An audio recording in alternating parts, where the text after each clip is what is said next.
In order to smoothly hand in your winter vacation homework when school starts, you actually hacked into the highest secret agency in Dragon Country and delayed the start of school for 10 days. Upon learning this information, Dragon Country immediately entered a state of emergency and even dispatched special forces for a nationwide manhunt. However, when they saw that the mastermind behind it all was a 10-year-old like you, everyone was stunned in place. Seeing this, you slowly took out the lollipop from your mouth, raised your little hand, and innocently looked at them with teary eyes, blinking as you spoke, blaming that kind-hearted big sister who insisted on taking the homework back to me on the plane. While saying this, you also showed a fearful expression. In the eyes of outsiders, you were just a child making a mistake, but at this moment, your heart was as calm as water because you were actually a time traveler. As long as you completed the mission of hacking into the secret agency's intranet, you would be rewarded with the highest human IQ and a black technology cheat system. At this moment, the agents were at a loss, standing still.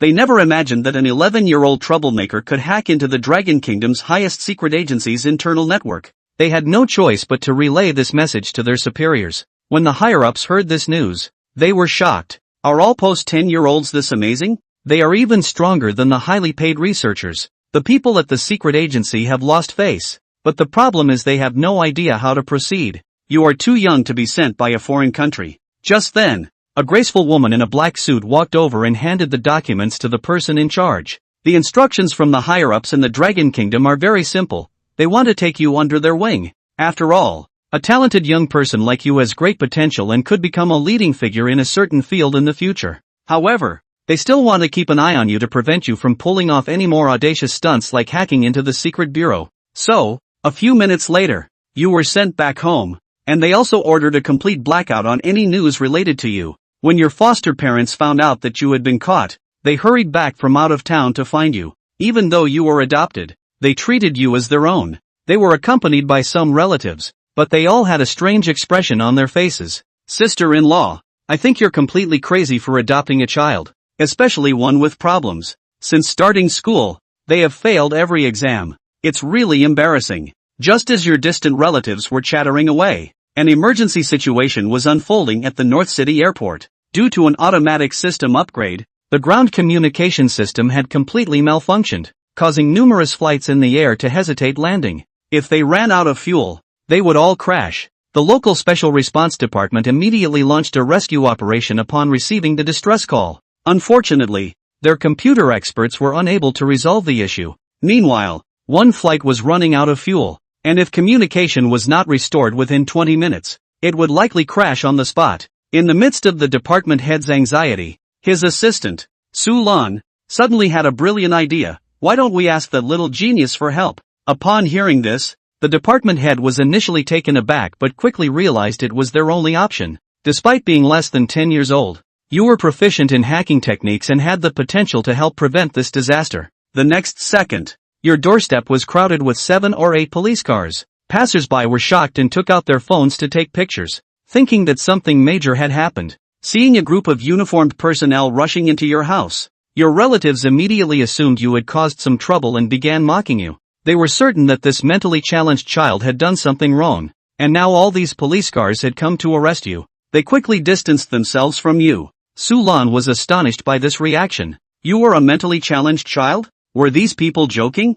If you were mentally challenged, then were there any intelligent people left in the world? Thinking of this, Su Lan couldn't be bothered with this group of idiots. She quickly took out her computer and told me about the current crisis. You knew the situation was critical and didn't ask for much. You took the laptop and started operating it directly. With your IQ reaching 188, you quickly entered the airport's communication system. With the help of advanced technology, it only took 30 seconds to deduce a solution. The whole room fell into endless silence, as the sound of the crisis being resolved came through the intercom. Those strange relatives were all stunned in place. Even your foster parents were shocked. They couldn't believe that you, the child who was often criticized by the homeroom teacher, turned out to be a hidden computer genius who saved countless lives and property. Numerous media outlets reported on it, and many technology giants even had the idea of offering you $1 million salary to be their technical consultant. On this night, countless children wailed in sorrow, holding grudges against you,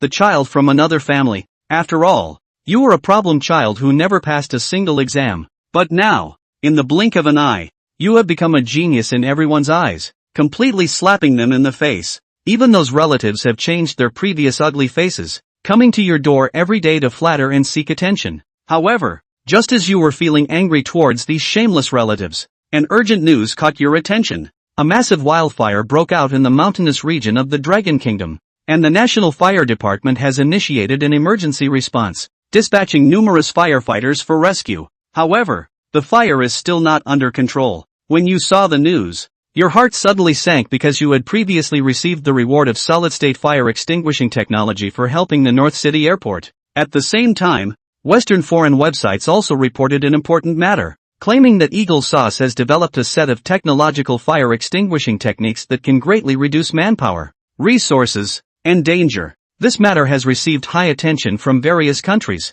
as this technological fire extinguishing technique is indeed crucial. The Dragon Kingdom also initiated diplomatic contact immediately. However, the Eagle Kingdom took advantage of this opportunity to make excessive demands, stating that they can provide this technology but require the Dragon Kingdom to reduce import and export tariffs by half. This made the Dragon Kingdom feel very angry, and the negotiations subsequently came to a standstill. Later, the senior officials of the Dragon Kingdom also issued a life-or-death order to develop a set of technological firefighting techniques. Upon learning this, Lin Guodong, the head of the Special Handling Department, was instantly overwhelmed. After all, this thing couldn't be done just by wanting to do it. It required sufficient time and a large number of experiments. At this time, the wildfires at the border of the Dragon Kingdom had already become more and more intense. The complex mountainous environment, coupled with climatic factors, made it impossible to control the fire at all, and the situation was not optimistic. This event also caught the attention of Eagle Sauce,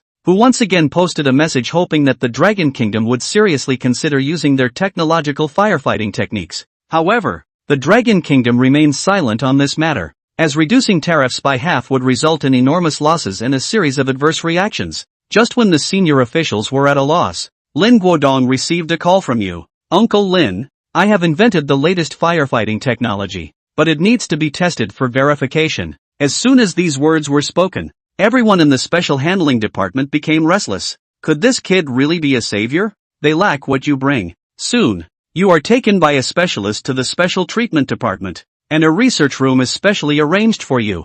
At the same time, they strictly follow your instructions and designate the experimental area as a restricted zone, prohibiting anyone from approaching the research room. Only after confirming that there are no cameras in the laboratory, you start to take action. Meanwhile, in the other side of the mountain city, countless residents take to the streets to mourn and bid farewell to the unfortunate firefighters who lost their lives in the fire. This incident has also received special coverage from various regions. Seeing the news, Lin Guodong was also under immense pressure. 3 whole days had passed, and if a solution wasn't found soon, the disaster would be completely out of control. However, just as he was anxiously scratching his head, your figure slowly emerged from the laboratory, accompanied by a floating solid crystal ball. You let out a sigh of relief, living up to everyone's expectations. This crystal ball was enough to cover a radius of hundreds of miles and completely eliminate the mountain city's wildfire. As soon as these words were spoken, the entire department erupted in enthusiastic applause.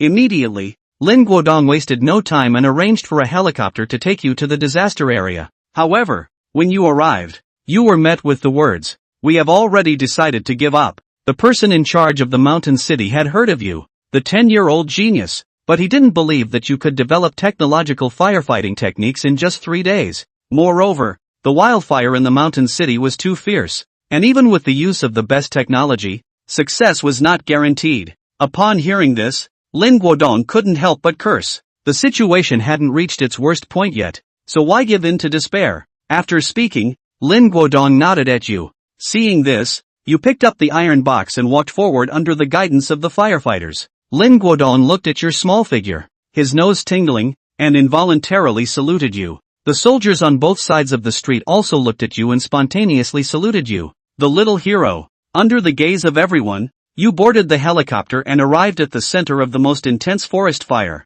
Looking at the raging fire below, you couldn't help but swallow your saliva, finding it hard to imagine the fearless spirit of those firefighters. Without hesitation, you activated the crystal ball and threw it out. In the next second, the crystal ball collapsed instantly upon encountering high temperatures, forming a visible miniature black hole. Countless water molecules were gathered by invisible forces, creating a chemical reaction similar to nuclear fusion. After maintaining for 2.5 seconds, a wave of energy suddenly spread rapidly in all directions, extinguishing any fire in its path. All of this happened in the blink of an eye, leaving people unable to react, and countless people were stunned by this scene. After a moment, everyone cheered. However, just as Lin Guodong and others were celebrating wildly, he received an urgent call from higher-ups. In an instant, Lin Guodong's face turned serious, and he quickly ordered the city to block all news and prohibit any media from reporting on your firefighting incident. Just after the end of the Mountain City fire incident,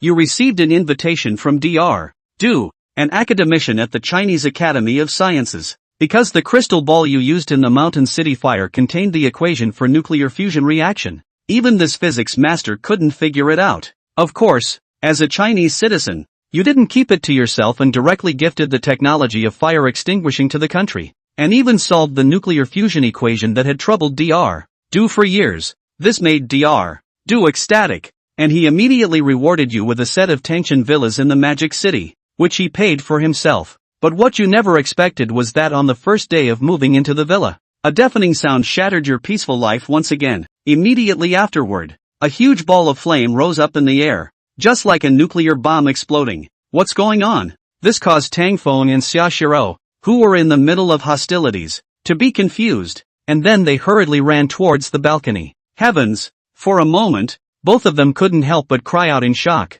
only to see that in the direction of the suburb, a huge mushroom flame soared into the air, and a large explosion had clearly occurred. The shockwave from the explosion spread to the entire city. Cars were chirping below the neighborhood, and some people's glass was even shattered. Suburbs. The oil company was roiling in flames, so it was nighttime and there were very few employees on duty, so it didn't cause any casualties. But the situation was extremely critical. The oil barrels linked to the 18th oil pipe had blown up, spreading to other oil barrels on the side. Rumble. Moments later, a second impact erupted in this place. North City trembled once again, and countless people woke up from their dreams. Rush to call the fire department. The person in charge of the garrison had a look of horror on his face, and ordered at once. It was imperative to extinguish the fire immediately. Otherwise, once it spread out, the entire petroleum plant would turn into a huge time bomb, and the power generated at that time would be no less than a nuclear bomb. At the same time, the Special Handling Department, Lin Guodong and the others were also notified at the first time, and they were all very serious at that moment, because they knew that the oil plant fire was a small matter, but the nuclear power plant not far away from it was a big matter. Once the nuclear power plant suffered a shock, the consequences would be unimaginable. Special Handling Department. Inside the conference room, the projector unfolded, presenting a three-dimensional plan of the oil plant and the nuclear power plant. The oil plant is only 3 kilometers away from the nuclear power plant. The explosion was so violent that the commotion was felt as far away as the northern side of the city. The situation is critical. Lin Guodong's face was grave. This matter had been highly emphasized by the upper echelons. It was imperative to do everything possible to extinguish the fire and put an end to the crisis at the nuclear power plant. Otherwise, once the nuclear fuel leaked, not to mention the entire North City, hundreds of kilometers in a radius would be implicated. Because of this, do not dare to use Tang Feng invented solid-state fire extinguishing technology. Because the technology was also a fusion reaction effect, they were afraid that it would cause the nuclear power plant to resonate, producing incalculable consequences. Nowadays, the only plan was to pray that the nuclear power plant wasn't affected. Ding, ding, ding. Just then, the phone rang. Lin Guodong hurriedly connected it, and his face changed drastically in the next second. It was over. Because of the call received from the person in charge of the nuclear power plant, the number 1 nuclear reactor had suffered a heavy blow and cracks had appeared in the walls. Currently there is no way to probe the specifics of the nuclear reactor, if the lead blocks inside are affected by the waves. In response, the nuclear power plant side also gave a deadly order that the fire at the oil plant must be extinguished immediately. Can't let it produce 3 explosions again, otherwise it's really hopeless. Countless media outlets also followed up with reports that the situation was not optimistic. For a time, North City was dead silent. The federal side was also gloomy, now caught in a dilemma.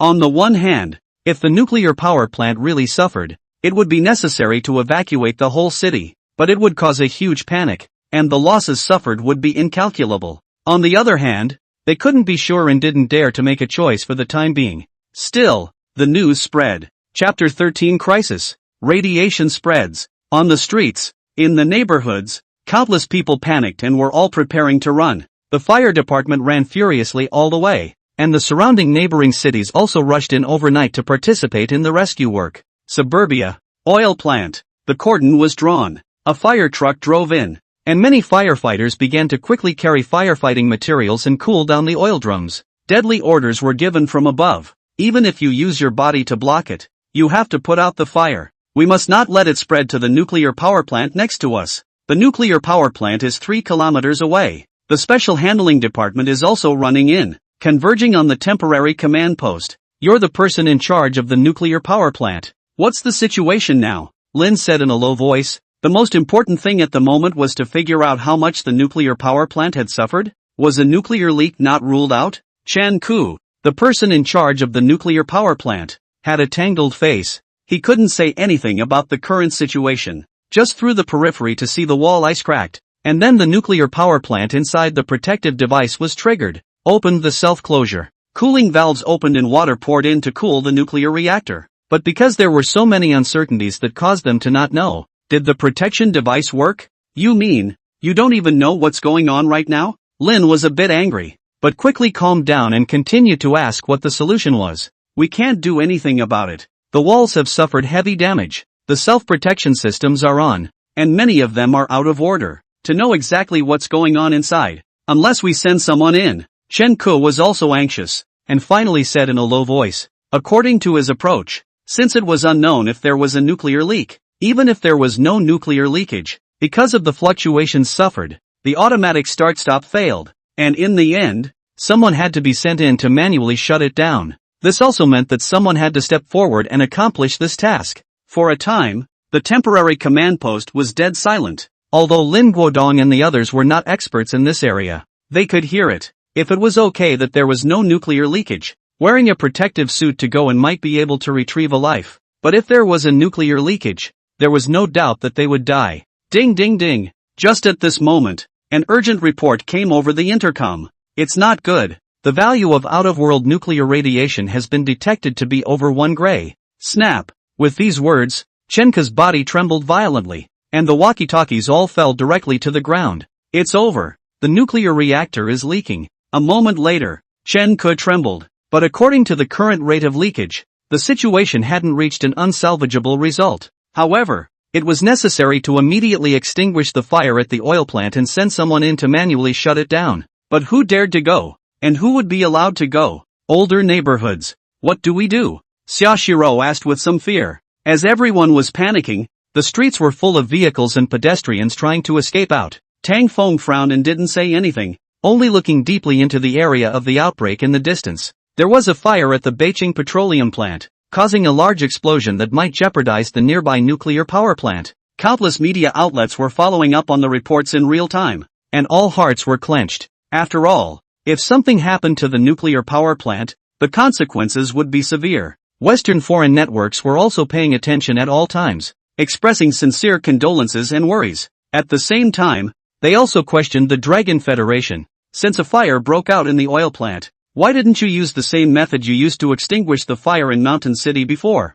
To this, the Dragon Federation did not give a response. This made the debate on the extranet even more intense, because later on, through the investigation, it was learned that the fire in Mountain City was extinguished in a very bizarre manner. After all, no matter how much the Dragon Country Federation blocked the news, but it couldn't help that hundreds of thousands of people had seen it that day, and there were always people who ignored the admonition and revealed it. The image showed that the roiling flames were instantly extinguished. It was really bizarre. At least the Eagle Kingdom all secretly sighed. With their technology they couldn't do this. They guessed that the Dragon Kingdom must have secretly researched a high-tech technology to extinguish the flames. As to whether it was Tang Feng's doing, they gave it a negative. After all, he was only 10 years old and was only proficient in the field of computers. It was impossible to break the inherent knowledge. North City, suburb, petroleum factory. With countless firefighters struggling through the night, the fire was gradually extinguished down. But everyone knew that the real danger was at the nuclear power plant 3 kilometers away.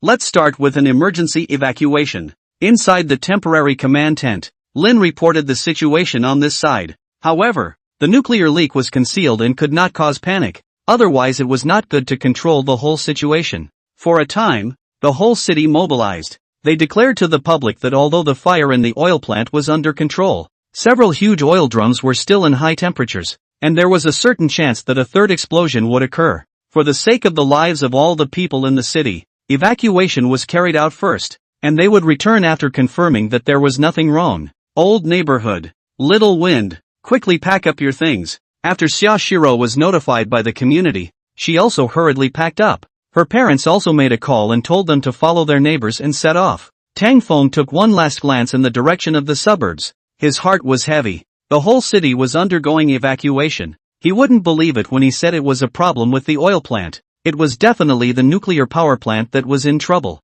But Lin did not inform himself, so he thought they could fix it, right? Buzzing. A helicopter circled over North City. The leak at the nuclear power plant had caused great concern from above, and specialists had been dispatched to rescue it. At the head of the team was Elder Du, the titan of physics today. With his arrival, the crowd breathed a sigh of relief. After all, he was the father of nuclear bombs in the Dragon Kingdom. With him there surely a solution could be found. After Du Lao heard Chen Ke's report, his pale face flushed with gravity. Now that the nuclear leak was a foregone conclusion, one could only pray that the lead inside the nuclear reactor hadn't cracked on ice. So fortunately, the radiation level was still relatively small, but it was still intensifying at a slow pace. AI. In the end, Du Lao couldn't help but let out a sigh. Nuclear energy was a double-edged sword, benefiting mankind when it was safe, and representing death once an accident occurred. For now, besides applying a large amount of sand to isolate the nuclear radiation,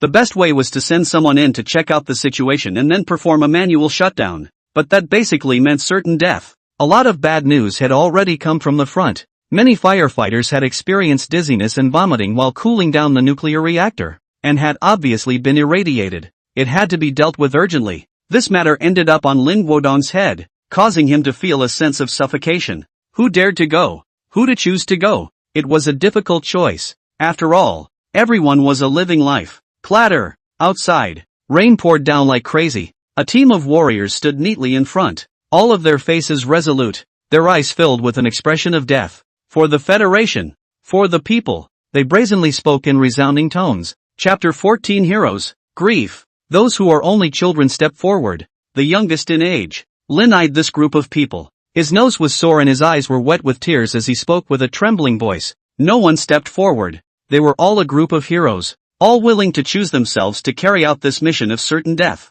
Can't any of them understand a word? Lin couldn't help but growl as the rain dripped down, not knowing if it was tears or what. In the end, 3 warriors were chosen. You are all heroes of the Federation. Lin Guodong forced himself to speak through his tears, personally putting on their protective suits for them. A salute followed, as did everyone behind them. The 3 warriors wore heavy protective suits and looked ahead through their blindfolds, then saluted. Then without looking back, they entered the nuclear reactor. In the distance, Lin Guodong and the others were having a hard time, holding back their tears and clogging up their hearts. It was because they knew very well that these 3 warriors' departure this time would most likely be goodbye forever. Clatter! Inside the nuclear reactor. Because of the shockwaves from the explosion of the oil plant, the equipment inside was out of order. As expected, as Chen Ke speculated, the cooling system was destroyed, and the cooling source did not pour into the reactor, spreading in all directions. They waded deeper with the help of the head etc.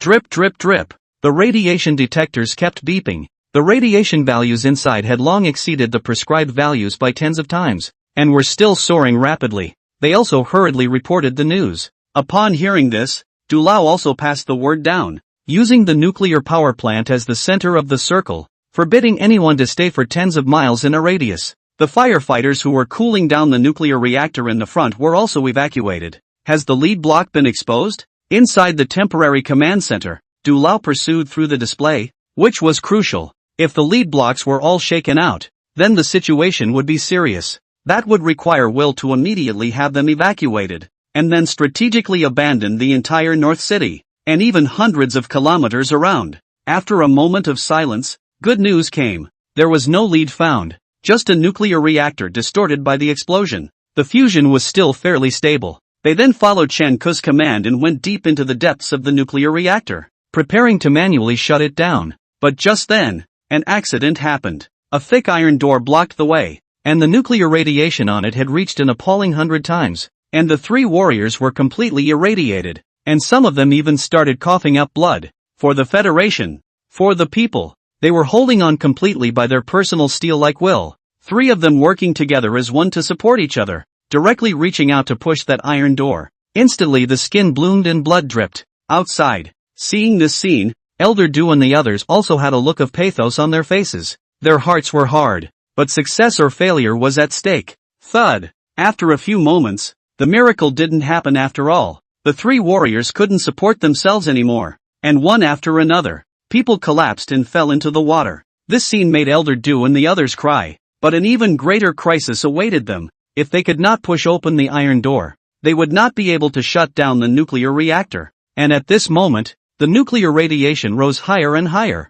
I miss my mom. In the end, there was only one warrior left. He was breathing hard and simply took off the helmet of his protective suit. At this moment, he kept spitting out blood. His bodily functions had suffered great damage, and he could die at any time. That one sentence, "I miss my mom," once again made everyone tear up. After all, he was only a young man in his 20s, a child in his mom's eyes, but they were unable to do anything about it. Connect to the past. Elder Du sighed. At this moment he looked like he had aged many years, his already stooped body even more helpless. Lin Guodong also looked sad, and then walked out. Have a reporter link up with that warrior at the nuclear reactor and spread his video. Let this warrior, on the last ride of his life, speak to his mom about this last warmth. The atmosphere was heavy, with sadness floating in the air. The video was quickly connected, and everyone in the city could see it. Mom, I'm sorry, this is another year that I can't come back.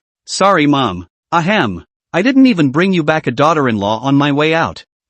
Cough. I am ashamed of the Federation. Shame on the people. That warrior spoke with difficulty, enduring the inhumanly severe pain, tears rolling down his face, and fainted before he could finish his words. At this moment, the entire city and the entire Federation were crying. Hero. Countless people were moved by this. In North City, Xiaoshiro with Tangfeng had already rounded up with the neighbors, and they evacuated towards the outside in an orderly manner in their cars. Lin Guodong, you son of a bitch. Tangfeng saw the scene through the video and was instantly enraged. He then directly dialed Su Lan's number and asked him to come over to pick himself up immediately. He hated this Lin Guodong to death. How could he not tell him when something like this had already happened? Although Su Lan was puzzled, she still hurriedly drove off and quickly received Tangfeng on the road. As for why Lin Guodong hadn't notified Tangfeng, she was also very clear within herself. After all, this time it was about the field of physics. You know how to speculate. You know how to put out fires. You know how to do computers. Even so, is it hard for you to be good at this physics as well? And even if you are proficient, how? Nuclear reaction technology as of right now. Mankind does not have a good way to cope and deal with it. Xiaofeng, where are you going? Xiaoshiro was a bit anxious. It's now this time. Where else is this kid going to run to? She didn't have much contact with Su Lan. She only knew that it was her homeroom teacher. If she let her know that it was the special handling department, she definitely wouldn't let Tangfeng go this time. Tangfeng waved his small hand and directly drilled into the passenger side of the red flag car, near the nuclear power plant. It was heavy at the moment. Some warriors wanted to risk their lives to rush in and carry the three heroes out, but they were stopped. After all, the nuclear radiation inside was seriously over the limit. Going in was death. Countless people were crying, feeling painfully uncomfortable. Salute! Lin Guodong looked at the nuclear reactor in front of him with pathos on his face, then spoke. Crunch! Right at this moment, Su Lan arrived with Tangfeng. Lin Guodong frowned when he saw it. After all, this was a cordoned-off area, a nuclear radiation leakage zone, and Tangfeng was still young and dangerous to come. Right away he wanted to question Su Lan, but Tangfeng jumped out of the car and rushed straight over, then used his strength to leap high, directly reaching out his small hand to hammer Lin Guodong. Wow! In an instant, everyone around was shocked, but fortunately, they all knew Tangfeng and knew that he was the firefighting hero of Mountain City, so they were only puzzled. How did this Lin Guodong provoke the little genius? Lin Guodong, what's wrong with you? Are you a simple 8 turtle? Tangfeng was shivering with anger. Such a serious matter had happened at the nuclear power plant and he hadn't even informed himself. If he had told himself, would those 3 warriors have fainted inside? What are you talking about? What's the point even if I told you? Lin Guodong said in a low voice. Even physics titan Du Lao was clueless. He didn't think Tang Feng could do anything. Granted, he had invented super technology like the solid crystal ball, but in the face of a nuclear disaster, humans were too small. Chapter 15, The Tang Feng of Fire. R.I.P. Genius. Tang Feng glared at him fiercely, didn't say another word, and then walked towards the temporary command post in the distance.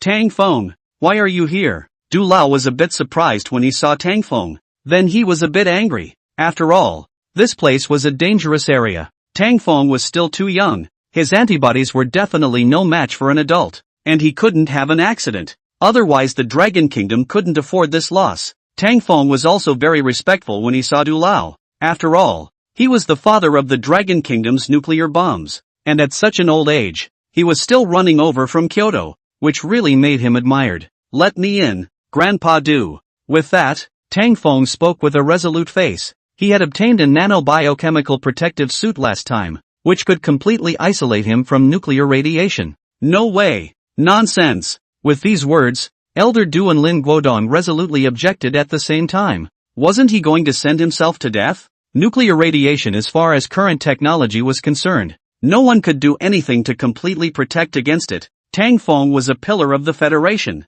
He couldn't afford to slip up. Losing 3 warriors hurt everyone, but this group of warriors were humongous. For the sake of the Federation, for the sake of the people, their livers and brains were on the line. Trust me, Tang Feng argued with reason, claiming that he had a solution. How else could it be solved? Continue to send people in to die? And time was running out. If the nuclear reactor wasn't shut down, the entire North City and even hundreds of kilometers around it would be forced to give up, and they wouldn't be able to turn around for 100 years. I have a way to solve this dilemma. Alright, it's decided. Even though I'm only 10 years old, I know the difference. Tang Feng waved his hand, not wanting to explain too much. Then he looked towards Chen Ku, asking about the current situation over there. A few moments later, outside the nuclear reactor, Lin's face was tangled, his lips constantly opening and closing. He still wanted to persuade Tang Feng to give up. However, Tang Feng refused, and then he wanted to send someone in with him to bring Tang Feng out at the necessary moment.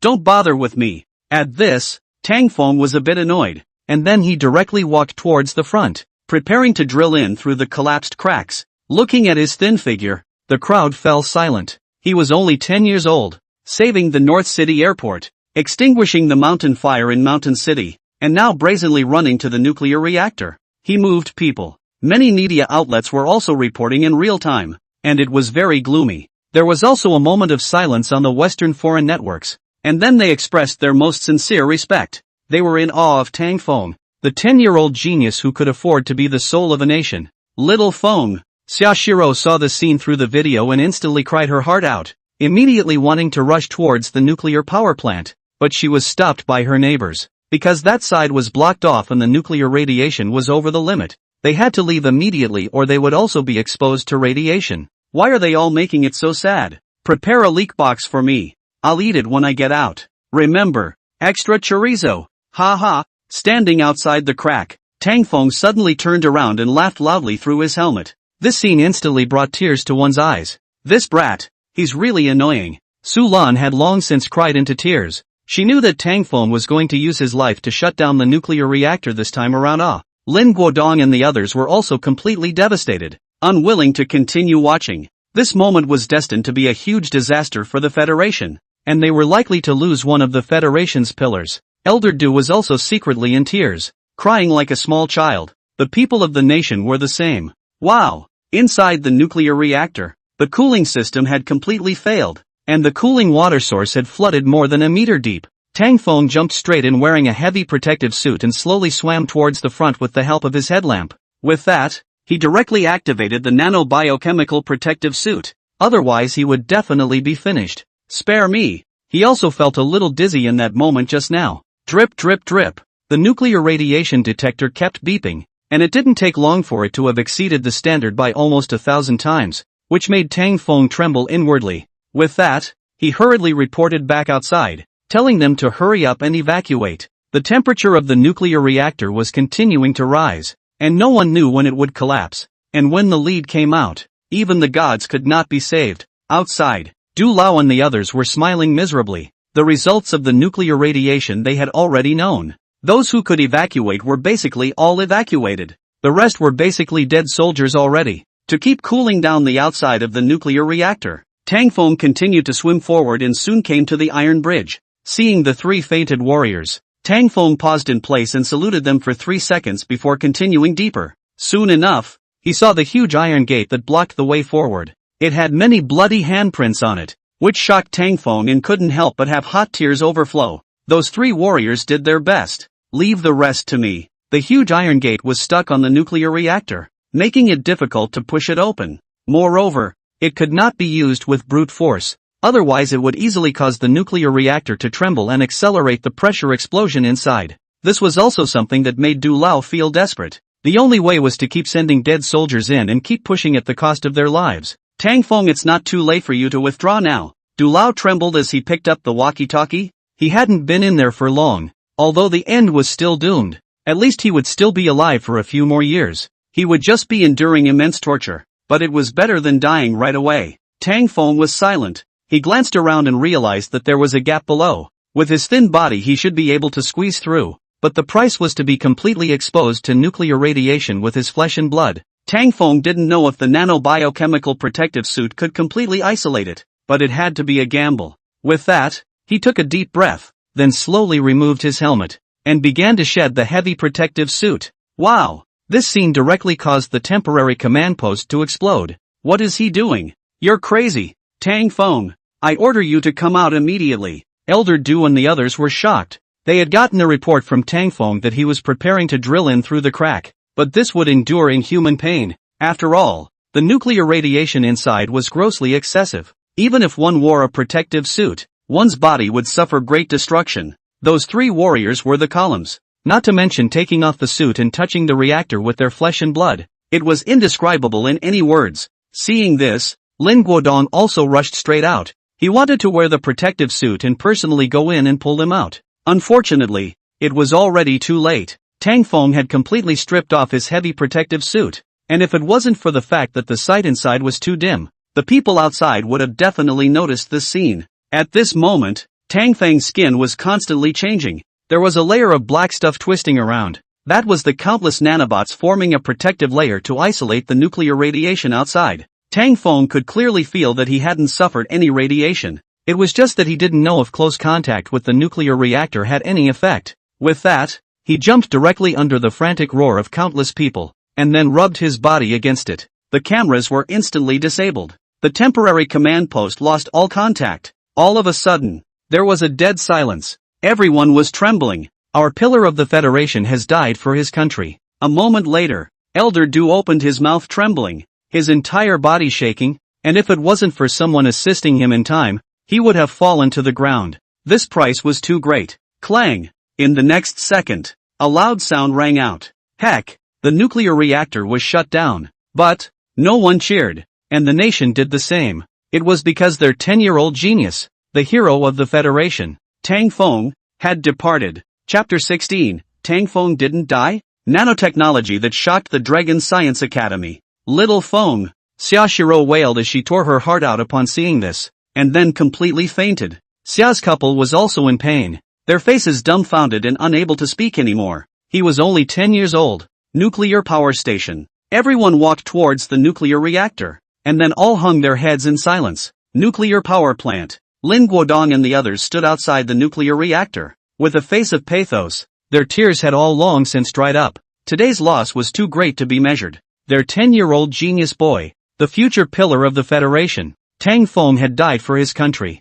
Bang bang bang! Honor the little hero Tang Feng. Behind them, a team of armed warriors roared, all firing their guns diagonally into midair to honor Tang Feng's immortal death. Across the entire Federation, countless people were in tears. At this moment no one treated Tang Feng as a 10-year-old genius, but as a child of the entire Federation. Xiao's father and mother were also picked up at the first time and flew to North City at breakneck speed. As Tang Feng's relatives, they had to be given preferential treatment. The upper echelons were also unable to speak for a long time after getting the report, and then sent word down that Tang Feng should be treated with a national funeral, and awarded the Federal Patriot Medal. retroactively seal his family as an honorary family, enjoying the treatment of the highest federal qualifications. But all of this is useless, cannot return Tang Feng's life. The Western extranet was also silent, sending the most noble praises to Tang Feng. All those who had sacrificed for their respective federations were worthy of praise. At this moment, they let go of their jealousy towards Tang Feng.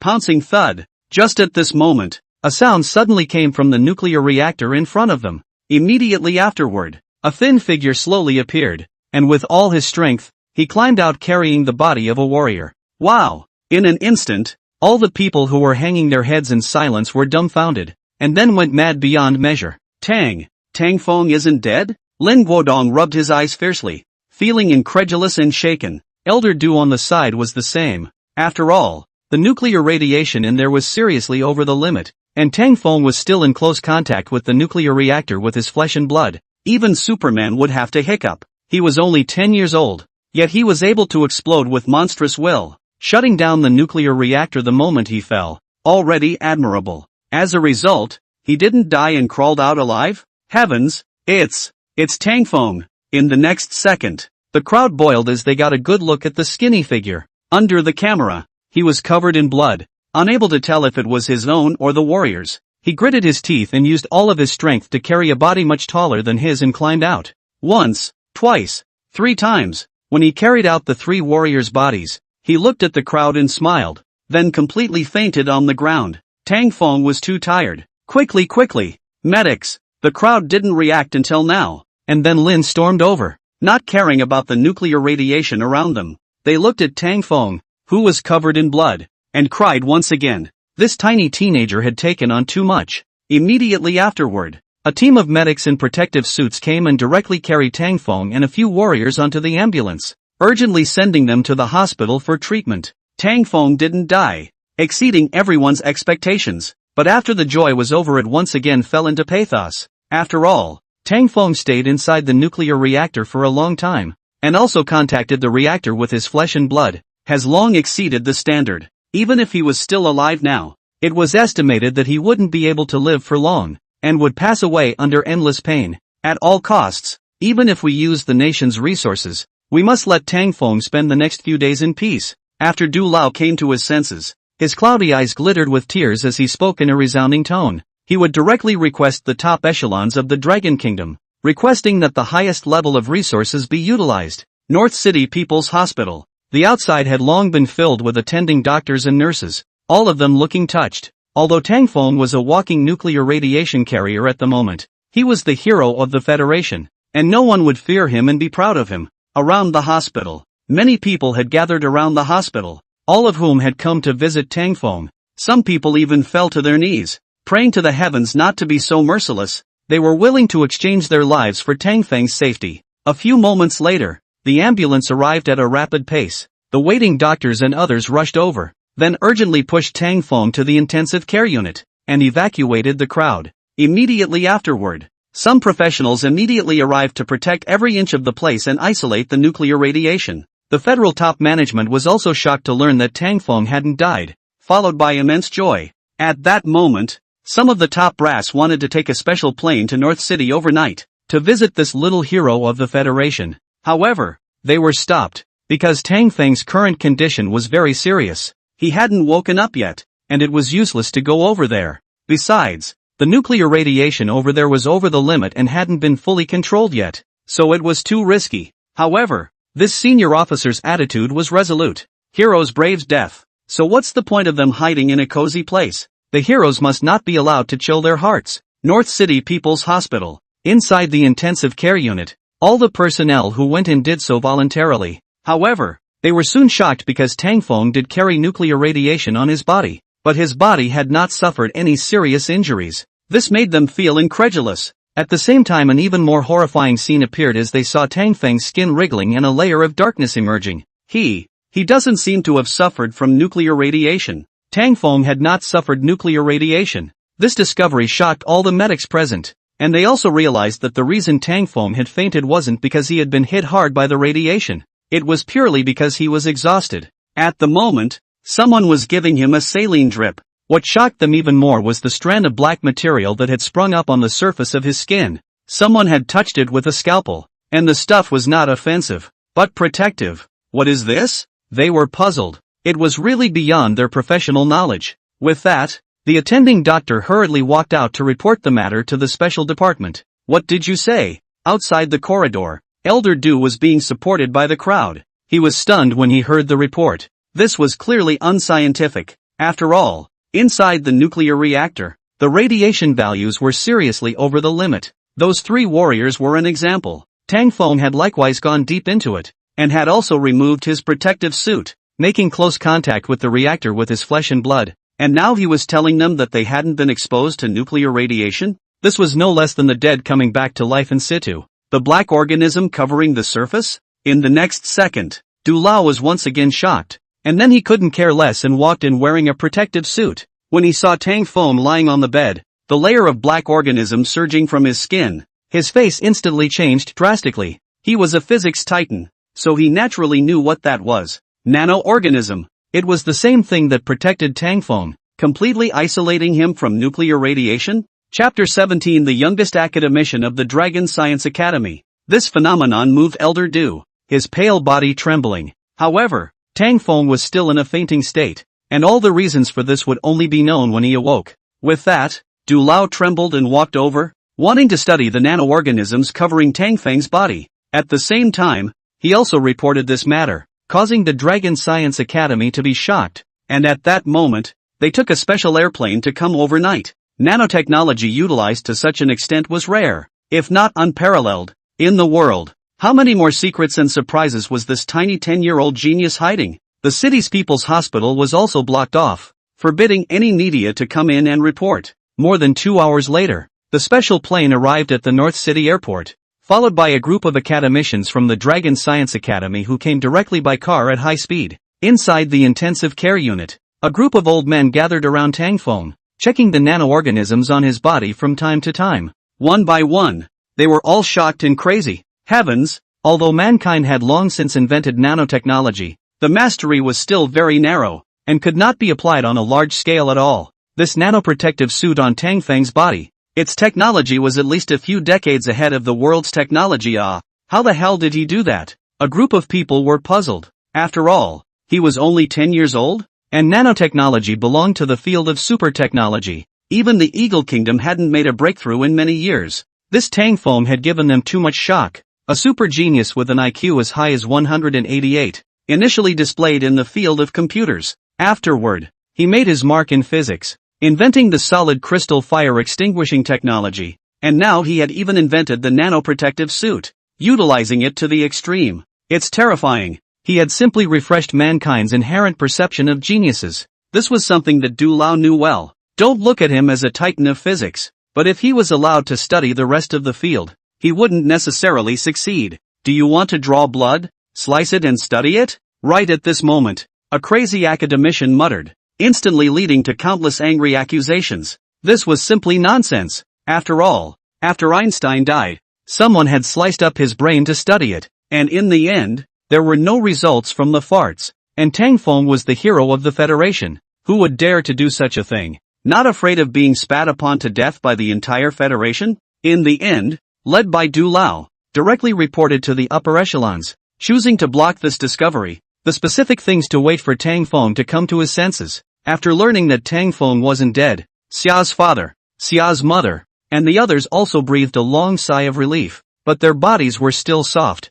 They inwardly vowed that when this incident was over, they would stay by his side and let him spend the rest of his days happily, and wouldn't let him take such risks again. He was still a 10-year-old child after all. 2 days later, Tang Feng finally came to his senses. This made the nurse guarding the side very excited, and immediately ran out to report. In a moment, Du Lao and the others all flooded in. They didn't mention the matter of the nanoprotective suit. After all, that would be too unkind. Today's plan was to let Tang Feng recover first and talk about it later. Although Tang Feng did not suffer from nuclear radiation, he was still hospitalized for a period of time. A week later to determine the body functions are back to normal, before being released. Old neighborhood. When Xia's father and mother saw Tang Feng return, they burst into tears and directly rushed over to hold him tightly in their arms. Xia Shiro on the side also choked up a few times. They didn't want any federal heroes. They just wanted to see Tang Feng grow up peacefully. 3 days later, Su Lan came to the door.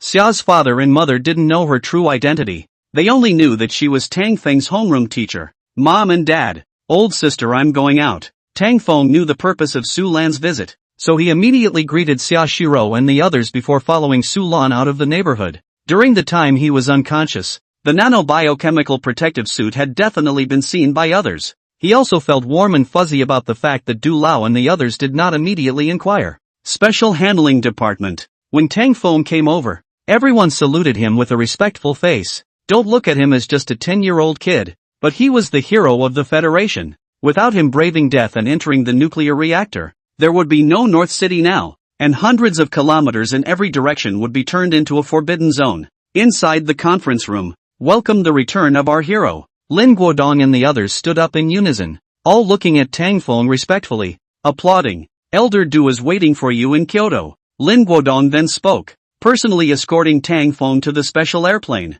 Nanotechnology was a matter of top secret, and he was the only one in the entire department who knew a little bit about it. Magic City, Dragon Science Academy. As Tang Feng appeared, the surrounding people all boiled over. This was the hero of the Dragon Kingdom. They all treated him with immense respect and watched as he entered the depths of the courtyard. You're here. Elder Du and the others had been waiting here for a long time, and after seeing Tang Feng, one by one, the old guys came forward and excitedly shook hands with Tang Feng. Then a group of people sat down around the conference table. You guys want to inquire about the matter of the nano-biochemical protective suit, right? Tang Feng sat in his chair, looking at the group of old men looking at him blearily, and then opened his mouth with a bit of a laugh. For a moment, everyone nodded in unison, looking hungry. After all, to be able to utilize nanotechnology to such an extent, it was simply decades ahead of the world, and this was actually made by a 10-year-old child, which really made their group of professor-level figures feel ashamed. Right at this moment, the system's icy beep sounded abruptly, which caused Tang Feng to freeze. Ding! Side mission initiated. Choice 1, gift the nanotechnology to the Federation and receive a reward. 6th generation stealth fighter technology. Choice 2, refuse to gift the nanotechnology to the Federation. Receive a reward. Cash 100 million. With that, he made a decision without even thinking about it, and once again unconditionally gifted the nanotechnology to the Federation. Among the people present, apart from Du Lao who was a bit more calm, the rest were all shocked. After all, this kind of nanotechnology, hand over or not hand over, they have no right to ask, and if the rest of the people, surely registered patents in their own hands, because once this technology is promoted, the position of the world's richest man is within reach. Although Tang Feng is only 10 years old, but this kind of chest without let people feel admiration. 3 days later, the Federal High Level ordered, gave Tang Feng Patriot Medal. Himself and his family will permanently enjoy the highest treatment. The title of the youngest academician of the Dragon Science Academy was bestowed. Immediately after, a grand celebration ceremony was held for him under the Magic Capital Square, as a way to recognize his contributions to the Federation and to the people. North City also set an example, rewarding Tang Feng's family with a brand new villa as well as hundreds of thousands of bonus dollars. No one would be jealous, because this was what Tang Feng deserved. The Western extranets also carried on, expressing their sincerest respect for Tang Feng. They didn't know about Tang Feng's lack of nuclear radiation, and thought he wouldn't live long. Chapter 18, Pressure. A new breakthrough for the Eagle Kingdom. The recruitment of Tang Feng ensued. They were sincere with the most advanced medical technology and treatment, and since the Xiangnu Kingdom's technology was the most developed, Tang Feng's achievements would be far greater than in the Dragon Kingdom if he could come for further training. For a time, it drew a lot of anger and concern from the Dragon Kingdom Federation. After all, this was not without precedent. There had been a professor from the Dragon Science Academy who had jumped ship and said in an interview, "Why don't I leave when others offer 10 times the annual salary? Although I am a scientific researcher, I also have to support my family." In response, Tang Feng said, "Science has no national boundaries. Scientists have national boundaries. I have a good life in the Federation." It instantly drew countless people's appreciation. This was the soul of their Federation. Even though Tang Feng had made his attitude clear, the Western extranets still hadn't given up on recruiting him, because they felt that the Dragon Kingdom was hiding many secrets, especially Tang Feng. Don't look at him, he was only 10 years old, but his IQ was as high as 188. Not to mention the nuclear power plant accident in Beijing this time. The fire extinguishing in Mountain City was outrageous. They had scrutinized the leaked video of the fire extinguishing, and there was absolutely no semblance of faking. This shocked them. After all, it was too bizarre for the flames to roam the sky and be extinguished in a matter of moments. A few days later, the Mensa Club sent an invitation to Tang Feng, a mysterious society known for accepting high IQ talents. Anyone who could get in had an IQ of at least 140. 99% of the world did not have this qualification. However, Tang Feng refused. According to his words, this organization had no use. For a time, this made the Western extranet very embarrassed. And then the Mensa Club also released a statement. IQ 188 is indeed shocking. Far more than Einstein and others. But geniuses are ultimately people. And then said that the Mensa Club's various advantages can be cultivated through the efforts of the latter to enhance the IQ. The implication is that Tang Feng is nothing. To which Tang Feng disliked. If hard work works, why do we need geniuses? North City, Yutsai Elementary School. The Special Handling Department had already greeted the principal, informing them that Tang Feng hadn't been exposed to nuclear radiation, so they could rest assured that he could return to school. Of course, it must be kept strictly confidential, because the Federation didn't want the nanotechnology to leak out. Old neighborhood. Although North City rewarded Xia's father and mother with a set of villas, but they did not move there. After all, the old house is the root. In the days when Tang Feng had just returned from the hospital, countless people rushed to visit this little hero every day, and it gradually calmed down later. But this day, Lin Wan's parents came. This made Tang Feng, who was watching TV, startled, thinking that his last bullying of Lin Wan had been exposed. But luckily, that wasn't the purpose of their trip, which made Tang Feng relieved. But the next second he was directly confused, because he had overheard their conversation. Lin Wan's old mom had actually smiled and suggested that Lin Wan and Tang Feng be fixed in a baby marriage. For a moment, this made Tang Feng not know whether to be happy or frustrated, even though he was happy to have a baby marriage with Lin Wan. It's not good to have my marriage finalized like this, is it? In any case, you have to ask me for my opinion, right? Young and pretending to be old. You should be beaten. Xia Shiro on the side saw Tang Feng's contemplative expression, and immediately reached out and pressed his head, saying, in the end, Xia father and mother or politely refused. After all, the child is still small. Fixed doll marriage is too anxious. And the future of the matter, who can say accurate? Later I do not know who leaked the wind. Lin Wan parents. There are countless people have rushed. All want to put their own girl child in Tang Feng fixed doll marriage. This makes Xia's father and mother very speechless. Helpless can only say, Tang Feng is their family's child son-in-law. For a time, this made Xia Shiro dumbfounded. When did I become my brother's child bride? Tang Feng, on the other hand, was laughing his ass off. Meanwhile, North City New Entertainment Media Company. The editor-in-chief at the moment was in a hurry, because everyone in the city knew that Tang Feng was the hotspot right now, and whoever could give him an exclusive interview would explode in popularity. But everyone failed, being directly thanked by Xia's father and mother. They didn't want Tang Feng to continue to be exposed to the limelight, begging them to spare this child. Right. Zhang Fei. In the next second, the chief editor suddenly tapped his head and thought of someone. The last time Tang Feng was able to receive an exclusive interview, it was thanks to this intern. And at that moment, he called him in. Yutsai Primary School. Outside the school gate, Tang Feng had just stepped out of the school gate with his school bag on his back, and with a glance, he saw Zhang Fei in the distance. He was very impressed with this beauty. After all, she was the one who was the first to fool herself into an interview with Ultraman. Miss Sister looking for me? At that moment, Tang Feng walked over with small steps and looked up to ask. Zhang Fei was a little excited when she saw Tang Feng, but it was very hesitant. After all, his parents had said not to disturb his normal life. It was really difficult for her to open her mouth this time. Are you looking for an interview with me? I can promise you. Tang Feng knew her purpose because not many people had come to ask about mom and dad recently. For a moment, Zhang Fei was shocked. She was completely surprised that Tang Feng had agreed without her saying anything. Why? Because you're light. If I didn't promise you, light wouldn't exist. Tang Feng mischievously blinked his big eyes and said. Although Tang Feng accepted the interview, he didn't head to the company with Zhang Fei. After all, he promised his mom that he wouldn't be exposed to the limelight. Zhang Fei does not mind this. After all, can promise to interview is very happy. At that moment, took out the cell phone on the sidewalk to conduct a simple interview. After going back, the editor-in-chief, although a little disappointed but still very excited, This is also considered an exclusive interview, and immediately ordered to go down. Let people start editing, ready to warm up the broadcast.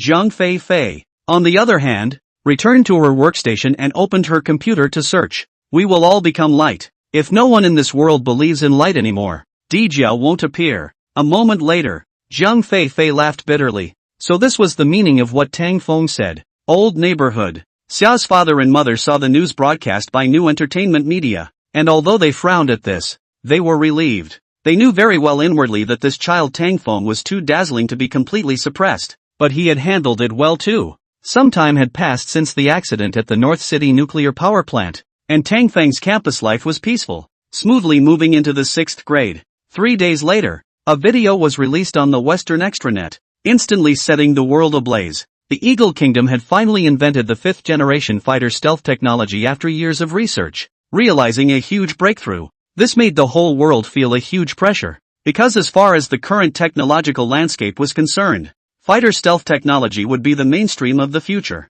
Whoever was able to take a small step ahead would have an absolute advantage in the future landscape. Chapter 19, Tang Feng's Bad Intentions. Longgui was also the first to order the Dragon Science Academy to seize the time to research, and never lag behind for too long. This time, the North City Special Handling Department, Lin Guodong had learned his lesson and also immediately asked Tang Feng, wanted to ask him what he thought about this, whether it would bring another surprise. Tang Feng shook his head after hearing this. He had indeed obtained the 6th-generation fighter stealth technology, but it wouldn't be announced right away. This was because it would create a trend that would lead to the interruption of federal technology. After all, if everything depended on him, then who would still work hard? Moreover, as one of the world's great powers, Dragon Kingdom's warplane stealth technology had always been at the top of the list. The 5th-generation stealth technology had been under research, and under heavy pressure it was believed that it wouldn't take long to make a breakthrough. Tang Feng would not make a move until it was absolutely necessary. This point, Du Lao is also very agreeable. He directly pointed out at the meeting, we cannot count on everything Tang Feng, they must also work hard. As expected, before long, under Du Lao's leadership, the Dragon Science Academy completed its breakthrough. The Dragon State is also the second major country to have researched the stealth technology of the 5th-generation fighter jet after the Eagle State. This made Tang Feng very pleased. Lansong City, Yutsai Primary School organized a picnic, and the address was chosen to be within the forest park in Lansong City. The forest park covered a very wide area, and was also the largest undeveloped primitive forest area within the current federal territory. The deepest part is even a volcano, known as the flat-topped volcano, but it is a dead fire, has not erupted for thousands of years, becoming a famous tourist attraction. Tang Feng stood at the bottom of the forest, looking out into the distance. The scenery was exceptionally beautiful. At this time, he had a sudden thought, wanting to use his black technology fingers to deduce, to see if this flat-topped volcano would still erupt. A moment later, Tang Feng's face changed drastically, because according to the deduction, he was shocked to find that this dead volcano that hadn't erupted for over 1,000 years had a certain chance of erupting, and the exact time could not be deduced at the moment, but it would never be very far away. For a moment, Tang Feng was creeped out inside. The black technology fingers would not be wrong. Then the forest park must be closed. After all, this place was a federal Class 5A tourism prohibited area. A large number of travelers would come to play every day. Once the flat-top volcano erupted, the consequences would be unimaginable. Tang Feng, what are you doing? Right at this moment, Lin Wan from the distance walked over. She stretched out her small hand and waved it in front of Tang Feng's eyes. Nothing. Tang Feng snapped out of his shock and responded with a somewhat grave tone. This matter had to be notified to Lin Guodong no matter what, so that they could lead the experts to come and investigate. The picnic was several hundred kilometers away in Lansong City, and Yutsai Primary School was expected to be a 2-day excursion, so Tang Feng was currently unable to notify Lin Guodong.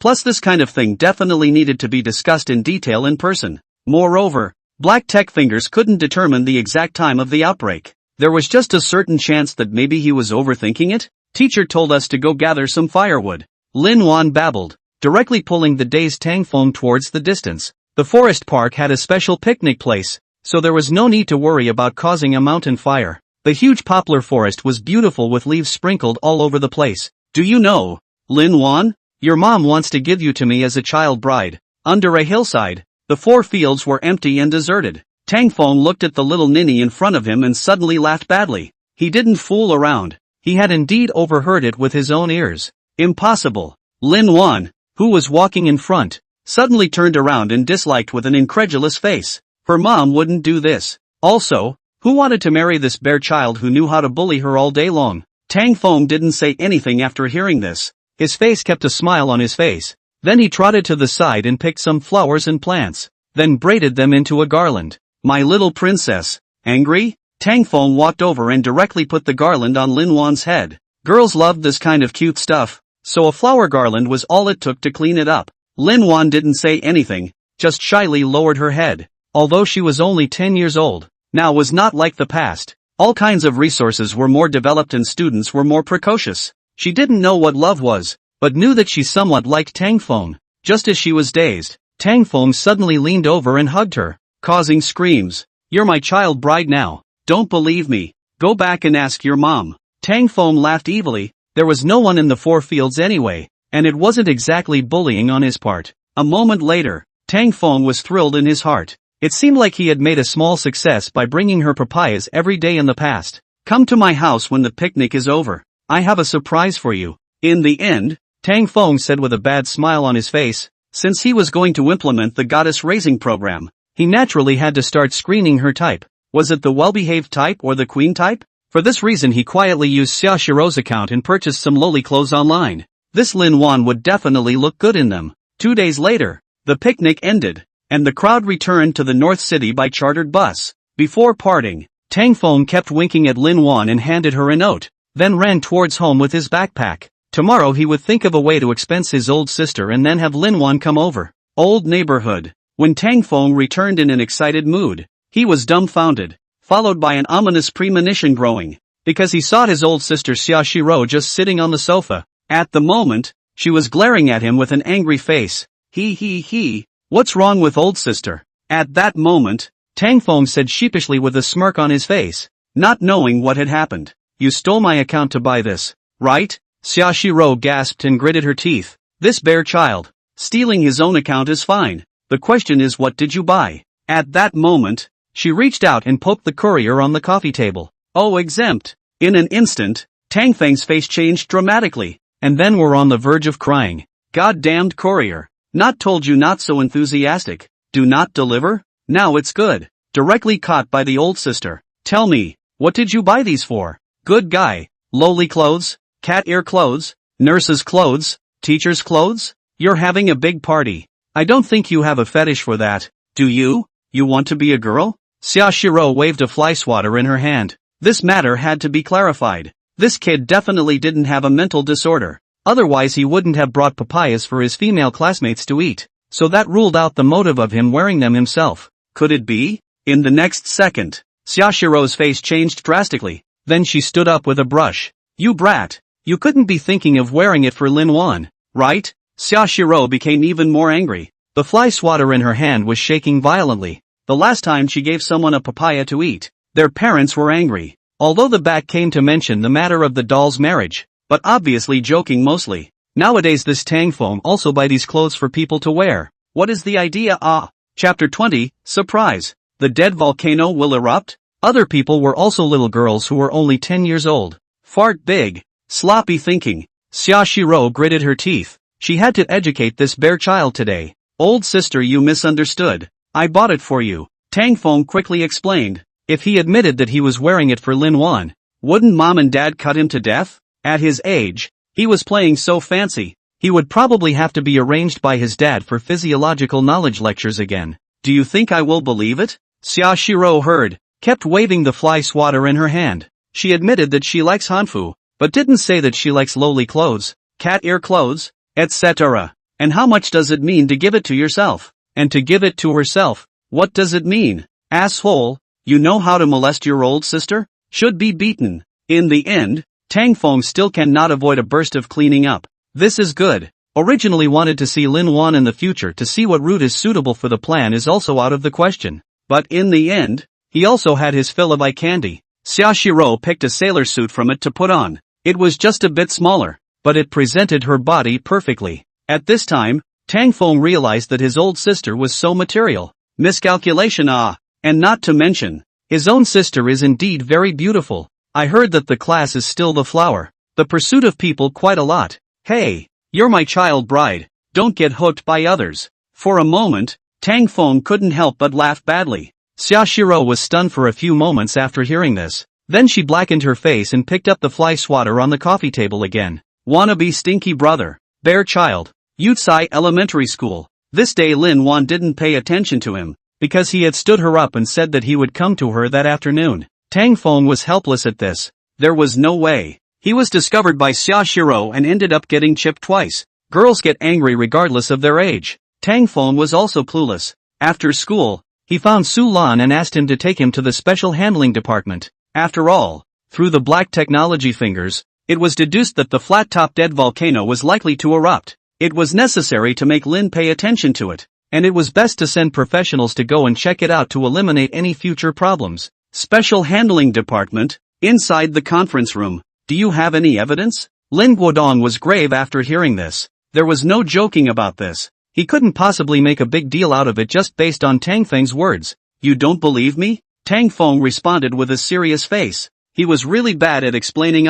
After all, I can't say I obtained the system, right? That would really be pulled by the Dragon Science Academy to draw blood and slice it for research. It's not a matter of believing it or not. Lin Guodong was helpless. Tang Feng was a person he knew. Although he was only 10 years old, he was very serious about his work and wouldn't fake it. But you tell me that the flat-topped extinct volcano might erupt based on an intuition alone. How do you want me to report it? And the forest park is an important economic source for Lansong City. Without 100% confirmation, that side will not agree to close. And it's not just the forest park that will be closed. The whole city will have to be evacuated. That's a big move. If it comes to an oops, who will bear the loss? Anyway, I've said this, if it really breaks out at that time, don't blame me for not informing you. In the end, Tang Feng didn't want to say anymore, and left after putting down these words. Inside the conference room, Su Lan and the others all looked at Lin Guodong. It wasn't like they didn't believe in Tang Feng's words,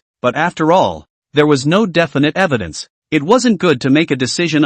Let's report it up first. A moment later, Lin Guodong spoke, then dialed the phone. The federal executives were also shocked to hear about it, and after learning that it was Tang Feng who had reported it, they hesitated. On the one hand, Tang Feng was indeed a prodigy and couldn't be recognized as a 10-year-old, but on the other hand, it was a bit too hasty for him to rely on a hunch alone. However, just to be on the safe side, they still notified the Dragon Science Academy. They were equally shocked when they learned of it, and immediately dispatched geographers and formed a specialized research team to Lansong City. Flat-top dead volcano. This volcano hasn't erupted for over 1,000 years, and it's probed every so often. It's impossible for it to erupt. The geography research team couldn't help but mutter. They recognized Tang Feng, the 10-year-old avatar's greatness, but in this case thought he was being overly cautious. After all, a hunch that negated the results of their previous scientific investigation was unconvincing. However, an order had been given from above,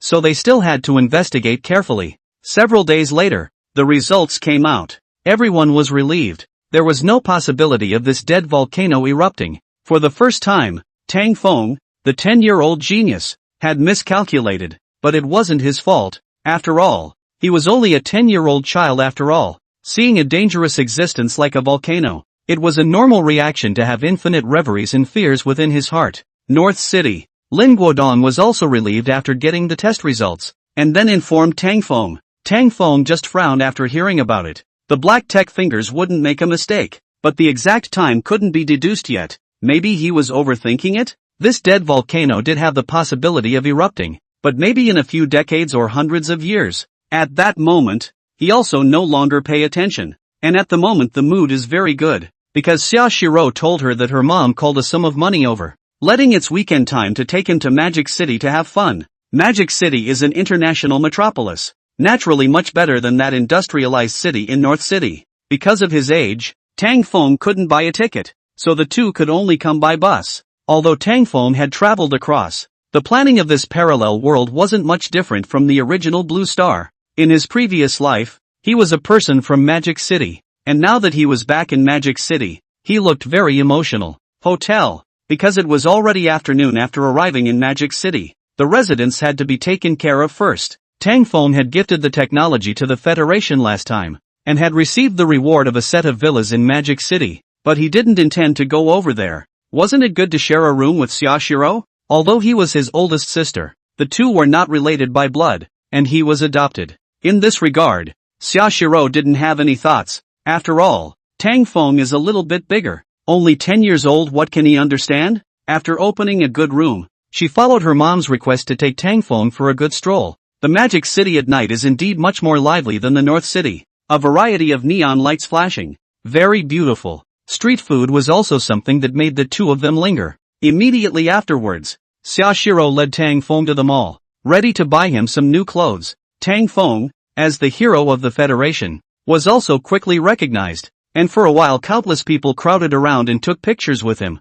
Thanks to his blessing, the two purchased things without spending any money. After all, Tang Feng now brought his own traffic, was a walking money tree. Whoever could get a little bit involved with him, that didn't worry about sales, because Tang Feng was too dazzling. It was completely impossible to shop properly. For a time Xiaoshiro had to take him back to the hotel. Chapter 21 Press Conference. Question Tang Feng, Room 404. You wash first or me first? Xiaoshiro moved her body, then looked at Tang Feng and said, Old sister, you don't love me anymore. You used to help me rub my back. Now you're starting to dislike me. Tang Feng sat on the edge of the bed, looking at her with an aggrieved face and said. This made Xiaoshiro's head fill with black lines. That was all when she was a child, because her mom and dad worked outside all year round. She was acting as a sister and a mom at the same time. But now Tang Feng was 10 years old and more or less understood things, and still asked herself to help him? Especially this guy by Lolita Online. Let her have to be afraid.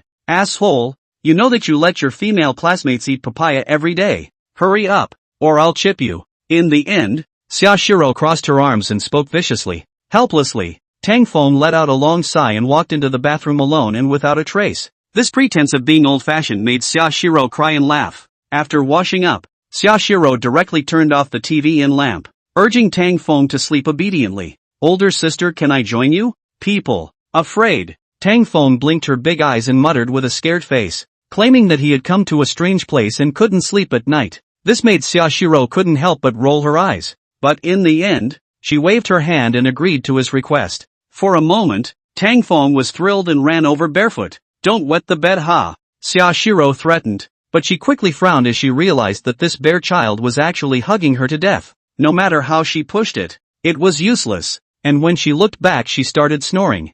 This made her extremely speechless, and in the end, she could only force herself to sleep. Lansong City, Forest Park. Although because of Tang Feng's admonition, the Federation was really worried, but in the end, under the examination, it was concluded that there was no possibility of the extinct volcano erupting. This made everyone breathe a sigh of relief. The Forest Park also informed the results out, so that the masses didn't have to worry. At nightfall, the park was about to close. Patrol squads drove around and started checking the area, reminding the tourists who were still inside to leave in time. Just then, the squad that was patrolling suddenly felt a tremor. The ancient trees around them were shaking, and there were even many night crows hoof-calling and animals running around. However, they didn't pay too much attention to it, because due to the terrain of flat top, some crustal movements would occur throughout the year, causing earthquakes to appear. This was a very common phenomenon, and it quickly returned to calm, so they didn't report it. Magic City Tour.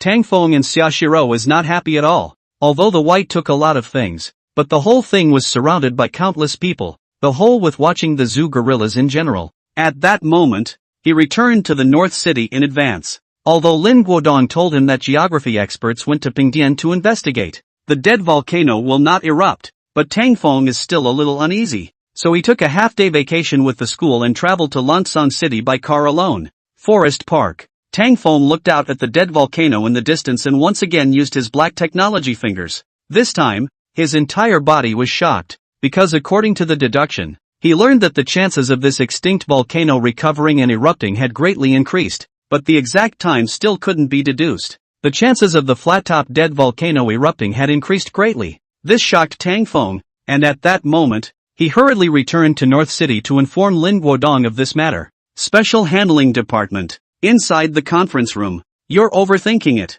Lin Guodong didn't react to hearing this. Instead, he persuaded Tang Feng. After all, The Longko Academy site had already sent a team of geography experts over to assess the situation, and the flat-topped extinct volcano wouldn't erupt, and Tangfeng couldn't come up with any substantial evidence. It was purely intuition. How could this be believed? You're considered a scientific researcher. How can you be superstitious? Lin Guodong didn't care and sent Tangfeng out with a smile. Geniuses were still children after all, rich in imagination. Seeing something scary would breed fear, a very natural phenomenon. This made Tangfeng helpless and angry. The black tech finger definitely can't go wrong, but he can't leak it out. Otherwise the whole world will want to catch him for research. New Entertainment Media Company. This was originally a small company that wasn't very well known in the industry, but because it had gotten an exclusive interview with Tangfeng twice, it had gotten a lot of attention. At this moment, after Tangfeng left the special handling department, he took a taxi and arrived. It immediately caused an uproar. Why did you come? After Jiang Fei got the news, she rushed down in the elevator and saw Tangfeng in the lobby lounge. Without further ado, can you hold a conference for me right away? Tangfeng waved his hand. Now that the situation was critical and the special handling department had ignored his advice, he could only choose to inform the crowd through the media. As for whether people believed it or not, he didn't know. Just do it with a clear conscience anyway. Now, happiness came too suddenly, and Jiang Fei felt that it was a bit unrealistic, and it wasn't until Tangfeng twisted her sneer that she reacted. With that, he hurriedly led her up to the 15th floor. After receiving the notice, the chief editor directly ordered to stop all current work and fully prepare for the upcoming conference. He was completely surprised that Tangfeng, the 10-year-old genius, had taken the initiative to come to his door. The efficiency of the various departments was quick, and they instantly notified Tangfeng of the upcoming conference, which instantly attracted countless people to watch. Under the limelight, many cameras were aimed at Tangfeng. Jiang Fei on the side was still a bit nervous, smiling without showing her teeth as she looked towards Tangfeng, waiting for him to speak. Hello everyone, I'm Tangfeng. Today's conference is mainly held to tell you all one thing. The extinct volcano in Lansong City's forest park will erupt soon, so I hope that Lansong City will treat it harshly. It's best to close the forest park and conduct a citywide evacuation. A moment later, Tangfeng turned to the camera with a serious face. He couldn't say the exact reason, but repeatedly cautioned everyone that this matter would never be false. Wow! With these words, Jiang Fei and the others were all horrified, completely unable to imagine that Tangfeng had called a press conference to talk about this matter, because some time ago, the Dragon Science Academy had dispatched geography experts to Lansong City to investigate. They all knew that it wasn't a secret. It also turned out that dead volcano wouldn't erupt, so that people wouldn't start rumors and cause panic. But now, Tangfeng had actually told the entire Federation in front of them that dead volcano would erupt, which for a moment had left the crowd confused, not knowing who to believe. The many viewers in front of the TV were the same, but there were still some people who chose to believe Tangfeng. After all, although he was only 10 years old, the contributions he had made over this period of time were there for all to see. Moreover, if he really lied, it wouldn't do him any favors, so he wouldn't have to lift a stone to hit his own feet. Another part of the people scoffed at this, saying that Tangfeng was indeed powerful, a 10-year-old prodigy, but it was impossible for him to even be proficient in geography, right? Besides, a team of experts had already carefully investigated and confirmed that the extinct volcano wouldn't erupt, so they speculated. Could it be that this 10-year-old prodigy had drifted, bound by capital interests, a hype?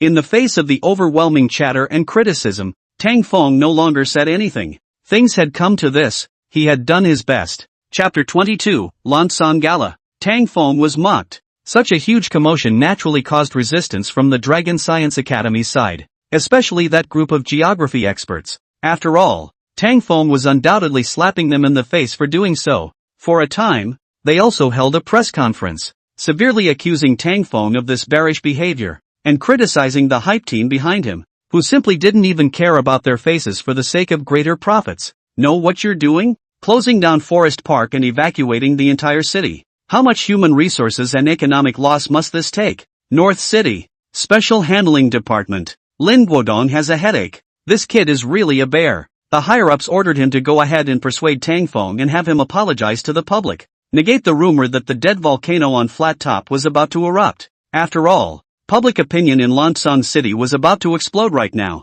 and in 2 days, it'll be their annual celebration in Lansong City, Forest Park, as the local cash cow. will be hosting a sumptuous extravaganza. This rumor had undoubtedly caused them to suffer a huge economic loss. For a time, Tang Feng had been reduced from the previous hero of the Federation to the bare child that everyone blamed. In response, Tang Feng just laughed coldly and refused to apologize to the public, claiming that every word he said was true, and said, "Since you all do not believe me, then just as you like. I slipped away. Only, if something really happened, don't come to me. This matter has nothing to do with me." Tang Feng, 1 cent. Tang Feng felt chilled for the first time. He felt that he did have nothing to do. On the internet, there was an unbelievably hot debate about this incident. Some people thought that they should choose to believe Tang Feng, even though he was only 10 years old. Whether it was the Mountain City fire or the nuclear power plant incident, he had handled it all very well and couldn't possibly lie. There are also people who think that it's because he's only 10 years old that he would commit bare child things, especially now that money and power society is presumably inculcated by interests. Old neighborhood. Xia's father and mother were very angry at the people accusing Tang Feng on the internet, and they kept disliking them externally, saying that their child wouldn't lie. But their rebuttals were like waves in the ocean, quickly drowned out by a variety of voices. There were even some radicals who had previously disliked Tang Feng who came outside the neighborhood to cause trouble, blatantly accusing Tang Feng of definitely joining a certain team or labor union for the sake of greater financial gain. He didn't even have the face to carry the tempo. There were also rumors that the flat-topped extinct volcano would erupt. So irresponsible. Luckily, the Special Handling Department came over in time to resolve the situation before it caused too much of an impact. Hey, why don't you kid just issue a statement of apology to the public? Lin Guodong felt a headache over this incident. With things having developed to this point, he was also quite distressed for Tang Feng. After all, he was only 10 years old, and from the previous all-network pursuit to the current sky-high accusations, no one else would be able to accept it. But this was also normal, because a person who was too hot would easily attract the black, especially with the 10-year-old attribute. In response, Tang Feng directly refused, stating that he had a clear conscience. Xia's father and mother also showed drastic resistance to the Special Handling Department, the outskirts of North City. In order to keep Tang Feng from being affected, Xia Shiro especially took him away from the hustle and bustle of the city and came out to take a break. "Shiro, is this that brother of yours? Oh my god, I actually saw the little genius with my own eyes." Xia Shiro was well liked in school. After all, she was the school flower girl, and many of her friends had come at the moment, and they were all loyal supporters of Tang Feng. "Brother Tang, do you still lack a pendant for your thigh?" A group of people much older than Tang Feng had gathered around, constantly sizing up Tang Feng. This made Tang Feng speechless. "Do you guys think I'm a national treasure?" At the same time, he was also observing these people to see who was plotting against his old sister.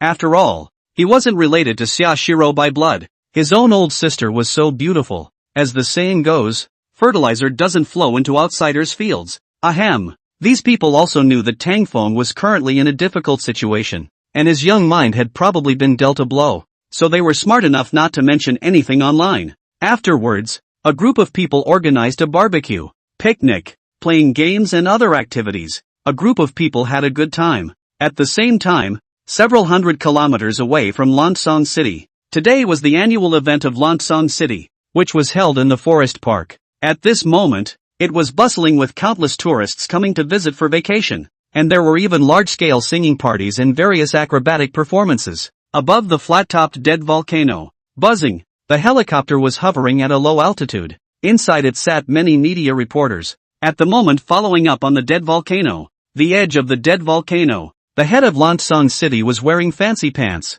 He held a microphone in one hand and kept shaking it at the helicopter in the sky. "Ladies, gentlemen, welcome to Lansong City. Today is the annual extravaganza event. I hope you all have a great time," the head of Lansong said with an excited look. The annual extravaganza would bring countless economic benefits to Lansong City. That was why he was furious at Tang Feng's unsubstantiated prediction. The tourists in the forest park were also raising their bottles in the air and cheering non-stop. "I'm currently at the edge of the flat-topped dead volcano, which is our Lansong City's iconic attraction. But don't worry everyone, it's a dead volcano. It hasn't erupted for 1,000 years. What's more, not long ago, the geography experts from the Dragon Science Academy just came to scrutinize it, so we can completely guarantee that it's very safe. So those bare children's remarks on the internet, we don't have to take them seriously. Certain people are drifted. Let's be generous and forgive him." The person in charge of Lansong City opened his mouth to the many cameras. His tone was a bit conspiratorial,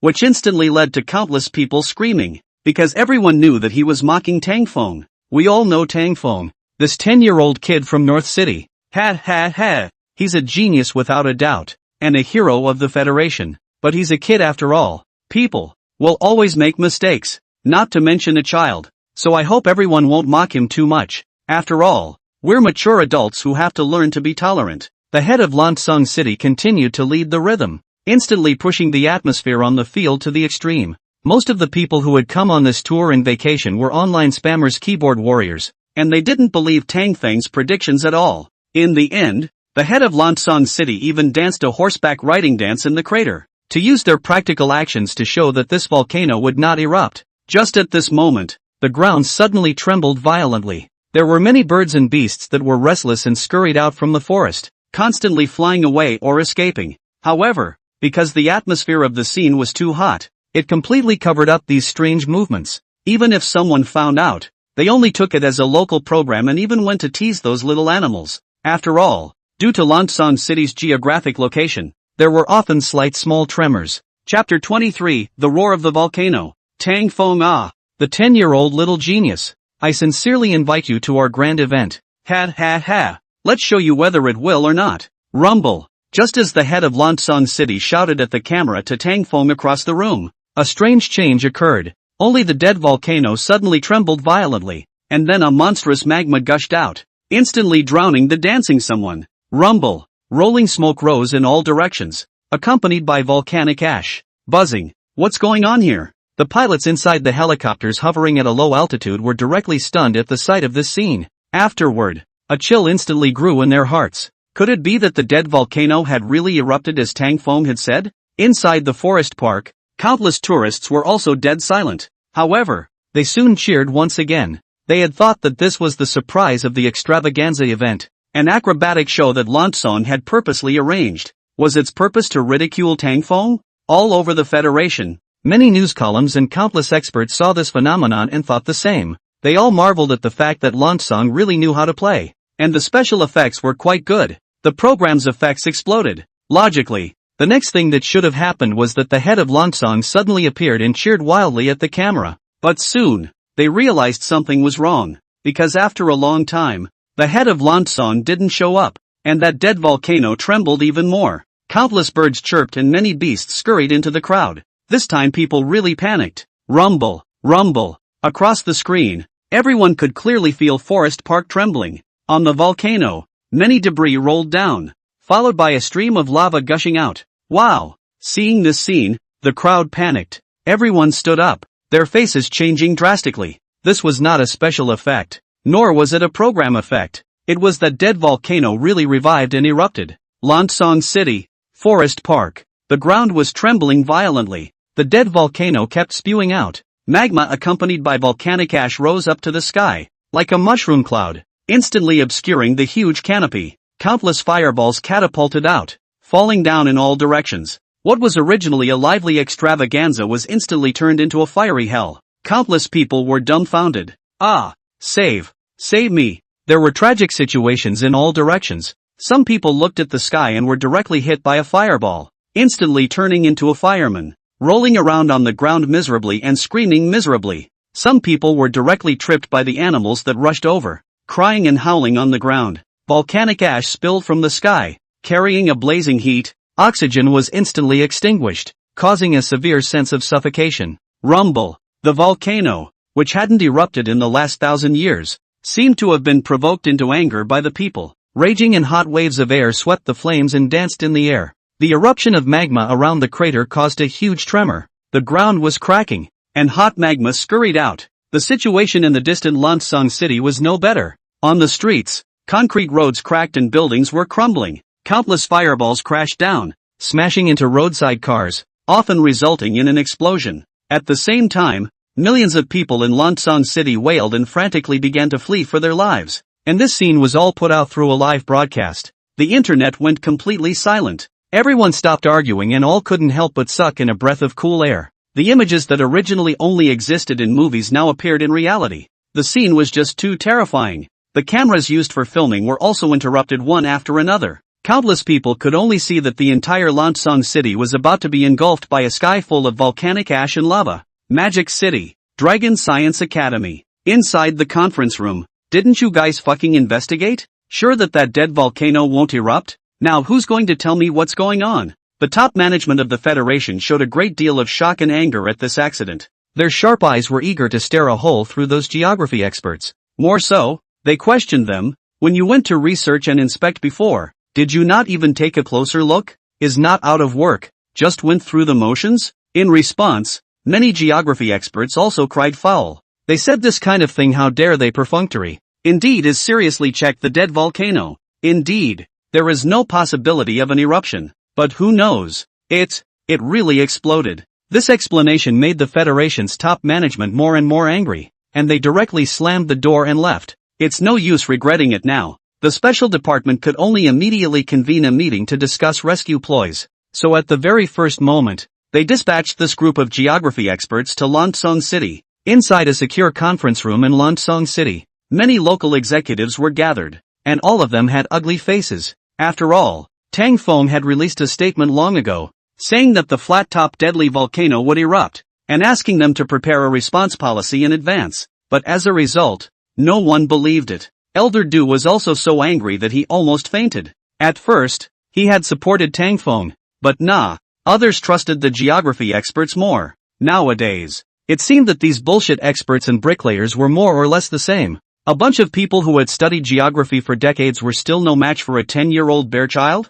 Simply hilarious. North City, suburb, Xiaoshiro and the others saw all of this through the internet. After all, the internet was already incredibly noisy. Numerous netizens had swiped their screens and expressed their apologies to Tang Feng. In response, Tang Feng just sneered, then sighed. He had long ago sent out a warning to the public, doing his best to do all he could as a child, but no one believed it. Such were the consequences of arrogance. Magic Capital, Dragon Science Academy. The top management of the Federation had held an emergency meeting to discuss the rescue ploy for this Lansong volcano eruption. That batch of geography experts had already left first. Pull the shang by yourself. Wipe it yourself. Accompanying them are the Federation's top brass, who will directly take over the local authority of Lansong and carry out the evacuation of the whole city and other emergency treatments. The most important thing today is how to face Tang Feng. The hero of the Federation in the Lansong incident more than once warned the crowd that the flat-top dead volcano will erupt. But what was the result?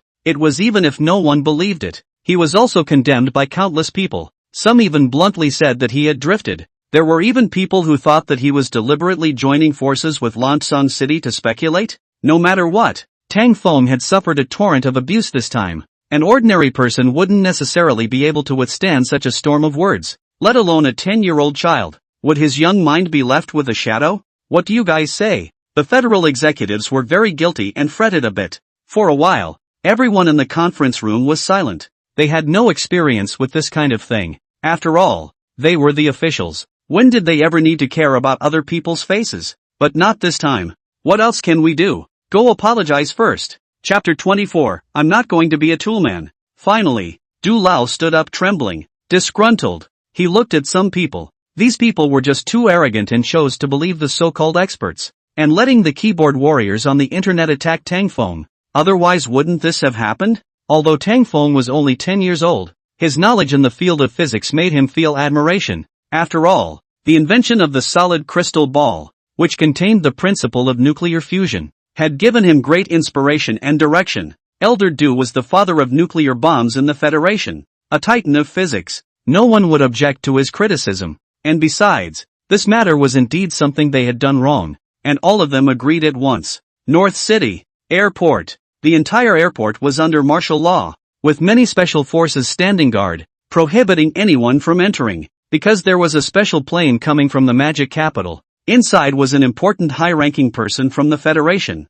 who had specially come this time to personally apologize to Tang Feng. Lin Guodong had wanted to receive Tang Feng into the special handling department, but it was rejected by the top brass. The federal top brass understood very well. This time, they must apologize at the door. Only then would it appear to be sincere. Old neighborhood. Xia's father and mother were apprehensive. After all, the top brass, who could only be seen on TV, had arrived in person. causing them to panic. Little friend Tang, we were wrong this time.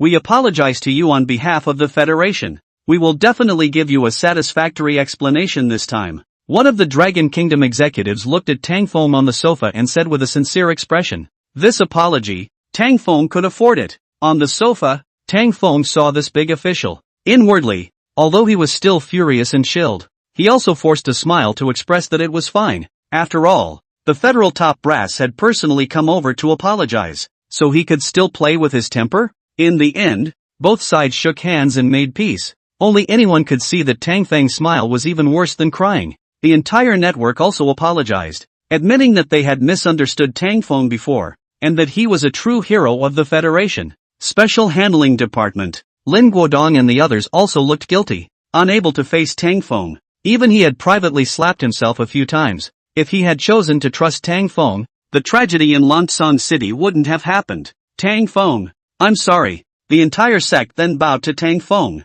In response, Tang Feng just waved his hand. What was the use of talking about this now? He had come this time to cooperate with the Special Handling Department and study how to solve the Lansong volcano eruption. Are you guys out of your minds? Inside the conference room, Tang Feng directly sneered, not leaving the slightest bit of face for Lin Guodong and the others. Take the solid-state fire extinguishing technology one gave you guys earlier and use it. With that, Tang Feng spoke again, looking furious, especially the Dragon Science Academy in Magic City. Were they all a bunch of old fools? Sending geography experts over was of no use. It would be better to deploy more fire departments and emergency rescue units over. Dead volcano eruption is a foregone conclusion. Now Lansong is a piece of purgatory, turned into a flaming mountain. Do not use the solid crystal ball. Still want what? Lin Guodong also reacted quickly after hearing this, and then immediately reported the solution up. Finally, under the use of several solid crystal balls, the Lansong City fire was completely extinguished,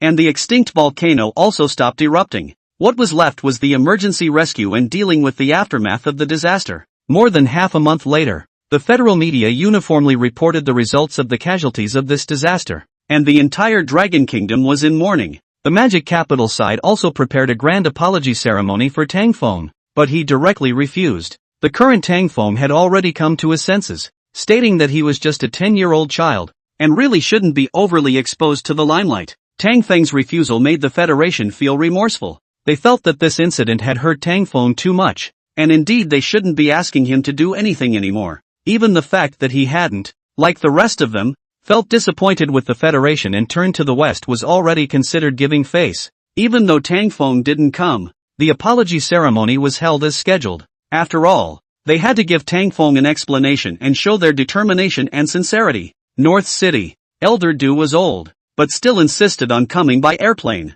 He talked freely with Tang Feng for a long time, just to enlighten him. After all, he was only 10 years old and shouldn't have suffered so much. Little Feng a person who is powerful is also ultimately a person's power. You can't let the Federation become overly dependent on you, otherwise they'll become unmotivated. This was Du Lao's admonition to Tang Feng before he left. Tang Feng understood what Du Lao meant, and he had thought a lot lately. There were some things he really shouldn't get too involved in, even though he had a system that allowed him to obtain super black technology. But every time something happened, he had to ask for his help, and for a short period of time, the technology was advancing. But in the long run, it would make the Federation dependent on him, and technology development would be interrupted. After all, if he could handle it alone, what would the rest of the people research? This was something the West did very well. They also abounded in geniuses, but never relied on them, instead choosing to progress together. Besides, Tang Feng was a human being. Accidents happened every day all over the world. He wasn't a god. It was impossible for him to have the time and the super technology that could cope with every accident. Don't think too much. You're still a child. You're not a tool. At this time, Xiaoshiro slowly walked over and gently swept Tang Feng into her arms. This Lansong incident had also chilled her to the bone. After all, Tang Feng had given so much for the Federation, had entered the nuclear reactor alone and rescued countless people. But what did he get in exchange in the end? He was just a 10-year-old kid. Tang Feng froze at his words, then his heart cleared up. Right. I'm just a kid. I'm a human being.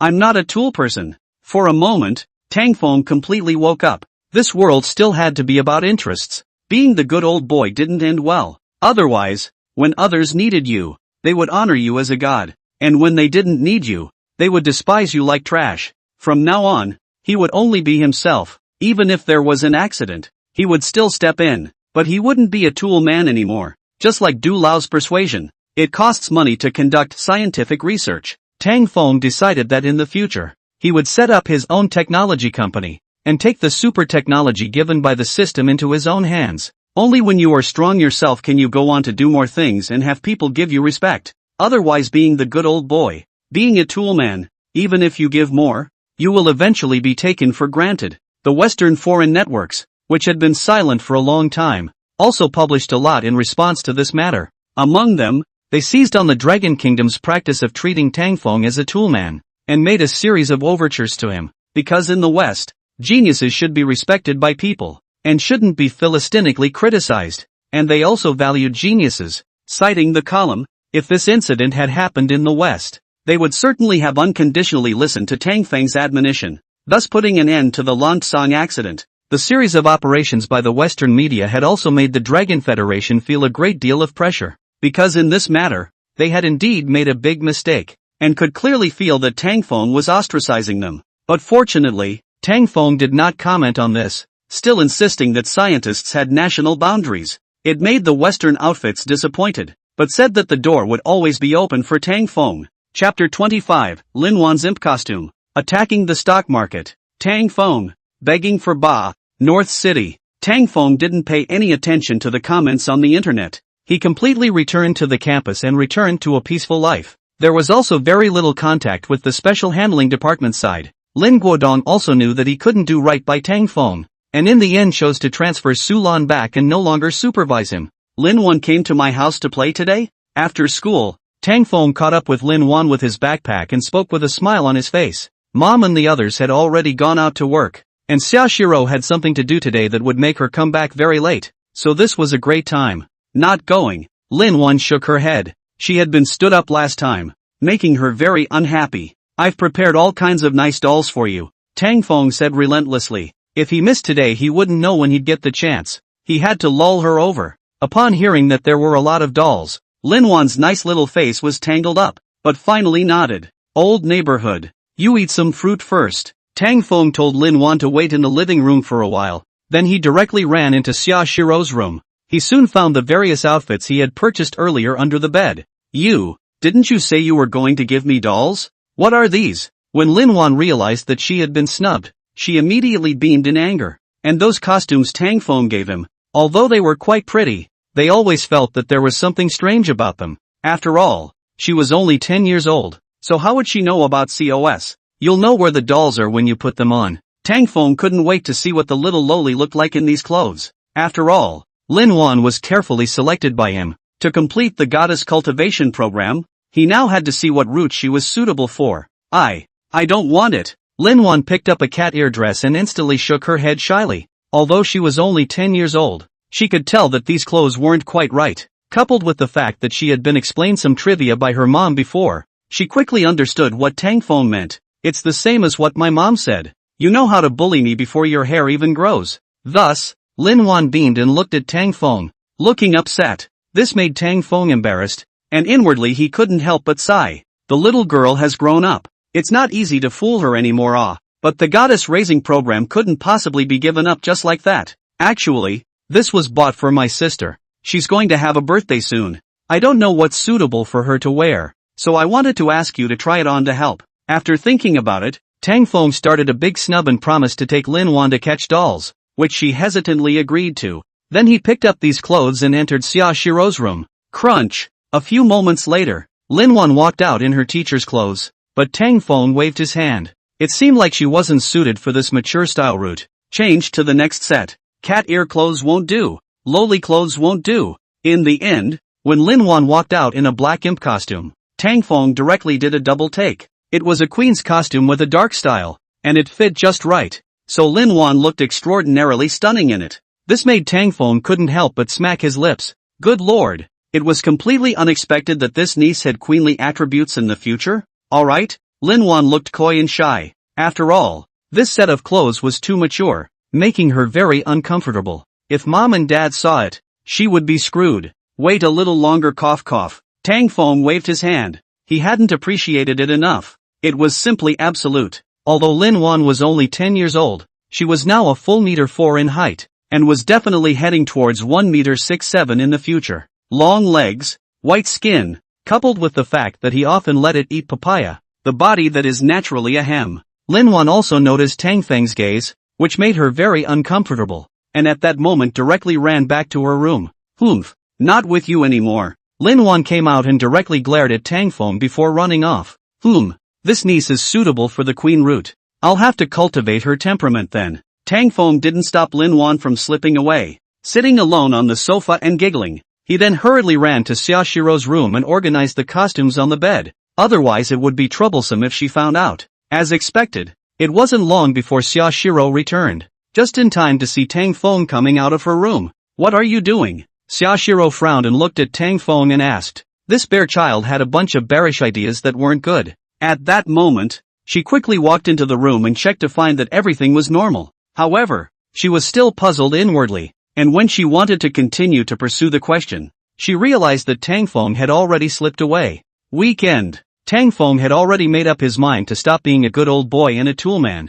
Although he was only 10 years old now, it was time to pave the way for the future. Thus, he was ready to register a technology company, but it was still too early. The task at hand was to earn money by his own efforts and improve his family's life. After all, the rewards he had received from helping the North City Airport and the Mountain City fire before were negligible. Moreover, Mom and Dad weren't the type of people who loved to take advantage of the situation and were unwilling to move inside the villa gifted by the Federation. According to their words, it wasn't comfortable to use something that they didn't earn. Also not used to that kind of big house. What a simple mind. As soon as he thought of Xia's father and mother, Tang Feng's nose turned a little sour. Although he was adopted, Xia father treated him as if he were their own, treating him like his own son, giving him the best in terms of food and clothing, once making Xia Shiro very jealous. They are not highly educated and can only do manual labor in the provinces to earn money. He remembered that his dad always had a dream. That is, he hoped to have a small car of his own in his lifetime,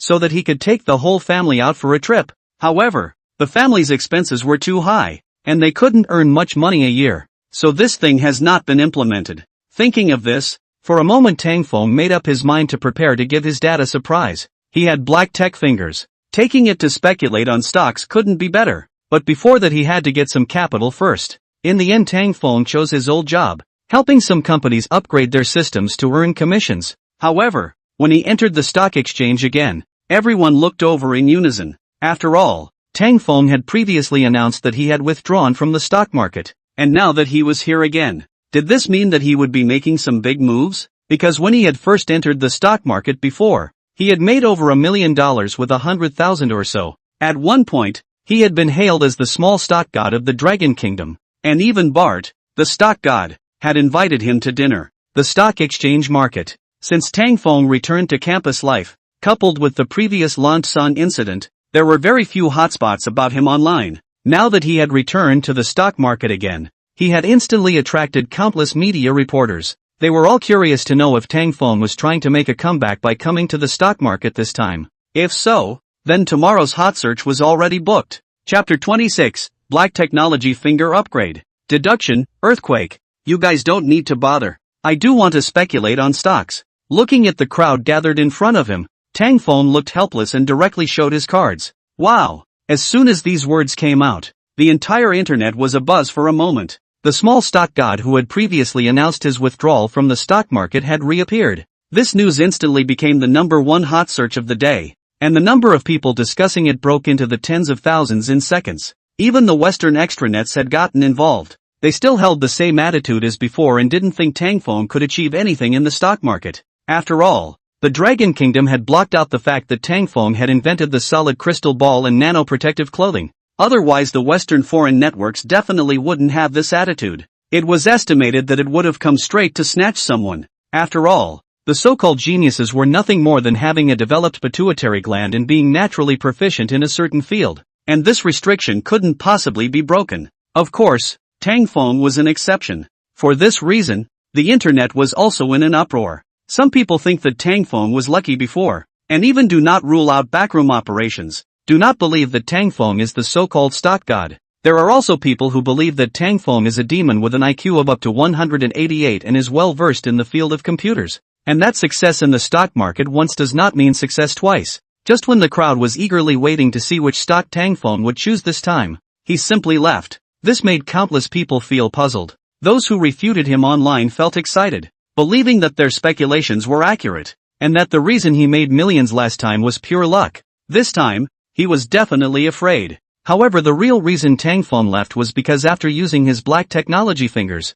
he realized that the stock market was now in a bear market period. No stock was a sure thing. This made him a bit fretful. Right at this moment, the system's icy beep sounded abruptly. Ding! Black technology finger upgrade successful. Ding! Host can use this to deduce what will happen in the next half month. The familiar tone caused Tang Feng to freeze, followed by ecstasy. The last time he deduced the flat-top deadly volcano was because he couldn't deduce the exact time of the eruption, resulting in heavy deaths and injuries. Now that the system had been upgraded and could accurately predict what would happen within half a month, wouldn't it be equivalent to divine means? Predicting the future. Thinking about it made people crazy. Forcing back his excitement, Tang Feng hurriedly ran towards his home in the old neighborhood. Are you trying to speculate on stocks again? After returning home, Xia Shiro looked directly at Tang Feng and asked. She didn't understand this stock speculation thing, but she also knew that it wasn't much different from gambling, and a little inattention would lead to a fall into hell.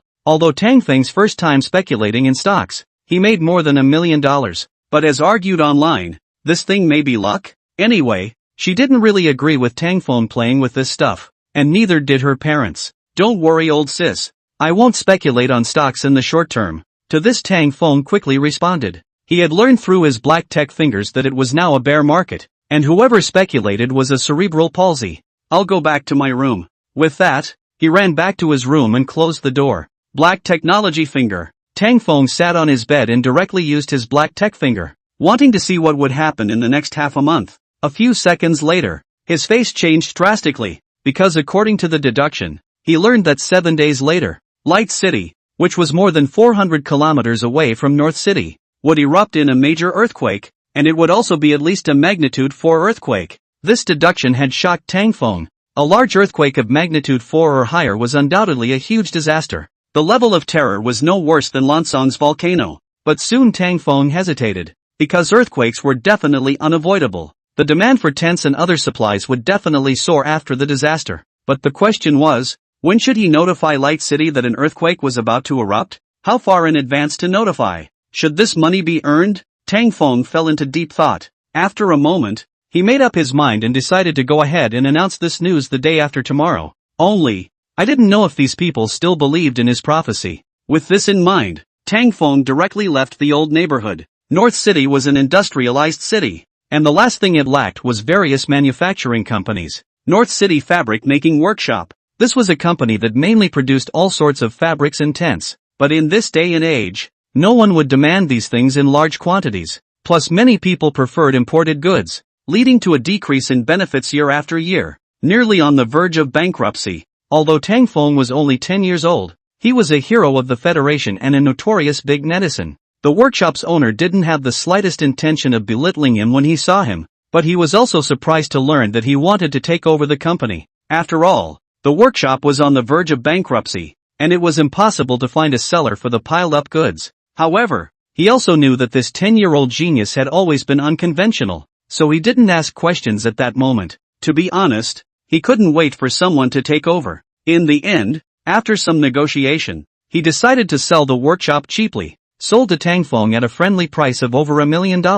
In this regard, Tang Feng didn't have the slightest opinion, because he knew that his plan would bring extremely lucrative returns. As for this 1 million plus, he could only call his parents and ask them to take out the money they had earned from stock speculation and use it first. When Xia's father and mother heard about it, although they were a bit puzzled by Tang Feng's behavior, they eventually agreed. After all, that more than $1 million was what Tang Feng had earned. And although it was hard to avoid feeling a little worried about him learning to start a business at such a young age, they were relieved after thinking about it, because their child never seemed to disappoint. However, Tang Feng was not satisfied. This workshop, although the scale was quite okay, was far from being able to meet the needs after the earthquake. Therefore, he once again discussed with his parents, wanting to continue to expand the scale. so he wanted to take the villa gifted by Beiching to the bank to mortgage. This time, Xiao's father and mother were somewhat unable to sit still. After all, before more than 1 million, even if, right as a child to practice, did not think it will make money, the loss does not matter. But that set of villa is a gift. They have not moved over. Is the heart is not satisfied. Think not their own earned. With uncomfortable. Mom and dad, you don't have to worry. I'm only 10 years old. But would I joke about something like this? Tang Feng painstakingly explained for half a day before Xiao's father and mother agreed. Besides, that villa is also his life in exchange for. Even if he lost his life, there is nothing to be ashamed of. And the house does not live in that is also a waste. It would be better to take to the mortgage. Loss is not the bank recovery. Also can be regarded as return to them. The most important thing is that this time will not lose. Under no circumstances, Xiao's father and mother had to compromise. Then they returned to the North City. Instead of Tang Feng went to the bank and mortgaged the villa for $5 million. Tang Feng took this $5 million and continued to expand, acquiring 2 more workshop companies and 1 FMCG company in succession. This matter was also quickly learned by the media. The internet was once again abuzz. Chapter 27. The entire internet paid tribute. Little hero Tang Feng. Everyone hadn't expected that Tang Feng hadn't speculated in stocks, but had chosen to go into business. But when the crowd learned about the companies Tang Feng had acquired, they all froze. 3 workshop companies and 1 FMCG. To be honest, in this day and age, there really wasn't much of a future. Otherwise, those 4 companies wouldn't have been on the verge of bankruptcy and finally sold off cheaply. For a while, countless people were talking, thinking that Tang Feng, the 10-year-old genius, had a high IQ, but was a poor businessman. This venture would most likely end in failure. In response, Tang Feng paid no attention, but took 2 days off and focused on the workshop. He promised a lot of money and let these employees work overtime to keep producing fabrics and tents, as well as many FMCG products. At the same time, he quietly upgraded a few machines with his black technology fingers. This reduced the cost he needed to produce the products by 80 to 90%. 5 days later, Light City was about to erupt in a major earthquake. Tang Feng finally left the workshop and headed to the new entertainment media company. Under the limelight, Tang Feng faced the many cameras and spoke with a serious face. Hello everyone, I'm Tang Feng. Today I've come to inform everyone that 5 days from now, a major earthquake will erupt in Light City. Moreover, the grade of this earthquake will be above grade 4. The moment this statement came out, it caused an uproar. However, after experiencing the last Lansong incident, almost everyone was convinced of Tang Feng's prophecy. After all, the last volcano incident was too subtle. You said that even geography experts had personally gone to check it out and confirmed that it wouldn't erupt. But in the end, they were still madly slapped in the face. A few minutes later, Tang Feng left. This prophecy had also quickly made it onto the hot search, and the heat had been rising wildly upwards. Seeing this, the Western extranets also intervened across the board. They expressed their curiosity about this, and they issued statements one after another, questioning why Tang Feng had such a divine prediction. This was what most netizens were wondering. After all, the last volcano you could explain with intuition. So the second time was still intuition? And the time and intensity level of the special meow could be predicted? You think you're a human seismograph? Special Handling Department. Inside the conference room, Lin held an emergency meeting at the first opportunity after learning the news. They had learned from the lessons of the last Lansong, so they attached great importance to Tang Feng's prediction this time, and reported it to the top brass at the first opportunity. The Federal High Command was also shocked by this. Detecting whether a dead volcano would erupt or not existed difficult, with unpredictable surprises. But nowadays, with the advanced level of technology, it is still possible to predict earthquakes in advance. But the Seismological Bureau did not find anomalies. Many geography experts have also learned to be smart this time, saying that they don't know what's going on either. Otherwise, if they say that the earthquake will not occur, and then in case the car overturned that time not have to take the blame again? However, the Federal High Command finally gave the order. Just according to Tang Feng's admonition, the whole city was evacuated in advance, trying to minimize the economic losses. At the same time, they laughed bitterly, finally realizing why Tang Feng had started his own business, and still chose a cold fabric workshop. Many people were dissatisfied with his behavior. The federal hierarchy turned a blind eye to this. After all, in the past, Tang Feng was an extremely selfless person. Whether it was the solid crystal ball or nanotechnology, he had donated it without compensation. Furthermore, He was kind enough to announce in advance that a major earthquake was going to erupt in Light City. If he chooses to hide it, what can you do? Is it hard to ask him to be a good old boy and a tool man to donate the company? Do they deserve it?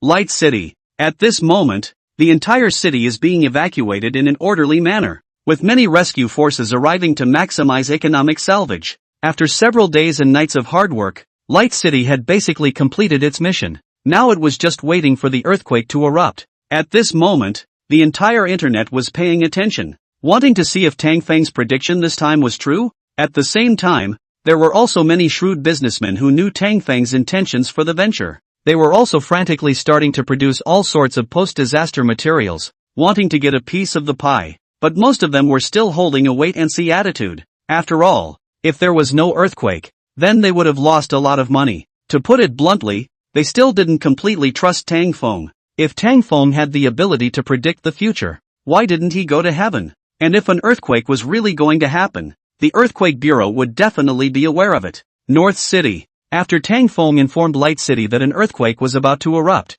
he didn't continue to focus on the matter. Instead, he put his energy directly into the workshop. The four companies started producing like crazy. Together with the previous stock, he estimated that contracting half of Light City would be no problem. Light City. 9 o'clock at night. The entire Federation, even the Western extranet was paying attention, and now it was just a few hours away from the prediction. The predicted massive earthquake had yet to erupt. Not even any of the signs before the earthquake erupted had happened. This made countless people increasingly doubt whether Tang Feng's prediction was true or not. 11 o'clock at night. Just when everyone thought Tang Feng had made a blind prediction and was ready to spray him, a sudden change occurred. Only the empty Light City suddenly trembled violently. Right in that flash of lightning, countless buildings began to shake and collapse. At the same time, the Seismic Bureau had instantly gotten the message. An earthquake had indeed erupted in Light City, and it had reached magnitude 6. It was exactly as Tang Feng had predicted. In an instant, the entire network fell dead silent. Everyone was dumbfounded, and then couldn't help but suck in a breath of cool air. This Tang Feng was too demonic, right? Rumble. A massive earthquake had erupted in Light City, the highest magnitude reaching 6.3 at one point, which could be called the biggest geographical disaster in the Dragon Kingdom in decades. And it still happened at night. For a while, countless people were scared and grateful afterward. If Tang Feng hadn't predicted this matter in advance and publicized it, I'm afraid that Light City would have suffered heavy losses this time. The top echelons of the Federation were also shocked by this. Their spines were in a cold sweat. Fortunately, they had learned their lesson this time and chose to trust Tang Feng. Otherwise the consequences would have been unimaginable. After all, Light City was a metropolis with a population of millions. Shortly thereafter, the rescue forces that had long been stationed near Light City set off in a hurry. Although they had already evacuated the crowd in advance, there was no guarantee that there would be disobedient, haunted, paralyzed people left behind. It was necessary to do their best to achieve zero casualties. At the same time, because of the disaster, millions of people in Light City were also facing the point of being homeless. The Federation also began to urgently dispatch supplies to Light City. North City. The supplies produced by Tang Feng's workshop were booked out in the first place. Other companies were selling $99, $100+ boxes of supplies. Tang Feng here, however, only needed $19. It was nearly 5 times cheaper. A direct fracture. Once this matter was announced, countless people on the internet praised Tang Feng. Some of the people who had previously said that Tang Feng was getting rich were also coming out to apologize on their knees. After all, in their opinion, Tang Feng was losing money for charity, and they had actually accused that he was making a disaster fortune before. A slap in the face or not, a bunch of adults didn't even have the breadth of mind of a child. As a result, Tang Feng had reaped the title of Little National Hero. At the same time, Tang Feng was also stealing joy. Because of the black technology fingers, his supplies were basically cost-free and of high quality. Not only could he come close to providing gratuitous aid to the disaster area, but at the same time, he could make a small profit. Wouldn't that be great? Chapter 28 Old Sisters Study Materials O Votes. And those shrewd businessmen who followed Tang Feng also used this to make a big profit. This made the rest of them regret it and could only watch as others made a fortune. Meanwhile on the internet, Tang Feng's popularity had directly changed. Those businessmen who followed Tang Feng's lead didn't have black tech fingers, so the price of their supplies was a normal $1 or $200. In comparison, Tang Feng's $19 of supplies seemed extremely expensive. But once they thought about how some people had actually denounced Tangfeng online before, many netizens consciously apologized and dug up those who had cursed Tangfeng to criticize them. Of course, there was also a portion of breaks that said that since Tangfeng's material prices had been lowered so much, then why not just drop it to the bottom and give it away for free? Of course, this kind of sand sculpture comment was quickly sprayed away by most of the netizens. The breaks need not be heeded. Magic City, Dragon Science Academy. After focusing on this great earthquake in Light City, these scientists of the Dragon Science Academy were deeply skeptical of the science they once believed in. Everyone was discussing how exactly Tangfeng managed to accurately predict earthquakes. After all, this was just too metaphysical and demonic.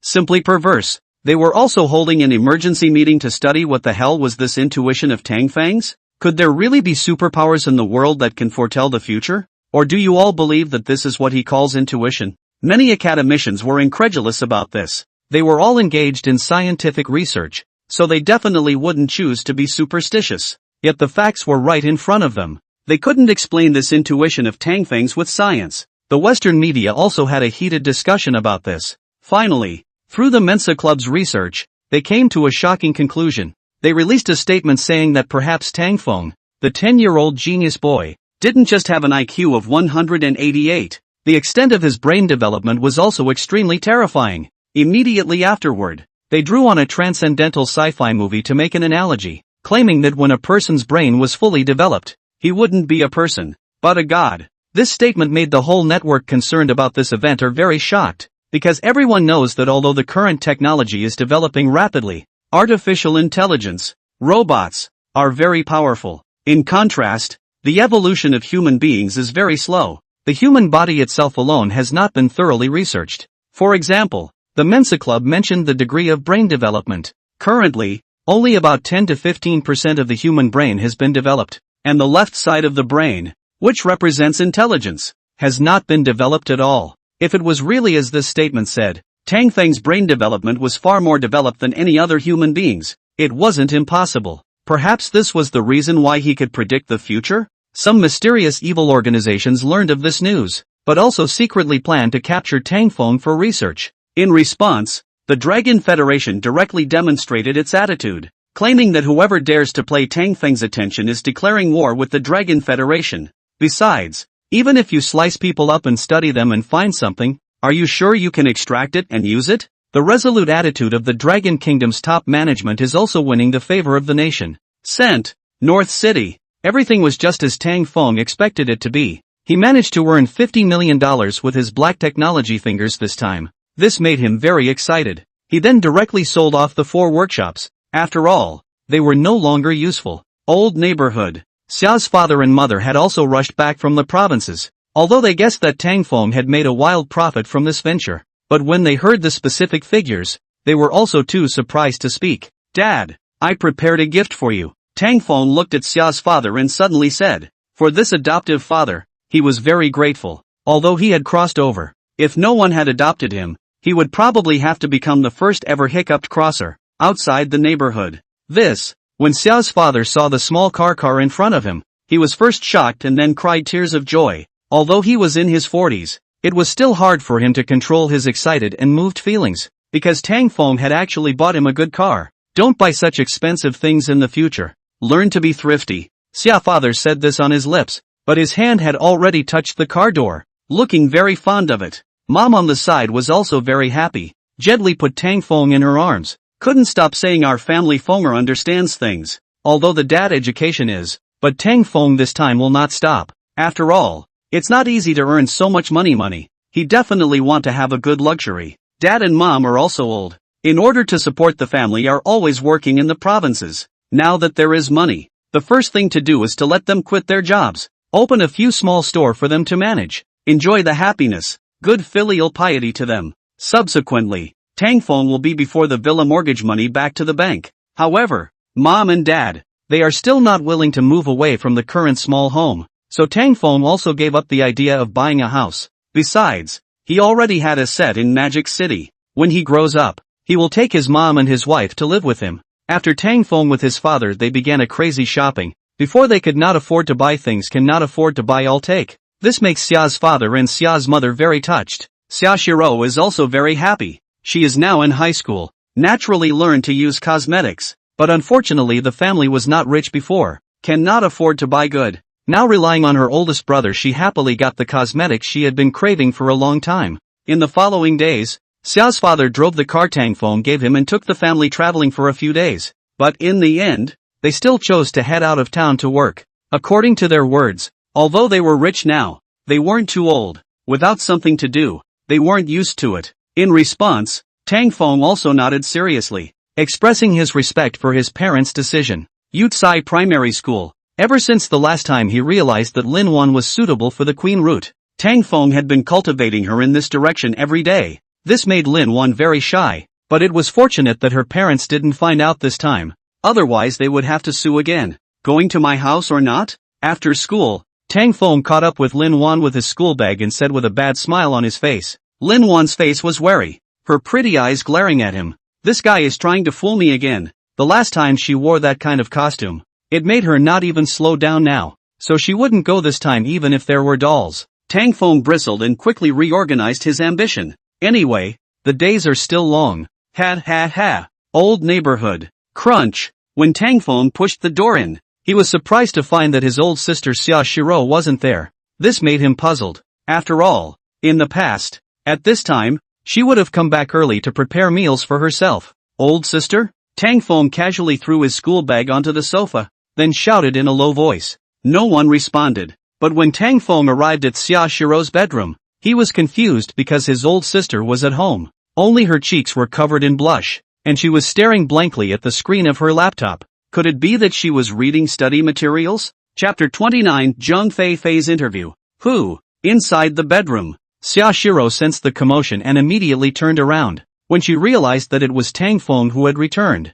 a flash of shame and panic appeared on her pretty face. Hastily, she closed the notebook with a snap. So you're at home, old sister, reading study materials? Tang Feng, as a person who had been there before, naturally knew what his old sister was secretly doing. Ahem. He pretended as if he hadn't seen anything and left Xia Shiro's room with a greeting. But as soon as he went out, he was snickering inwardly. If he hadn't blinked just now, his old sister seemed to be watching a not-so-big movie? Geez. I never thought that old sister Xia Shiro would be such a person. A person of the same path. Ahem. Inside the bedroom, Xia Shiro had a shy face at the moment. Her body stiffened and she was a bit nervous. She was torn between whether Tang Feng had seen what she was doing or not. The point was that this guy couldn't be viewed with common sense at all. Don't look at the fact that he was only 10 years old. He had already learned to fool girls into letting people eat papaya every day. Thinking about this, Xia Shiro couldn't sit still and then directly left the bedroom. She was ready to test Tang Feng to see if this bare child had seen her small movements or not. Inside the living room. Little Wind, you just didn't see anything special, did you? After Xia Shiro came out, she squirmed and looked towards Tang Feng who was sitting on the sofa and asked. Her expression was so tangled that her hanging hands couldn't help but tangle together. Aren't you reading study materials, old sister? Did I read it wrong? Tang Feng pretended to be innocent, blinking his big eyes innocently as he asked. Only then did Xia Shiro put her heart down and touch Tang Feng's head. Awkwardly, she returned, Right. Elder sister is looking at the study materials. Looking at his older sister echoing herself in a serious manner, Tang Feng almost laughed out loud. However, he remained as steady as an old dog on the surface, stating that next time, he would also look at the study materials with his sister. Xia Shiro smiled even more awkwardly on her face. Evening. Xia Shiro was very different from the past. Her meals were absent-minded, and she didn't watch TV anymore, going back to her room to rest very early.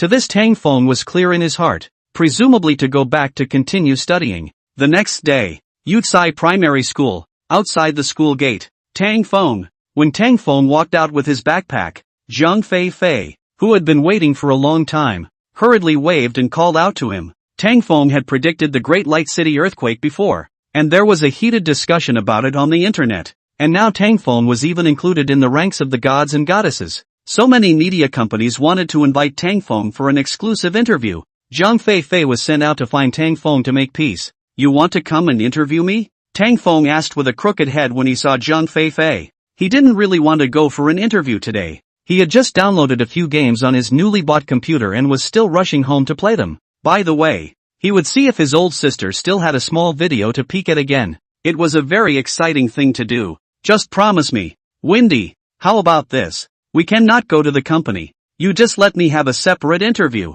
and I'll make you something delicious, okay? Zhang Fei could also tell that today's Tang Feng wasn't very interested. She begged with a petulant face. There was no way. The editor-in-chief's side was pushing too hard, and the company also promised that if she could interview Tang Feng, then she would be promoted and get a raise. It was just too difficult for her. Seeing that Zhang Fei was softly begging herself, Tang Feng touched his head. For this Zhang Fei he was very favorable, and for the first time he was able to accept her interview. Not because of what Dija Ultraman, simply think she looks like his first love. Now look at her pampered look. Simply can put people crispy death. I don't know which one of them is going to be cheap. If I were a few years older, I would definitely chase after her. Promise me. Little Feng.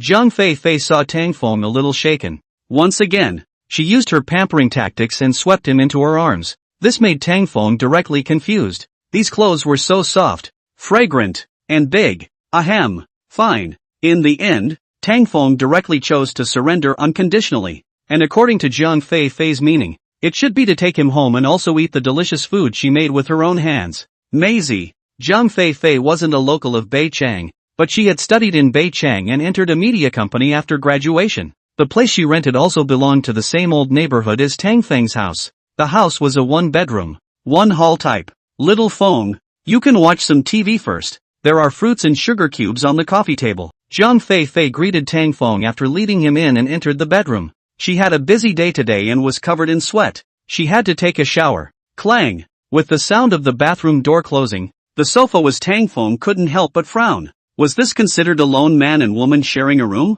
According to the novel script, something wonderful must happen after bathing, but unfortunately for him, this 10,000 evil bear's body Just when Tang Feng's heart was racing, Zhang Fei came out after bathing. The sight in front of him made him call out that it was worth coming.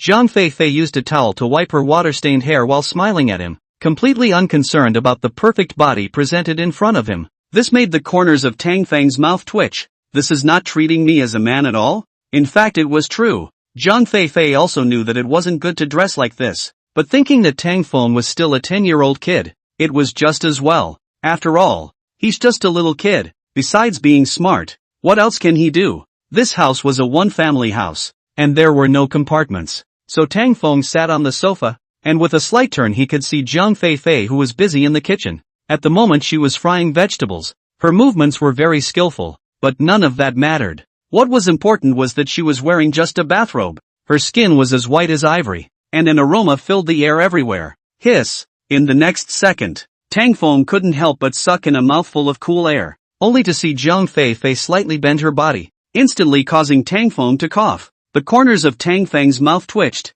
There were advantages to being young, otherwise he wouldn't have seen this scene. A few moments later, Zhang Fei walked over with a few dishes. An awkward smile spread across her pretty face. Little Feng, my cooking skills are average. You'll have to make do with what you've got, haha. At this, Tang Feng didn't care, thinking that I'm not here to eat. But after taking a bite he froze. This cooking was dozens of times better than his old sister's guy. Watching Tang Feng wolf down his food, Zhang Fei covered her mouth and laughed happily, chatting while eating. This was the first time Tang Feng had spent so much time alone with Zhang Fei. At the same time, Tang Feng also obtained a piece of good news. That was that Zhang Fei currently didn't have a boyfriend and had never been in love. This was simply absolute. But it's a pity. She's definitely not willing to accept a sibling relationship, but it's possible to try is all. Ahem. Wow. After eating and cleaning up, Zhang Fei pulled the curtains on the balcony open to make the room appear brighter. She then took out her cell phone and prepared to start interviewing Tang Feng. Chapter 30, Impersonating Zhang Fei's boyfriend? The content of this interview was still centered around why he could foresee that a disaster would occur in Lunsong and Light City. Was his brain development too strong? As the Mensa Club had said? After all, the internet was going crazy right now over these two issues. All I can say about this matter is that they're overthinking it. How can the human brain be developed that easily? Take a certain Innistrad. After he was sliced up, it also turned out that his brain was even weaker than an ordinary person's developed one. Tang Feng returned with some tears and laughter. The reason he was able to predict the future was purely with the help of his black technology fingers. Of course, this was something he definitely wouldn't say out loud. In the end, he had to just make up a lie, claiming that he had a dream at night that included these several disasters. A dream that predicted a major earthquake to erupt in Light City? Zhang Feifei felt that this was too esoteric, but looking at Tang Feng's sincere face, it didn't seem like he was lying either. She then put away her cell phone and ended the interview. Before leaving, Tang Feng even added her button, "Old Neighborhood." When Tang Feng came back, Xia Shiro didn't ask where he had gone. It seemed like she was still in a state of embarrassment. After all, secretly watching a small video and almost being discovered by her brother, that was a very humiliating thing. Tang Feng took a shower and went back to his room to rest. Lying on the bed, Tang Feng pulled out the latest model of smartphone, which mom and dad had licensed him to buy after earning money. Choo choo choo choo. After sending an emoji to Zhang Feifei, the other side quickly replied, "Xiao Feng, not sleeping at this late hour?" Zhang Feifei sent a message over, followed by a smiley face emoticon. Little Wind is thinking about Sister Feifei. After Tang Feng saw Zhang Feifei's message, a bad smile appeared on his small face and then responded. Then he sent another wicked smile emoticon over. Bear child, not learning. Zhang Feifei was a bit speechless when she saw this, and then responded with a bitter smile. Because she was able to interview Tang Feng one after another, her status in the company climbed very high, which naturally caused many people to be jealous, adding to the fact that she was relatively simple, so she hadn't been bullied much, and even if there were some male friends, they were still craving her body. As a result, she rarely chatted with others, and tonight was also the first time she had ever chatted with a 10-year-old and spilled her guts. Spilling her guts about how much work sucked. Sister Fifi isn't afraid. There's Little Wind. Little Wind will protect you. Wahahaha. Omega. Sister Fifi, go to bed early. It's good for your skin. Good night. After Tang Feng sent the last sentence, he directly threw his cell phone to the side. Against a girl like Zhang Feifei, one had to learn how to catch her. And in his previous life, he had played this set of old SIXS. As expected, at this moment, Zhang Feifei was a little stunned. The heart was beating violently. This bear child seems to be teasing himself? For a while, this made Zhang Feifei cry and laugh a little. Was she actually reduced to being teased by a 10-year-old child? However, she also admitted that even though Tang Feng was only 10 years old, both his character and ability were admirable. It was a pity that he was still a little kid after all. If only he was a little older. Early the next morning, Zhang Feifei rushed to the company on a battery-operated bicycle, hurriedly editing yesterday's interview and submitting it. When the people watched this interview, they were all dumbfounded. People had a dream and predicted a big earthquake in Light City? Are you sure you're not joking? The crowd of netizens obviously didn't believe Tang Feng's claims. They felt that he was definitely fooling people, and the Western media felt the same way. Tang Feng stopped bubbling for a few days afterward, and the heat gradually dissipated. Yutsai Elementary School. Tang Feng's most favorite thing right now was chatting with Zhang Feifei, in addition to cultivating Lin Wan's queenly temperament on a daily basis. Facing his various teasing words, Zhang Feifei had also become accustomed to it from her initial shock, rightly assuming that this 10-year-old genius had begun to commit bear child disease again. Older sister Xia Shiro also recovered after this period of reprieve. This made Tang Feng miserable. After all, he was going to start being destroyed by her again. Every day after dinner, he had to forcefully endure watching soap operas. On this day, Zhang Feifei suddenly gave Tang Feng a call, inviting him to go to the burger store after school. This surprised Tang Feng. Could it be that his plan to tease him had succeeded? After all, labor is small, but it's also full of organs. Ahem. Inside the burger store, Zhang Feifei waited here early. Only her complexion looked a little bleak. It looked pathetic. Sister Fifi? What's wrong? What happened? Tang Feng hurriedly put down his book bag and stood next to Zhang Feifei. Zhang Feifei looked at Tang Feng, her heart bitter. Forcing a smile, she ordered a children's set meal for Tang Feng. So, you're going on a blind date with an old man? Tang Feng looked at Zhang Feifei, who nodded. It's a balding uncle, who is always high and mighty on account of being a boss. So that, Xiao Feng, can you pretend to be my boyfriend? A moment later, Zhang Feifei suddenly spoke coyly. She knew that this request was very abrupt. After all, Tang Feng was only 10 years old. It was immoral and rude to let him do such a thing, but she really couldn't help it. Her parents had made it so that she had to bring a boyfriend back, or else they would force her to go on a blind date. There was no shortage of men in the company, but those people were all rather dirty-minded. Besides, Tang Feng was the only one she wouldn't resist. Tang Feng, who was drinking a Coke, almost spat out a mouthful when he heard this. This Zhang Fei wasn't kidding, right? I'm only 10 years old. And you're asking me to impersonate your boyfriend? You're teasing me? Although Tang Feng was well developed and was already 1 meter 6, Zhang Fei herself belonged to the petite type, and with her shoes on she was only 1 meter 6.5. Tang Feng and her were a good match, but Tang Feng's face was too tender. He didn't look like an adult in any way. I don't care. Anyway, if you don't help me, I'll just marry that old man, Zhang Fei said with a red face. Tang Feng looked at the suddenly arrogant Zhang Fei for a while speechless. Right at this moment, the system's icy beep sounded. Ding! Branch line mission initiated. Choice 1, agree to impersonate Zhang Fei's boyfriend and receive the reward, manned space shuttle technology. Choice 2, refuse to impersonate Zhang Fei's boyfriend and receive the reward, a Boeing 747. Nice guy. In terms of the system choice, it was posing as Zhang Fei's boyfriend, which was definitely something that other men were begging for. Therefore, Tang Feng made a decision right away. Alright, but I'm more famous. I won't be recognized, right? Tang Feng said as he sipped his coke while looking at Zhang Fei. Posing as a boyfriend was fine. He had been a man for 2 lifetimes and wasn't afraid of being shocked by her parents. The problem was, who didn't recognize him in the entire Federation now? In response, Zhang Fei hemmed and hawed, indicating that she had long been prepared. As long as Tang Feng could agree, she would have a solution. Looking at Zhang Fei's wry smile, Tang Feng always felt as if he had fallen into a pit. But he wasn't at a disadvantage either. With that, the two of them agreed to take a trip back to their hometown with her just this weekend. Chapter 31 Comet Hits Blue Star? The weekend arrived in a flash. Tang Feng told his old sister that he had some things to do this weekend, so he wouldn't be home. Xia Shiro frowned, a little worried inside, but she was relieved when she thought that this bear child was smarter than even herself.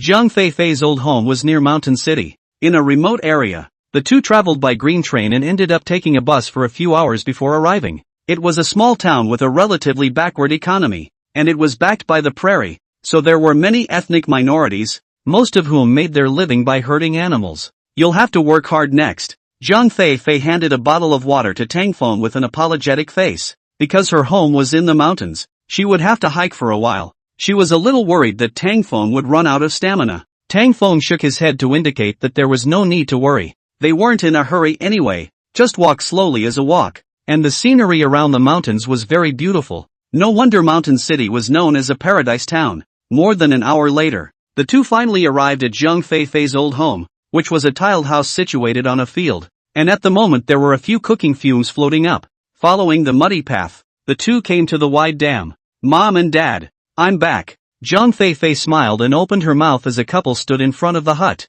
aged around 50 years old. The two men directly ignored Zhang Fei, all looking in unison at Tang Feng behind her, and then revealed odd expressions. This man was their precious daughter's boyfriend? Why does it always feel weird somewhere? Inside the hall, Zhang Fei's dad was burning firewood, preparing to entertain Tang Feng's unique oil tea. Her mom, on the other hand, was sitting on the side, constantly sizing up Tang Feng. She always felt that there was something strange about this boy, but she couldn't tell for a while. Although Tang Feng had been a man for 2 lifetimes, coupled with a super high IQ, so even if he was now 10 years old, he could still put on an old-fashioned feel. But nay, his body couldn't keep up with the development, and that was what the two old men cared about. At the same time, Tang Feng also knew the reason why his identity wouldn't be exposed. Since there was actually no TV in the house, the two old men didn't know what Tang Feng looked like even if they had heard of his reputation. Your name is Tang Feng. Ha? How old are you this year?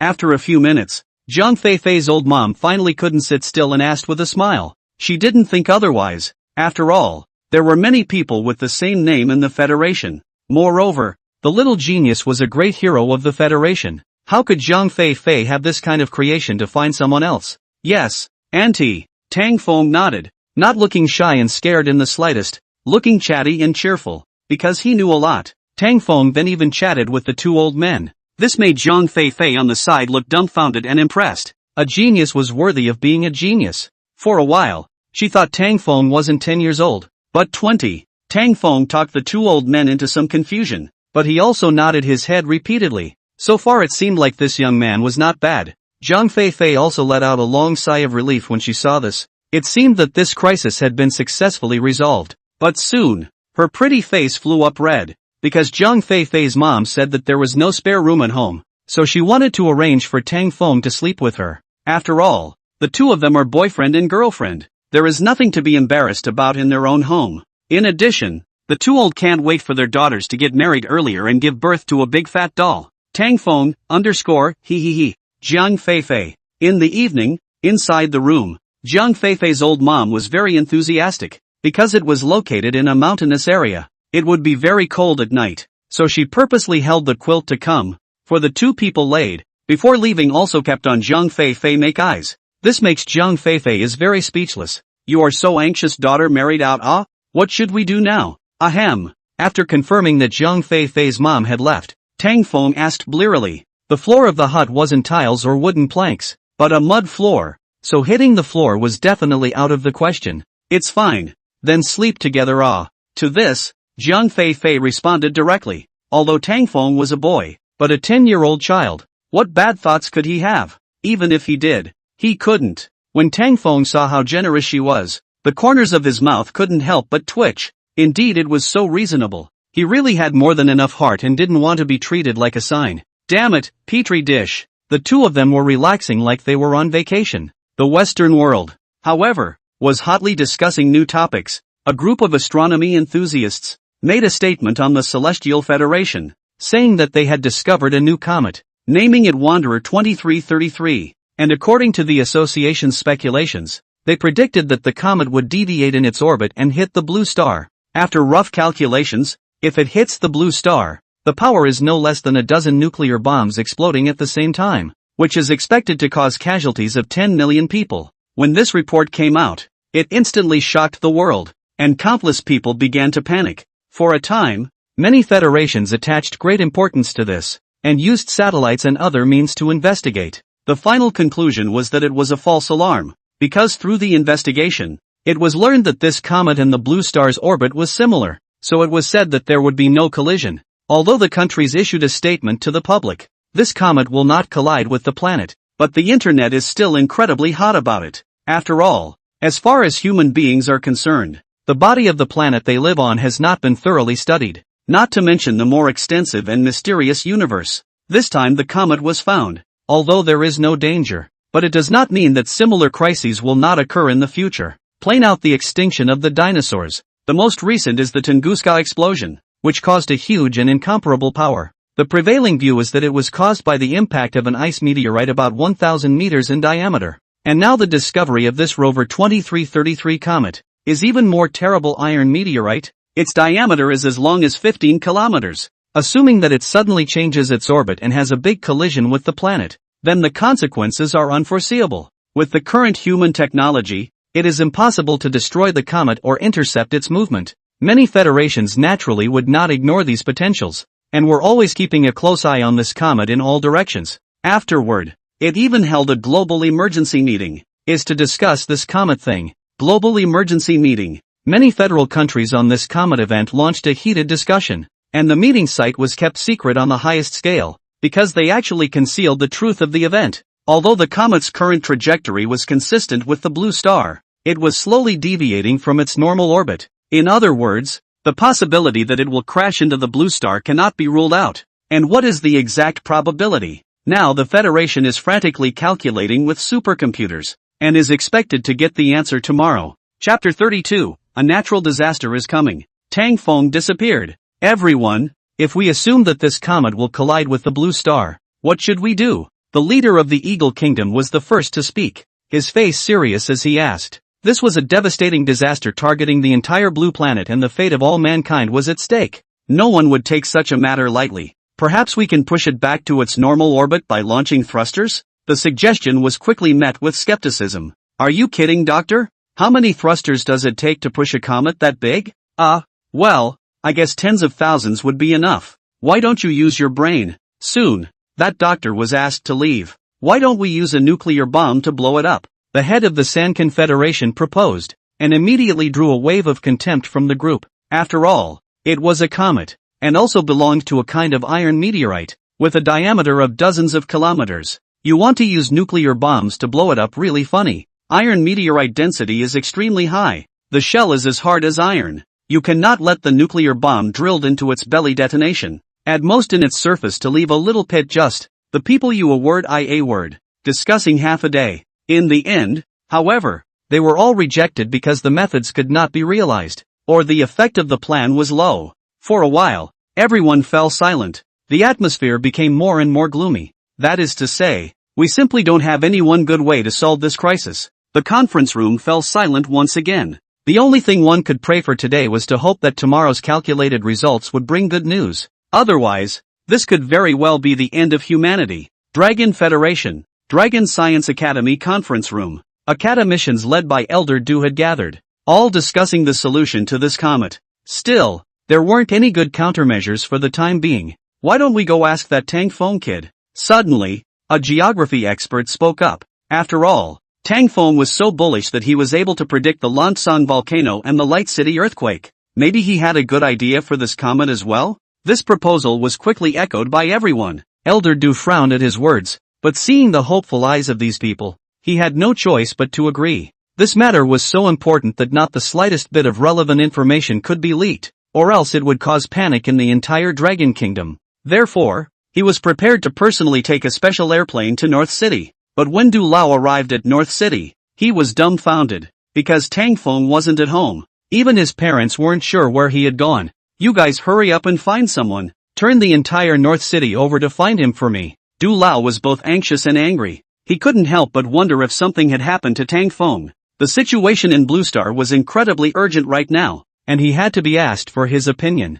If even he couldn't do anything, then we could only leave it to fate. But now he couldn't even find anyone. Play the wool. At the same time, several hundred kilometers away from the mountain city, deep in the hinterland, because of the remoteness of this place, the communication equipment hadn't been completely set up, so the signal was extremely poor. Tang Feng simply couldn't make or receive calls, so he didn't know anything about the outside world. At this moment, Zhang Feifei and Tang Feng were sitting in front of a small stream, and they were happily touching fish and playing. Wow! The scenery here was exceptionally beautiful. And the water source was especially clear and sweet. Tang Feng followed behind Zhang Feifei with a face of contentment, because Zhang Feifei would bend over from time to time, and as a result, her perfect figure was completely on display, making people's hearts go apeshit. Snap! Right at this moment, Zhang Feifei, who was standing barefoot in the stream, suddenly slipped, and her entire body immediately tipped over towards the back.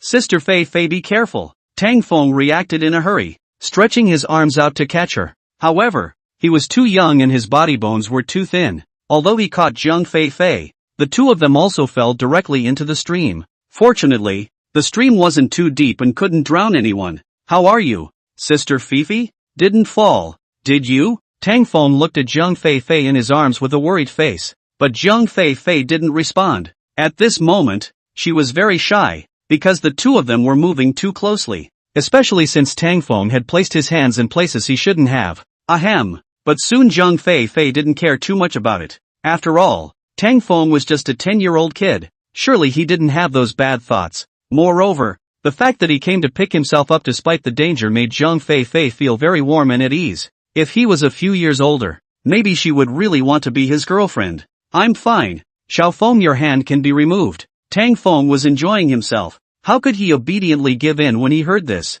And so, ugh yo, I have a cramp in my hand. I can't move. Sister Feifei, you don't move either. Zhang Feifei? Unlike Tang Feng's joy at the moment, the North City was on the verge of exploding right now. This was because Lin Guodong and the others had sent out all the resources they could call upon, almost turning the North City upside down, and there wasn't the slightest bit of news from Tang Feng. This made Elder Du extremely anxious. Not long after, the Dragon capital side called, telling him to hurry back, saying that there was important information coming from the international scene. It was said that the supercomputers of the Eagle Kingdom and the Pretty Kingdom had come up with results. According to the calculations and projections, the probability of Comet Wanderer 2333 hitting the Blue Star reached 80%, and after speculation, if there were no other factors interfering, the comet would impact the Blue Star in 6 days. It's over. It's over. In an instant, Du Lao's face turned gray with despair, his pale body trembled, and if it wasn't for the timely assistance of someone beside him, he would have absolutely fallen to the ground. You guys must find Tang Feng as soon as possible. This is most likely our last chance. Du Lao's face was serious as he commanded Lin Guodong, ordering him to bring Tang Feng to the Magic City as soon as he found him. Lin Guodong hurriedly agreed, stating that he would definitely fulfill his mission. Magic City, Dragon Science Academy. All the academicians all had ugly faces and the atmosphere was very gloomy. According to multiple different supercomputers of the Eagle Country and the Pretty Country projecting, the Wanderer 2333 would hit the blue star in less than a week. That was an iron meteorite comet with a diameter of tens of kilometers. The high temperatures and friction of the atmosphere will not be able to wear it down. And once it hits the surface of the blue planet, the energy generated will destroy the planet. The death toll is predicted to be close to 100 million. This was nothing short of a disaster of extinction. Still haven't found Tang Feng? They looked to Elder Du and asked. Nowadays, their only hope was to pray that Tang Feng, a 10-year-old genius, would have a solution. Elder Du shook his head. He was also anxious inside. Elder Du's statement caused the hearts of the crowd to instantly fall to the bottom. At the most critical time, they couldn't even find Tang Feng? Let's not discuss these has-beens first. Let's grab some time to think of another countermeasure. It's hard to believe that so many of us in a Dragon Science Academy have to rely on a child in order to be able to function. Du Lao waved his hand, his resolute attitude causing the conference room to fall silent. Chapter 33 Chaos. The countries were in chaos. Du Lao, what else can we do? Today's plan is only to gamble. Many academicians laughed bitterly. Nowadays, the feasible solution was the bombardment of the comet as suggested by the San Federation earlier. After all, using thrusters to hit the comet obviously wouldn't work. Rover 2333 was too huge, and it was still an iron meteorite. No thruster had such a huge thrust to get it back to its orbit, and tens of thousands of thrusters together would be even more impossible.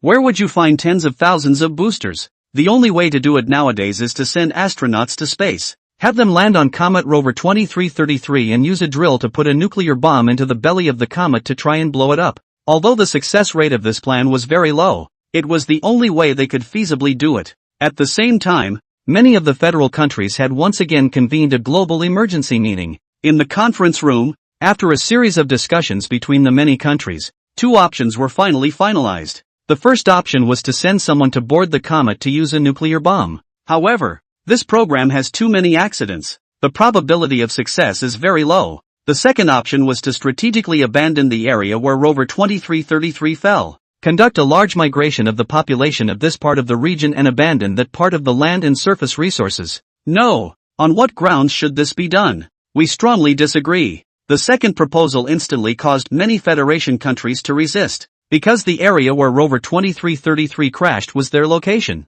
On what grounds should their land and resources be sacrificed? Then what good solution do you guys have? Tell me instead. The head of the Eagle Kingdom held back his anger and said in a deep voice, if there was a better way, who would choose to do so? After all, how many lives were at stake? You guys are talking so lightly. It's not because it didn't land on your Federation's land. Many Federations had united in protest, holding an attitude of dying together, never as a sacrifice. For a time, the atmosphere of the conference room was grave. There was even a Federation that threatened that they wouldn't mind starting a war right away if the second option was implemented. Enough! Right at this moment, the leader of the Dragon Federation opened his mouth and chided. What was the situation now? Still infighting. Let's raise the power of the globe to fight against Wanderer 2333. The leader of the Dragon Federation spoke, then slowly got up and left the conference room. The cost of sacrificing land plus a portion of the population was unacceptable to them as well. Moreover, once the Wanderer 2333 crashed down,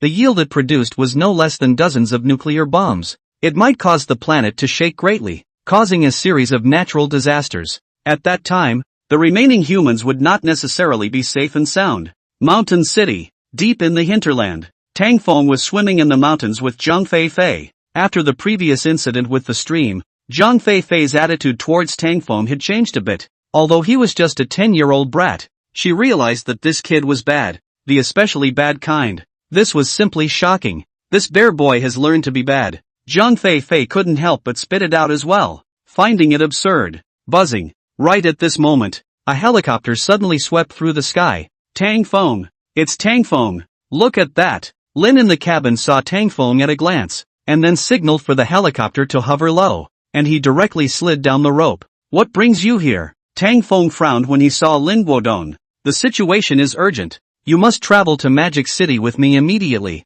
Lin Guodong said with a serious face. There was no time to explain now. A natural disaster is coming. The end of the world is coming. Tang Feng just wanted to reject Lin Guodong. After all, he was developing quite well with Zhang Feifei right now, and he might be able to have a wave of calves eating young grass next. But after hearing Lin Guodong's latter words, he instantly froze. Lin Guodong was the head of the Special Handling Department. It was impossible for him to tell lies. It's too late to explain now. Let's talk as we walk. Lin Guodong was anxious. Now that the hopes of all of humanity were pinned on Tang Feng, if he couldn't do anything about it, then he would have to listen to God's will. You go quickly, little Feng. Zhang Feifei was also a person who knew what was right, and immediately looked at Tang Feng and said. Tang Feng thought for a moment and nodded. With that, Tang Feng directly followed Lin to the helicopter, then urgently traveled to Magic City. Buzzing. You're saying there's a comet with a diameter of 20 kilometers about to hit the blue star? Inside the cabin, Tang Feng instantly exclaimed in shock after fastening his seatbelt. Are you kidding me? If there really was this code, it would indeed be the end of Blue Star. Nay. Lin Guodong also knew relatively little about the inner workings. The specifics still had to wait until they arrived in Mordor, to be explained by Du Lao and the others. Magic City, Dragon Science Academy. You're finally here. Du Lao and the others had been waiting here for a long time, and they let out a long sigh of relief when they saw Tang Feng, and then welcomed him into the conference room. The current situation is like this. Do you have a solution? Du Lao explained the current situation from beginning to end, then looked at Tang Feng and asked, his pale face carrying expectations and anxiety. Tang Feng's brows furrowed in a moment of silence. A comet with a diameter of 20 kilometers, and the main structure was still an iron meteorite. What could he do? This thing might not even be able to blow it up even if he utilized the nuclear bomb system. Unless he could send an astronaut over there just in time for the comet to hit the planet, calculate and find the weak spot in the comet's inner belly, and drill a hole there. That way, there might be some hope. Meanwhile, over at the Global Emergency Conference, a final decision was made. The many federations reached an agreement that they would mobilize their global efforts to deal with this rover comet 2333. At the same time, they were also prepared to publicize this matter. There was no use in hiding this matter. All of humanity had the right to know the truth. When the news came out, the world shook for a while. Countless people were shocked and terrified. And then there was even more pandemonium. After all, the comet with a diameter of 20 kilometers is going to hit the Earth. And the energy generated by it is no less than dozens of nuclear bombs exploding. With the current level of human technology, I'm afraid that simply cannot be solved. And also do not know which rhythm spirit leaked the comet fall area. As well as the global conference proposed the second program. It even led to the people in the region being furious beyond measure. The federal conference actually wanted to sacrifice their land and part of their population in exchange for the survival of the rest. Although this program was eventually rejected. Who knew if there was a conspiracy in the aftermath? Immediately afterward, the Western foreign networks reported that large-scale riots had occurred one after another in the San Confederation, the Java Confederation, the Non-Confederation, and other regions, with tens of millions of people frantically rioting and trying to escape from the region. The Dragon Federation reported, the region is in chaos. Tens of millions of people have become refugees. They are all trying to flee to a safe area. Please send troops to the border to stop these refugees. XXX Confederation reports, the Confederation has gone completely crazy. Countless people are robbing and beating people in broad daylight. And terrorists are also rioting. Chapter 34, the Eagle Kingdom applies to go to war. Vessel, Sun God. In the images of the various reports, a group of people wailed. The fleeing crowd gathered into a torrent, and the highway streets were filled with countless vehicles and people. And thermal imaging cameras showed that large numbers of people were frantically fleeing to safety. There were also people who chose to listen to God and did not flee. Instead, they embraced calmly with their families and waited for the end to come. The Global Federation Conference was also outraged by this. The Federation of the region was severely accused of not abiding by the agreement and intentionally leaking the second scenario as well as the area where the comet had fallen. Its purpose was to cause global pandemonium. This was to force all of humanity to die together. What's the use of talking about this now? The leader of the Dragon Federation was incomparably angry. And with things having come to this, he could only target the number one program. We have found a solution. Right at this moment, the Eagle Kingdom, which had been silent all this time, suddenly spoke up, instantly causing an uproar. The heads of all the federations all looked towards him. We have already calculated the surface weakness of Comet Wanderer 2333, together with the technology of my Eagle Confederation. There's a high probability that we'll be able to drill bullet holes and put nuclear explosive bombs inside. The leader of the Eagle Kingdom responded, looking confident. As soon as the words fell, in an instant, the entire conference room boiled over. Countless people were excited. After all, this was a major sexual disaster that concerned the entire globe, and it would be great if they could get through it safely. At the same time, they were also overwhelmed with emotion. The Eagle country was worthy of being the current superpower on the planet, with its technological level leading the world by at least a few decades. But we have a request. This time, the price that the Xiongning country, paid for sending people to solve this comet is huge. Therefore, afterward, we need compensation from each federation, and we'll give a budget later on for exactly how to compensate. The leader of the Eagle Kingdom spoke again. This opening, for a moment, all the federations that were still excited froze, and then looked incomparably angry. After all, this comet hitting the planet was a big crisis that concerned all of humanity. All of the federations were fully committed to it, and now this Eagle Kingdom wanted to use it to make a fortune? And judging by their usual behavior, the compensation was probably not astronomical, simply shameless. Soon enough, a federation made accusations against them, but the Eagle Kingdom had a strong attitude, stating that they would not make the slightest change in their will. Either they would follow their treaty and make up for the price they paid for this salvation after the fact. Either that or sit back and watch as rover 2333 impacted the blue star. You are simply being overly deceitful. The many federations were furious at this, but in the end, there was nothing they could do. After all, after the supercomputer's calculations, the area where the Wanderer 2333 had crashed was not within the Federation of the Eagle Kingdom, which was why they were so reckless. Time waits for no man. Ha! The leader of the Eagle Kingdom sneered. One of their Federation styles was like this. Although their history of development was short, with this kind of war wealth, they had quickly risen to become a superpower in the world today. With this coming down, the many federations all looked towards the Dragon Kingdom.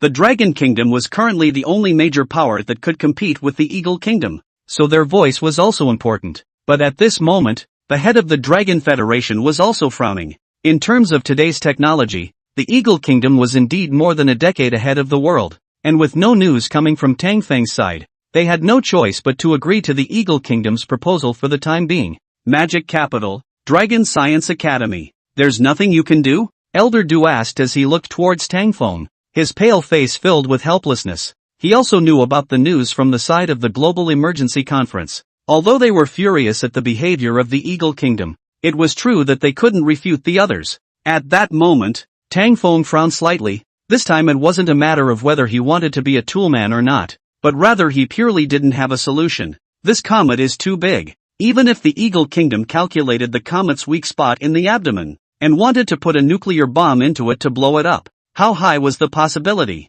Moreover, even if it succeeded, the large amount of meteorite debris falling down from the comet blowing up would also become a huge disaster. Just at this moment, a familiar beep sounded. Ding! Side quest initiated. Choice 1, go to space to blow up the comet and receive a reward, a super artificial brain and a neutron bomb. Choice 2, refuse to go to space to blow up the comet. Receive a reward, 500 million in cash. Good guy. Seeing the rewards, Tang Feng couldn't help but stagger. The rewards given for choice 1 were extremely rich, and excluding the neutron bomb, the super artificial brain was a BUG, and according to the system introduction, it was no less than the Jarvis artificial brain system from the movie. In other words, Tang Feng could completely produce a series of super tech products with the Think Brain if he created a super tech company. I've thought of a solution. Thinking of this, Tang Feng directly spoke. The conference room burst into life at this, and all the academicians looked over at him. Kid Tang, are you sure?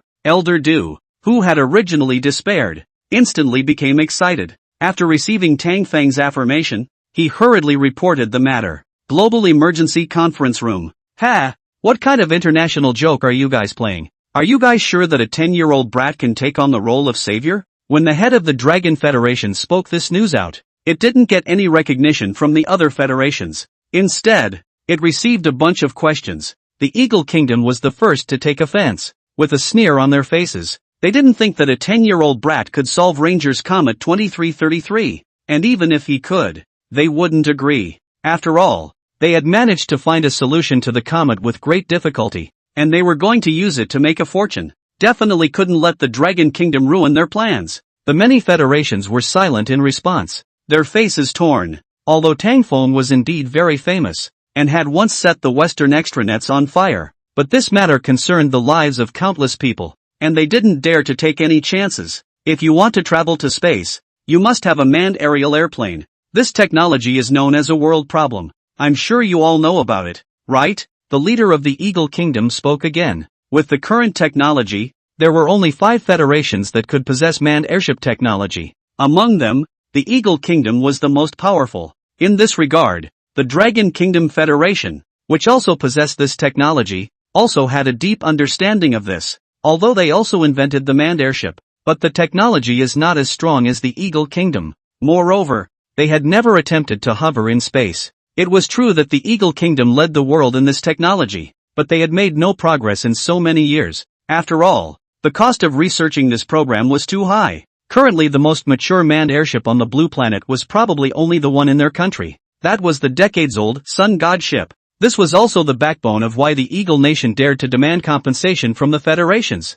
Chapter 35 Desperation. NASA Program Failure. In the end, due to various concerns and pressures, the federations could only agree to the Eagle Kingdom's unreasonable demands. Everyone pinned all their hopes on the Sun God. Magic Capital, Dragon Science Academy. When Elder Du and the others learned of the news, they were incomparably angry. The Eagle Kingdom has always been fond of individual heroism. Since that's the case, let them go save the world. In response, Tangphone just smiled. That's normal. Well, after all, I'm just a 10-year-old kid. It's only natural that those various federations don't believe in him. Only, I hope you won't cry when the time comes. Global Emergency Conference Room. The federations finally passed a vote, agreeing to the shameless demands of the Eagle Kingdom, and would make up for its losses afterward. This made the leaders of the Eagle Kingdom's faces smile. After all, with this opportunity, not only would they be able to publicize some of the Federation's individual heroism, not only could they make a fortune, but they could also announce to the world who was the country with the strongest technology. It's just like having several birds with one stone. At the same time, all the federations had reached an agreement to work together to deal with the current unrest of the people. For a while, the media of all the federations were reporting to the public. They said that they had found a way to blow up Rover 2333, so that the people wouldn't panic and continue to make trouble. At the same time, all parties were also urgently dispatching many armed forces to garrison various places, cracking down on criminal behavior and outlaws. The situation is not under full control, but it is much more stable than before. It seems that most people still choose to believe in the Eagle Country. Eagle Country, Federal Territory, SB Mountain Range, NASA Headquarters. Under the watchful eyes of the global media, the once near-retired Helios was once again unveiled. 5 outstanding astronauts stood at attention and boarded the Helios under the watchful eyes of billions of people. They were the seeds of hope for the Blue Planet, the saviors of over 1 billion people. They set out this time. Only success is allowed. No failure allowed. Rumble. A few moments later, fueled by the enormous firepower of the thrusters, the Helios slowly ascended into the sky and leapt towards outer space. In order to publicize the Federation's personal heroism, the Eagle Nation also reported on this globally, crazily praising the bravery and professionalism of their own astronauts, stating that this crisis would soon be over. The confident attitude made the audience leap and cheer. The universe is immense and cold and dark. On the satellite broadcast screen, one could only see that the Helios had successfully left the atmosphere and gradually sailed into a carrier orbit. In front of it, a huge comet was slowly falling down, and it was clearly Rover 2333. This was also the first time the crowd saw the rover in its entirety. Everyone was shocked by its enormous size and appearance. If this thing came into close contact with Blue Star, I'm afraid there wouldn't be more than 10 million casualties, right? Maybe the entire planet's living beings would be destroyed by it, as in the era of the extinction of the dinosaurs. Dragon Kingdom, Dragon Science Academy. A huge projector was displayed, on which the course of the Sun God's mission was being played in real time. Elder Du and the others all had serious faces. Although the Eagle Kingdom's approach was extremely shameful, the safety of all mankind was now at stake, and those 5 astronauts were also considered dead soldiers. After all, no one knew the accident and who would come tomorrow. The Federation was shameful, but the astronauts were honorable. Bang!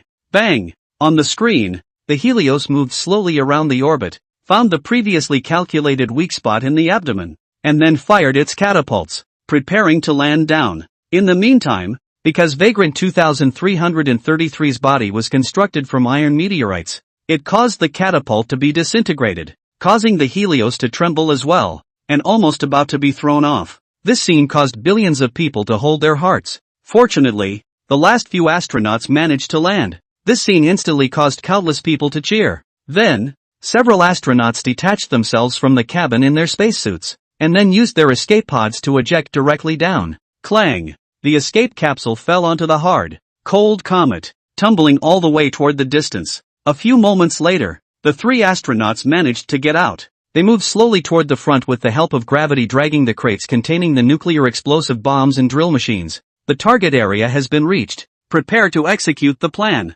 Words came from the communication message, and several astronauts set the direction and then began to assemble the drill. Everything went smoothly. Once the drill was deep into the belly of the comet, they managed to place the nuclear explosion bomb. Beautiful. Heroes. We did it. The scene in front of them made all the spectators go crazy, and people they didn't know on the streets hugged and cried for joy. This global disaster was about to be brought to an end. In the face of a natural disaster, people are united in their determination not to give up, not giving up. So they succeeded. The scene shifted. The 5 astronauts who successfully planted the bomb are excited to have completed their mission and are just about to return to the Helios to detonate the bomb. But just at this moment, a sudden change occurred, only to see the Ranger's 2333 suddenly trembled violently. Its internal fluctuations for some reason. In an instant, countless small iron meteorites tumbled down, bursting out in all directions under the pull of gravity. Poof! An astronaut couldn't dodge in time and was directly pierced through his spacesuit by a slender piece of iron meteorite.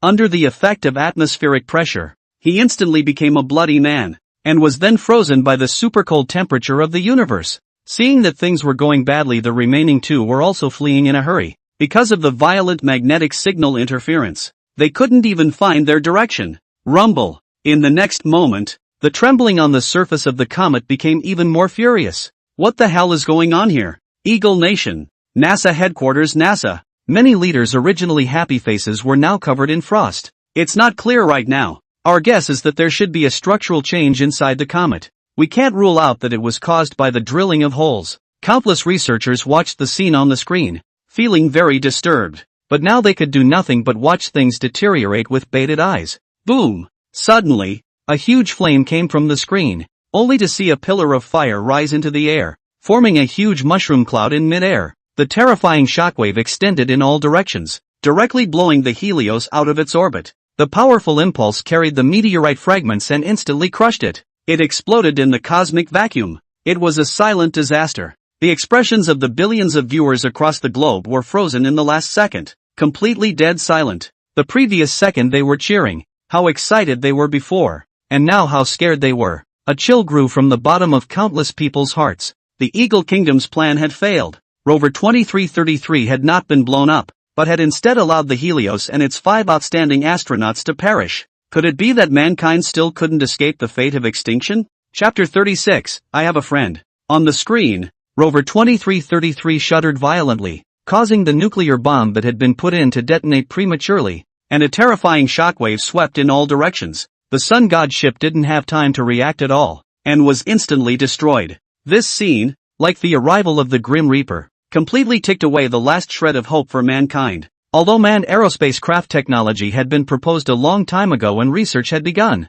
but after so many years, there was only one mature hull, the Sun God. With its demise, humanity's hope of continuing to travel into space to blow up Rover 2333 was also shattered. The globe was dead silent. Countless people were overwhelmed by the fear of extinction. Inside the global emergency meeting room, a group of federal leaders also had their eyes wide open, and many of them even directly collapsed into their chairs, unable to speak for a long time. The end is coming? Everything is all over. The leader of the Eagle Kingdom was now also pale and shocked. He hadn't expected this kind of accident to happen at all. It was useless to talk about compensation for losses now. It would be difficult for them to even think about surviving. Moreover, they knew very well in their hearts that if Rover 2333 collided with the Blue Star, the resulting shockwaves wouldn't necessarily not reach the Xiongning Federation. This wasn't even the deadliest. What was even more frightening was that once this disaster triggered a chain reaction of global climate, earthquakes, tsunamis, and so on,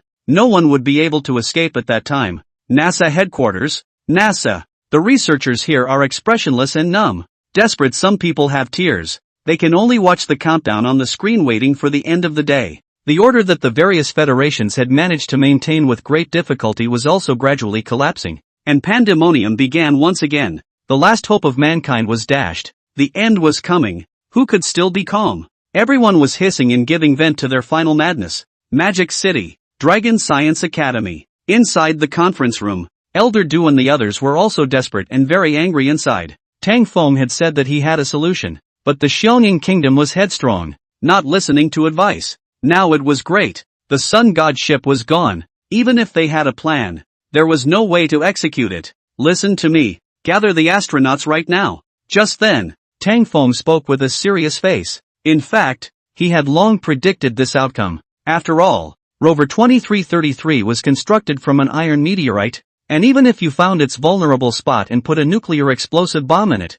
you wouldn't necessarily be able to blow it up. The astronauts of the Helios were the best example of this. They had actually completed their mission, and the bomb was detonated at the target. But the other comet was still grossly uninjured. Just a little bit of slag fell off. Otherwise, the system wouldn't have rewarded him with a neutron bomb. What? Tang Feng, you still have a backstroke? As soon as Tang Feng's words fell, the originally desperate crowd in the conference room froze. Do you still have a way? Du Lao's old body shook violently, his cloudy eyes bursting with essence as he stared at Tang Feng and asked, looking very excited. The rest of them also looked over in unison. The Sun God ship is all gone. Even if we assemble it now, it's too late. We don't have time. Ideal is very plump. Reality is very bony. Thinking of the difficulties, many academicians then lost heart. But Tang Feng would always bring them surprises. Just because the Eagle Kingdom doesn't have the Sun God ship, doesn't mean I don't. Tang Feng waved his hand. The rewards he had received before had a manned airship.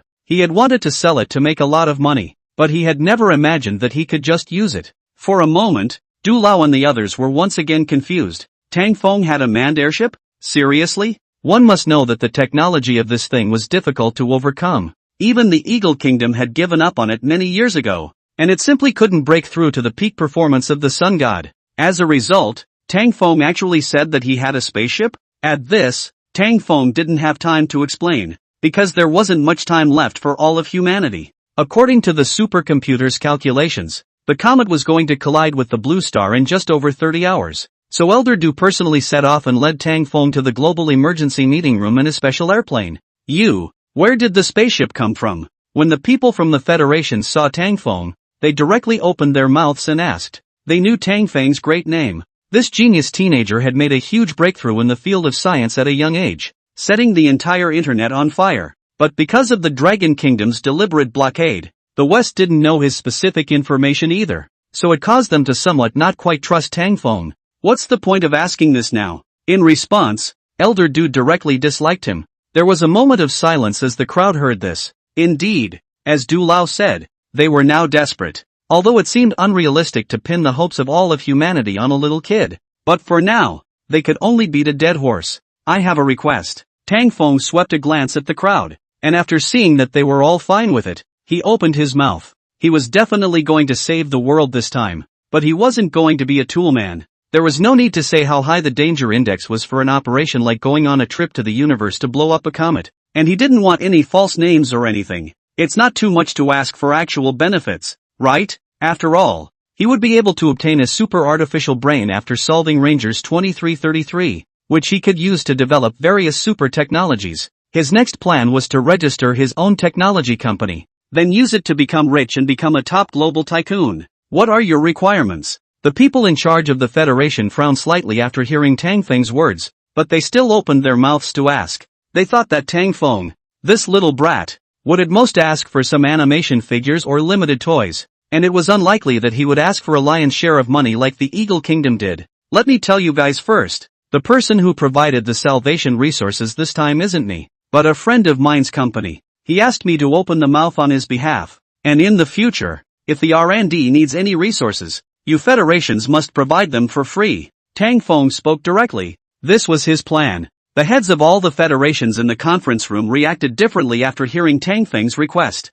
Some expressed indifference, while others expressed entanglement. They didn't dwell on the so-called gratuitous provision of resources. but rather pondered on what this friend of Tang Feng's was about. As far as they knew, there wasn't a single company on the blue planet that had the ability to produce manned spacecraft. But now, this kid was saying that there was another spaceship in his friend's company? Could it be a remnant or retired one that had been eliminated in the past? All in all, this confused them and filled their hearts with curiosity. Alright, we agree to your request. After a minute, these Federation heads finally agreed to Tang Feng's request after some discussion. However, they also proposed a restriction. That is, when Tang Feng needed scarce resources, the quantity had to be specified by them, and they couldn't be too lionized. In response, Tang Feng nodded. Chapter 37. He will turn into light to guard this new day. Scarce resources were precious, and all the major federations were going to treasure some of them up to leave for the next generation. So if Tang Feng really wanted too much,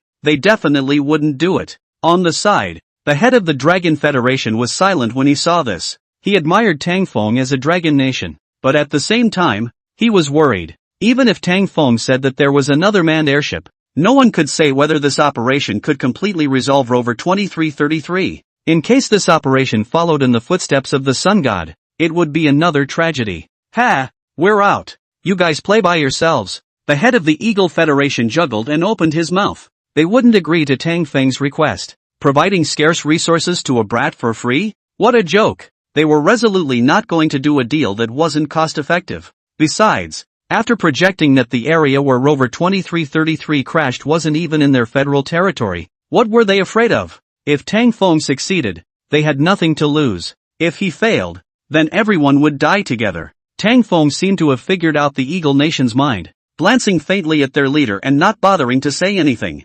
Dragon Kingdom Federation, NASA headquarters. Luckily, there was a system to assist him, so Tang Feng didn't really have to worry about the manned airship he had acquired appearing out of nowhere too strangely. However, Tang Feng refused the good intentions of the astronauts sent over by the rest of the Federation to help. After all, this manned airship of his was a system reward, and its technology was more advanced than the Sun God's. So naturally, he couldn't just let outsiders pry into it. But in this way, many federations were confused, because Tang Feng actually wanted to travel to the universe alone. This meant that the work from controlling the ship to descending onto the Rover 2333 to plant the nuclear bomb, plus drilling the holes and so on would all have to be done by him alone. But a nuclear bomb wasn't a Horcrux. Even with gravitational support, that thing was heavy. How could a 10-year-old kid like him pull this thing? Although the Dragon Federation was also puzzled by Tang Feng's idea, but Tang Feng insisted on it, so they had no choice but to support him. At the same time, the Global Federation meeting was also the announcement that there was still hope for Blue Star was released. This was great. As soon as the news was released, it immediately caused a sensation among the billions of people who were paying attention to this natural disaster crisis. They couldn't believe that today's savior was a 10-year-old child.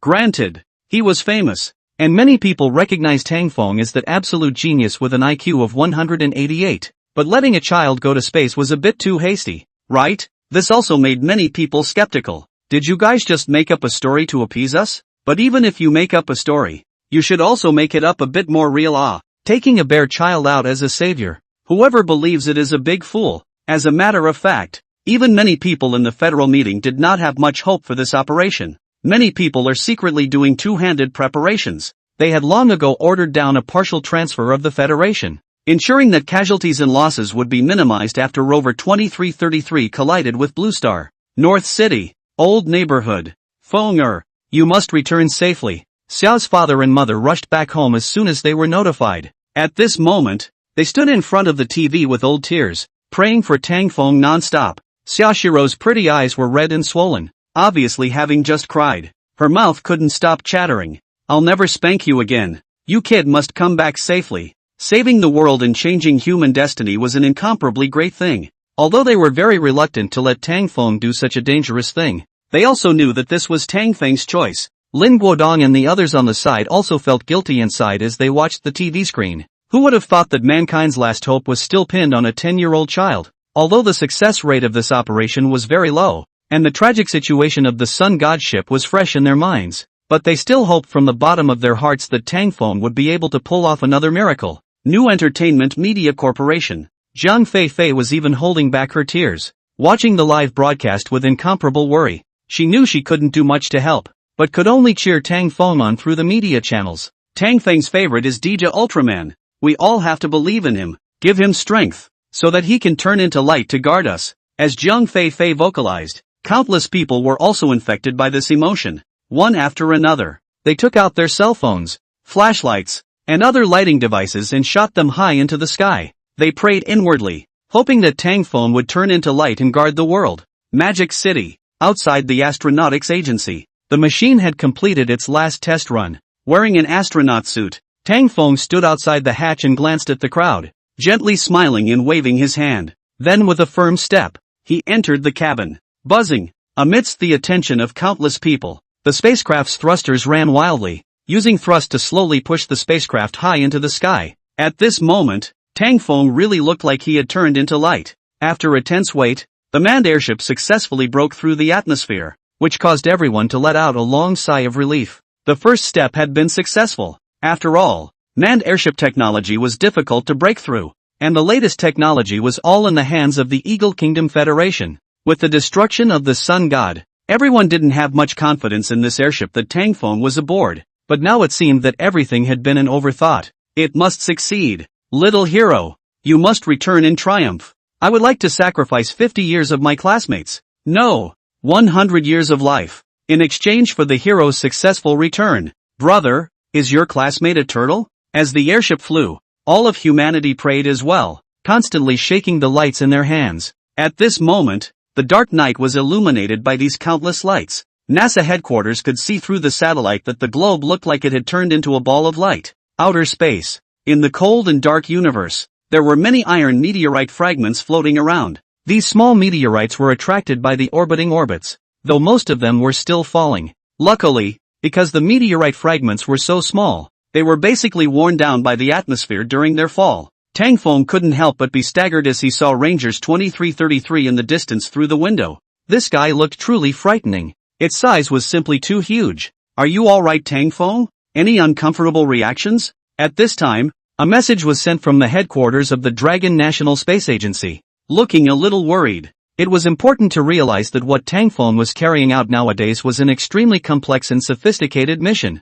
There was no room for error during the mission, and they didn't have much time left. The other federations were also acting nervous. With all of humanity at stake, no one would make a mistake at this time.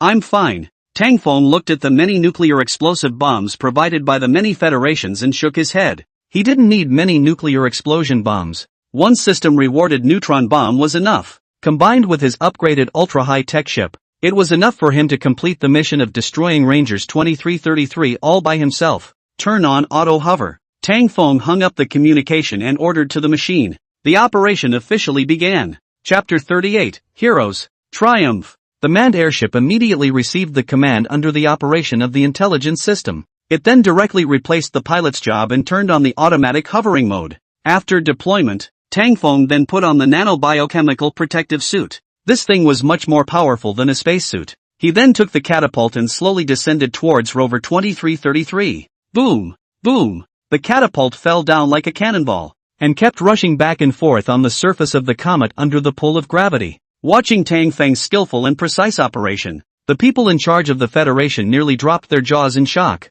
How the hell did he do that? Which technology company produced this spaceship? Find out yet? That manned airship could actually hover automatically. This was a technology that even the Eagle Kingdom couldn't break through. And Tang Feng was really pushing the equipment containing a large number of nuclear bombs forward by himself. And it didn't look like there was even the slightest sign of strain. This was simply outrageous. Among the dumbfounded heads present, only the head of the Dragon Federation knew something about the bottom line. They speculated that Tang Feng should have utilized nanotechnology to maximize his strength. Otherwise he simply wouldn't have been able to do this on his own. The head of the Dragon Kingdom turned back to look, only to see the rest of the Federation's formerly lofty bigwigs all with their mouths wide open, with a look of having never seen the world. They stared at Tang Feng. This made the head of the Dragon Kingdom feel immensely proud and honored. This was the future of their Dragon Kingdom, the brightest star of the new generation. And he was only 10 years old. Not only had he refreshed mankind's inherent perception of geniuses one after another,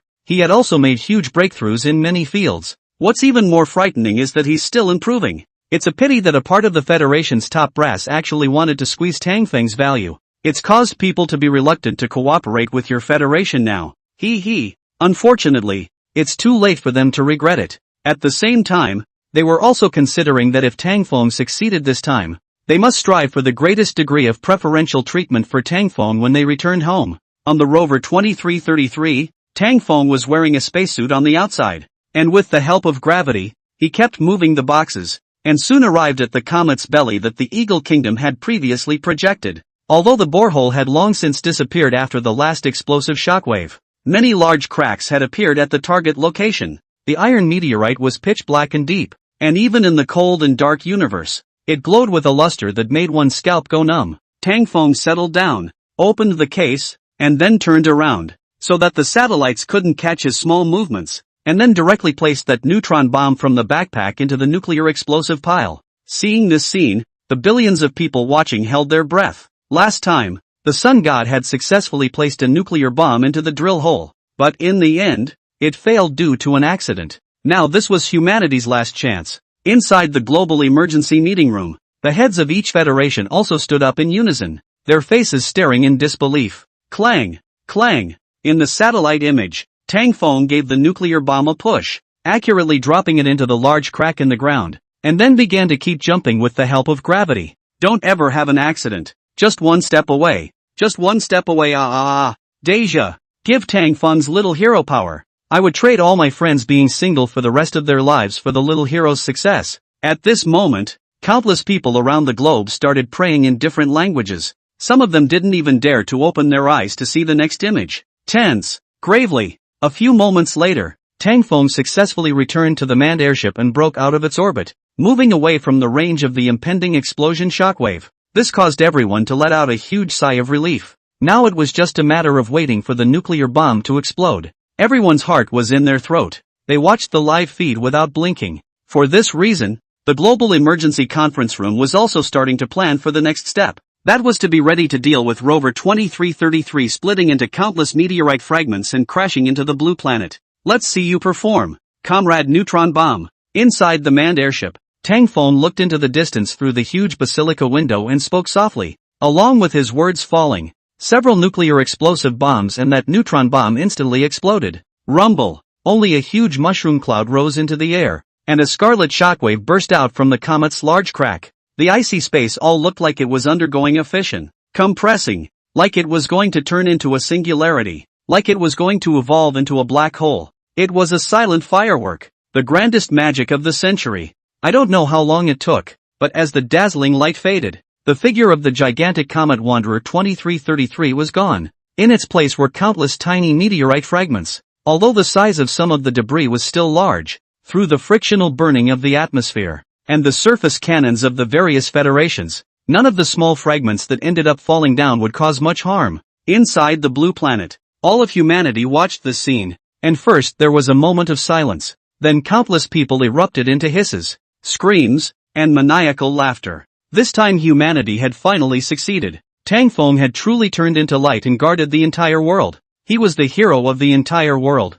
the pride of all humanity. In the global conference room, the people in charge of the Federation who used to be tit-for-tat were also embracing each other without regard for face. There were even people who did a horseback dance. Even the head of the Eagle Kingdom looked at Tangfeng's expression with great appreciation, thinking to themselves how they would dig this kid into their country. The aftermath of the sky hadn't dissipated yet, and countless meteorite fragments crashed down towards the blue star. Before they even got close to the atmosphere, most of the small debris was burned to dust. On this night, the entire globe was watching the meteor shower, but only the Eagle Federation as well as the Java Federation felt angry about it, because he actually didn't realize that some of the larger meteorites fell in the direction of their federal territory. Damn it! Damn it! For a moment, they urgently evacuated the crowd, and hurriedly adopted the artillery strike plan. However, there were still a small number of meteorites that fell down, causing an impact that destroyed a large number of buildings. So far, there weren't many casualties.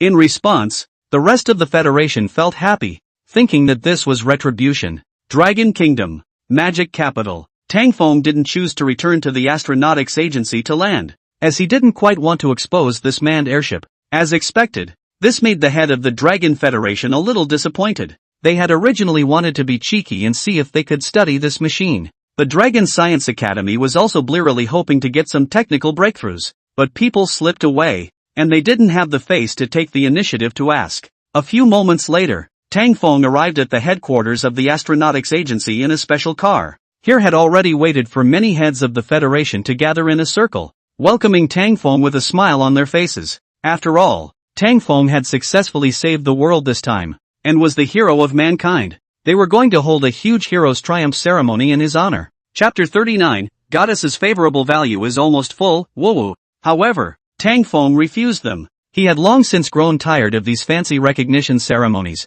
Right now, he only wanted to return to North City and report back to his friends and family. Immediately afterward, under the witness of the leaders of the Dragon Federation, Tang Feng and the various federations signed the previous agreement. They would provide the scarce resources Tang Feng's friends' company needed without compensation. Only now did Tang Feng reveal a silly smile. Magic Capital Airport. Ah, Tang kid, I want to ask you, that friend of yours is yourself, right? Elder Du suddenly opened his mouth and looked at Tang Feng as he asked. His kind face carried a hint of an elusive smile. Tang Feng froze when he heard this. I can't imagine that Elder Du could see this? Ginger was still old and hot. You're doing the right thing. Elder Du smiled, reaching out to pat Tang Feng's shoulder. He admired this child who was only 10 years old. Although for their Dragon Science Academy, they were more or less disappointed in their hearts for losing Tang Feng as a major booster. But this was someone's choice. Moreover, the strength of one person was ultimately no match for the strength of a group of people. If Tang Feng was like them, dedicating his life selflessly to the Federation, then it was indeed worthy of respect. But it wasn't a good thing. Tang Feng was too outstanding. When his luster overshadowed everyone else, the others would become jealous, and even not think about progress from then on, only knowing to endlessly ask for him. Take this human crisis as an example. If the world's technology had developed to an extremely high level, why would they need to count on a 10-year-old child? They couldn't pin their hopes on Tang Feng every time something happened, could they? Moreover, engaging in scientific research required spending money, and only with huge financial and material support could there be breakthroughs. At this point the Dragon Confederation hadn't gotten it right. After all, in the era of entertainment where theater is the norm, don't you see that a netizen's live broadcast can be worth the salary of a scientific researcher for the rest of his life? If this goes on, it's hard for scientists to support their families. So who has the heart to research? He didn't want Tang Feng to follow in their footsteps. Thank you, Elder Du, for your understanding. Hearing Du Lao's words, Tang Feng felt very warm. Scientists like Du Lao were truly selfless people, seniors worthy of everyone's respect. North City. When Tang Feng returned, Bei Chang also organized a grand welcome ceremony for him and arranged a banquet and press conference. They all wanted to take advantage of this to get some light and properly publicize North City, pulling up the local economy and adding to their resume war chests. But Tang Feng still refused. Old neighborhood. Mom, Dad, old sister, I'm back. When Tang Feng rushed to the neighborhood, Xia's father, Xia's mother, and Xia Shiro had long been waiting outside. Child, it's good that you came back safely. Go, let's go home. Mom made you your favorite cola chicken wings and leek boxes. Xia's father and mother cried tears of joy and directly rushed up to Tang Feng and swept him into their arms, then led him towards home. They didn't want their child to be a hero. They just wanted to see him grow up healthy and live his life in peace. This heartwarming scene also made the noses of the onlookers sore, and everyone did not bother the family's peace. More than half a month later, the heat of Tang Feng saving the world has long since receded, and the hot topic of discussion has been replaced by strange netizens. It is no wonder that Du Laokai lamented that no one knows about the general's grave, but the playwright's triviality spreads to the world. Yucai Elementary School. Tang Feng didn't pay any attention to this, but returned to his normal school life. Tang Feng. On this day, Lin Wan called out to Tang Feng on a rare occasion, her small face full of shyness. Tang Feng took a look. Yo, is this the sun coming out of the west? What's wrong? Want air? So Tang Feng walked over to Lin Wan with his school bag on his back. My mom asked me to invite you over for dinner tonight. You, forget it if you don't want to. Lin Wan spoke coyly. She couldn't figure out why her mom's attitude had changed so drastically. After all, Tang Feng had fed her papaya earlier, and when she was told about it, she had taught herself a hard lesson and told herself to stay away from this guy.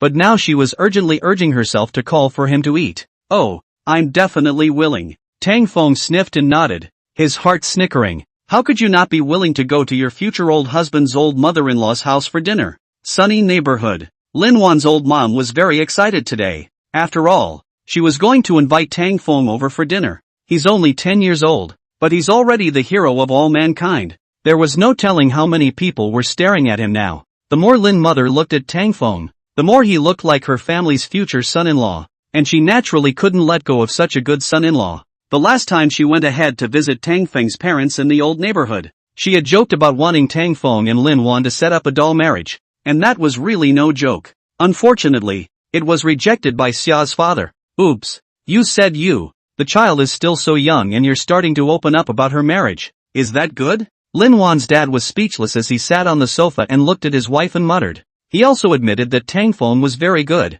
and that he couldn't compare to him after living most of his life. But how old are the two of them? Their hair hadn't even grown back yet. It was too early to talk about this. Damn old man. What do you know? Lin Wan's mother glared at Lin's father. What's wrong with having a small child? It's called cultivating feelings from a young age. The two of them will be childhood sweethearts in the future. Creak. Just then, the door to the room opened, and it was clearly Lin Wan and Tang Feng returning. "Oh, little Feng is here. Hurry up and sit down. Hubby, what are you waiting for? Hurry up and greet the guests. I'll go to the kitchen to cook." Seeing this, Lin Wan's mom immediately opened her mouth with a smile on her face. Tang Feng obediently greeted Lin father and mother. Then he followed Lin Wan into her boudoir. For her mom's attitude change, Tang Feng's heart is very clear how. After all, the dragon country thought is so. Mother-in-law like to hold a golden son-in-law back, and he just meets all the standards. Many indicators even exceeded the standard.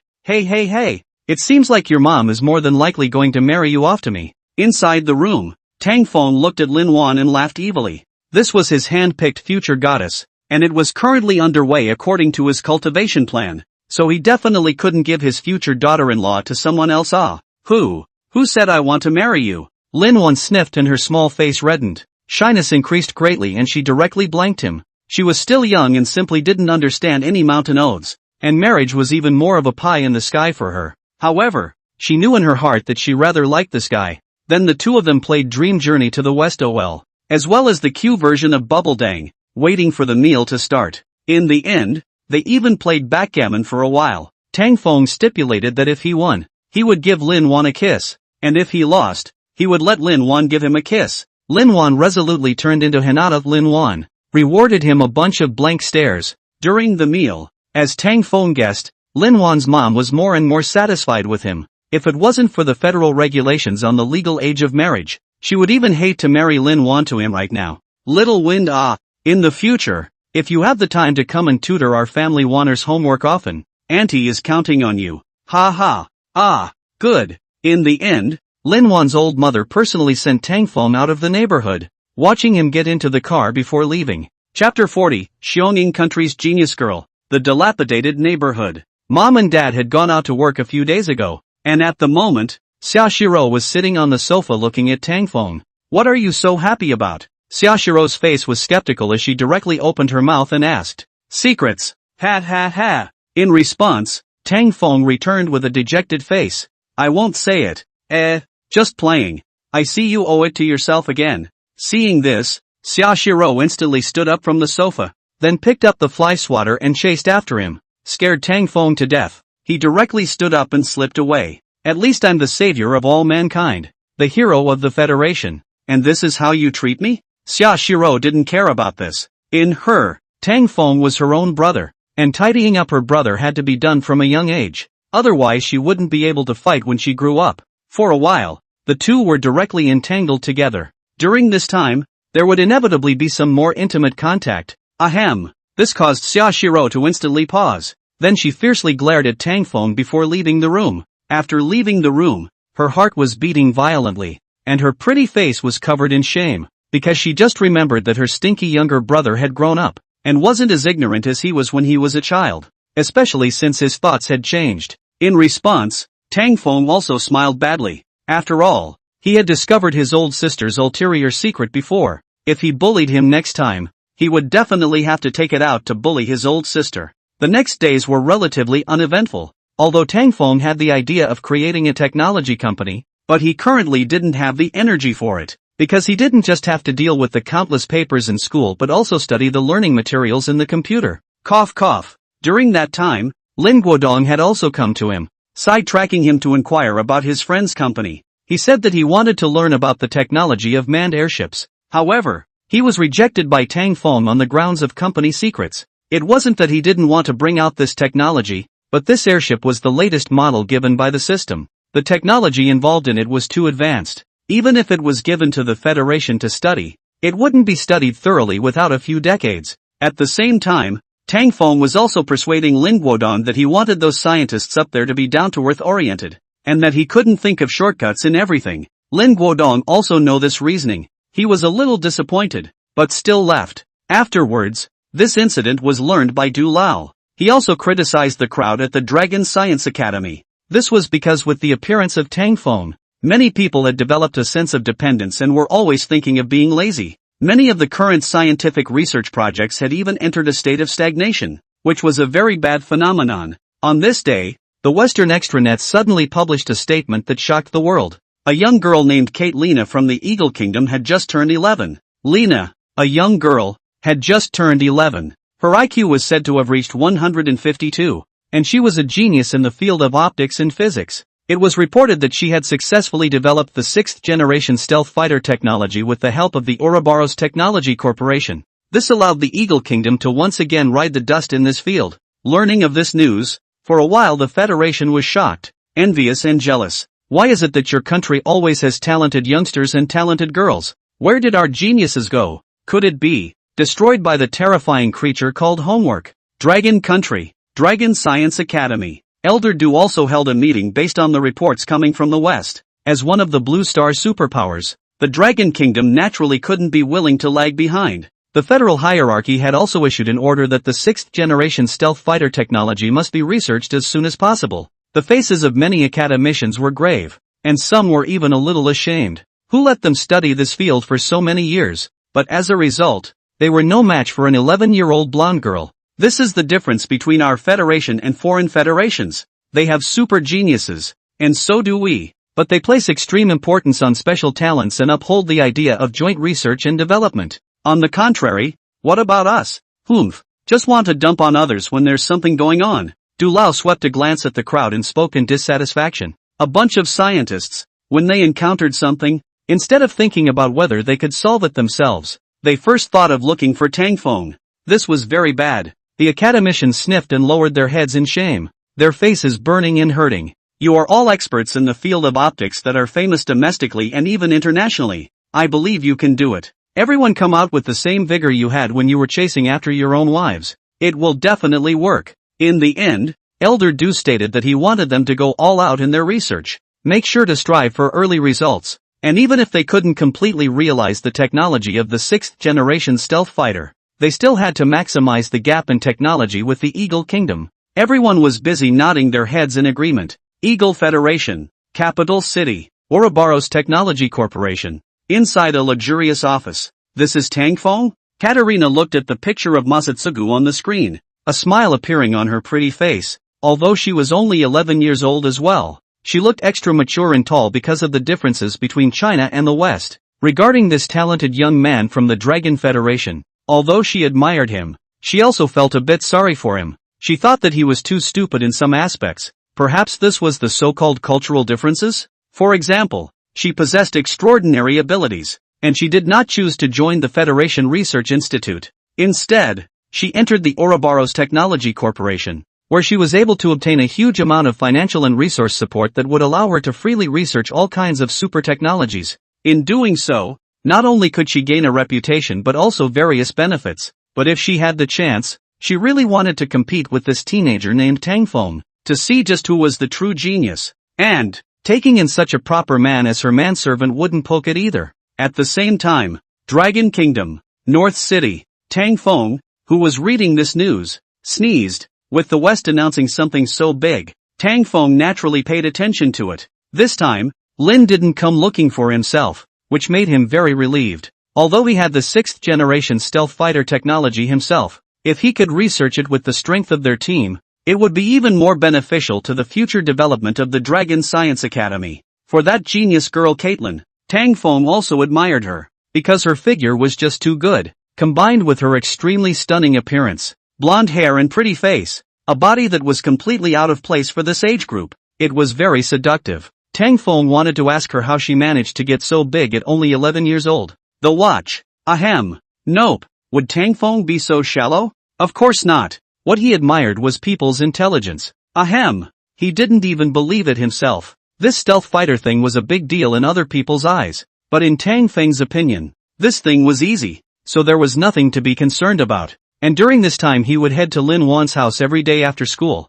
helping her with her homework while secretly brushing up on his goodwill. A few months later, good news came from the Dragon Science Academy. After the incessant drilling and hard work of the people, although they hadn't thoroughly researched the 6th generation stealth fighter technology, they were infinitely close to completion. This was very good news. At least the Federation didn't have to worry about being left behind by the Eagle Kingdom for many years. Chapter 41 Top Secret Operation. The telescope program was restarted. White Bear Federation Border Junction. Gobi Beach. Rumble. A heavy vehicle kept driving into the depths of the desert. The words Top Secret printed on each vehicle. On the distant horizon, some buildings vaguely surfaced. In the last century, this was a scientific research workstation. The White Bear Combat Nation Federation at the time had conducted a top-secret program here, codenamed Blue Star Telescope, in order to compete for underground resources. Through technical drilling, they took nearly 20 years to excavate a tunnel that was 12,000 meters deep. Subsequently, they continued to dig more than 200 meters, but it took 10 years. From then on, the plan was shelved and all information was destroyed and sealed from the public. This matter caused quite a stir at the time. After all, the White Bear Fighting Nation Federation had spent a huge amount of manpower and financial resources on the telescope program, but then suddenly stopped doing it. This was something quite unthinkable. There were rumors that they were digging up something extremely horrible that caused a large number of casualties. Others said that it was because there was magma in the ground and they couldn't dig any further. However, these were all speculations and were not proven. It was only until now that the program, codenamed Blue Star Telescope, was restarted. Its purpose was twofold. The first was to continue to excavate usable underground resources. The second was to find out the truth of why the program was shelved in the first place. Clank clank clank. The sun was blazing in the sky. The dome of the sky was covered with heavy clouds, and the wind and sand swept down, constantly emitting gusts of wailing sounds. Several heavy vehicles slowly stopped at the long-deserted research station, followed by a group of engineers in camouflage uniforms quickly jumping down. They kept carrying various huge iron boxes. The boxes were sealed with secret strips on top, belonging to absolutely confidential items. At the same time, a group of armed personnel also began to search the surrounding area. They were responsible for eliminating uncontrollable dangerous elements. Immediately afterward, they escorted a team of scientific researchers into a building. The building was dusty and the surrounding items were cluttered. One could vaguely tell that the group had evacuated in great haste, and there were even congealed blood clots on some corners of the walls. It looked very gruesome. Let's get started. A scientific researcher at the head of the group spoke towards the armed men. Restarting the Blue Star Telescope program, the operation began. Dang, dang dang, night fell, and the temperature of the desert surface was extremely low. Dozens of searchlights were placed, instantly illuminating the area. The numerous engineers nearby were grasping at straws to assemble various precision instruments. One of the biggest machines was the drilling machine. Deep within the scientific research station, surrounded by decaying buildings, there were many things covered by military fabrics in one of the open spaces. As the fabric was lifted, a mine shaft was revealed below. Safe. There is no radiation here. The researchers on the side spoke. They held radiation detection instruments in their hands and determined that there was no radiation as well as toxic gases. The old man at the head nodded, and then had the cover of the mine shaft opened, accompanied by a dull sound. The tunnel that was more than 12,000 meters deep appeared in front of everyone's eyes. The bottom was so deep that it looked dark and cold. Standing at the edge of the shaft, one could feel a gust of gloomy wind overflowing. Moreover, the bottom was accompanied by an indescribable tearing wind sound, which was very bizarre. It should be known that back then, due to the backwardness of technology, this sound was even rumored to be a sigh from hell. And nowadays, the researchers speculated that this should be the normal sound emitted by the mine's vertical distance being too deep, resulting in air pressure squeezing the walls. For the Federation. For the future. Ola. The group of scientific research squads, consisting mainly of the Federation of White Bear Fighting Nation, prayed, and then entered the shaft to begin the restart program. Of course, this was all done in top secret, and the outside world knew nothing about it. Dragon Country, North City. Lin Wan's parents came over early in the morning, saying that they had something to do this weekend, so they asked Tang Feng to take care of Lin Wan. And old sister Xia Shiro didn't have time because she had to prepare for the exams. So in the end, they directly gave Tang Feng a large amount of pocket money and let him bring Lin Wan to make his own arrangements. Hope Kingdom Playground. Wan I'll take you to a fun place. Tang Feng looked at Lin Wan and suddenly smiled. Only how did this smile look like it was going to be bad? Girls were all more timid, so it would be fun to take her to a haunted house.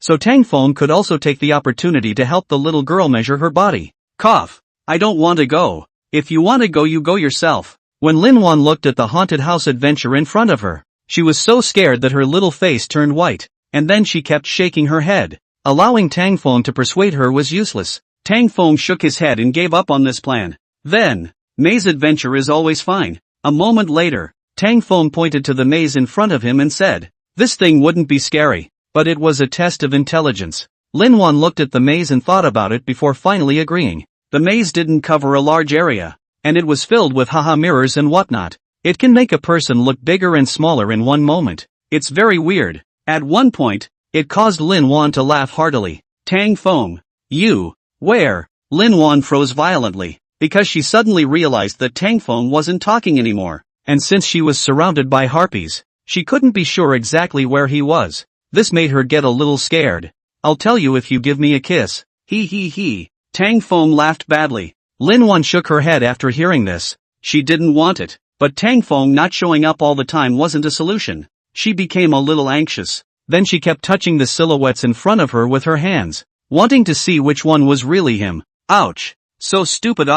You go and kiss the silhouette in front of you, then you'll know which one is real. Don't worry. That's a mirror. Looking at Lin Wan, who was on the verge of crying, Tang Feng finally spoke up. You, don't lie to me? Lin Wan hurriedly pursued. The little nymph's eyes were a little red, only to see her walk towards the front, thinking that the front should also be a mirror projection, so a kiss wouldn't be much. But the next second she was confused, because it seemed like she had kissed on soft skin. It wasn't a mirror at all. Rather, it was the real Tang Feng. You lied to me. Lin Wan instantly became angry, and was about to turn away at that moment, but she turned around and bumped into the haha mirror again. This made her even more aggravated. Seeing this, Tang Feng also knew that he had gone a bit overboard, and hurriedly ran over to comfort her. I'm scared, because mommy said that a kiss would conceive a baby. Lin Wan reddened her eyes and complained. Looking at her appearance, Tang Feng was speechless for a while. Your mama really knows how to teach.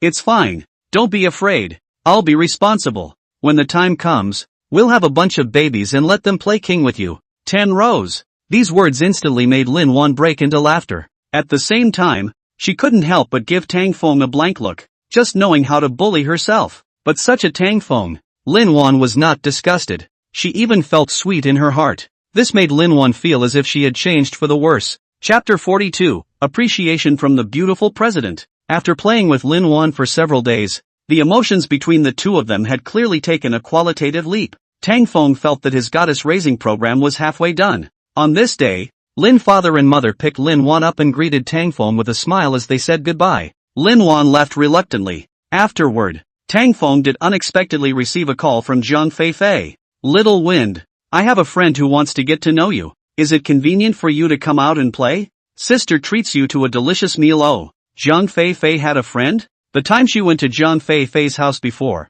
Zhang Feifei had said that she had very few friends. Can't it be that it's a new boyfriend? Thinking of this, Tang Feng suddenly felt a bit jealous for some reason. Oh well, I'm free, just send me the address where it is. Tang Feng thought about it and decided to go help Zhang Feifei keep an eye on her. This silly girl shouldn't sell herself short. North City, Star Bar Krypton. Zhang Feifei sat flush with another person on the inside of the bar. It attracted the eyes of countless gentlemen and LSPs. Tang Feng deliberately wore the sunglasses that Lin Guodong had given him in order to keep a low profile and look dazzling. When he pushed the door into the store, Zhang Feifei warmly greeted him. Little Feng, you're here, Zhang Feifei said while warmly holding Tang Feng's arm. The nice scent and soft touch made Tang Feng's heart flutter. Good fellow. Sister Feifei had grown up again. Ahem. Don't ask him how he knew. Zhang Feifei led Tang Feng to the seat and sat down. Tang Feng froze, because the one Zhang Feifei brought with her, her friend, was actually wearing sunglasses as well. And at a glance, It was clear that it was a big beauty with a huge face value. The young lady had snow-white skin and long hair like satin on her shoulders. Her figure was only stronger than Zhang Feifei. Wearing crystal sandals, she revealed her white and tender feet, her pink nails extraordinarily beautiful. Noticing Tang Feng's line of sight, Su Ziqing couldn't help but smile. This little guy was quite interesting. Your little Tang Feng? Su Ziqing's sunglasses were removed, instantly revealing her overwhelmingly beautiful face. The half of her face that was covered by the sunglasses was as beautiful as a woeful demoness. Tang Feng had to admit that this was the most beautiful number one he had seen since he was reborn. Her temperament seemed to be easygoing, but in reality, she was 1,000 miles away. In looking at the extraordinary jewelry on her body, and the latest model of ultra-thin laptop on the desktop, either she was a female CEO or a rich girl. But Tang Feng didn't have any dreams of a domineering president falling in love with me like this. He quickly calmed his mind, started to ponder the meaning of Zhang Feifei bringing him to know this one. Little Feng, this is my best friend. Her name is Su Ziqing. Su Ziqing? What a guy! Tang Feng was just shocked when he heard this. This sister's origin wasn't big, it was huge. She was the daughter of the Su family, the largest conglomerate in North City, the future successor of the group. Even if she had such an extraordinary status, the key was that her face value was also very high. This caused countless second generation to rush towards her. But unfortunately no one was able to pick this blue demoness. Ha ha ha, the little guy knows me? Su Ziqing suddenly reached out and removed Tang Feng's sunglasses. Tang Feng frowned. Boys have to protect themselves outside. This girl is pretty, but she won't have any bad thoughts about me, right? Tang Feng thought to himself. If Su Ziqing knew what Tang Feng was thinking in his heart, she would probably vomit blood in anger. Are you quite cute looking? Much more adorable than on TV. Tang Feng hated it when people said he was cute, and depressedly said, "Humph, that's called Yingguo handsome." At this time, Tang Feng casually glanced at Su Ziqing's computer. Dully, he pointed at the screen. You're going to cooperate with this company? Su Ziqing hadn't expected Tang Feng to have such good eyesight. Generously handing him the computer, she laughed. What? What does our little genius have to say? In and out of the words, there was a snarky meaning to Tang Feng. It seemed like they wanted to see what he had to say. Tang Feng gave Su Ziqing a blank look. How dare you underestimate me? This cooperation plan of yours? I have seen it on the internet. I personally think there are a lot of loopholes. This kind of large-scale cooperation plan, how could there be any online? But Tang Feng Encryption Bureau had hacked into it, let alone this tiny company. When Tang Feng played with stocks for a while, he had turned over the secrets of these major companies. Ahem. This short video collaboration of yours is the future trend. The direction is good. And that company you're acquiring, the thought process is also good. There's nothing contradictory within their team. This shows that their team's internal unity is at least not too much of a hidden danger, so it won't fall apart after the acquisition. But, when Tang Feng said this, Su Ziqing's expression as she looked at Tang Feng had changed. How could she not expect that this little guy really did have a couple of tricks up his sleeve? Seeing Su Ziqing's surprised expression, Tang Feng continued. However, their team has 3 problems. First, the investment direction isn't clear enough. You guys gave them $100 million for promotion, so which videos are they going to promote? What kind of pig casting is worth recommending? They don't have specific criteria. Saying this, Su Ziqing had squared her shoulders, squaring up to Tang Feng. Zhang Feifei covered her mouth and snickered when she saw the scene. Looking at Tang Feng, her gaze was filled with fondness, proud of him. It had to be said that Tang Feng's aura instantly rose when he spoke of business. He was at least the brand name of the Federation's talented youngsters, wasn't he? Secondly, the fact that they are all acquaintances within their team means that the supervision won't be too effective. And in the future, if they make false accounts, how will you be? This, I really didn't think about it. How did your brain grow? Su Ziqing touched Tang Feng's head. Shocked, Tang Feng breathlessly opened her hand and continued. Finally, the most important point is the issue of their earnings.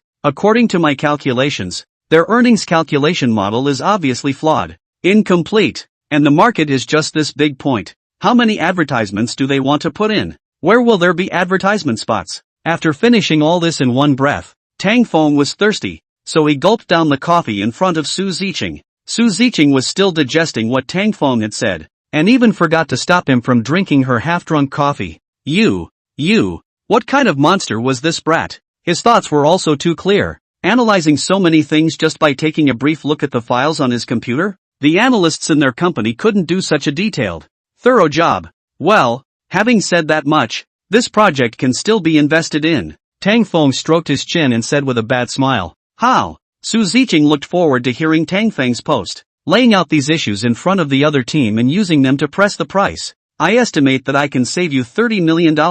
Su Ziqing, oh, you, Fifi, you and your little boyfriend got something. I agree. Zhang Feifei didn't know anything about finance, but she also knew that Tang Feng had done Su Ziqing a big favor. Red-faced, she jostled with Su Ziqing. The two beauties fooling around was naturally a beautiful sight, but Tang Feng suddenly remembered something and asked, alright, so what's the main reason you guys are looking for me to come over today? Zhang Feifei stayed for a moment before she was embarrassed. We are trying to ask for your help to see what cell phone is appropriate to buy. We both want to change our cell phones. Tang Feng. Chapter 43, International Rescue Operation. The first meeting with the genius girl. Originally, Tang Feng was the one who brought the duo to buy a cell phone. But in the end, it turned into the two of them carrying Tang Feng around to look at clothes. Along the way, the two beauties naturally attracted the eyes of countless male compatriots. Thus, Tang Feng spent the morning in pain and happiness. When he returned home, Tang Feng vowed never to go shopping with them again.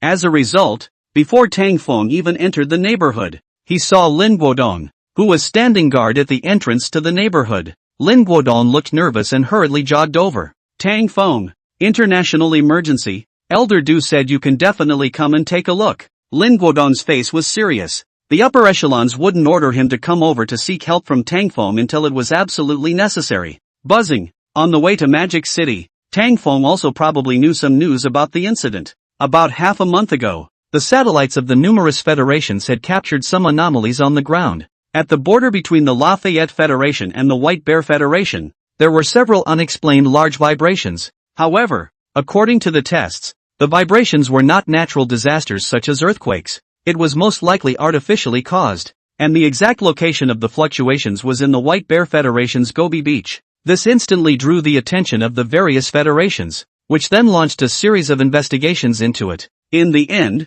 it was discovered that someone was actually restarting the Blue Star Telescope program. Hearing the name of this program, Tang Feng straight frowned. This program was older than him. Who was so brain-dead to restart this thing? Lin Guodong didn't know much about the incident. The specific details still had to wait until he got to Mordor before he knew. For the Blue Star Telescope program, Tang Feng more or less knew a little. This program was a scientific research program carried out by the White Bear Federation in the last century in order to uncover and investigate underground resources, but it was shelved for a certain reason. At that time, there were rumors that the White Bear country's funds were not enough, or there were strange phenomena in the ground that led to the failure of the plan. As of today, there was no concrete evidence of what was going on. They couldn't have really dug into the Earth's core, right? Tang Feng could not help but speculate. After all, today's technology is also considered to be more developed. They may not be without a chance. Magic City, Dragon Science Academy. When Tang Feng came over, Du Lao and the others had already been waiting in the conference room. Immediately, Du Lao explained the cause of this incident. It turned out that the White Bear Federation had restarted the Blue Star Telescope program. After the super drill had dug down thousands of meters further on the original plan, many scarce resources that could be used were found on the way. However, when the plan was on its final step, an accident occurred. This was something Tang Feng knew very well, because depending on the depth of the Earth, the composition of the substances inside varied. It wasn't as if you drilled towards the center of the Earth and it was all dirt once you got to the bottom. And coupled with the fact that the blue star was spherical, so the inside of the planet would automatically form a closed loop. That is to say, it is impossible for you to casually dig into the core of the Earth.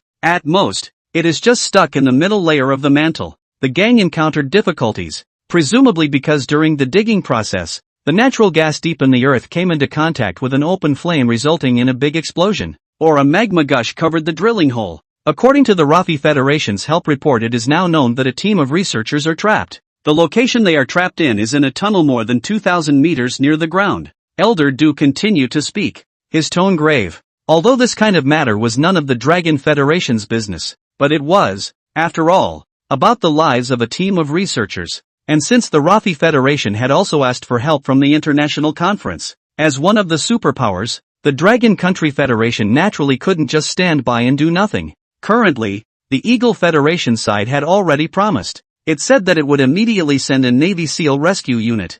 Wait. Tang Feng's expression was uncertain as he suddenly interrupted. As far as he understood, the Blue Star Telescope plan was nothing more than drilling. Since there was a machine to extract the soil for testing, what was that group of researchers going down for again? As the saying goes, if you don't make a mistake, you won't die. Hey! Their federal researchers detected a lot of rare substances on their way to digging, which made them very excited. So in order to study them more accurately, they went down in a narrow-type catapult. But they were also unlucky. They didn't know who brought a lighter down there, and it accidentally fell out and shattered, causing an explosion, leading to the drilling hole being sealed. Du Lao smiled and glanced at Tang Feng. Inwardly, he was incomparably appreciative of him. Although this kid was only 10 years old, he was always able to find the crux of the problem. Hearing the explanation, this made Tang Feng instantly somewhat speechless, but he couldn't say anything either. After all, for a group of researchers, sometimes research was more important than even their own lives. However, which Ruiji would carry a lighter with him? Wasn't this a fucking mole? Ding! Side mission initiated. Choice 1. Participate in this cross-country rescue operation and receive the reward, Steel Mecha Technology. Choice 2. Refuse to participate in this rescue operation. Receive reward 100 million in cash. Tang Feng originally didn't intend to participate in this rescue. After all, even the Navy SEALs of the Eagle Federation had stepped in. So it shouldn't be too difficult for them to rescue a group of sealed and trapped researchers at their level. But now it was different. For that steel mecha technology, Tang Feng attached great importance to it. Moreover, the system hadn't told him that he had to rescue the researchers. So as long as he chose to mix experience with the group, even if he completed the mission, he was basically in no danger. Can I accompany this rescue? Suddenly, Tang Feng looked at Du Lao and asked. Tang Feng's attitude made Du Lao feel a bit shocked. After all, this time, he was looking for him because he wanted him to figure out what the solution would be, but it hadn't occurred to him that he would take the initiative to follow the team. If you can go, that's the luck of the Lafayette Federation and the White Bear Federation, as well as the entire international community. In response, Du Lao smiled and lamented. At the same time, he gave a deadly order that this rescue operation should put Tang Feng's safety first. Other than that, what the heck? Lafayette Federation and White Bear Federation, the temporary conference room in the capital city. Because of the ghosts in their hearts, the two federations did not notify too many federations to come to the rescue. This was because they had many secrets within their federation and didn't quite want to be discovered by outsiders. In the end, they just agreed to the support of the Eagle Federation as well as the Dragon Kingdom Federation. Inside the conference room, "Yo, you're Tang Feng?" The representative of the Male Eagle Federation, Genius Girl Kate, Lena immediately walked over when she saw Tang Feng. This genius girl, who was on par with Tang Feng, was fluent in 7 languages and had a tall and mature figure that didn't fit the age group of 11 at all. Tang Feng nodded at her, similarly sizing her up. This girl was quite extraordinary. After all, he had only invented various black technologies with the help of a system, whereas people were actually created with their personal abilities. And through Du Lao's introduction, Tang Feng also knew some secret stories. This girl had actually become the chief CEO of the International Tech Bowl Ouroboros. Chapter 44, Change of Plans. A time bomb in the center of the earth. Arod Corporation was the world's largest arms dealer, specializing in producing all kinds of super weapons to be sold globally, and possessing many world-class patents. Some time ago, there were rumors that Ouroboros was planning to join the Eagle Federation's Ministry of Defense, which was not good news. Once this matter came true, then the super technological weapons produced by the Ulod company would be massively put into the domestic ministry of the Eagle. This was bad for the current Blue Stars pattern. Clang! Just at this moment, the door of the conference room was suddenly pushed open heavily. Elder Du and the representative of the Eagle Federation walked in with angry faces. Damn Rafi Federation! Damn White Bear fools! They had just spoken with the people in charge of the Rafi Federation and the White Bear Federation. Hopefully, they would be able to get enough complete information about the incident so that they could facilitate the rescue plan. At first the Rafi Federation and the White Bear Federation were stumped. It was only after some questioning that the representatives of the Eagle Kingdom and Du Lao realized that the matter was far from being as simple as they had imagined. They then held an emergency meeting. On the screen above the wall, the projector began to run. A 3D tunnel slowly appeared on the screen, and the catapult was the one that was stuck about 2,000 meters underground. But that wasn't all. Only to see that there was still a black shadow at a depth of over 10,000 meters from the ground. This instantly attracted the attention of many people, and for a while the conference room was abuzz with discussion. After all, they did not mention this black shadow in the information they obtained. It was a big black mass, and it was still in a sensitive location close to the center of the Earth. What is this thing?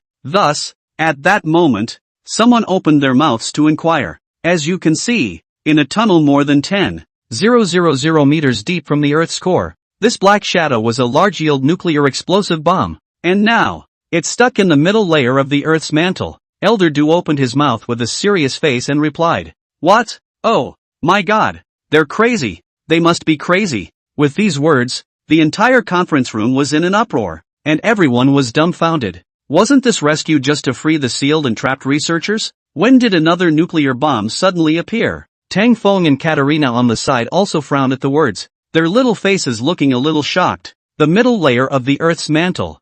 Further down could be the Earth's core. If that large-yield nuclear explosion bomb exploded at this location, the consequences would be unimaginable. This Rafi Federation and White Bear Federation have bags in their heads? Are they looking for death? My God, wasn't it a deal about resource exploration? What the hell is a nuclear bomb? Shiba. Once this thing explodes, the Earth's core will definitely be affected, and it might cause a super earthquake. For a while, the crowd was talking, all of them showing incomparable anger. This was simply irresponsible behavior on the part of the White Bear Federation and the Rafi Federation. They had absolutely no regard for the lives of humans all over the world. We need to rework the rescue plan, Du Lao said in a deep voice. He had discussed with the representative of the Eagle Federation, and this matter definitely needed to be reported to the higher-ups. After all, the things involved in this matter were too huge, especially since it was more than 10,000 meters deep from the ground. In that case, it seemed that the difficulty of this rescue was quite great, not in the slightest bit easier than blowing up the previous Rangers 2333. What do you think about this matter? Tang Feng. Katerina walked over and looked at Tang Feng with a smile as she asked. In her eyes, those rescuers were all trash, and only Tang Feng could make her take it seriously. Tang Feng shook his head. Rescuing the sealed and trapped researchers all still had hope. After all, it was only over 2,000 meters deep from the ground. But that large-yield nuclear explosive bomb would be troublesome. After all, as one went deeper into the ground, the greater the distance, the greater the air pressure and danger created within. Moreover, the midway point of these people's excavation had triggered many explosions generated by unknown factors, which had led to the creation of many holes and intervals within the underground caves. With the current human technology, even if you used a titanium alloy casting catapult to launch it down, the enormous air pressure would crush the people inside into mush. You guys should have a way, right? Tang Feng looked towards Katerina and suddenly snapped, putting aside her intelligence. Just this Ouroboros company alone wasn't simple. In response, Katerina just smiled mysteriously and didn't say anything. The matter was of great importance, so this matter had not been spread. However, the Dragon Kingdom Federation, the magic capital. After the top management of the Dragon Kingdom learned of the details, they acted with incomparable anger. They could not have imagined at all that a simple transnational rescue would turn into a global disaster. Did this Lafayette Federation and White Bear Federation have a brain fart? But as angry as they were, the rescue operation still had to be carried out. Therefore, the Dragon Science Academy held an emergency meeting and began discussing the next step. That's more than 10,000 meters deep. How are the rescuers going to get down there? An academician was the first to ask the question. As the distance from the surface increased, the oxygen, atmospheric pressure, magma, and other factors below had to be considered. This led to the fact that trying to dismantle that nuclear explosion bomb was no less than a pipe dream. The rest of them were silent for a while as they heard the words. According to their understanding, the middle of that dugout tunnel had created many voids, if they disposed of it improperly, causing even a small piece of debris to fall down. After the acceleration effect of gravity, the impulse brought about by a distance of 7,000 to 8,000 meters was no less than the sword of Damocles. That is, the power of a high-altitude physical strike weapon like the Staff of God. The power it generated slightly came into contact with a nuclear explosive bomb, and it was estimated that it would detonate it. How about if we just seal it? Another academician spoke up. They proposed sacrificing that team of researchers and directly sealing the mine. After all, that nuclear explosive bomb was still safe for now. However, this proposal was quickly rejected. They couldn't possibly sacrifice that many fresh lives, not to mention, with the air pressure enhanced, you suddenly cover the shaft. The protective device on the surface of that nuclear explosive bomb will definitely be squeezed as a result. It wouldn't be easy to tell then. Besides, even if the nuclear bomb is sealed. With the movement of the Earth's crust, someday if there is a small crustal movement, then this thing will be transformed into a time bomb. In the end, the top brass gave the order. Let the researchers calculate the approximate destructive power caused by a nuclear explosion, to prepare for the worst in advance. Eagle Federation. Inside the conference room. That's all we're asking for. The founder of the Ouroboros group looked at the Federation's top brass and said, they could do their best to solve this rescue operation, but the price was for them to join the Defense Ministry, and to authorize the weapons researched by the group to be available to the whole world. The Eagle Nation's federal executive sniffed for a while, scornful of this. After all, if they agreed to it, then a part of the Xiongning Federation's safety and security would be in the hands of the Ouroboros group. Chapter 45 Two Old Silver Coins. You're shady and I'm even more shady. You don't need to be concerned because I am also a patriot of the Eagle Federation. I will only turn my sharp edge against outsiders, and I, the Ulode group, will definitely make the globe realize anew who the true superpower is. The founder of the Ouroboros group continued to speak, looking confident. He even used the Last Rangers 2333 as an example. If they had agreed to the Ouroboros group's entry into the Ministry of Defense in the first place, would they have let the Dragon Kingdom Federation take the limelight? This caused the group of Xiongnu Kingdom executives to fall silent, which indeed spoke to their sore spot. Just because of the last incident, it directly led to the weakness of the Xiongning Federation in diplomacy. For this rescue incident, if you can revitalize the Federation instead, we will consider it. In the end, many of the top brass spoke up after discussing the matter. Good deal. You won't regret your decision today, ha ha ha ha. The founder of the Ouroboros group heard the desired answer and immediately spat with laughter. Clunk, clunk, Gobi Beach, sand and dust everywhere. After a series of discussions, the rescue team finally set off to arrive. After humanitarian considerations, the current occasion plan choice is still to first rescue the researchers who are trapped more than 2,000 meters deep in the ground. Phew woo hoo hoo. Standing at the edge of the mine, one could clearly feel the gloomy wind pouring out from the ground, accompanied by some inexplicable tearing wind sounds. It was truly like the lamentation of hell. Looking at the blackened wellhead, Tang Feng couldn't help but smack his lips. One had to admire the White Bear Federation of the last century. They hadn't even fully researched on the surface before they started putting their attention underground. One word, bull. Just at this moment, the representative heads of the Rafi Federation and the White Bear Federation walked over. Suddenly, he looked at Du Lao Dao with an apologetic face. I'm sorry, this rescue plan has been taken over by the Eagle Federation in its entirety. You guys can leave now. Du Lao was dumbfounded when he heard these words. Then his old face turned red with anger. The people from the Dragon Kingdom who accompanied him were also shocked and furious. Good fellow. They came all the way here to rescue them, only to be kicked out by you guys? What do you guys mean by this? Elder Du also pursued, his pale body shivering with anger. If you said that you didn't intend for them to rescue them in the first place, why would you agree to them coming over? You guys are making fun of this kind of thing? It's very simple. This rescue doesn't require your Dragon Kingdom Federation. At this moment, a voice with a teasing tone came out, and it was clearly that genius girl Katarina. She slowly stepped forward and scanned everyone and said, you don't need it when you say you don't need it? Who can you represent? Her words and attitude were too arrogant, causing the crowd to be upset. Could it be that I'm wrong? He. Katarina sneered. The only person present who could make her fearful was Tang Feng, and the rest of the people, including Du Lao, the father of nuclear bombs. She didn't put in her eyes. Just as the crowd wanted to continue to refute her, Du Lao waved his hand. He looked deeply at Katarina and then led the Dragon Kingdom's rescue team to withdraw. Although they were furious, since the person had given the word that they didn't need their help, they wouldn't put a hot face on a cold egg either. Rescuing the scientific researchers Dragon Country could contribute, but if they wanted to take care of the nuclear explosion bomb stuck more than 10,000 meters deep in the ground, they really didn't have the means to do so at the moment. Elder Du, don't we still have Tang Feng? The crowd felt puzzled. The Eagle Kingdom was so arrogant, and it wasn't because they had Katarina, but they had trump cards too. In response, Tang Feng shook his head. He couldn't think of a good idea right now. Rafi Federation, the capital city. At this moment, the leaders of Rafi were incomparably angry. The Eagle Federation had actually secretly publicized the matter. This instantly caused a huge sensation around the globe. For a time, not only did they have to face the condemnation from the outside world, they also had to face the chaos within the Federation.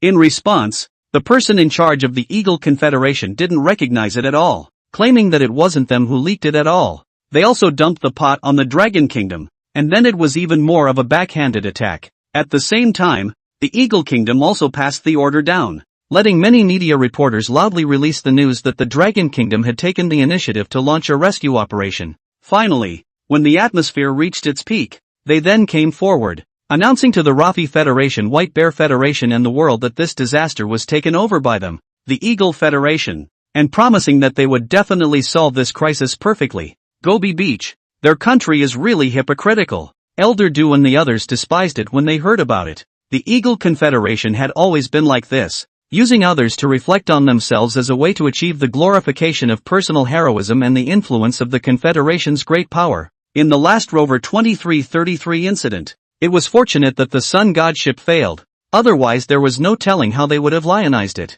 At the same time, the crowd understood the cause. No wonder they're kicking us out of this rescue operation. The Eagle Confederation was trying to use this to turn around and reshape their influence.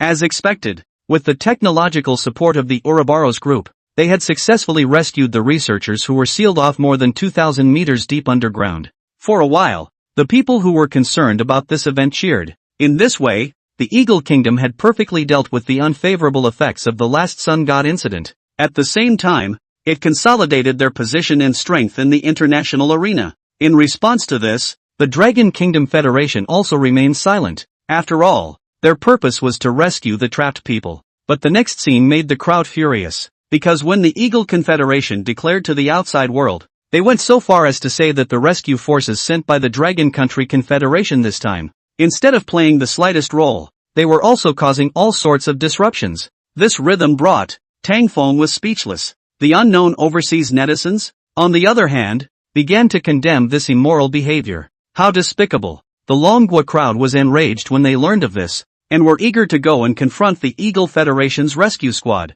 but the exasperated members were blocked by Du Lao. The Eagle Confederation fought with poor information, and it was useless even if they went over there to theorize. Overall, they did suffer a dark loss this time. It was imperative that they learned a lesson in the future. Eagle Federation. Conference room. How about it? How do you all think we did this time? The founder of the Ouroboros group asked with a smile as he looked at the several heads of the Federation. This incident was completely led by them. Not only did they salvage the Federation's weak influence in the outside world, but they also dealt a blow to the Dragon Kingdom Federation. It was simply killing two birds with one stone. The top brass were also very satisfied with this, but they were still very cautious about their request to move into the national defense. The president of the Eagle Kingdom side meant to stabilize Ouroboros first. When it's over, then think of a way to delay it. It really wasn't a family. Not a family. The approach and style are all proper old silver coins, and when two old silver coins come across each other, it's unknown who will lose and who will win.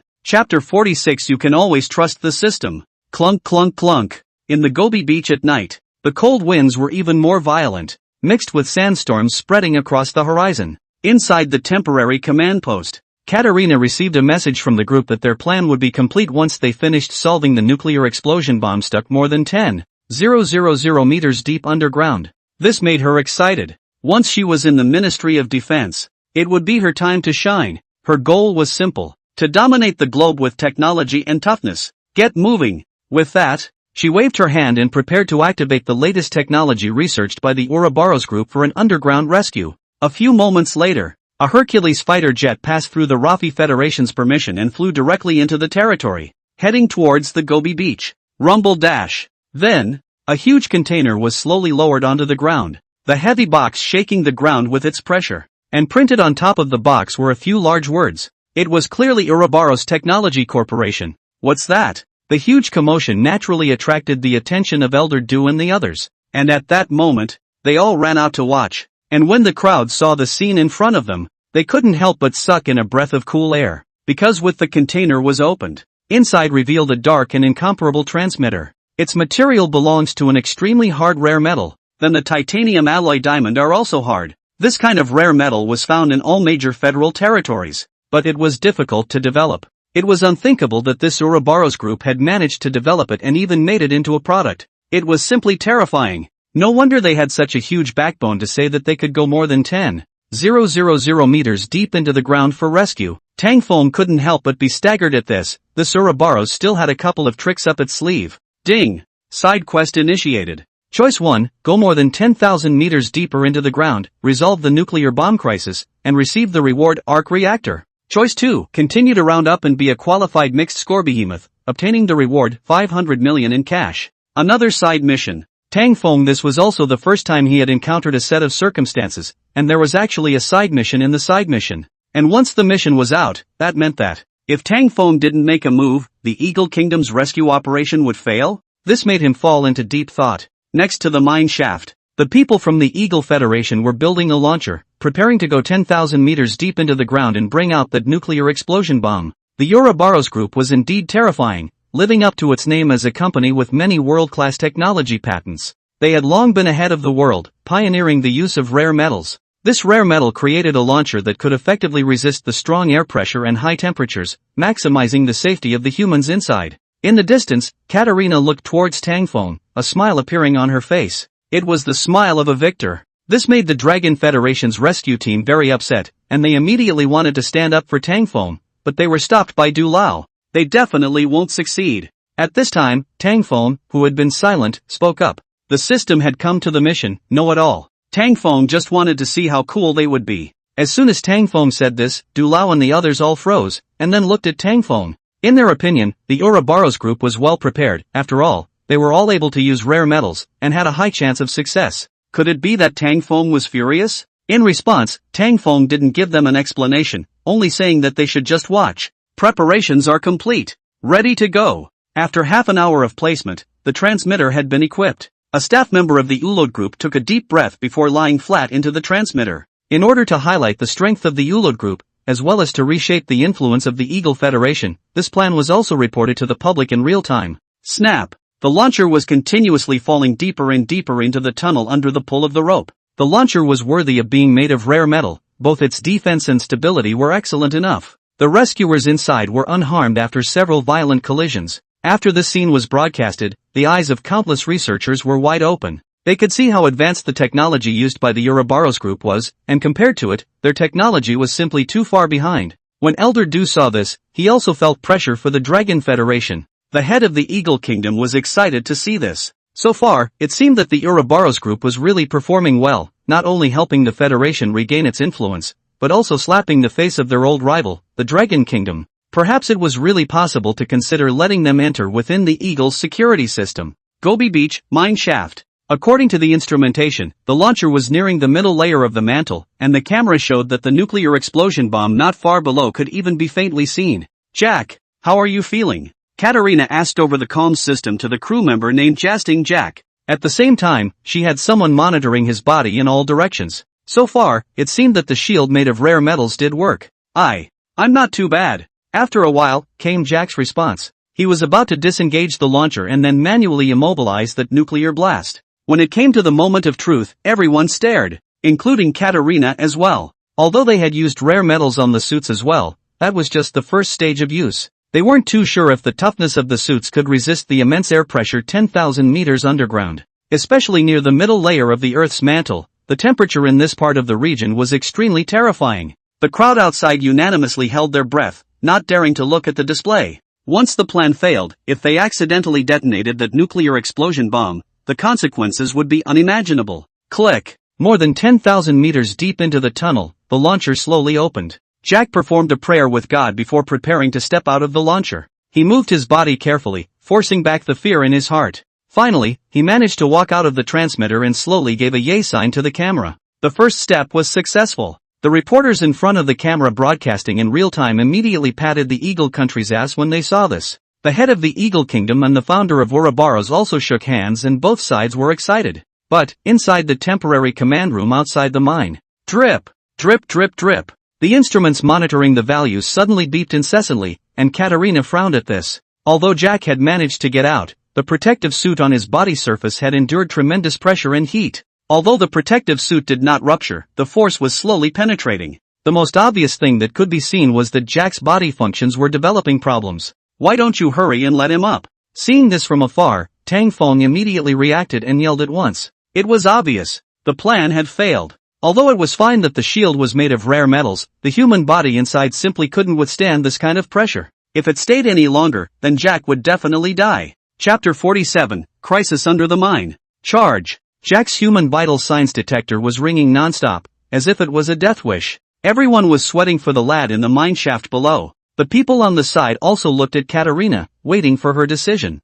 But Katerina, who was the main commander, was silent. She thought of what the founder of Ouroboros had told her before she left. This time, the plan should only succeed and not fail. Once the plan failed, it wasn't just the reputation of the Ouroboros Corporation that would be lost. There was also the Eagle Kingdom's lining in face. Especially for a federation that cared about face like the Eagle Kingdom, if it slapped him in the face, the consequences could be imagined. The future days of the Ouroboros Corporation would definitely not be easy. Thinking of this, Katerina instantly made a decision. The hope of the Rafi Federation and the White Bear Federation lies in you. Blue Star's hope also lies in you. You must insist on completing the mission. She ordered in a deep voice, ignoring the surprised gazes of those around her. The offer to fish Jack out from underneath was rejected. This instantly made the crowd very annoyed. Are you trying to let him die? Tang Feng coldly glanced at Katerina, unable to suppress his anger within. Even though that staff member belongs to the Eagle Federation, but that's a fresh life after all. And it's not like you guys couldn't save him.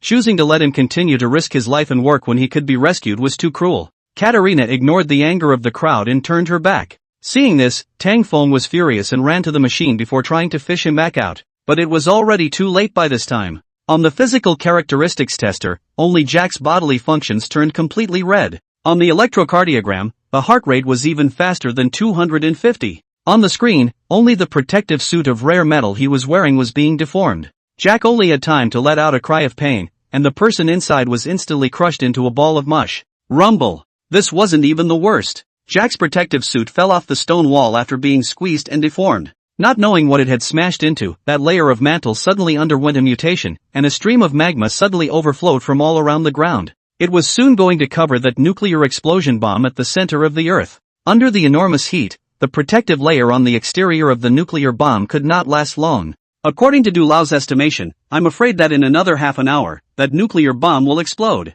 At that time, this place might instantly turn into a sea of fire. Thunder. As the magma erupted, the cameras in the depths of the tunnel instantly went out. The nuclear explosion bomb was covered by high temperature, and the situation became more and more critical. You stupid woman did this. It's really X-large and brainless. Tang Feng scolded Katerina, and the latter's small face turned white. For a moment, the entire research station was dead silent. Fear was on the faces of the people, and seeing the situation below the mine, even the soldiers who had received rigorous training were softening their legs at this moment. Quickly go! This can't stay. We have to appeal. This commander is a pile of shite. Screams came out from the crowd, instantly causing a huge chaos. Dulau! We have to get out of here now. The Dragon Federation's rescue team was also anxious. Elder Du just slowly shook his head. How swift was the shockwave created by the nuclear bomb explosion? It would be too late for you to escape even if you were to fly an airplane, not to mention the radiation it would generate in a few miles around. And that nuclear bomb is still in the middle layer of the Earth's mantle. Once the explosion, the chain generated by the fear will detonate the Earth's core magma. At that time, the entire Rafi Federation and the White Bear Federation will be affected. Where would they run? How to escape? At this moment, Dulau was incomparably regretful. He was not worried about his own safety, but worried about Tang Feng. He was only 10 years old and was already a genius in every field. It could be imagined that in the future, he would definitely be a pillar of the Dragon Kingdom. If he fell here, Dulau might regret it for the rest of his life. At the mine, Tang Feng and Katerina were the only ones who were more calm. Seeing Katerina's expression, Tang Feng suddenly thought of something. So you did it on purpose. Katerina's face, which had always been calm, finally revealed an expression of surprise. Not bad. Aren't I creating an opportunity for you to save the world? Katerina smiled. She did do it on purpose. This was something that she and the Ouroboros founder had calculated beforehand. This was because the Ouroboros founder knew that even if he managed to solve the nuclear bomb crisis this time, the Federation's top brass would not agree to his unreasonable demands. Are you so sure I can do it? Although Tang Feng didn't know what she was playing at, it certainly wasn't good. You'll be able to do it. After all, you'll turn into light. Katerina laughed and shook her head, then she directly left the mine. The back way she had prepared long ago. At this moment the Thor fighter was coming here, but she didn't intend to evacuate right away, because she really wanted to see how Tang Feng would deal with the crisis at hand. Meanwhile, the outside world had long since exploded. All the people in front of the TV broadcasts were in a state of cursing, and the one who cursed the hardest was the Lafayette Federation. They believed that this was planned by the Eagle Kingdom from a long time ago, claiming that it had intentionally let the plan fail so that it could detonate that nuclear explosion bomb and use it to strike the Rafi Federation. As a result, the rhetoric on the internet instantly changed drastically, and the reporter who had been frantically releasing rainbow farts to praise the Eagle Nation changed from his previous state of furious licking to cursing. And the Eagle Federation? What's going on here? I need an explanation. The executives of the Xiongning Nation were about to pop champagne to celebrate. Who would have thought that it would come out of nowhere? Caught them off guard. This doesn't seem to be the same as what your company promised. The person in charge was very angry about this and directly questioned the founder of the Ulud Group. The founder of Oluwade Group was calm and spoke with an innocent face. Who could have predicted that an unexpected situation would occur? He then claimed, "Isn't it good to be like this now?" Once the nuclear bomb exploded, it directly solved the Federation's major hidden danger in the future, the Rafi state. If he could take Tang Feng, by the way, it couldn't be better. After all, Tang Feng was too demonic. He was only 10 years old and he was performing so dazzlingly. Once he was allowed to grow up smoothly, the Dragon Kingdom was afraid that it would dominate the Blue Star in the future. What nonsense are you talking about? These words from the founder of Ouroboros made the top Eagle Kingdom executives tremble with rage. They didn't care about Tang Feng or not, they cared about the Federation's foreign influence. If there was no influence, how else could their president play the accordion? How else can they consolidate their superpower status internationally? Dragon Kingdom, Magic City. The head of the Dragon Country Federation was as anxious as an ant on a hot pan. Both Tang Feng and Du Lao were the treasures of the Federation, and they must not be allowed to slip up in any way. They had long since pressured Rafi and the White Bear Federation to send helicopters to rescue them immediately, but they just didn't know if they could make it in time. Chapter 48, Ice Rock. Oh, near the mine. There's less than half an hour to go. Katarina slowly walked over, looking at Tang Feng and smiling. Tang Feng furrowed his brows furiously. What made him upset was being counted out. It seemed that this blonde chick was truly extraordinary, and for the first time, she made him feel tricky. Borrow your transmitters for a while. Then Tang Feng opened his mouth. This time it was about the safety and security of hundreds of millions of people in the Rafi Federation. It was impossible for him to sit back and do nothing. Besides, he had also chosen the rescue mission. A mission reward he didn't want to miss out on. Tang Feng, what are you doing? Tang Feng's actions scared the hell out of Elder Du and the others on the side, and they hurriedly surrounded him to persuade him. After all, the tunnels were deep, lava was now spewing out, and even the protective suits made of rare metals were useless, so what could he do? Difficult. Could it be you, Tang Kid? In the next second, Du Lao seemed to have thought of something, and immediately opened his mouth in shock. Tang Feng nodded. As Du Lao guessed, he was preparing to use the nano-biochemical protective suit. Can you lend me a set of protective suits? With that, Tang Feng walked towards Katarina, nanotechnology he didn't want to expose. Katarina didn't refuse, and directly ordered a set to be sent, but her small face looked surprised. After all, the protective clothing made of rare metals had already proven to be ineffective, and it was useless for him to wear it down. Wasn't this clearly going to send death? She then glanced at Du Lao in the distance and realized that he was indifferent, which made her even more stunned. But without waiting for her to pursue the matter, Tang Feng had already entered the launcher in his protective suit. Before setting off, Tang Feng casually threw his cell phone to Du Lao. He asked him to take the time to play one of the recordings inside. Katarina did look at that cell phone curiously, and didn't care too much about it. Tightening his seatbelt, Tang Feng sat down sharply in the cabin. Tang Kid, don't be a hero if you have problems, Du Lao commanded seriously. Tang Feng knew that Du Lao was worried about him and waved his hand with a smile. Whoosh! The launcher fired. Katarina watched Tang Feng go down like this. Her heart couldn't tell what it felt like. This guy was so smart, there was no way he was going to die. Clang! Clang! The shield kept smashing on top of the rocky walls of the mine. Tang Feng was expressionless as he descended thousands of meters along the way. This was simply a free bungee jump. Only, the height of this bungee jump was really a bit terrifying. The performance of the protective suit wasn't bad. Tang Feng pinched the time and calculated the angle of landing. Because there was lava coming out of the center of the earth from time to time, he no longer had a landing spot. The people above were even more nervous than Tang Feng himself, always watching the situation below. 1,000 meters from the center of the earth. 500 meters. 300 meters. 50 meters. Detach. Tang Feng immediately detached from the transmitter's hull at 50 meters from the lava and, borrowing the protective rope wrapped around his waist, he climbed onto the rock wall. At this moment, due to the influence of the underground magma, the surrounding temperature had begun to change drastically, and the protective layer on the surface of that nuclear explosive bomb also began to melt. Tang Feng held the special pliers with long rods in his hands, and once again descended 30 meters, finally approaching that nuclear bomb. Just one step away. Tang kid, go for it. Go for it. Little hero. The people of Lafayette will treat you to an 82-year-old Lafayette after this is accomplished. At this moment, the many reporters from the Lafayette Federation held their breath, nervously watching Tang Feng's every move, only to see Tang Feng nimbly extend the tool clamp, open the front end, and clamp the nuclear explosive bomb. The action was done in one fluid motion. Oh my god. He's an angel sent by God. The Eagle Federation is far worse than the Dragon Kingdom. A 10-year-old child from another country has such courage. And they, the Eagle Kingdom, only know how to watch the show. The damnable Xiongning Kingdom actually created a rumor before that the Dragon Kingdom wasn't cooperating with the rescue. How is that possible? For a while, public opinion instantly reversed. Katerina didn't feel much when she heard these harsh remarks. But what she was curious about was how Tang Feng managed to go deep into the well and yet remain unharmed. One must know that Jack was a senior technician trained by the Federation, and his physical fitness was many times stronger than Tang Feng's as a child. But just like that, he couldn't even survive the pressure of this environment. And how did Tang Feng hold out? Below. Although the clip had caught the nuclear bomb, Tang Feng felt a hint of bad luck. The temperature here was too high, and the part of the clip that was in contact with the nuclear bomb was melting rapidly. The people above also realized that something was wrong, because Tang Feng suddenly stopped moving. Du Lao hurriedly brought the tablet and zoomed in to look at the situation below. His face changed instantly. Tang kid, quickly come up and get out of there. The surface layer of the nuclear bomb has already been melted. You'll be blown to pieces if you stay any longer. Katerina was also stunned when she heard this. Had the temperature below reached this point already? The metal tongs they had built were extremely heat resistant. Now it was melting along with it. The situation was not good. At the same time, following the melting was the protective outer shield on Tang Feng's body.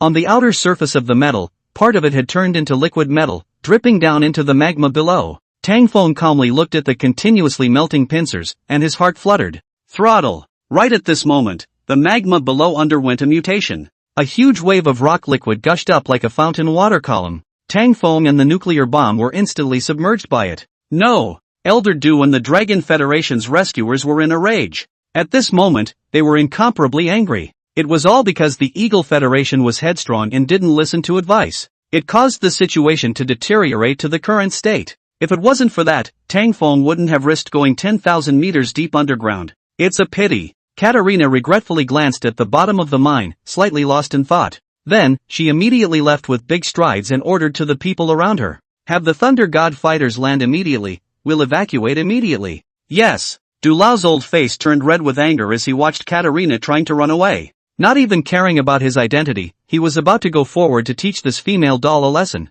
However, a dragon rescue personnel suddenly pulled Du Lao back and shouted excitedly. Du Lao! Du Lao! Quickly look down. Tang Feng isn't dead. What? Du Lao hurriedly turned back at the words and looked down into the mine. This time, even Katerina stopped and frowned. The magma below had erupted. How could Tang Feng have survived? However, when she looked back, her entire body froze. Below the mine, only Tang Feng's shield was broken. However, beneath his feet, a huge ice shell had actually been generated at some point. This layer of ice shell was like a protective shield, wrapping Tang Feng and the nuclear bomb in a ball. Blocked the magma from the outside world. And those magma, attached to the ice shell, actually turned into ice rock. And ice and a fire, appearing together at the same time. Giving the crowd a huge visual impact. Making Tang Feng, who was in the middle of it, as if he was a god descending from the heavens. Just like an elemental ambassador of nature. Chapter 49, Small Island Cozy. Quick! What are you waiting for? Quickly bring Tang Feng up.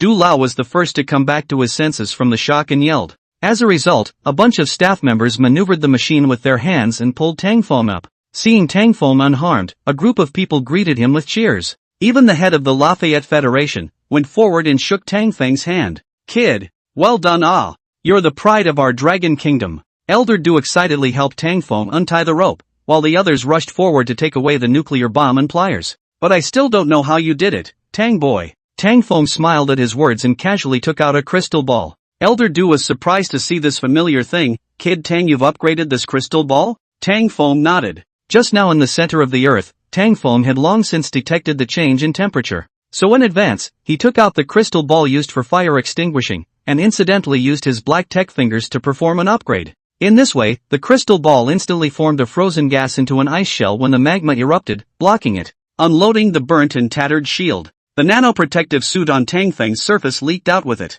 Katerina discovered the extraordinary nature of the nanoprotective suit at a glance. She asked, "What are you wearing? Also, what is this thing in your hand?" Tang Feng glanced at Katerina and ignored the chick. "Right, Elder Du, the recording I gave you, did you send it to the media?" Du Lao sniffed and touched his head. "You old fool, I forgot about it. But Tang boy, what is this recording for?" Tang Feng didn't explain, he just signaled Du Lao to play the audio he had just recently recorded. Du Lao did as he was told, and after listening to the recording, the entire person instantly became enraged. It wasn't just Du Lao who was enraged, everyone around him, including the head of the Lafayette Federation, was enraged. Because this recording was clearly the conversation between Tang Feng and Katerina just now. Katerina hadn't expected that her words admitting to intentionally messing up this event would be recorded by Tang Feng. Although Katerina still wanted to pursue Tang Feng's nanoprotective suit, she saw the gazes of the crowd that wanted to eat her and knew that the timing wasn't right now. Hurriedly, she grayed out and got on the plane and ran away. The Rafi Federation was originally very angry, but as soon as they saw Tang Feng they instantly changed into a pleasing expression. "Little hero, you must accept our thanks." In response, Tang Feng smiled happily and accepted his goodwill. With this, the Blue Star Telescope plan was completely shelved. The mine was sealed. Meanwhile, the international community unanimously praised the Dragon Kingdom for this action. The shameless behavior of the Eagle Kingdom, especially the Ouroboros Company, was strongly condemned. Although the Ulod Company came out to explain afterward, saying that it was a joke and that the recording was a forgery, not many people believed it. In this way, Ulod Company's reputation was in tatters. Dragon Kingdom, North City. Tang Feng had long since returned to his normal life, but before he left, he had told Du Lao to keep a close eye on Oluwade Group. Because of the Jack incident back then, he felt that there should be a big secret hidden in there.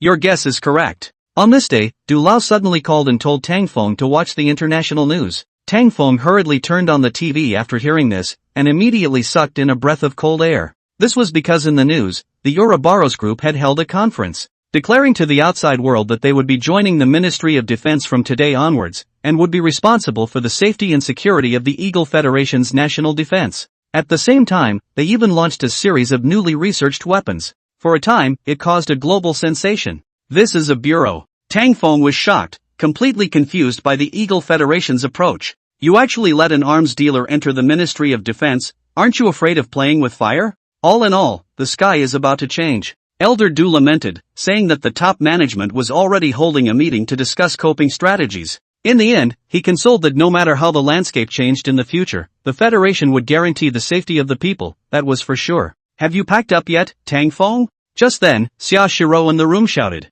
Tang Feng hung up the phone and hurriedly responded, his small face filled with smiles. Because today was a small holiday, they had agreed with Lin Wan's parents that they would be going on a seaside vacation together. The place chosen for sightseeing was the South China Sea. This place had the longest coastline in the Federation, with golden sandy beaches stretching out, and the climate was warm all year round. Tang Feng and his group directly rented a yacht and set off in order to be comfortable along the way. Wow! The blue waves of the sea were rippling, and the waves were bright and colorful under the sunlight. At this moment, the yacht docked near a small sightseeing island. Lin Wan's parents were busy with lunch, while Tang Feng and Lin Wan were frolicking in the shallow waters. The scenery here is truly unique. Tang Feng sighed as he sat on the edge of the yacht, and ahead of him, Xia Shiro was teaching Lin Wan how to swim. Both of them were wearing sensual bikini, very eye-catching. Especially Lin Wan, recently the little ninny had eaten well, was in a good mood, and had developed even better. It was all about the same compared to Xia Shiro. "You kid, don't be lazy. Come over and teach one air, I'm going to go sunbathe."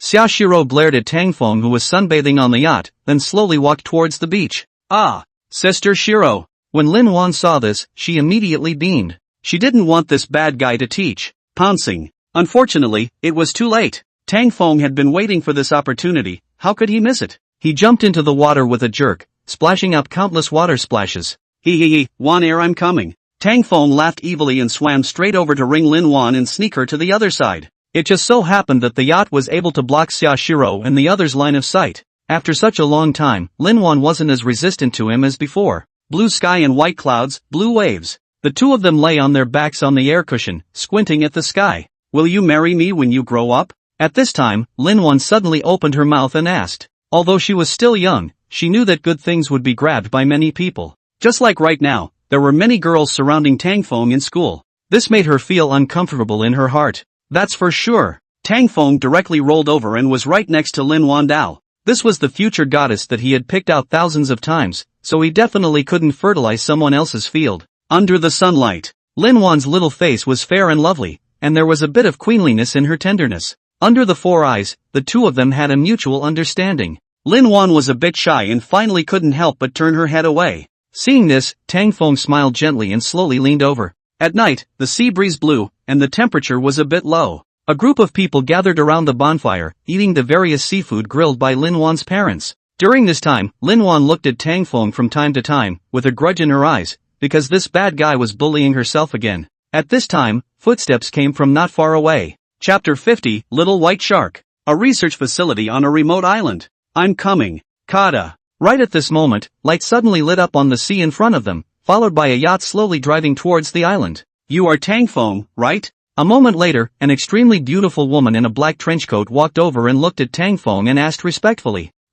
You are? Lin Dad, who was on the side, saw the beauty's eyes glaze over and was pinched in the belly by Lin Mom before he remembered to open his mouth and ask. The trenchcoat beauty smiled and hugged an apology. Then she slowly opened her mouth to introduce herself. It turned out that she was an employee of a scientific research institution in the nearby sea, and happened to inquire that Tang Feng was vacationing nearby, so she came to pay a visit. Although Tang Feng was only 10 years old, his name in the field of scientific research was even louder than some academicians. Plus, he wasn't bound by any organization and was a free agent, so many scientific research companies were eager to have him as a guest within the curtain. This time, Li Ran's purpose was to invite Tang Feng to visit their scientific research organization. It would be best if Tang Feng could give them some advice. Tang Feng wanted to refuse after hearing this, but Lin Wan and Xia Shiro became interested when they heard that there were many dolphins, seals, and other sea creatures there. Tang Feng was worn down by the two girls and thought about agreeing to Li Ran's invitation. Duck duck duck duck. The yacht slowly moved forward towards the open sea.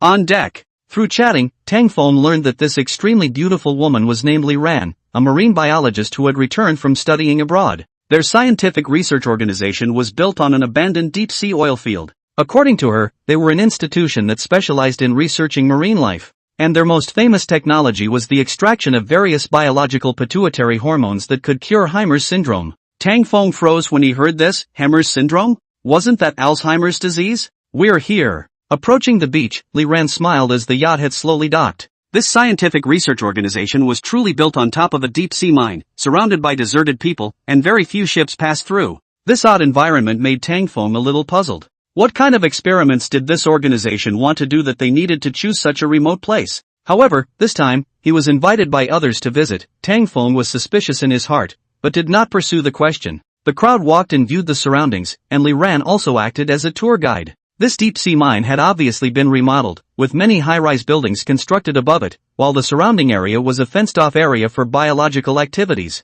The group stepped on the walkway compiled of iron mesh. What kind of animals are kept in here? Xia Shiro was a bit curious and asked as she pointed to the area next to her. You'll know soon enough. Li Ran turned around and smiled, looking mysterious. Wow. Right at this moment, the water suddenly trembled violently. Then a blackened fin back pierced through the water. Ah! Shark! Shark! Where had Xia Shiro and the others seen a shark so close, they were directly stunned, a look of fear on their little faces. Lin father and mother also rushed to protect Lin Wan, equally terrified. What was even more surprising was that there was a diver under the water. Only to see that he was actually unafraid of the shark's horror and directly straddled its back, actually maneuvering it. Don't worry guys, this is Little White. Li Ran smiled and comforted. This shark was one of the objects of their research, and it had already been tamed to be very docile, no accidents would happen. At the same time, she admired that of all the people in here, Tang Feng was the only one who was the most calm, worthy of being a little hero. Hello guys! After the shark stopped, the handler rode the shark and waved at the crowd.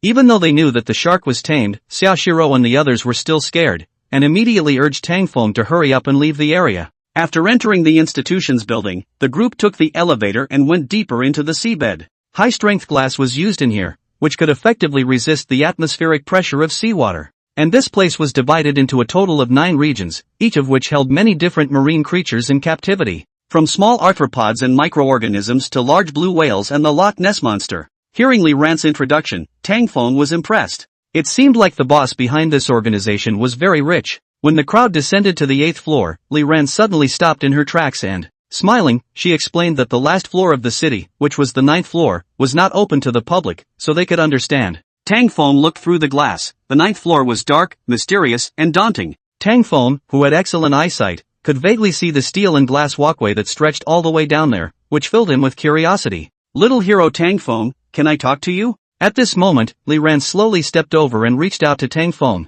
Don't worry about them, I'll have someone treat your friends well. Li Ran could see Tang Feng's mind, and at that moment, she continued to speak. Thus, Tang Feng nodded. A research room. There were bottles and jars placed everywhere, with many researchers doing their own research. And when the crowd saw Tang Feng, they were all nonplussed. Tang Feng is you. Idol, little hero, can you give me an autograph? Facing the enthusiasm of the crowd, Tang Feng laughed bitterly. Luckily, with Li Ran as the supervisor present, those staff members were able to restrain themselves a bit. Spare me, they still kept peeking at Tang Feng. It was like a large star chasing scene. Clang! As they walked, the open space in front of the ground suddenly cracked, and then a lot of seawater came up. The crowd was not surprised, only to see the figure of the previous trainer slowly emerged, and behind him was the great white shark called Little White. Seeing this, the surrounding researchers rushed into action, stepping forward to directly immobilize that great white shark, and then injected it with something similar to an anesthetic. What are you guys doing?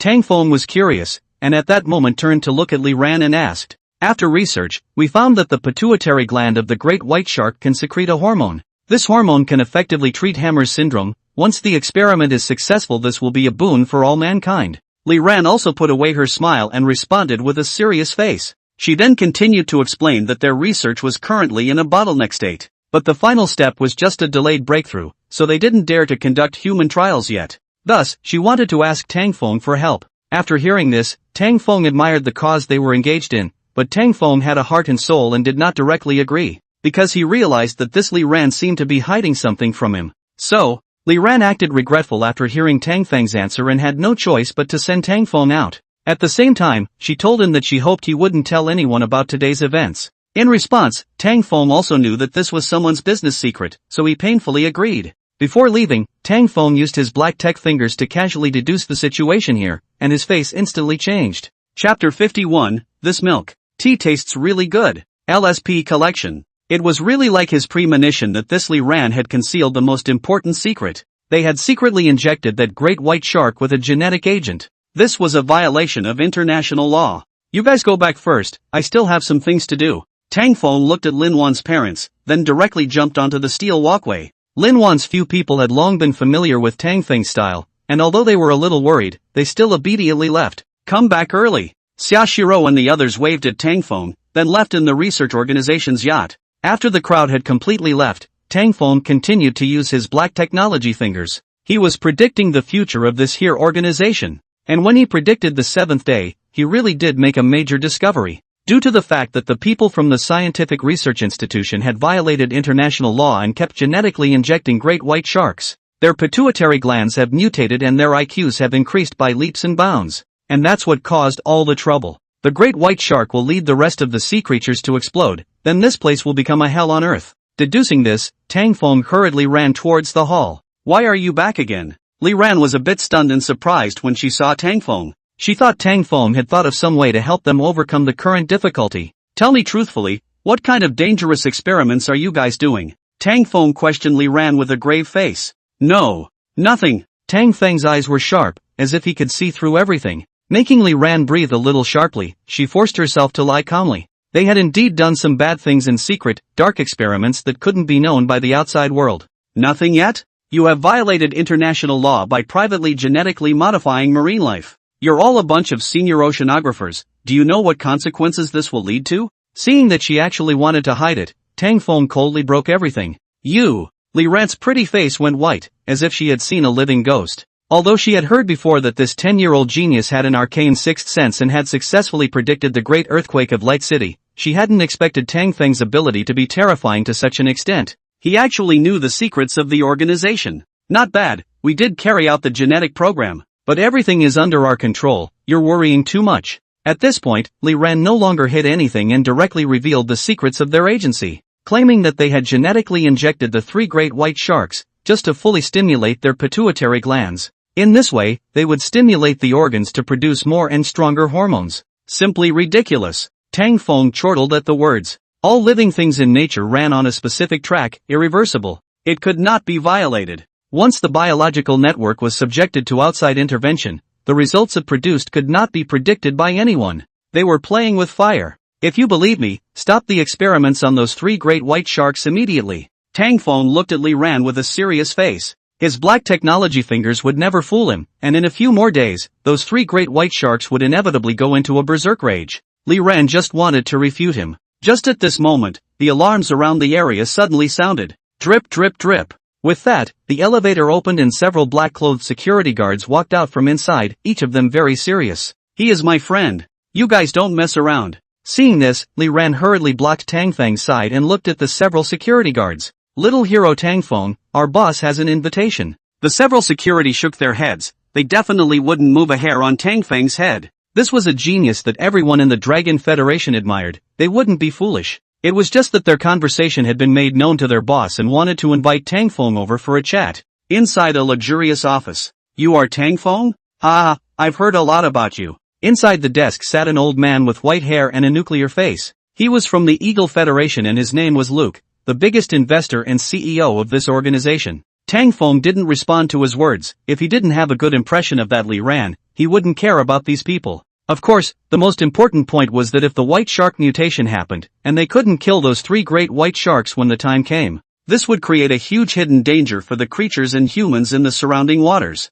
You're worrying too much, little genius. I trust my research team and security personnel. They can handle this, Luke explained with a smile. Luke looked excited to see Tang Feng, and was ready to pour red wine to drink with him, but gave up the idea when he thought Tang Feng was only 10 years old. Alright my little genius, I'm so hospitable, I just want to keep you for a few days. When the team has conquered the last step of the experiment, we'll take care of those 3 great white sharks ourselves. Luke then waved his hand, signaling security to bring Tang Feng down. It was also true that they didn't make things difficult for Tang Feng, promising him free movement, but confiscating his cell phone to prevent him from calling the police to the outside world. Inside the room. I'm sorry, I didn't expect this. Li Ran walked in with a cup of milk tea, looking at Tang Feng with a guilty gaze. Had I known, I wouldn't have invited him over. Tang Feng didn't say anything about this. He felt that the pitiful would have something to hate. He did admire the spirit of these scientists, but nature was irreversible. For their boss Luke, Tang Feng also just sneered a few times. This kind of person wouldn't grow a memory until they experienced some lessons. He was also too lazy to admonish them, to slowly wait for the great white shark to mutate into a shark man. Besides, do they really think that this kind of place plus a few security can trap him? Tang Feng? Ha! We'll finish handling the experiment as soon as possible, then restore your freedom. Li Ran glanced deeply at Tang Feng and was about to turn around and leave. She was very confident. Huge funds, developed instruments, and a large number of highly qualified researchers. Even if the sharks appeared to be dissimilar, the handlers would be able to take care of it all, and then again, they still had a security team. Wait! At this time, Tang Feng suddenly stopped Li Ran. What's wrong? Li Ran's pretty face looked puzzled. Since you're apologizing to me, why don't you make it up to me? Tang Feng said with an air of entitlement. How do you want to compensate? Li Ran looked at Tang Feng, her pretty face flushed. Feed me milk. Tang Feng looked at the milk tea, wanting to torture Li Ran. But who knew that Li Ran would get the wrong idea, and a blush flew onto her cheeks.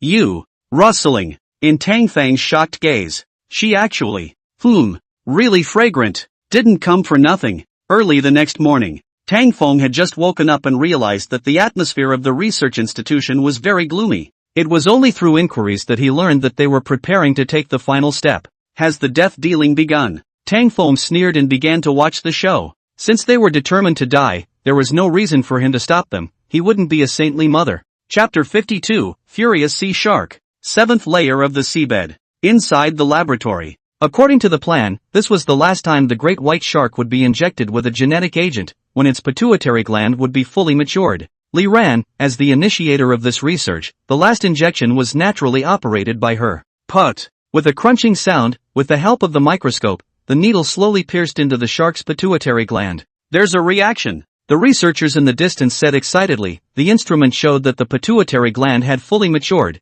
and the hormones secreted were also the most complete. For a while, everyone was excited. They had been drilling hard for so long, and they could finally see hope. The next step was to conduct human clinical trials, and once they succeeded, they would make history. Luke on the side also smiled. In his eyes, the so-called scientific honor was nothing. What he valued was money. As long as the clinical trials were successful, he would use this to become the richest man in the world. Hurry up and extract the hormones. Finally, a group of researchers urged, the time to witness history was coming. Li Ran nodded, and then signaled the handler to calm down the white shark first, so that it would completely calm down. Because extracting the hormones was very painful, even if enough anesthetic agents were injected, they were not always effective. The handler nodded and walked over at that moment. Ka-ching! But at that moment, a strange change occurred, only to see the originally well-behaved and silent great white shark suddenly shaking violently. It violently opened its bloody mouth and instantly bit the right hand of the trainer, and blood directly sprayed out in all directions. Clunk!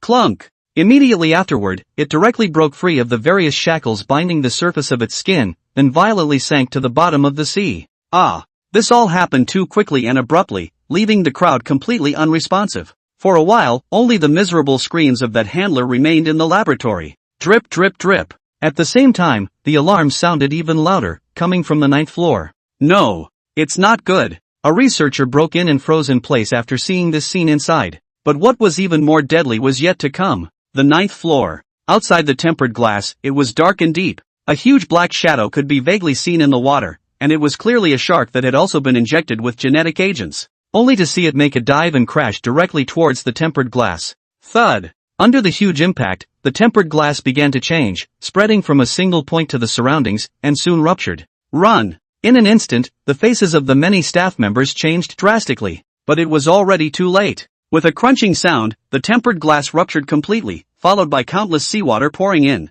The entire laboratory shook violently. When, inside the 7th floor laboratory, Li Ran and the others were stunned, the mutation happened again, the power system collapsed. And the situation outside the island was not optimistic. Outside, the wind and rain were drifting, and according to the weather station, thunderstorms were coming at sea. For a while, the wind and rain were mixed, and the violent sea winds were mixed with huge waves that kept lapping at the building area, directly churning the iron fences of the living area to pieces. The sound of alarms rose and fell, incomparably ear-piercing. Outside the room, the guarding security had also left long ago. Obviously, those 3 great white sharks had completely entered a state of frenzy. After being injected with genetic agents, their IQ coupled with their destructive power posed a complete threat to this research building. Tang Feng reached out and grabbed the railing, preventing the shaking of the distance from throwing him into the seawater. There was no way for him to leave even if he wanted to now. Plus, with the current thunderstorm, it would take time to call for help. Ding! Side quest initiated. Choice 1, dispose of the 3 mutated great white sharks and receive a reward, a top-class research room. Choice 2, find a way to escape, obtain a reward, neutron bomb technology. Faced with these 2 choices, Tang Feng, did he have a choice? After all, if he wanted to escape, the only way was to exterminate those 3 great white sharks. With that, Tang Feng fiercely gritted his teeth and directly ran towards the distant hall. Rumble! The wind and rain were accompanied by raging thunder and lightning. Water was starting to pour into the hall. The elevator had definitely been scrapped, and he could only walk the stairs down. Luckily, the seawater was currently only pouring into the 5th floor. What Tang Feng had to do now was to find Li Ran and ask about those 3 great white sharks, and then find a way to kill them. No matter what, these mutated species could not be allowed to leave the research building, or else they would pose a huge hidden danger. 7th floor, inside the laboratory. The seawater was constantly pouring in along the crevices, and it was soon going to submerge it. Quickly catch it for me! Luke roared as he stood on the railing and looked towards the great white shark in the water. He had invested most of his family's belongings here in order to obtain the potion for dementia, and there was no way he was going to give up on it. The surrounding security looked at each other in disbelief at the words. They gathered forward helplessly amidst Luke's curses. They still didn't know that the great white shark in front of them was no longer an ordinary sea creature because of the injection of the genetic agent. It was extremely intelligent, with an IQ comparable to that of a human, and instantly perceived the danger and sank directly to the bottom of the sea. It must be killed. Li Ran, who was on the side, turned pale as she realized that she had made a grave mistake. She found bite marks on top of the power unit's cables. It was obviously damaged by a great white shark, and it was impossible for an ordinary shark to act with this kind of intelligence. Plus, the great white shark was already an ocean bully, and now that it was out of trouble, there was no way to tame it again. Who dares to kill it? I am letting you all capture it alive. Whoever dares to touch a hair on my shark's head, I'm going to fire him. Luke's expression twisted. He was now completely insane and didn't care about people at all. He had to get the hormones secreted by its pituitary gland. Boss. We were wrong. We shouldn't have violated the laws of nature. Those sharks are dangerous nowadays. Definitely can't let them survive or it will cause a huge disaster. Li Ran angrily looked at Luke and said. Now that several of their security force had died, did Luke still want to be obsessed? Besides, Once these guys were allowed to get out of the trap and escape into the vast ocean, the marine life would suffer greatly, and there were dangers in the nearby waters. And with time, if the gene potion in them were to complete their fusion, who knows what kind of horrible monsters they would mutate into. Just some brutes. Are your guts smaller than rats? Luke turned a deaf ear to the words of exhortation. He laughed coldly and walked straight down the stairs. He was very confident that humans were the creatures that stood at the top of the food chain. He then looked at the remaining security personnel once again, promising hundreds of thousands of dollars for their heavy reward for capturing that great white shark alive. You idiot! I think you're just demented. Li Ran's pretty face was chilled, knowing that it was useless to say anything further. She immediately ran towards the outside.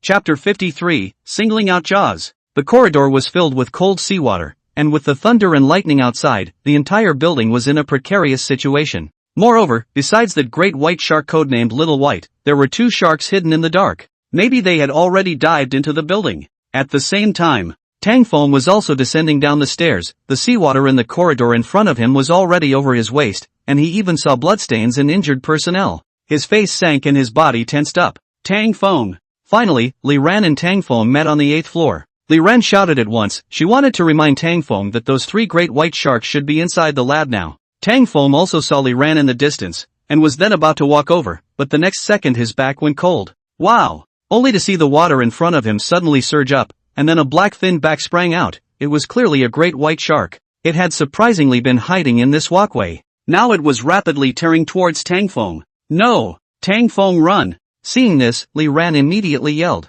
But, the shark was extremely fast. Li Ran could only end up watching Tang Feng get slammed into the seabed by that great white shark. Gulp! Tang Feng was brought to the bottom of the sea by the great white shark, and the first thing he did was turn on his nano-biochemical protective suit, so that this great white shark's sharp teeth couldn't hurt him in the slightest, and then he took out the explosives that had been prepared long ago. This was something he had made with the help of gasoline and other items, and although its power was limited, putting it into its bloody mouth was enough to kill it. Bang! Accompanied by a dull thud, countless water splashes surged up, and that great white shark instantly burst open, blood mixed with gore flying across the sky. This caused Li Ran above to freeze, and then she sat paralyzed on the ground. She thought Tang Feng was dead. However, she soon realized something was wrong, only to see the water in front of her suddenly crack, followed by a figure emerging. Don't go yet! After Tang Feng came out of the water, he looked at the stupefied Li Ran and immediately yelled. Such a strong smell of blood would definitely attract the remaining 2 great white sharks.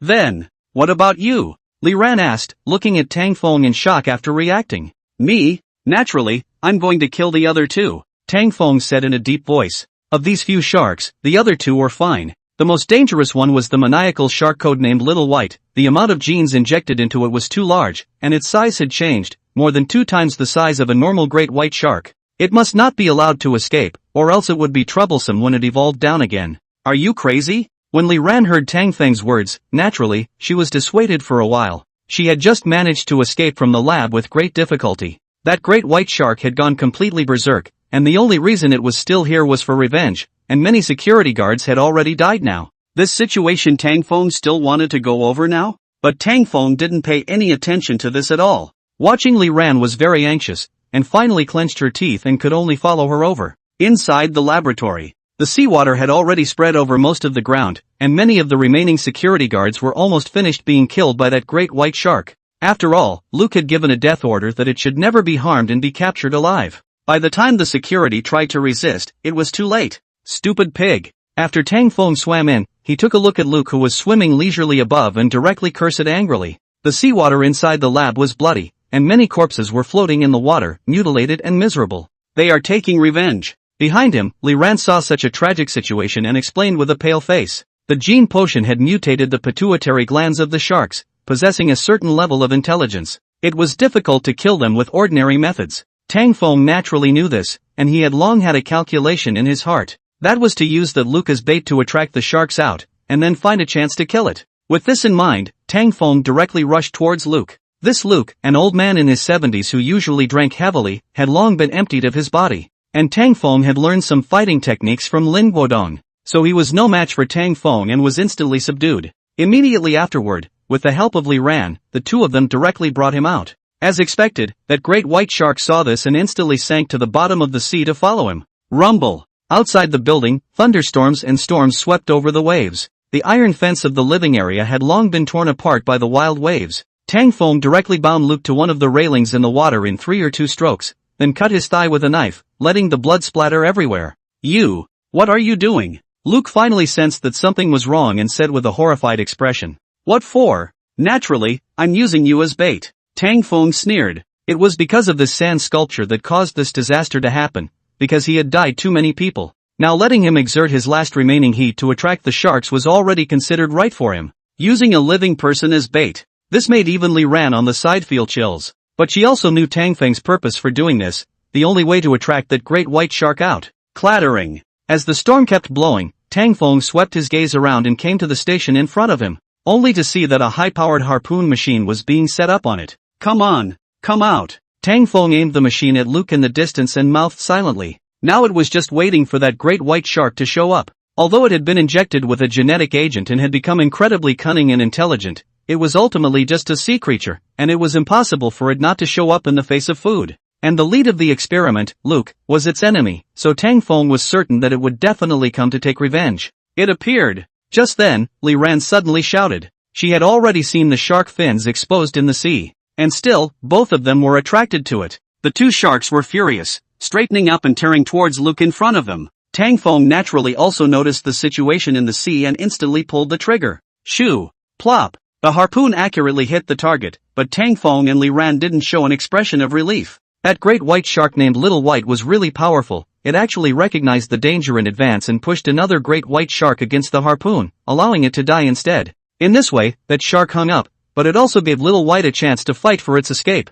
only to see it directly sink to the bottom of the sea, not giving Tang Feng a chance to aim. "Damn it! How many gene potions have you guys injected into it?" Tang Feng reamed and looked at Li Ran breathlessly. There was only one chance. If that great white shark gave up its revenge and turned around to run towards the deep sea, then no one could do anything about it. Li Ran was also counted as one of the leaders of the experiment, and could only hang his head in silence. Tang Feng glanced at Luke, who was scared half to death. Now was no longer the time to dwell on this. He walked over and untied Luke, then kicked him into the sea. Chapter 54, The Mech Will Arrive. Thud. The great white shark had to be made to reappear. "Help! Save me! Don't!" Luke, who had fallen into the sea, panicked and flailed at the water, his face filled with fear. For the first time, he felt that humans were even more terrifying than great white sharks. Tang Feng didn't have the slightest bit of sympathy for this evil man. If sacrificing him alone could exchange for the safety of the surrounding sea, 100 times over Tang Feng would choose to do so. As Luke kept struggling in the sea, it really attracted that great white shark.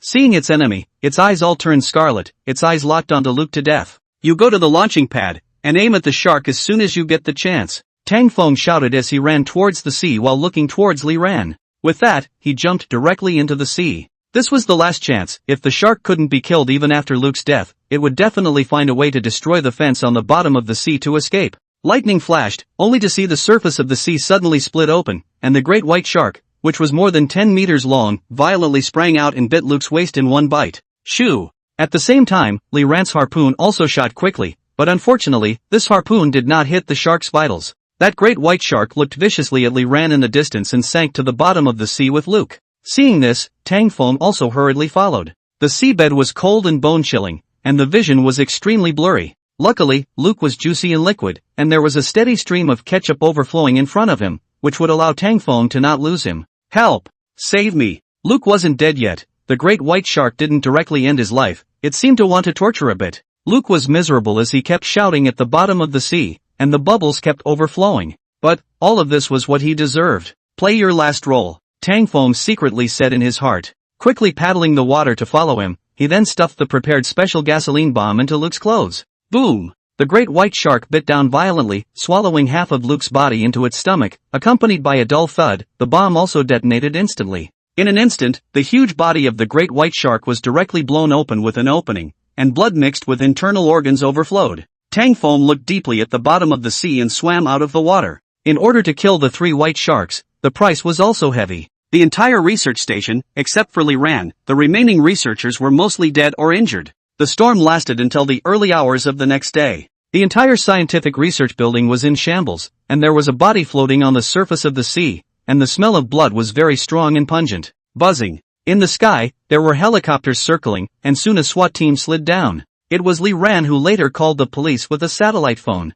"Sorry." Li Ran bowed deeply towards Tang Feng, if she had been able to listen to him, this wouldn't have happened here. In the end, she was taken away for violating international law. Tang Feng. Moments later, Xia Shiro and the others also rushed over, and she cried when she saw Tang Feng. After all, the scene around them was too bloody. Had I known this, I shouldn't have let him stay in the first place. I'm fine. Tang Feng smiled and shook his head. It was a good thing that he had been carrying the nanobiochemical protective suit with him all along, and when he encountered the great white shark for the first time, this baby had played a big role. Because of this matter, the crowd wasn't in the mood to continue their vacation, and they directly took a plane back to North City. Lin Guodong and the others were also the first to rush to offer their condolences, fearing that Tang Feng had suffered some harm. After all, he was a pillar of the Dragon Kingdom, and mustn't have the slightest misstep. North City, night. Tang Feng secretly got up after Xia Shiro fell asleep and left the house. He walked out through the side door of the neighborhood. This time, the reward the system gave him was a super lab.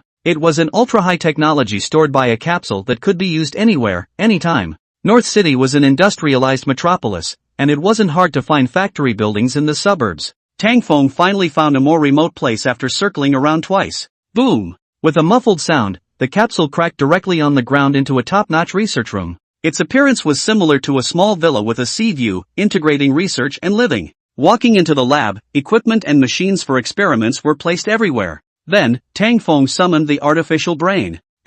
Let's call you Tiny One Air. The think brain then instantly presented a three-dimensional image and transformed into Lin Wan's appearance. Master, may I ask if I need any help? Tiny One Air blinked her eyes and her voice was all the same as Lin Wan's. Help me collect mech-related materials, as well as literature. Okay, Master. Oh yeah, by the way, inquire about farm-related materials again. Okay. Only after getting this done did Tang Feng walk out of the lab. Mecha technology was something he'd been longing for, and now that he had the thinking brain as a second-in-command, he could finally try to assemble one as well. However, the process of searching for information and materials was very troublesome, so he would need to wait a while next. School. On this day, the class was Ideological Character class. The teacher of the class was Gao Su, the school's famous shredding master. This teacher always loved to educate the students and also liked to interact with them. Tang Feng was bored and flipped through the college textbook in his hands. He had spent a week basically reading through the basic college courses. At this time, class, that's all for today's class.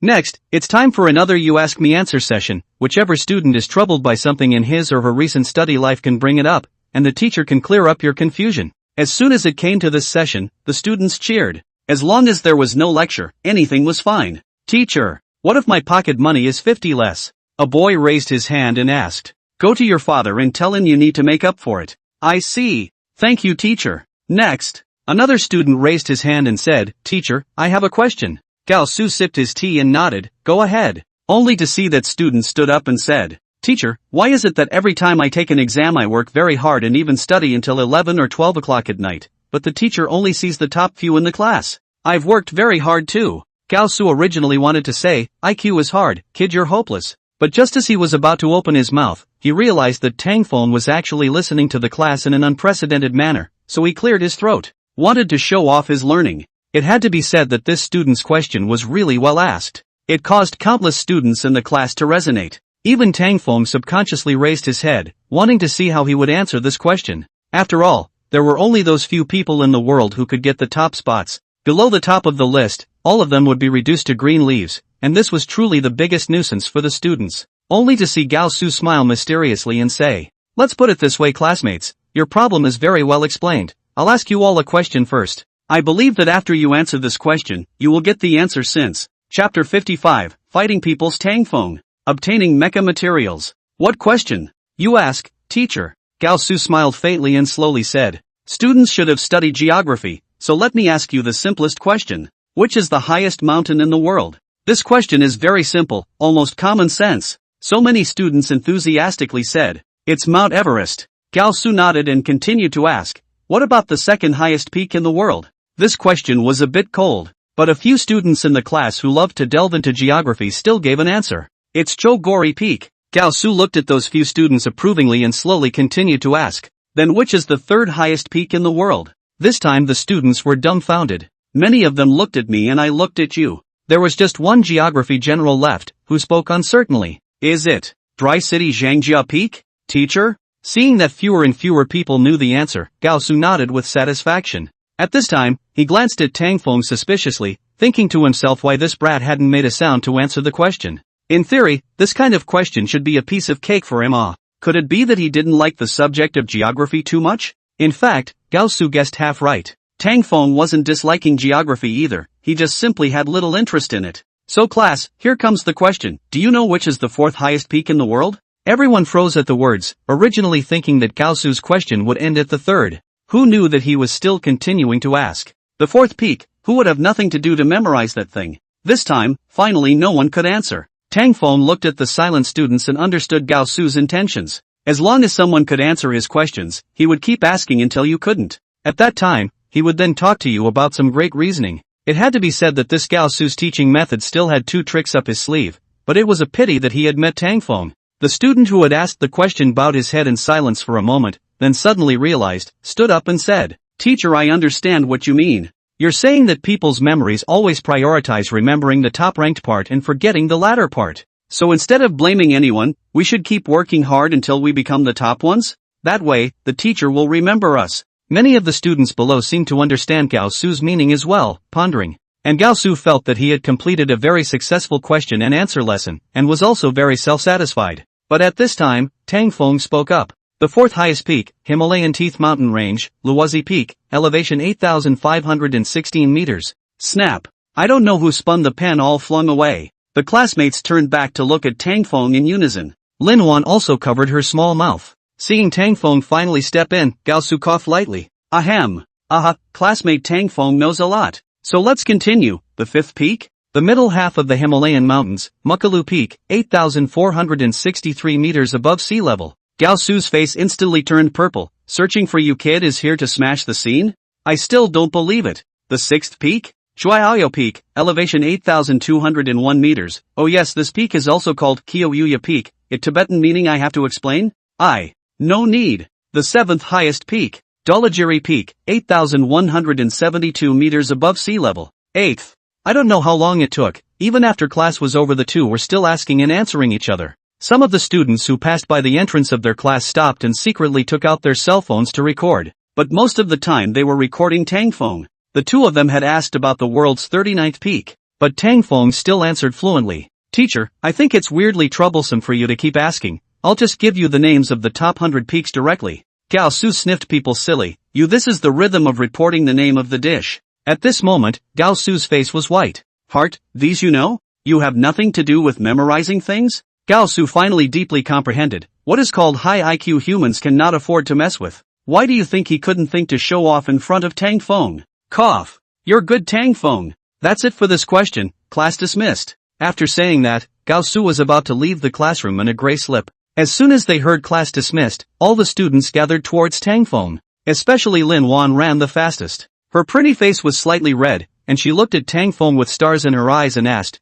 "You also specialized in memorizing the world's top 100 peaks?" Tang Feng lightly laughed and shook his head, casually explaining, "No, I saw a glance on the internet before, so I memorized it." Oh, Gao Su, who hadn't even left the room yet, spewed out a mouthful of old blood when he heard Tang Feng's glib words and almost couldn't walk out of the classroom. The rest of the classmates also looked at Tang Feng with envy and jealousy or admiration. The ability to never forget was something only this genius could do in the entire school. At the same time, this sentence was also recorded into the video. Soon, this video was pushed to the #1 online hot search. For a time, the entire internet was buzzing. It's so awesome. If my family had a child like Tang Feng, I guess I would wake up from my sleep laughing every day. This is the mama fan. Little Tang Feng is so dominant when he answers questions. Looking forward to him catching up and growing up. This was the Masatoya controller. Even the height, the mountain range it belongs to, and even the meaning of the origin of the name, what else doesn't he know? This is a certain geographer. Also because of this video, the trend of memorizing mountain peaks became popular online. Many people have recorded videos to imitate it. It set off a craze for all people to learn geography. When the top management of the Dragon Kingdom as well as Du Lao at home flipped to see this video, they couldn't help but sigh. This was the star that the Dragon Kingdom really needed. Thousands of times better than those who could only eat a peach human high-quality male, this kind of meaningless netizens. While everyone was searching for Tang Feng, hoping to find him as a product spokesperson, Tang Feng, however, was sitting gracefully in his lab, studying the mecha. Wan Air, help me find out which country has the rare metals used by Ouroboros before. Yes, master. Answer master, that rare metal Rafi country, white bear country, and eagle country all have large quantities of it. The dragon kingdom also has a portion that hasn't been mined. Tang Feng nodded. Casually, he fished out his cell phone and called Lin Guodong. A few days later, a large truck stopped in front of Tang Feng's laboratory plant. Accompanying it, besides the staff, was Lin Guodong himself.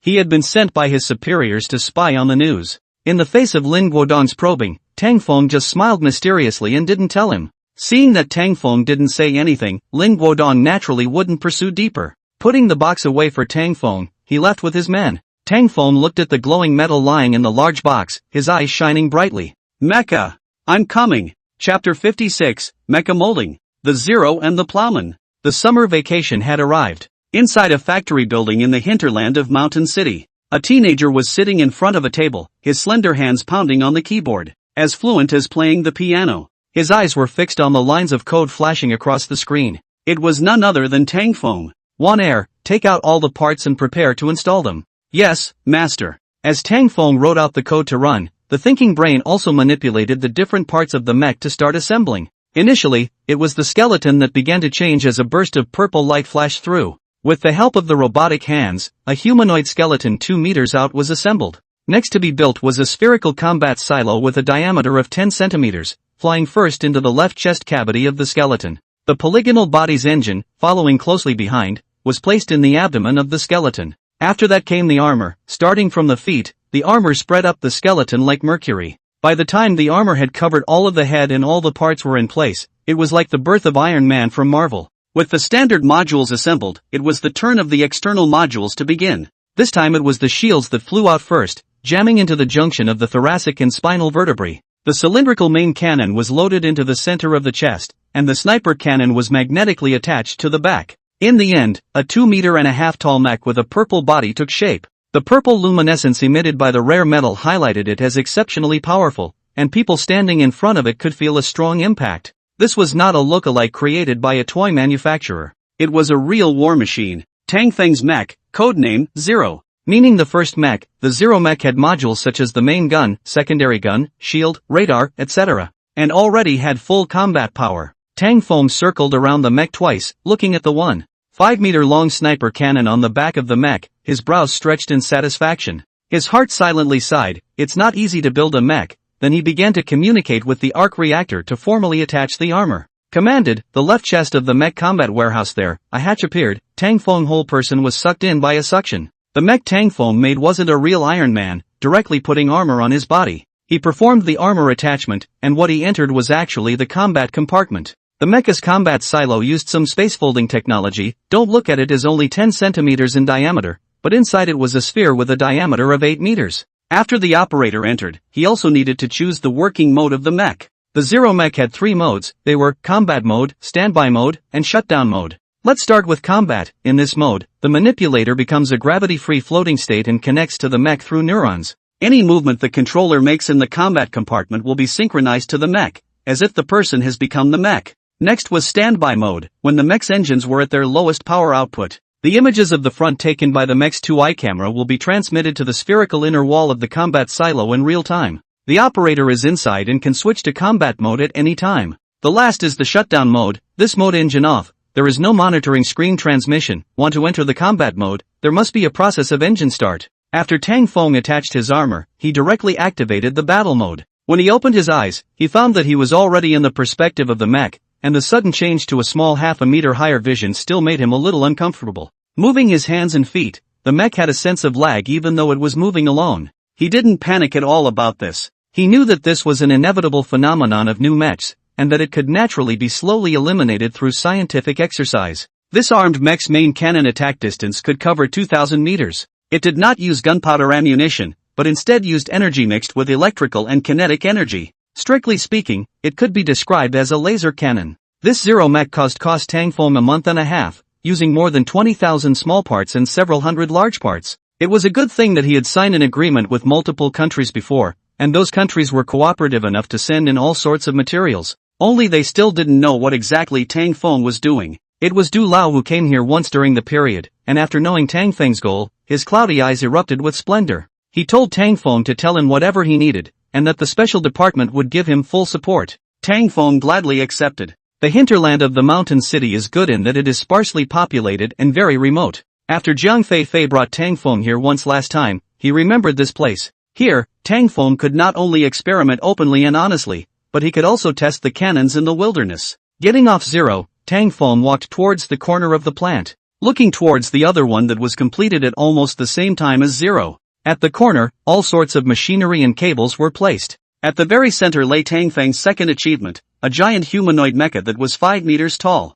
Although its surface wasn't as smooth and gorgeous as Zero's, the whole thing was a bit more unruly, like stepping out of something in Cyberpunk 2077. Caressing the shell of the mech, a satisfied look appeared in Tang Feng's eyes. This machine wasn't for combat. Tang Feng named it the Cultivator. The machine was as its name, yes. This mech was used for farming. Last time, Tang Feng was in Mountain City and realized that the soil here was fertile, but the population was sparse and the efficiency of planting crops was not high. Therefore, Tang Feng decided to develop a farming mech to carry out the integrated tasks of sowing, harvesting, watering, pest removal, and so on and so forth. The root of a country was agriculture. Afterward, Tang Feng was also going to build some hover cars and robot dogs here as test points for his future company. Drip. At this time, Tang Feng received a message from Lin Guodong on his cell phone. Ha! There's a fly flying in outside? Tang Feng clicked on the picture captured by the satellite. A black and white picture with only the outline of lines transmitted over. This airplane is very similar to the retired Blackbird reconnaissance aircraft of the Eagle Kingdom,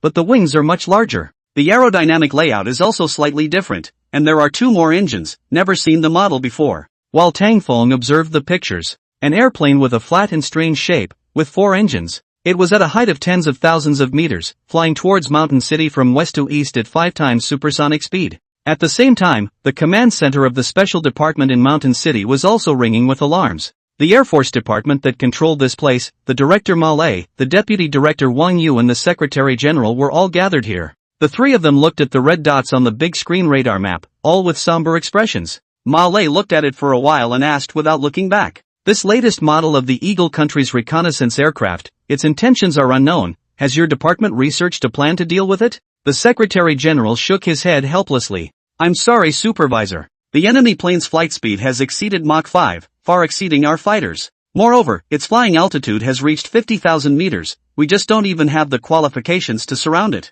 Chapter 57 Destruction Beam. War Chestnut of the Eagle Kingdom. Deputy Supervisor Wang Yu's fire also came. Is it hard for us, the Air Force, to just watch it waltz into Mountain City like this? The Secretary General laughed bitterly. We can only contact the anti-missile forces above and have them use anti-aircraft missiles to focus their strikes. We really can't do anything about it. Now all 3 were helpless. The enemy invaded from the airspace and their own Air Force couldn't do anything about it. They could only rely on missiles to fight it. As Air Force leaders, how could they not be depressed? After Ma Lei gritted his teeth and reported to the military department, saying that there was nothing he could do, soon the air defense missile units all along the coast began to move. A missile vehicle was driven out of the camp. Each hidden air defense position entered the first level of readiness. All missiles were directed straight towards that new type of reconnaissance aircraft. At 10:15, after the ineffective warnings from the Dragon military, the scout plane was officially listed as a strike target. At 10:16, the military department gave the order to attack directly. In the first wave, 30 road-based air defense missiles rose into the air.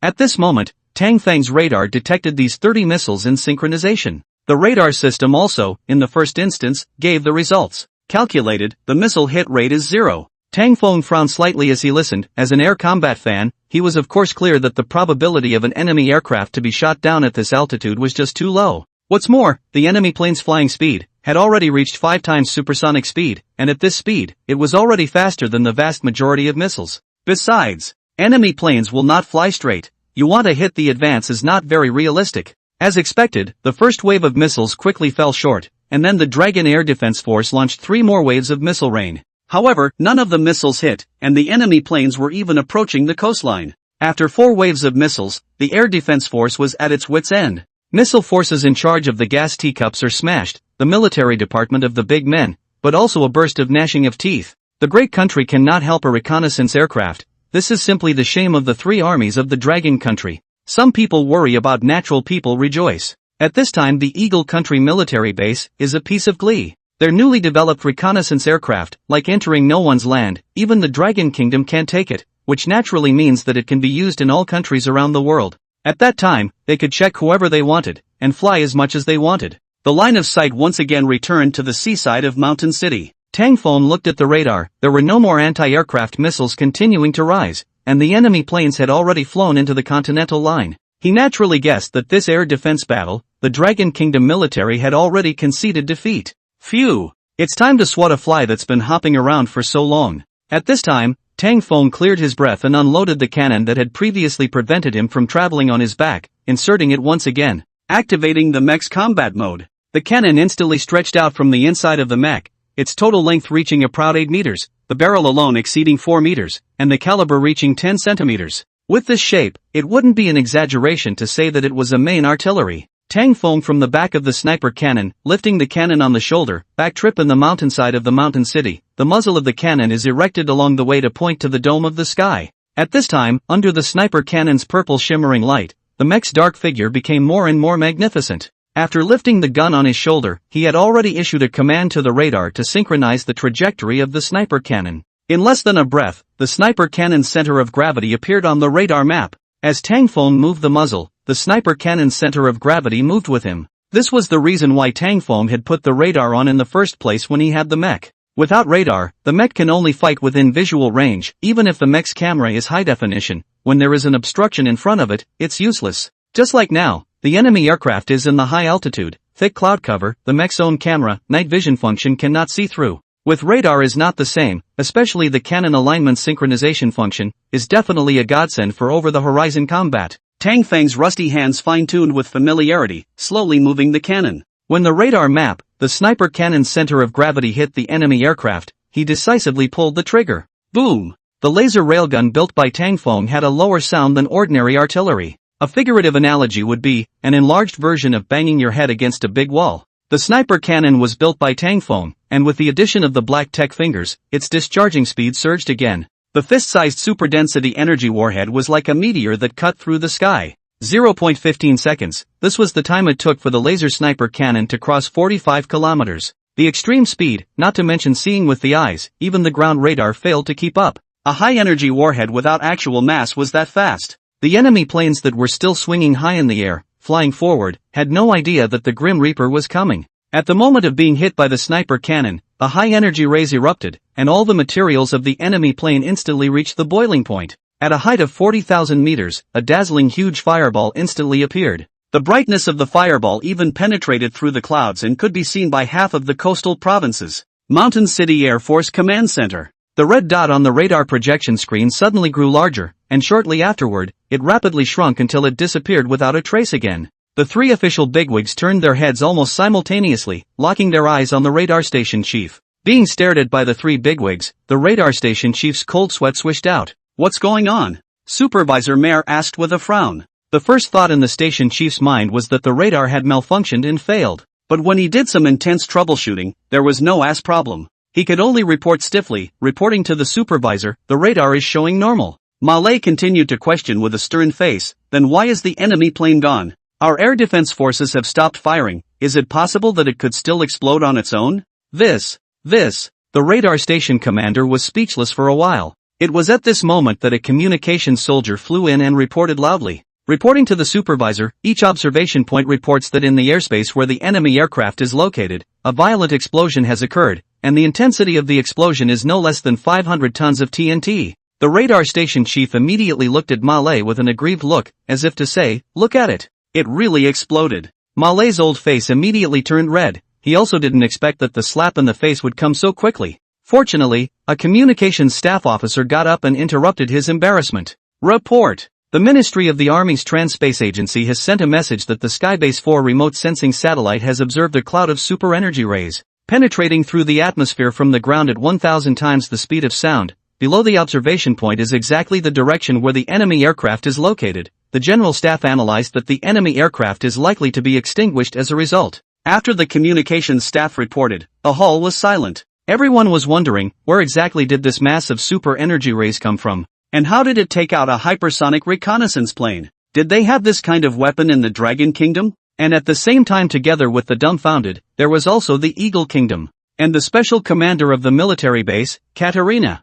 Chapter 58, Laboratory. Opening. This silent scene, at the same time, also happened in the Xiongning Kingdom's military base. From the top of the Eagle Kingdom to the generals, down to the orderlies, all of them were stony-faced. Obviously, they had also received the satellite monitoring data. Their doubts were accompanied by fear, and they were afraid that this super weapon of the Dragon Kingdom would develop into a conventional weapon in the future. The Eagle Kingdom's military intelligence organization, for the first time, was in full operation. Katarina's face was grave, pacing back and forth on the ground. This time, the plan was obviously aimed at Tang Feng. Because she had been undermined by Tang Feng in the last telescope plan, Katarina hadn't dared to appear in the media's field of vision until now. But that didn't stop her from being curious about Tang Feng. The nanoprotective suits, as well as the freezing crystals that could hinder magma, made Katarina crave for them and keep her up at night. That's how this scouting plan came about. Reporting, sir. The Dragon Kingdom has issued a proclamation against us, claiming that if there is any more provocation against the majesty of its land, it will break off diplomatic relations with us.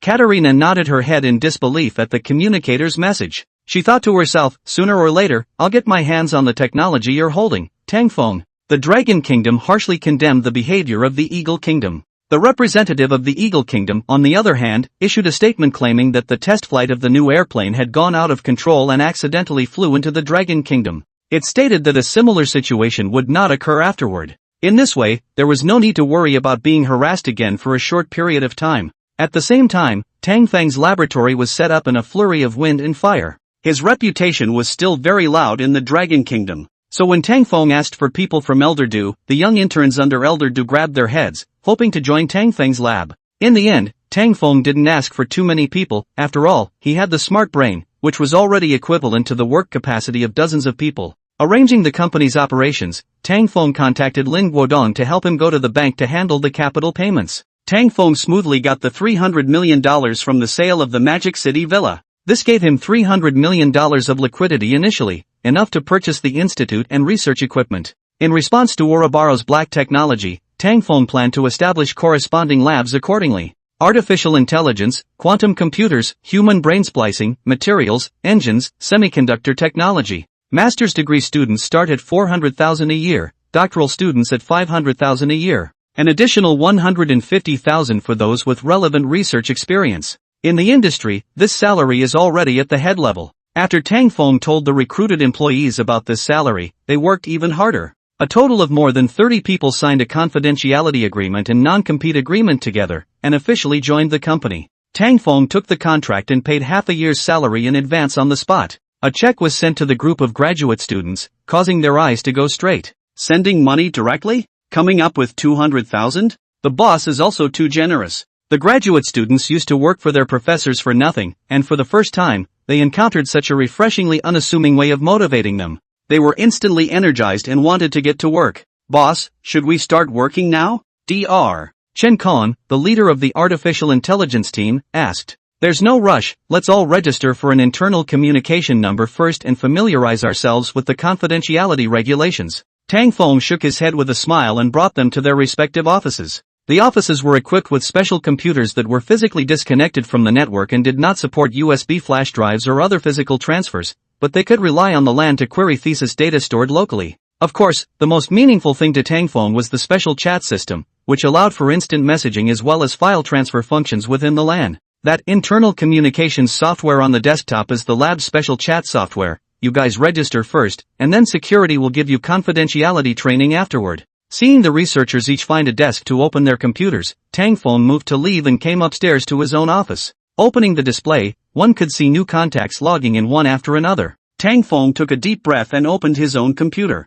Here was a large number of documents that he had spent a month and a half organizing and writing together. With the help of Little One Air, Tang Feng often only needed to put forward the central argument, the core arithmetic formula, and the brain would automatically help him complete it. The brain would automatically help him complete the subsequent arithmetic and typesetting. After waiting for 2 minutes, a 100+ G compressed file was transmitted to the platform. It was set to share mode. The information from several research groups had all arrived. The crowd's eyes glowed as they flipped through the information. Artificial Intelligence Group. Convolutional Neural Network Character Recognition Translation Application. Multiple image recognition techniques based on sparse coding. Man-machine connections. Reflex blocks of the human brain, experimental results of optic nerve linking in mice, several ideas for linking image recognition blocks of the human brain. Quantum Computing Group. Entanglement of quantum bits in superconducting quantum land, study of quantum bit decoherence, experiments on semiconductor quantum dot roots. Materials team.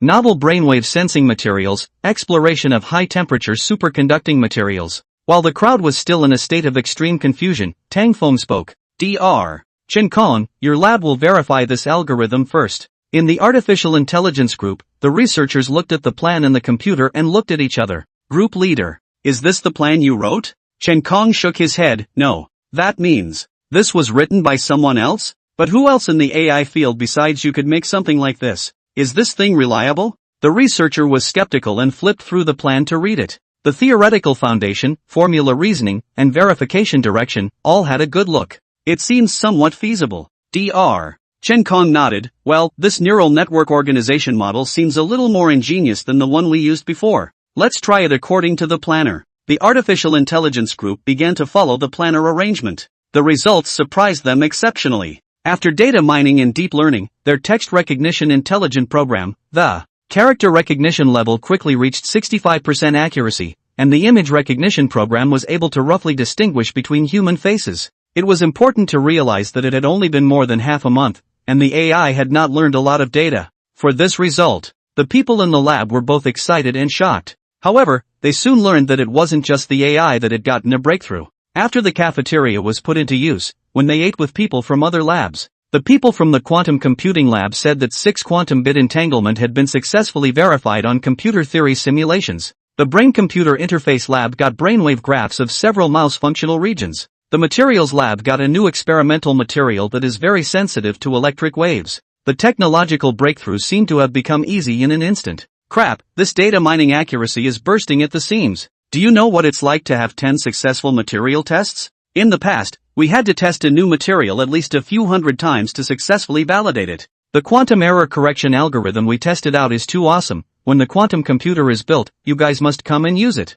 The experimenter was pleasantly surprised. However, this wasn't the end. Chapter 59 Expansion. 10 Bowls of Coffee Sugar Technology Company. When they had just finished understanding and digesting the theoretical ideas, Tang Feng sent a new experimental material. Superconducting quantum root 33-bit error correction algorithm. Once verified, the model was completely feasible. This time, everyone came back to their senses. Who exactly made these inspirations and experimental models? It was provided by the boss. Where did the boss get it from? Didn't see anyone else. You're not going to tell me that the boss got this himself, are you? How could he? Although he's a genius, he's only 10 years old. There's no need to discuss it. It's our little genius Boss Tang who messed it up. I asked Boss Tang about the problems on the plan before, and Boss Tang sent it to me immediately after revising it. Li Yunlong, the head of the quantum computing laboratory, spoke with a face full of sighs, terminating the discussion. Soon, the news spread throughout the entire institute. The name of Tang Feng's genius was realized.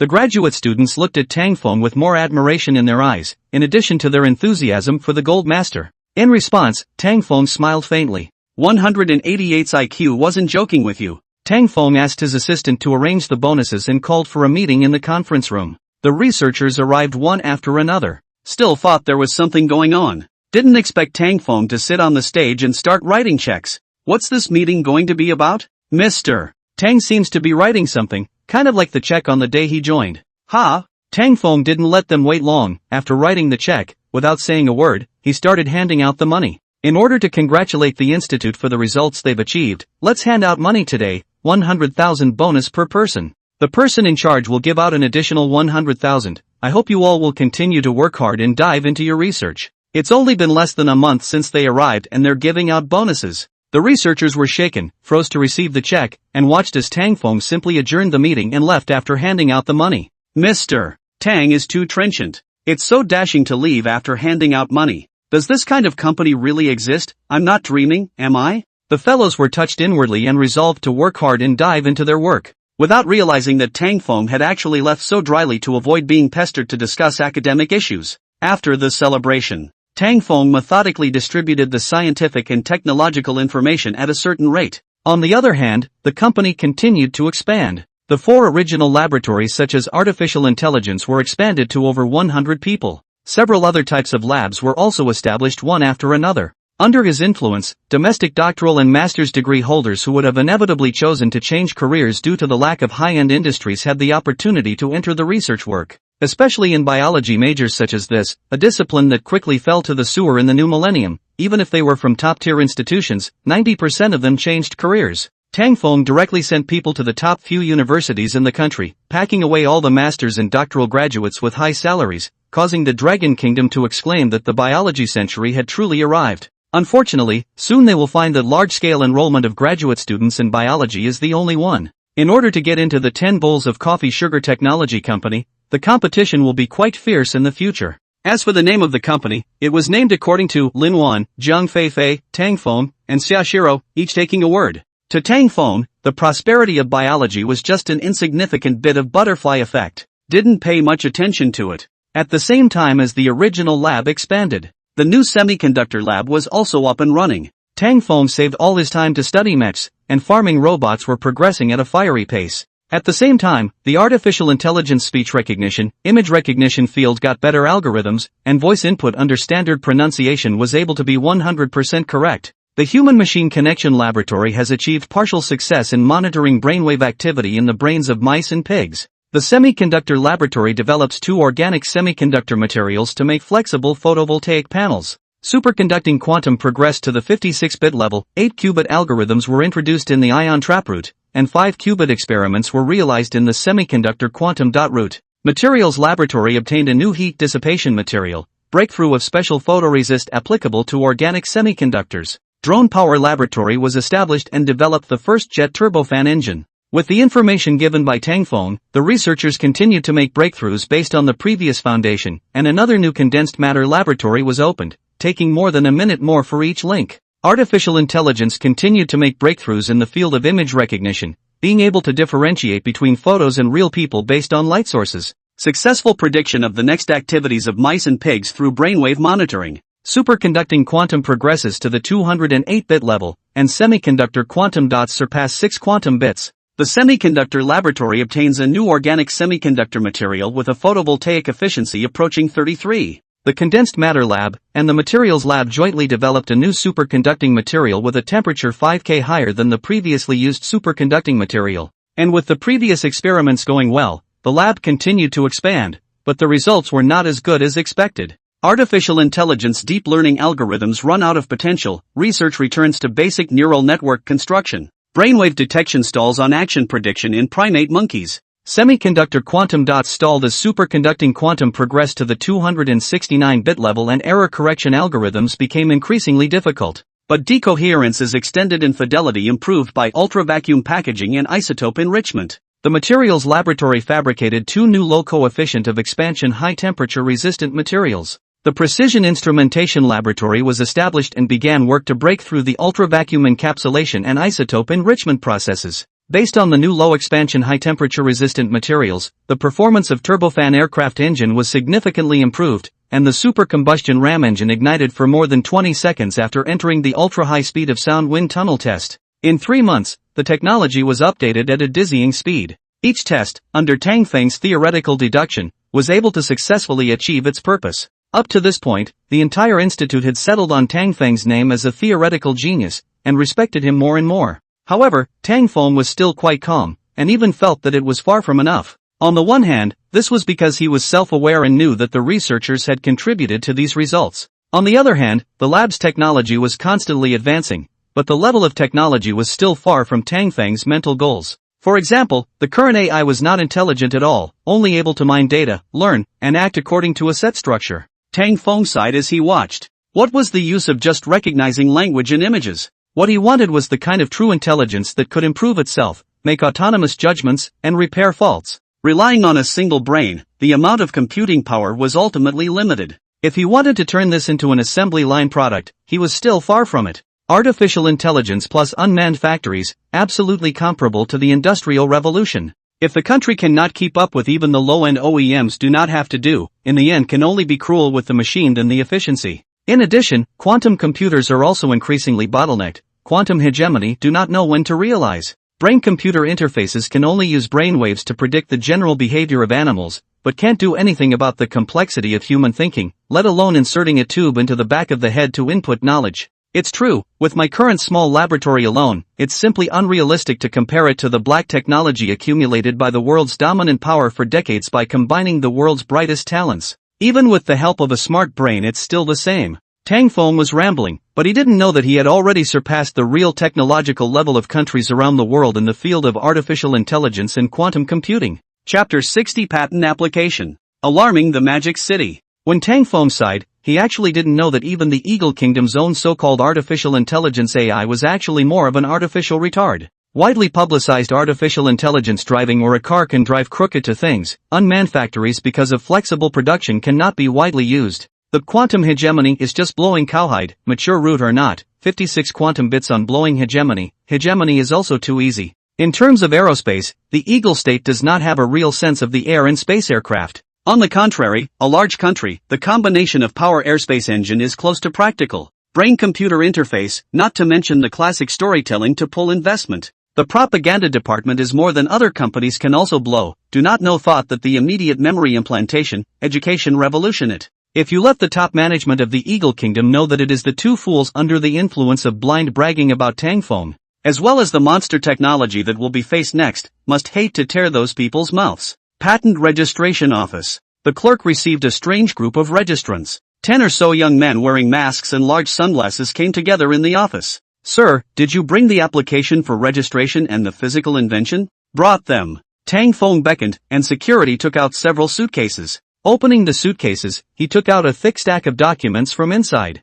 When the clerk saw this situation, his heart was a little drummed. Taking a look at the documents, he only saw 10 or so applications, each of which had the words National Defense Patent Application written on them. You want to apply for a national defense patent? The clerk looked up and asked. Yes. Which designated unit are you from? Not any designated unit. The company name is 10 Bowls Coffee Sugar Technology. A private company? The clerk revealed a puzzled expression. Tang Feng nodded. Right. The clerk was surprised. National defense patents are restricted by the relevant departments from entering the private sector. Are you sure you want to register this instead of a confidential patent? Said the clerk, fearing that he didn't understand. He also explained, you don't have a national defense mission. Registering a national defense patent will affect profitability. Tang Feng nodded. There's no mistake. This is what I want. Since the registrant chose to do so, the clerk also stopped persuading them and directed them to a specialized registry to submit their application. After a set of processes, the stuff quickly entered the expert review stage.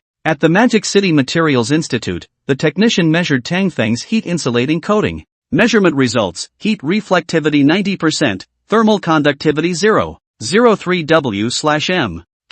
So strong. I reckon this invention won't pass the audit. How can that be? This coating is better than all the previous tests. It's because it's too strong that it won't pass. It must be kept as a technical secret. Kind of makes sense. Mention it to the director and let the director decide. The technician's guess was exactly right. Not only did the paint not pass the audit, but the others, the quantum computer and the superfuel ram engine, even more so. At the Aviation Military Institute, the supercombustion ram engine shocked all the experts. The supercombustion ram engine has been working continuously in the wind tunnel for 100 seconds. All indicators showed that this was an engine entity that could be put into practice. What is the record of the hypercombustion ram at the XX Institute? On the spot, the director asked. 30 seconds. It's actually more than 3 times worse. The director glared and waved his hand. Find the inventor unit of this engine as soon as possible, and take good measures to keep it secret. This is a first-class order. Heaven's Eye Intelligence Data Center. The 256-bit superconducting quantum chip with intelligent image recognition blinded a group of people.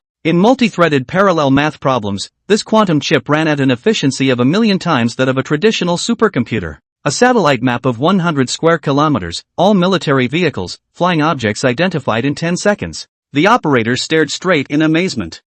Quickly go and invite General Wei. General Wei Jianzhang of the data center was reading documents in his office when suddenly the confidential phone on his desk rang. As soon as it was connected, the voice of an anxious guard came from inside. Report, General. There is an urgent intelligence report from the data center. What's the situation? Wei Jianzhang asked with a solemn expression as he put down his pen. The military research team tested an invention that calls itself a quantum computing chip and intelligent image recognition. It was found that this invention has capabilities far beyond those of the data center system. Major Ling requests you to come here immediately. Okay, I'll be right there. Wei Jianzhang arrived at the data center building, and the technicians inside had already played out new tricks with image recognition. From satellite maps recognizing specific objects, to clear restoration of surveillance maps, face recognition, exploring to the general function of the image system. Wei Jianzhang approached the control hall, only to see that Major Ling was changing clothes, shooting angles, etc. to test the accuracy of face recognition. Looking at the expressions of the bystanders, they all carried shock.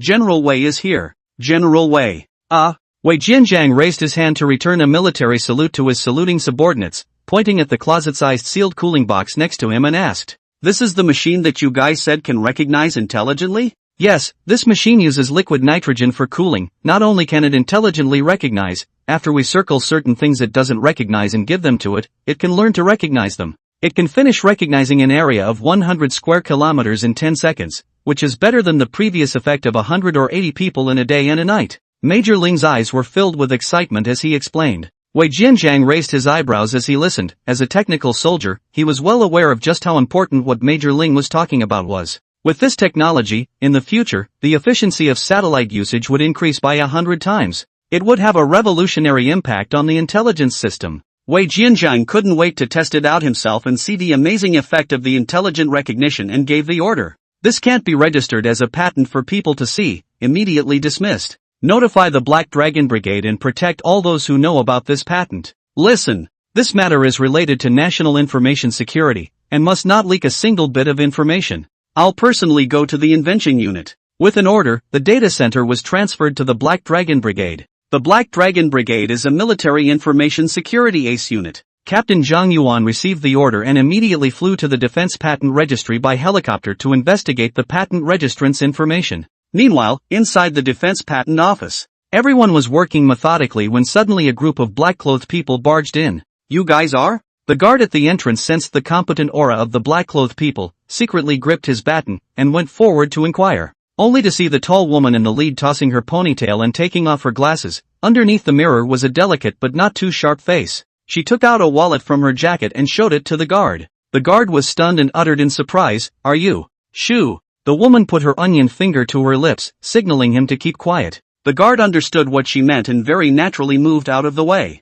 The woman then gave her assistant a look, and the group followed, heading to the third floor, the director's office. Seeing the director, the woman finally revealed her identity. "Hello, I'm Long Xian, head of the operations section of the Magic City Confidentiality Bureau. There's an invention you've handled that needs your cooperation to investigate. May I ask where is the data room of the invention that's awaiting trial?" Chapter 61, Two Major Organizations. The villainous young man wimped out. Once the director heard that it was from a confidential unit, how could he not cooperate, and hurriedly arranged for his subordinates to pull out the information. Lang Xian quickly obtained the source of the supercombustion ram engine, Mountain City 10 bowls of coffee sugar technology. Lang Xian immediately went to the open space and went to the leader of the research system that commissioned the investigation. "Minister Ruan, the investigation you asked me to investigate has yielded results. It's a company called 10 Bowls Coffee Sugar Technology. The location is in the hinterland of Mountain City." "Alright, I'll move over immediately." Putting down the phone, Lang Xian immediately greeted her subordinates and left,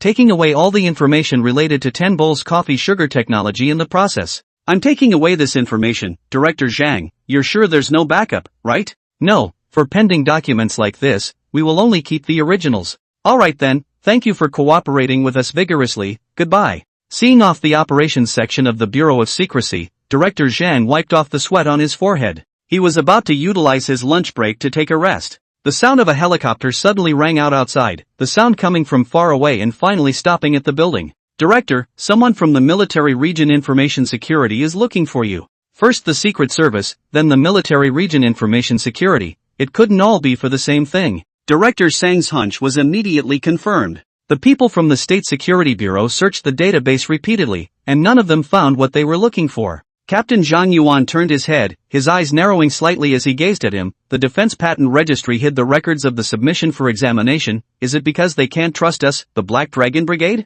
"There really isn't. All the documents are here, unless..." "Unless what?" "Unless you and the Secret Service are looking for the same thing." Zhang Yuan frowned and said, "Can you call out the handlers of the relevant documents?" "Aha." Director Zhang nodded and called the clerk who had handled the application for Tang Feng in the first place. The clerk was surrounded by a few big men in the center, a nervous look on his face. "You come and look at the applications for the days from the 9th to the 12th. Which ones are missing?" Since Tang Feng's non-military enterprise application for defense patents was too conspicuous, the clerk remembered it at once. What? Their invention actually made the Secret Service and the military region so concerned? The clerk, shaken and dizzy, stumbled through his answer to the question. The applicant is from Mountain City, his name is Tang Feng? Tang Feng? Why does it sound so familiar? And the company name also has the word sugar. Zhang Yuan ordered his subordinates to investigate while turning his head and slapping the clerk on the shoulder. You have such a good memory, you should still remember what the project apply for is. For the sake of confidentiality,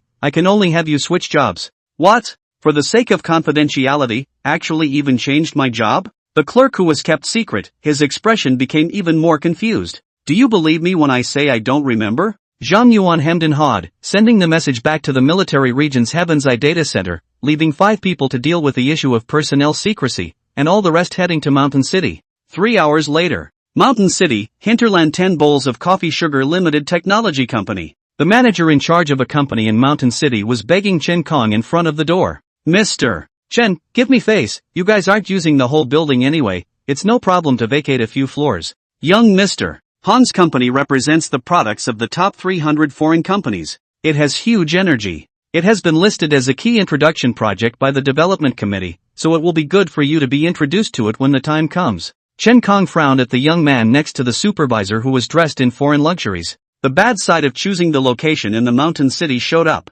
At first, because it was suitable to put large experimental equipment and the area was wide, Tang Feng had chosen the hinterland of Mountain City. But in this place, there were especially many second-generation men, plus Tang Feng's experimental building looked as gorgeous as a villa. When the second generation found such a fat sheep, they all wanted to come and get a piece of the pie. Tang Feng usually goes to school, the company matters are handed over to Chen Kong in charge, he naturally cannot take matters into his own hands. Besides, our own company's territory, why should we vacate it to him? Not to mention the expansion, how can we maintain the secrecy? Thinking of this, Chen Kong refused. Sorry, our company does not allow outsiders to move in to ensure confidentiality. Contracts are dead, people are alive. The supervisor wanted to persuade again, next to Hong Deshao raised his hand to interrupt him, laughing. What confidentiality, like who rare, I do not have time to spend with you here, directly to his contract to him to destroy the contract. This place belongs to the Mountain City, this plant also belongs to the Mountain City, let them directly get out. He's still gasping for face.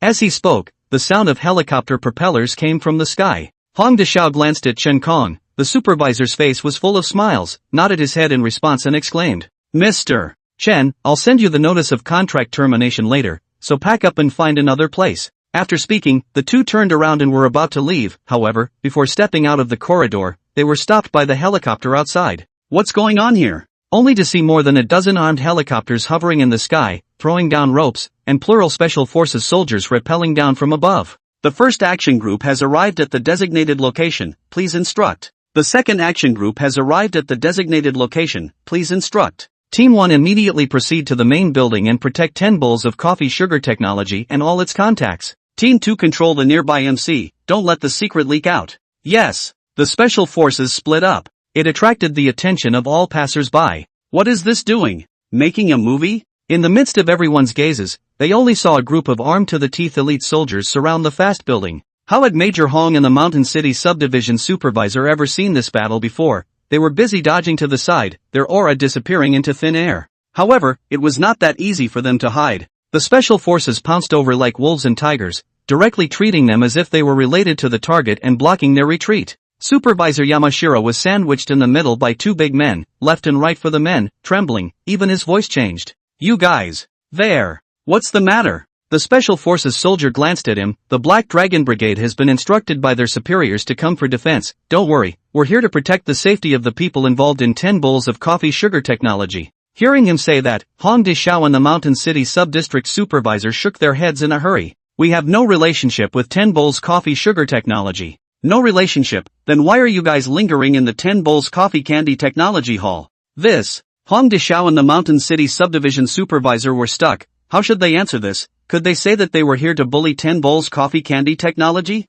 The two stammered for words. It was at this time that a smart security next to them came forward and told the cause in effect. They're here to get our company to give him half of the building space, but my company's confidentiality doesn't allow for communal office space with other organizations, so there's really no way around it. Is that so? Captain Zhang Yuan happened to arrive, and once he heard that, he instantly became serious. This is our company's general manager Chen, you can ask Mr. Chen. Chen Kong nodded. Zhang Yuan turned back and smiled morosely. Take the two of them away for a proper investigation, and find out the purpose behind all of them. The Mountain City sub-district supervisor's face turned pale as he listened, but it was the Hong Dishao next to him who shouted in panic. You can't arrest me, do you know who my father is? The general president of the Tang Snake Chamber of Commerce in northern Zhejiang province. I brought tens of millions of dollars of business to Mountain City. The delayed investment loss is huge, it's simply not comparable to this small company. Chapter 62 This Tang Feng is actually that Tang Feng? Oh, since he's asked for it, then by the way, let's investigate his father, just in case there's a problem.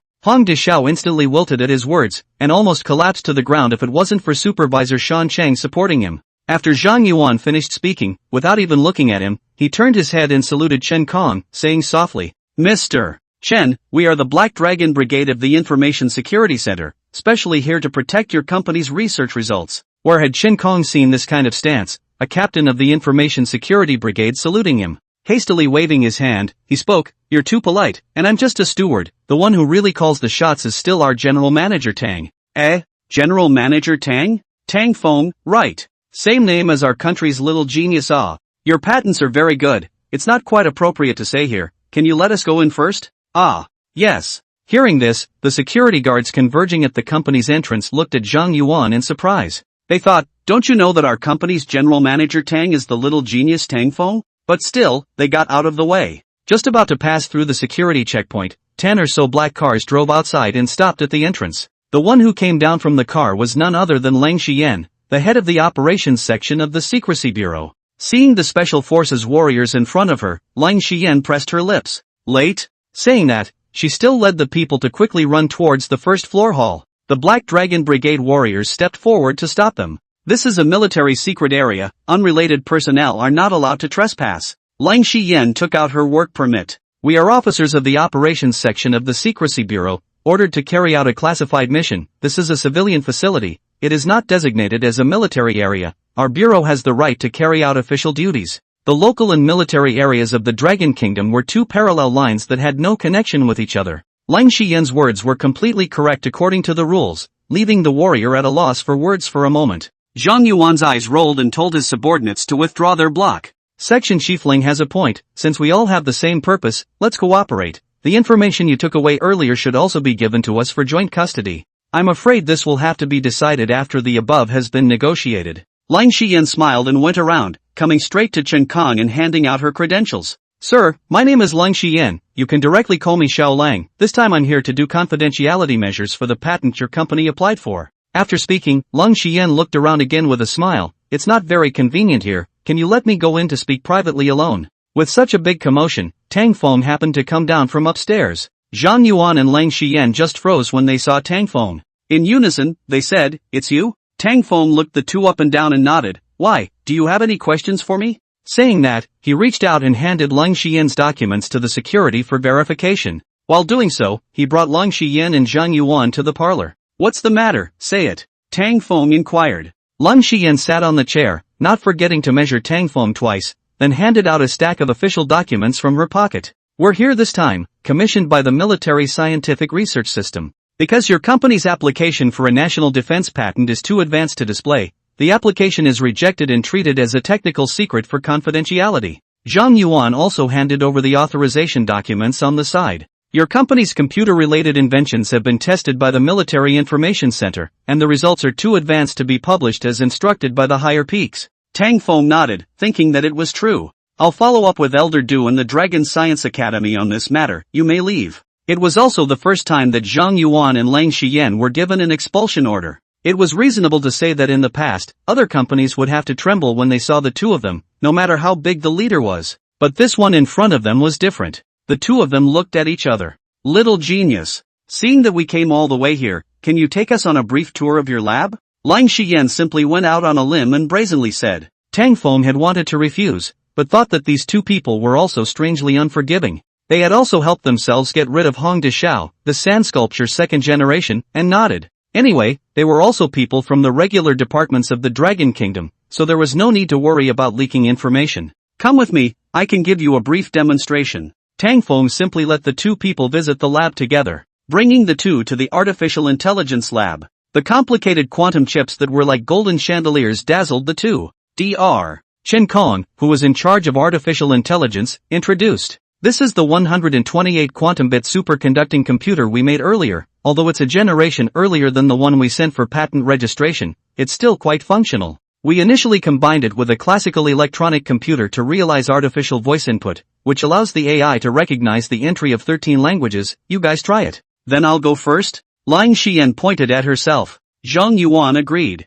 Well, that's fine. Lang Xian stood in front of the microphone and uttered a jingle. The bench is wide and the lentil is long. The bench doesn't let the lentil rest on the bench. Eating grapes doesn't spit out the skin of grapes. Not eating grapes spits out the skin of grapes instead. The artificial intelligence accurately displayed the words on the screen. It's really lost in. Lang Xian's eyes erupted with luster, and she tried inputting in other languages, Zimbabwean, Kyrgyz, and the words were entered without a hitch. By the time Zhang Yuan tried at the back, even the words with local accents didn't go wrong. Can this machine even enter dialects? Lang Xian was shocked. Yes. Theoretically, as long as it is included in the database, the entry can be completed. Dr. Chen Kong proudly said. Currently image recognition, speech recognition have all reached over 90% correct, and on this basis intelligent translation tools are also being developed. After looking at intelligent speech, Tang Feng took the two to the human-machine interface lab next door. If image recognition and voice recognition made Lang Xian and Zhang Yuan just surprised,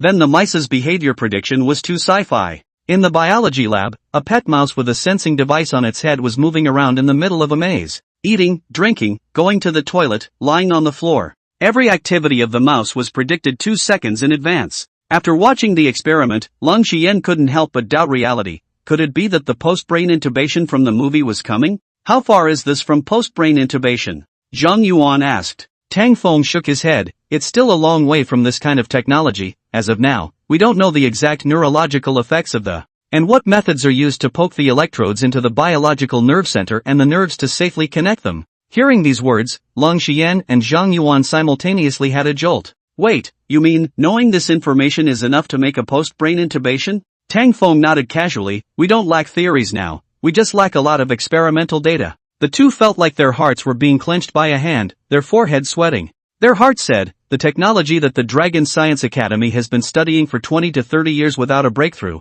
how did it come to be so glib with you? What kind of monster is this guy in the end? Chapter 63, Rejecting Big Brother. Let me fly by myself. Seeing the expressions of Leng and Zhang, the doctors thought that the two did not believe in it. Dr. Chen Kong, who accompanied them at the side, said in a loud voice, all of these technologies you've seen were made under the theoretical guidance of Mr. Tang, so please believe in Mr. Tang's judgment. So all of these techniques were all done by you alone? Hearing another explosive news, Lang Xian couldn't help but voice out in surprise. Dr. Li of the Quantum Arithmetic Laboratory said. Of course, including the 256-bit quantum computer that was sent to register for patents, and the 1000-bit quantum computer under development, the core algorithms were all independently designed by Mr. Tang. Dr. Chen Kong added right after, the neural network model of artificial intelligence also came from Chief Tang. If we say who knows the most about cutting-edge technology in China, it must be Chief Tang. Unless you know more than Chief Tang,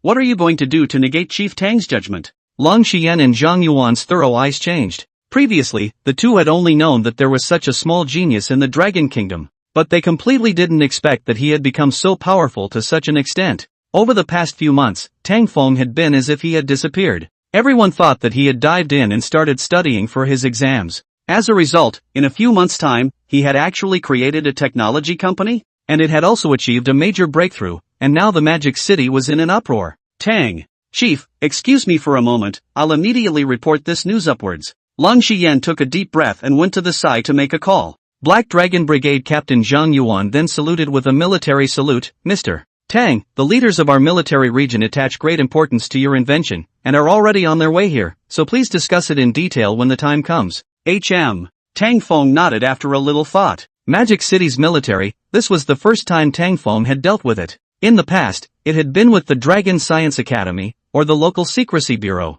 This time, it was still a very necessary matchmaking. The Eagle Kingdom had recently been very active on the military front due to Ouroboros' entry into national defense. It even sent out reconnaissance planes a few months ago. There was no guarantee that there wouldn't be big moves afterward. Tang Feng knew that the probability was that Olod Corporation's target was the black technology that he had exposed during the mine rescue. nanotechnology and raw ice technology. It seemed that it was time to fight the Eagle Kingdom. However, Tang Feng wasn't afraid even if the sky was falling. His own mechs were already molded, and if they really had to fight, the opposite side would probably cry. That night, General Wei Jianjiang of the Dragon Capital Intelligence Center and Director Yuan, the Director of Secrecy of the Magic City, arrived. Tang Feng led them on an overnight tour. The advanced technology they saw moved both of them. Minister Yuan touched the quantum chip and said several unbelievable things in a row, looking at Tang Feng with eyes that revealed respect. General Wei Jianjiang heard about the effects of face recognition and sighed that he could actually use the technology from the movie one day.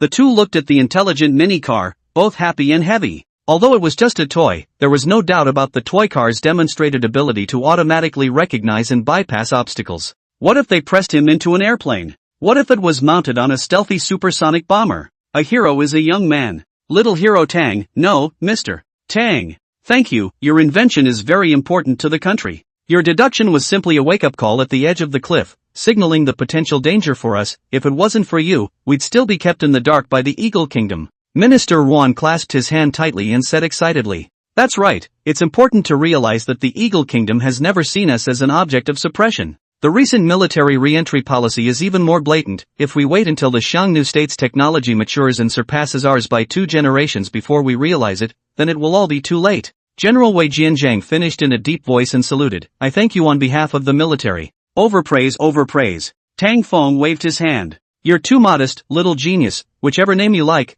I'll nominate it for you when we get back." Minister Yuan held his hand and wouldn't let go, saying, Can this still be chosen at random?" Tang Feng hurriedly refused. No need, this is fine for now." The two dignified figures of the Magic City glanced at each other. Their hearts said, this is what a national scholar is. To actually not want anything and willingly do research for the country. However, Tang Feng's words in the next second thundered the two into a frenzy. If the two leaders don't have anything to do, please return." Minister Yuan was about to say more when General Wei beside him said, "Ahem. Then may I first ask when the young hero is going to hand over the technology pair to us?" Tang Feng looked at the two men suspiciously, as if he was looking at a fool. I didn't say I was going to hand over the pair to you guys." Wei Jianjiang and Minister Yuan sniffed in panic. "Isn't the little hero going to pair these technologies with us for research? We can provide you with the best resources and talents." Minister Yuan hurriedly said. Wei Jianjiang also added, "Mr. Tang, even though you're young, you have to know that this is something that has 100 benefits and no harm, not to mention." Halfway through their words, Tang Feng waved his hand. "No need, the two of you go well." A few minutes later, the two Magic City bigwigs exited the door in frustration. Before leaving they both still hadn't recovered from their shock. When was it their turn to beg a child? The other child hadn't agreed to their request. If this matter spreads out, how will they still be able to mix in Magic City? Sending the two old men away, Tang Feng bristled. How could he casually hand over his hard-earned technology to the upper echelons? The beautiful name is docking, joint research. By the time the research is almost done, all the technology goes to the Dragon Kingdom. Tang Feng estimates that he can harvest a truckload of 5-3 test papers, plus a so-and-so title. Ghosts would agree to this kind of money-losing deal. Besides, his technology has nearly matured and can be put into use in half a year. Why would he want outsiders to come in and get a piece of the action for nothing? It's not like he had a brain that had a wattage. Ding ding. At this time, Tang Feng's cell phone rang. It was Zhang Fei calling. Zhang Fei spoke softly, saying that she had an extremely close schoolmate who had just joined the company and wanted an interview. Zhang Fei had been begging for a few days, and in the end, Zhang Fei had no choice but to come to Tang Feng. As soon as he mentioned the interview, Tang Feng's eyes lit up. This free advertisement, don't want it for nothing. His own agricultural robot, the cultivator, can just be used to open the market. Thinking of this, Tang Feng promised Zhang Fei. The latter was naturally very happy. She said that she would invite Tang Feng to her home to eat delicious food after a while when she wasn't busy. Thinking of the scene of Zhang Fei's cooking, Tang Feng's old face blushed. The picture was too beautiful. The next day, the hinterland of Mountain City. Agricultural robot test base. Yi Xiaochan's face showed anticipation. One must know that today, she was going to interview a big shot. Although Zhang Fei didn't tell her who she was interviewing, the person Zhang Fei recommended definitely wouldn't be a simple character. Chapter 64 Yi Xiaochan's interview, confused keyboard warriors. Hello everyone, I'm Yi Xiaochan. My current location is the beautiful Mountain City hinterland. Today we're interviewing a very mysterious figure. Their company, rumored to have launched an agricultural robot. Let's take a look. Yi Xiaochan's sweet appearance, coupled with the company's good publicity in advance. The live broadcast had just opened and had accumulated hundreds of thousands of popularity. The girl is quite good looking, but an agricultural robot? Don't joke about it. It's probably a very low-grade product. That's right, I haven't heard of any agricultural robots in the country. It couldn't be that it's called a robot by tying a plow to the back of a cart, right? Looking at the sea of pop-ups, Yi Xiaochan smiled slightly. Alright, we're here. Coming outside the plant, there were 2 security guards standing at the entrance. The security had received Tang Feng's instructions in advance and quickly called out Chen Kong. Miss Yi, right? Yi Xiaochan looked at Chen Kang's appearance and nodded in her heart. This Chen Kong was only in his early 30s and was so successful, very promising. Hello, are you Mr. Tang? Yi Xiaochan said tentatively. Chen Kong lost his smile and shook his head. Our Mr. Tang is inside, go ahead and follow me. The 2 quickly arrived inside the factory building. On the empty ground, an unusually young square man stood in front of a crop, muttering something under his breath. Mr. Tang, the people have been brought to you. Hard work. I'll leave then, Mr. Tang. Chen Kong laughed. Only now did Yi Xiaochan perk up and look at Tang Feng, who was almost as tall as herself. Because it was outdoors, the sun was full. Tang Feng was wearing a pair of large sunglasses that covered most of his face. Yi Xiaochan always felt an indescribable sense of familiarity when she looked at Tang Feng's face. In the live broadcast room, there were also quite a few people who had the same feeling. This is the boss of this company? Too young. It couldn't be the second generation. What about the promised agricultural robot? Where is it? This company's environment is very general. Well, it doesn't feel good. There were still a lot of keyboard warriors. Yi Xiaochan looked at Tang Feng's young handsome face and greeted him. Tang. Hello Mr. Tang, I'm Yi Xiaochan from New Entertainment Media. Tang Feng nodded at her and pointed to the camera boy at the back, asking, You guys are broadcasting live here? Yi Xiaochan nodded, then was a little apprehensive. Can these images be broadcasted? It won't leak your trade secrets, right? Tang Feng smiled and shook his head. Even if I show them the model, they won't be able to read it. This sentence was the truth. The mecha model Tang Feng had only come up with by cooperating with the thinking brain. They wouldn't be able to understand it even if they showed it to the keyboard warriors for a few hundred years. Good boy, very mad. I'd like to see what the hell your company's agricultural robot is. Not too old, not too small mouth. I'd like to see what you have. Oh, I graduated from the Magic City University of Science and Technology Mechanical Engineering. All dare not be so Versailles. Upstairs, a moment will point to you to evaluate. +1+1. Tang Feng didn't know that he had stirred up a hornet's nest with a casual remark. Yi Xiaochan looked at the rapidly rising popularity and struck the iron while it was hot. Mr. Tang, I heard Sister Fei Fei say that you're inventing new agricultural machinery products. Can you give us a little insight? Mentioning this, a dazzling light flashed in Tang Feng's eyes. My product is called the Cultivator. It's an agricultural mech. The specialized name is Agricultural All-Field Multifunctional Alpha-Powered Mechanical Arm-Type Armor. Yi Xiaochan's smile instantly froze at the words. Countless Chao Nima flew past in her heart. Mentioning mecha, anyone would associate it with Transformers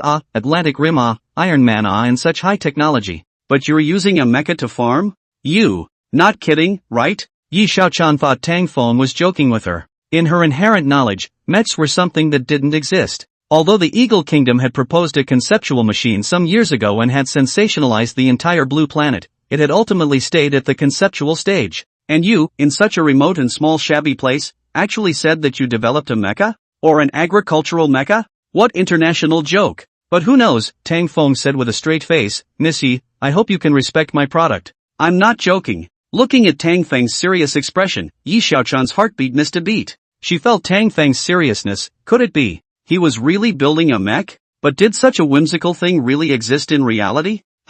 This kid is quite humorous. The effect of the show is pulled full circle. You're shelving it to make a movie? Oh, postdocs don't dare to blow like this, Nobel Prize winners don't dare to blow like this. Why don't you go to heaven? I hope that the product he will show in a while is not a mecha toy, 5 centimeters high kind. A toy? I can do that too. Really, just chapter and verse? Have you graduated from kindergarten yet? What is the concept of a mecha? Eagle Country can't make it in more than 10 years. Can you make it in a broken factory? Sit and wait to hit this kid's face. If he makes a mech, I live swallowed all the dung in the live room. One person a caddy. Upstairs, I took a screenshot. Because of the mecha, people who were not keyboard warriors in the live broadcast room all came out to argue. Looking at Yi Xiaochan's skeptical expression, Tang Feng didn't explain much. You guys come with me to take a look. It just so happens that the cultivator has just finished painting. Yi Xiaochan froze at his words, followed by ecstasy. This was a big hotspot. No matter if this young man could build a mech or not, she was the first one to interview him. If he couldn't build it, then tomorrow's news hotspot would be. A certain Enterprise's black-hearted boss made up his mind and claimed that he could build a mecha? Is this a loss of humanity or? If he can build a mecha, then the headline can be changed to, Dragon Kingdom's mysterious technology company actually built an agricultural mecha. The Dragon Kingdom is full of talents and has caught up with the Eagle Kingdom in terms of technology. We walked into the factory building with Yi Xiaochan and the photographer boy. Yi Xiaochan froze as she saw a bunch of coils and specially colored metals on the ground, and the surrounding experimental environment was beautiful. There were all kinds of instruments and equipment that Yi Xiaochan couldn't even name. This situation couldn't really be building a mecha, could it? Why do I feel like watching a sci-fi movie again? This lab, this equipment, this atmosphere. The labs of our Magic City Science and Technology University can't compare. That gray instrument seems to be an electrical winding machine costing 8 million dragon coins. What grass? It's so luxurious. This guy isn't really building a mecha, is he? Ming people don't say dark words. Where is this company? Can I go to work after graduation? Not to climb high, sweep the floor on the line. Quite a few know-it-alls among the keyboard warriors, popularizing the live broadcast. This time the crowd was even more curious about the so-called mech in Tang Feng's mouth. Chapter 65, The Debut of the Cultivator. Oh votes. Looking at the stunned Yi Xiaochan and camera boy, Tang Feng pointed to the front. The mech is over here, follow me. The few security guards at the door immediately saluted when they saw Tang Feng, then opened the metal door. I'll go. These few guards seem to be professionals. Hiring guards of this level isn't cheap for a year. Good lord, this Mr. Tang is rich without saying anything else. So expensive instruments have been bought, and there's more than one. It's truly a tycoon behavior. Entering the door, Yi Xiaochan and photography little brother looked left and right, shocked speechless by the surrounding scene. They only saw a huge crane hanging overhead, and neatly arranged machine tools on the ground. There was also a huge CNC electrical equipment in front of them. If they hadn't seen it with their own eyes, everyone wouldn't have believed that there were actually so many things in the small iron gate. Come on, show you my masterpiece, the cultivator. Saying that, Tang Feng casually pressed the button on the remote control. The ground instantly cracked, and a huge overall gold and red mechanically painted mech slowly rose from the ground. The cold steel surface reflected a dazzling luster under the light. The complex and complicated mechanical structures on the surface of the mech mesmerized people, a violent aesthetic in cold steel. Seeing the mech, all the people were confused. For a while, the pop-ups all subsided. Until 2 seconds later. I rubbed my Nima, am I blind? What's that on the ground? And yet I am uneducated. A line of nesting grass lined the world. This is really a mecha. Mom, Dad, grandparents asked me why I was kneeling down to watch the live broadcast, and after I showed them, they knelt down too. By the way, there was a big brother who wanted to swallow feces just now. Are you still there? This company is divine. I'm going to apply for a job tomorrow. Stop fooling around, it's clearly a large model, probably plastic. What a fuss. What's wrong with a model? You can make one awe? The pop-ups after the outburst instantly swept the screen, one after another discussing this mech. But most of the audience still thought that this mech was a toy model. Quite a few people even shouted that they would buy it. There were even keyboard warriors who cursed, saying that it was a waste of time and that they were going to report the live broadcast. You guys have the patience to make a model this realistic too. Sprayers don't want money for spraying people, do they? This model looks like it's 5 meters. If it can move, then it really fulfills my mecha dream. What do you want upstairs? Such a big mechanical structure. If you really want to move it, it is extremely complicated, not only including dynamics, physics but also fluid science. Yi Xiaochan took her phone and couldn't help but take a picture of the mech. Looking at Tang Feng, her eyes glowed as she asked, Mr. Tang, do you sell this mech model? It was reasonable to say that the product was definitely produced to be made into an assembly line for sale, right? Tang Feng thought about it and nodded. It can be sold in the future, not for now. Hearing that there was a show, Yi Xiaochan hurriedly pursued, Mr. Tang, can I take the liberty of asking, roughly how much? At this moment, Yi Xiaochan still regarded this mech as a model toy. In her heart, she estimated that this model would sell for a few tens of thousands of dollars to hold her over. The crowd in the live broadcast room also looked at Tang Feng expectantly. Tang Feng smiled and stretched out 5 fingers. 50,000? That's pretty cheap. I'll tighten my fucking pants and eat instant noodles for a year to buy one. Save it upstairs, I reckon it's 500,000. 500,000? You're kidding. This thing is too expensive for me even at 10,000. Immediately afterward, Tang Feng was heard saying, preliminary pricing is $5 billion, it's considered a friendly price. Ha ha ha, you really know how to joke. Yi Xiaochan thought Tang Feng was joking, and the audience in the live broadcast room thought the same. At this moment, Tang Feng suddenly pressed the button of the remote control in his hand. Then, the crowd heard a sound of steel rubbing together, only to see the mecha on the ground glowing all over. Then, under the crowd's horrified gazes, it slowly stood upright.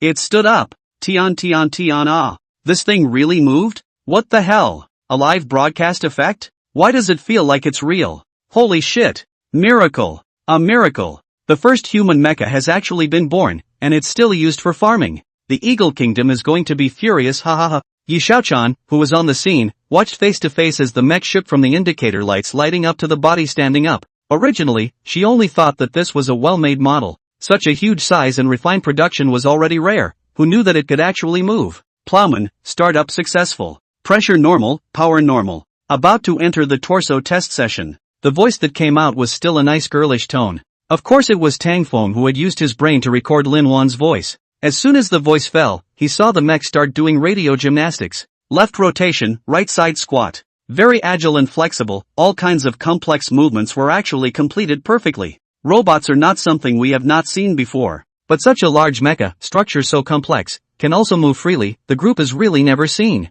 It's really the first person in the country. I didn't expect the surname Tang to be so perverted. We're going to have 2 perverts in the Dragon Kingdom. Who says otherwise? This time, the live broadcast room was completely quiet, except for those who brushed the nesting grass or those who brushed the nesting grass. At the same time, the Eagle Country, which was thousands of miles away, also saw this live broadcast through the intelligence organization. A group of scientists from the Eagle Kingdom gathered together. The big guys together issued Fark and Wang DFA. If it's a small machine, doing simple movements like rotating and standing upright is still achievable. But how can such a large machine be so coordinated? We've been researching for more than 10 years, but we just can't break through this difficult barrier. It's impossible for anyone in the world to be the first to make this kind of machinery besides us. The words had not yet fallen. The foreigners saw the mech walk out of the back door with big steps. Then, it extended its mechanical arm and gripped a large transplanted tree on the ground. It picked it up, found the right position, and then buried it into the ground.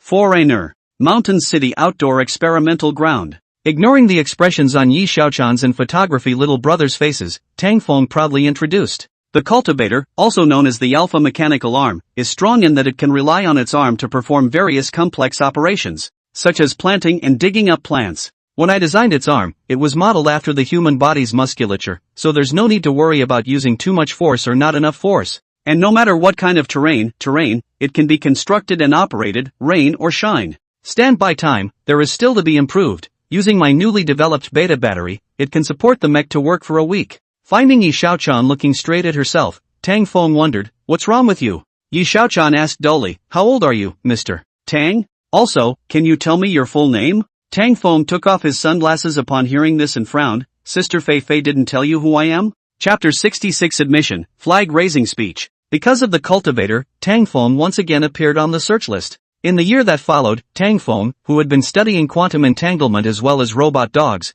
didn't appear in front of the public again. At the same time, some people seem to smell a business opportunity. They have funded a bunch of prodigies and little geniuses, hoping to replace Tang Feng's popularity. Of course, it was hard to say how much gold it contained. So much so that they were later criticized by the top brass of the Dragon Kingdom.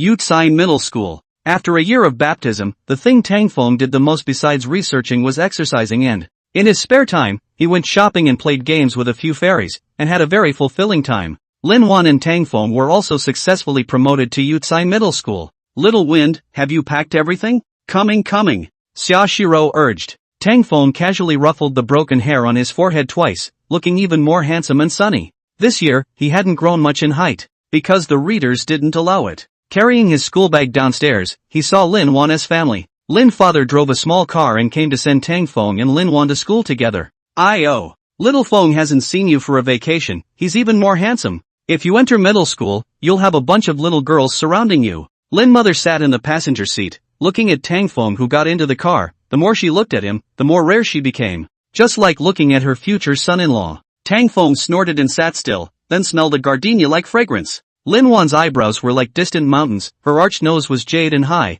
her lips were red and full, and she was beautiful. Tang Feng hemmed and hawed, Wan air, good morning. In front of her parents, Lin Wan's nature was definitely embarrassed to be too close to Tang Feng. It just greeted Tang Feng. But if one looked closely, one could find a faint blush coloring her face. Send the two to the school near, because the traffic jam is too serious. Tang Fong Lin want two people get off still have to walk for a while. Lin father had wanted to send the two to the school entrance, but was stopped by Lin mother's fierce eyes. The meaning was clearly to create space for the two of them to be alone. Time is still early. Tang Fong and Lin Wan passed by a park. Tang Fong took Lin Wan in to sit for a while. On the swing, the two sat side by side.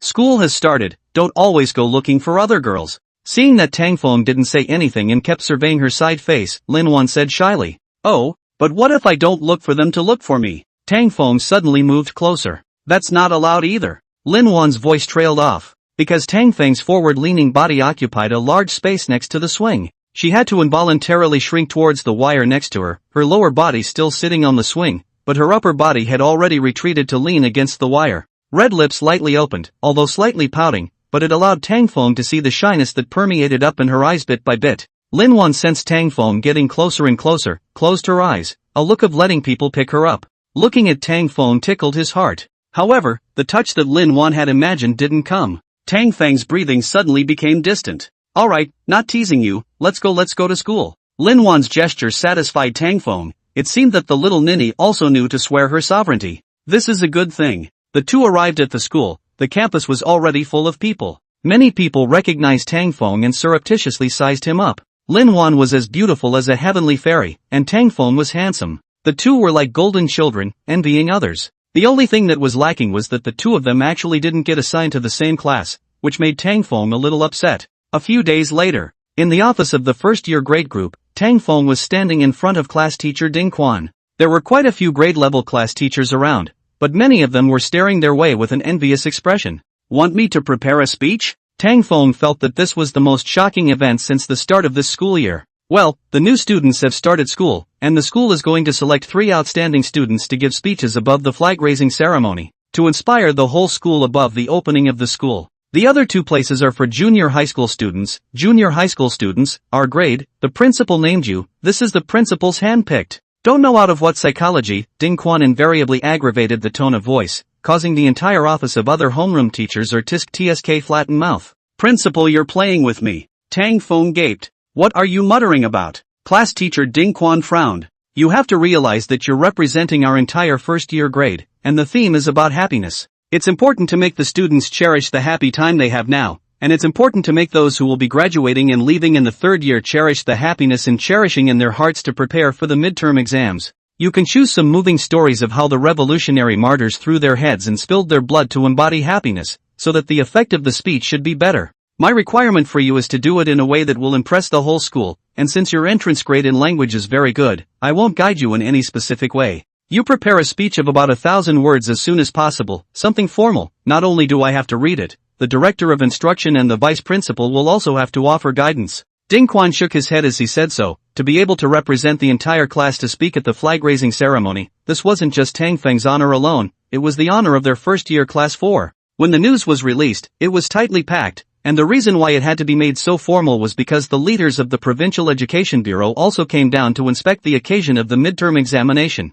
Disguised to the National Key High School Youth Sai Middle School cheer, so this flag-raising ceremony speech is not compared to other speeches. The candidates are careful and cautious. Must show the National Key High School students the most first-class level. One of the 2 selected students has participated in the province's secondary school debating competition and returned with the gold, a fierce man. One has been made a teenage writer, published a book in the 2nd year of junior high school, literary talent. He Tang Fong. The principal seems to be unable to forget that he was once known as the first prodigy of the Dragon Kingdom, so he was admired. Thus, Tang Fong ushered in the first time in his life in the flag-raising ceremony of the whole school speech. It seems that the opponent is still very tough. After class, everyone was talking about it. Tang Fong returned to the classroom somewhat helplessly. After all, in the school there are some things that spread quite quickly. The key thing was, Tang Fong wasn't a fan of this stuff. But it was important to realize that for a freshman who had just entered the school, going to the flag-raising ceremony as a grade representative was still very dignified. So,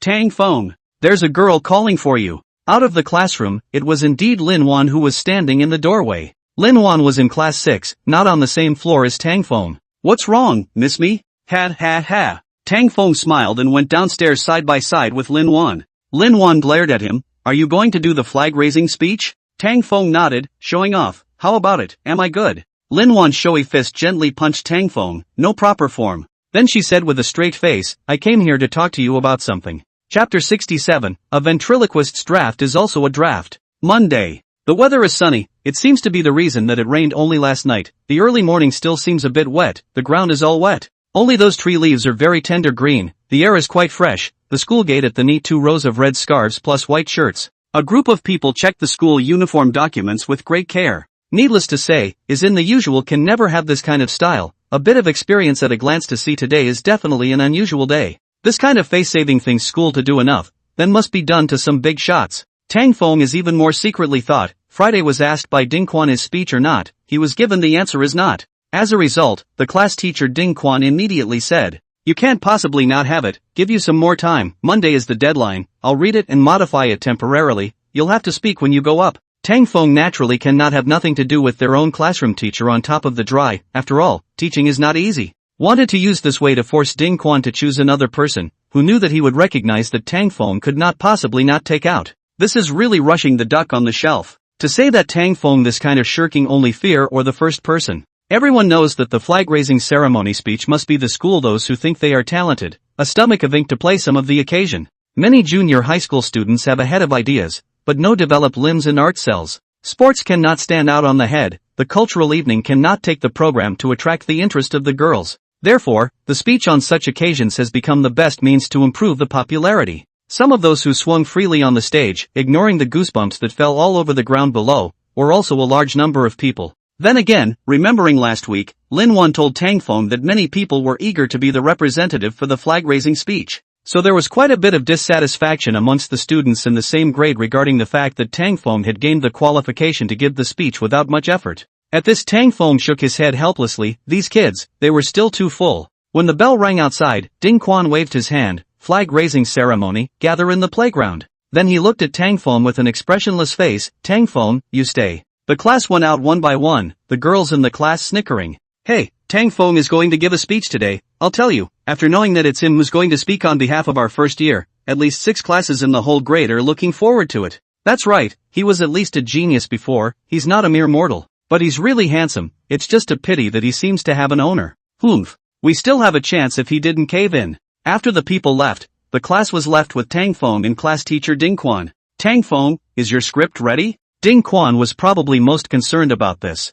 Tang Feng's speech, to a degree, also represented the spirit of this class and the first year grade. Tang Feng shook his head slightly, I didn't write a script. When Ding Quan heard this, his face darkened in a flash, his face on the verge of exploding with anger. Are you not going to go up and give a speech you? No, I didn't write it out, but I've already made a good belated speech. What's going on here? It was probably the first time that Ding Quan had encountered such an arrogant student who didn't even make a draft, but had to make a draft with the intention of dealing with a speech? He couldn't help but sink his tone. Today, the principal, the leaders of the provincial education department are also present. You just want to go up and speak like this? It is not too long, so I will not write, and, this speech, improvisation instead can achieve the best effect. Ding Quan looked at Tang Feng with an uncertain expression, although this explanation could make him feel slightly better. It was also in line with Tang Feng's no-nonsense personality, but could he also say this to the principal? Then you go. Ding Quan was honestly in an extremely bad mood at this time, and could only nod his head. One of the speakers who was speaking at the same time as Tang Feng today was a debate elite, and the other was a teenage writer. He was expecting to see how Tang Feng could write words that would make people shake, but he didn't expect this. Looking at the empty classroom after Tang Feng left, only then did Ding Quan return somewhat disillusioned. In front of the student square in the flag-raising ceremony playground, the leaders who had come to North City were chatting. The provincial education director and the principal were saying something. Your work deserves to be recognized, as one of the province's 2 national key middle schools. Your ranking, compared to the province's 4th middle school is still some distance away, but it's already very good. The principal smiled, the speeches at today's flag-raising ceremony, these 3 students are considered to be models of quality education for our Yutsai Middle School. One is the champion of the provincial middle school debate competition, one is a teenage writer who's been getting a lot of hype in the media lately. The other is a very famous genius boy from a few years ago, Tang Feng. At this moment, the director of instruction came over from behind the teachers and said something to the principal. The principal just stuttered at the words and sighed, AI. This little guy. Seeing the director of education's puzzled gaze, the principal explained. I was going to look at the script that this Tang Feng was going to give a speech but it turns out that this little guy didn't write it, saying that it was some kind of impromptu speech. Really? Oh, that should be somewhat interesting. The director of education, who originally wasn't particularly interested in this invited flag-raising ceremony speech, on the contrary, felt that it was somewhat interesting. This teenager who had made a name for himself in the Dragon Kingdom, what kind of amazing work was he planning to do now? At this end of the student square, the crowd had already been bustling and talking. In class 5, which was next to Tang Feng's class 4, someone had secretly analyzed to the girls in the class that this definition of happiness is good to talk about, but it's hard to talk about. A lot of things have been said and done. Plus, different people have different definitions of happiness. If I were Tang Feng, it would be easy for me to make a speech, but it would be difficult to make it resonate with people. Some of the girls from class 4, who were next to class 5's square, sniffed and got angry. Tang Feng is at least our class grass, who are you to criticize? The two sides disliked each other across the air and almost fought. After all, the entire student body of class 4 embraced Tang Feng to a degree that no other class could have imagined. Not long after, the first speaker stood on the stage. This one was from the winner of the provincial secondary school debate competition, and opened with an impassioned speech. In my opinion, happiness is pain and pleasure. Such as our tireless teachers, such as the spirit of, the belt is wider than ever. If you want to climb higher mountains, you have to suffer the loss of going down. A group of students started spitting below. Here we go again, can't we finish faster? I still want to take a nap. Full of poisonous chicken soup, I have goosebumps. Someone gave a thumbs up below, this guy can really blow. Ending with, happiness is pain and pleasure. My speech is over. Because of the supervision of the teachers of each class, the applause was quite warm, but the expression on each person's face was as hard as constipation. Chapter 68, Tang Feng's speech. The principal glanced at the director of education sitting at his side. The latter's face was calm, no expression could be seen. It was thought that he had long since gotten tired of hearing this kind of magnificent writing. The second teenage writer took the stage and spoke eloquently. Rita Mae Bronowski said that a bad memory is a treasure for becoming happy. But I'm afraid that all the students who are in middle school right now, right into their junior year, don't want to have a bad memory. His comment caused some laughter. It was mostly an awkward and impolite laugh, but it did at least ease the stiff atmosphere from earlier. And what is happiness then, is blah blah blah. Happiness is peace of mind. This peace of mind is a spirit of life, a pursuit, a blah blah blah. It always comes and goes suddenly, comes and goes without a trace. The ancient sage Confucius once had a definition of happiness. The wise man enjoys the water, the benevolent man enjoys the mountains. The wise man moves, the benevolent man stays still. The wise man is happy, the benevolent man lives. This is happiness. Thank you all. My speech is over. Another round of applause, but the crowd spat along. This teenage writer was really a writer. A speech actually quoted so many illusions. This guy was even a master in Tai Chi. Anyway, after half a day of talking, he seemed to have said everything, and seemed to have said nothing. This time, it was finally Tang Feng's turn. The crowd below immediately quieted down. Everyone was watching Tang Feng's upright stance. Tang Feng stepped onto the stage, stretched out his hand, and tapped the microphone. The sound of poof and poof came out. There was some laughter in the front row. Of course, some people recognized that this guy was the man of the year, and he was even in a relationship with the great flower, Lin Lin. Tang Feng, who was even closer to Lin Wan, the great flower. The boys were very hostile towards him. The first two spoke very well, and then, Tang Feng laughed dryly. Then he lifted his head towards one side, a pose that paused for several seconds. There was no opening of a long speech, no opening of any great theory. This drew a low burst of laughter from below, picking up, and then you go down. Class teacher Ding Quan's fists were clenched when he saw this. Seeing Tang Feng's this situation, wouldn't he have encountered the legendary forgetfulness of words, right? The principal swept a glance towards Ding Quan, a very stern glance. Ding Quan's heart was cold. You have to play the draft to play the draft, you write it down and memorize it to die. But at this time, Tang Feng spoke up. I don't have any opening aphorisms or beautiful verses to dedicate to you, I just want to tell you a story. There was a boy in an orphanage who pessimistically asked the dean, what's the point of living as a child like me who no one wants? The dean smiled without answering and handed the boy a stone. He said, take this stone and sell it in the market. Remember, no matter how much money someone offers, you must never sell it. The next day, the boy squatted in the corner of the market. Unexpectedly, there are a lot of people want to buy the stone from him. The price is higher and higher. Returning to the courtyard, the boy excitedly reported to the dean, who asked him to take it to the precious market to sell it. At the market, the price of the stone was 10 times higher than that of yesterday. Finally, the dean told the boy to take the stone to the jewelry market to show it. As a result, the price of the stone increased tenfold, and because the boy refused to sell it, a piece of broken stone was actually blown up into a secret treasure. The boy returned to the orphanage. The dean looked at the boy and said, "See, the value of life is like this stone, in different circumstances will have a different meaning. An insignificant stone is said to be a rare treasure because you cherish it and enhance its value. Aren't you like this stone? As long as you value yourself and self-cherish, life has meaning and value." Now all the students who are about to take the midterm and all the students who are finally running towards the midterm, don't have to look down on yourself, believe in yourself. As long as one cherishes oneself, one can create a fortress of one's own. It's time to spank those who have realized their self-worth and still can't experience happiness. Tired of long speeches, suddenly hearing Tang Feng's refreshingly offbeat stories, everyone felt a wave of refreshment. Interesting. However, the gold medal debater and the teenage writer who had just walked down after the speech saw this and were secretly unconvinced. Thinking, "You only said that you experience happiness, and you didn't say what you think about happiness?" Looking down at most of the people below who were still doubtful and unconvinced, Tang Feng laughed. "Of course, there will be people who will ask me, 'You told such a story, so how exactly do you come to recognize happiness again?'" Some people then assumed a posture of listening with all ears, but in their hearts, they were thinking, "It wouldn't be another long speech with some quotes from the classics, would it? I'm hungry." Tang Feng gave a beat.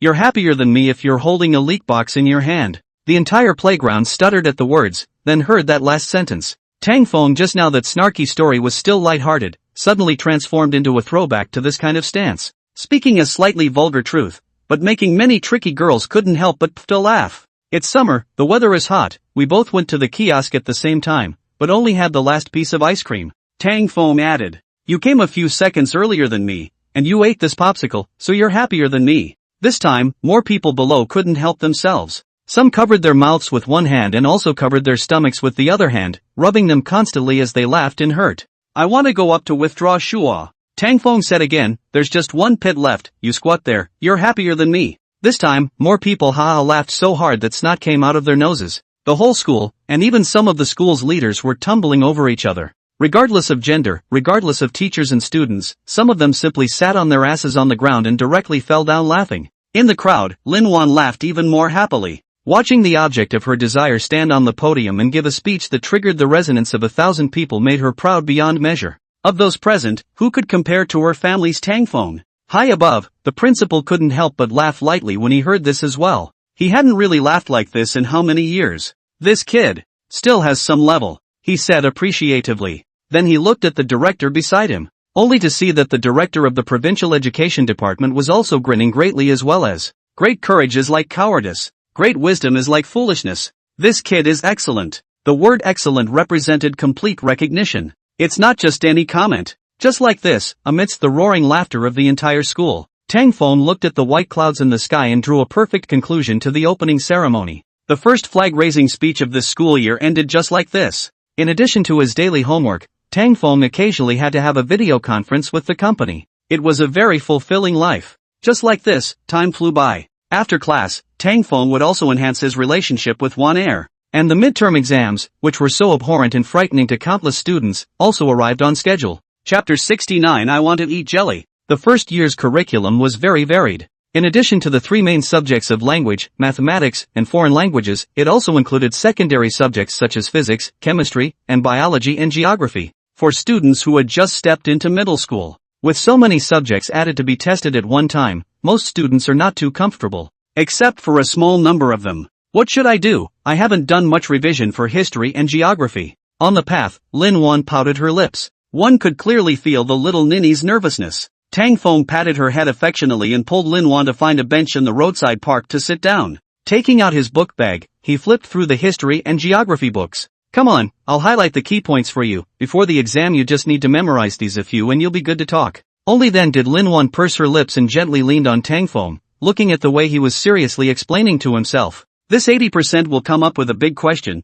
We've only been studying for half a semester. The key knowledge points are just those few, remember?" Tang Feng realized that Lin Wan didn't reply and was just about to turn back. He felt that the side of his face was covered by a burst of coldness and softness. The sensation was fleeting, and when Tang Feng reacted that he was being sneak attacked, Lin Wan had long since stood up with a red face. "This is a reward for you, it won't happen again." Looking at Tang Feng's dumbfounded appearance, Lin Wan burst into laughter. "Alright, I'll go first if you don't." Saying this, the little ninny walked away with a cheerful pace. Tang Feng touched the side of his face in retrospect and, seeing that the people had gone far away, he hurriedly packed up a few books and chased after them. In the examination room, there were 2 invigilating teachers in each classroom. One sits on the podium in front, and the other patrols back and forth. Seeing this situation, the hearts of many of the students who were cheating sank to the bottom. The first door was math. The test papers were handed out. Tang Feng habitually looked at the test paper from beginning to end. Brushing and brushing began to answer the questions.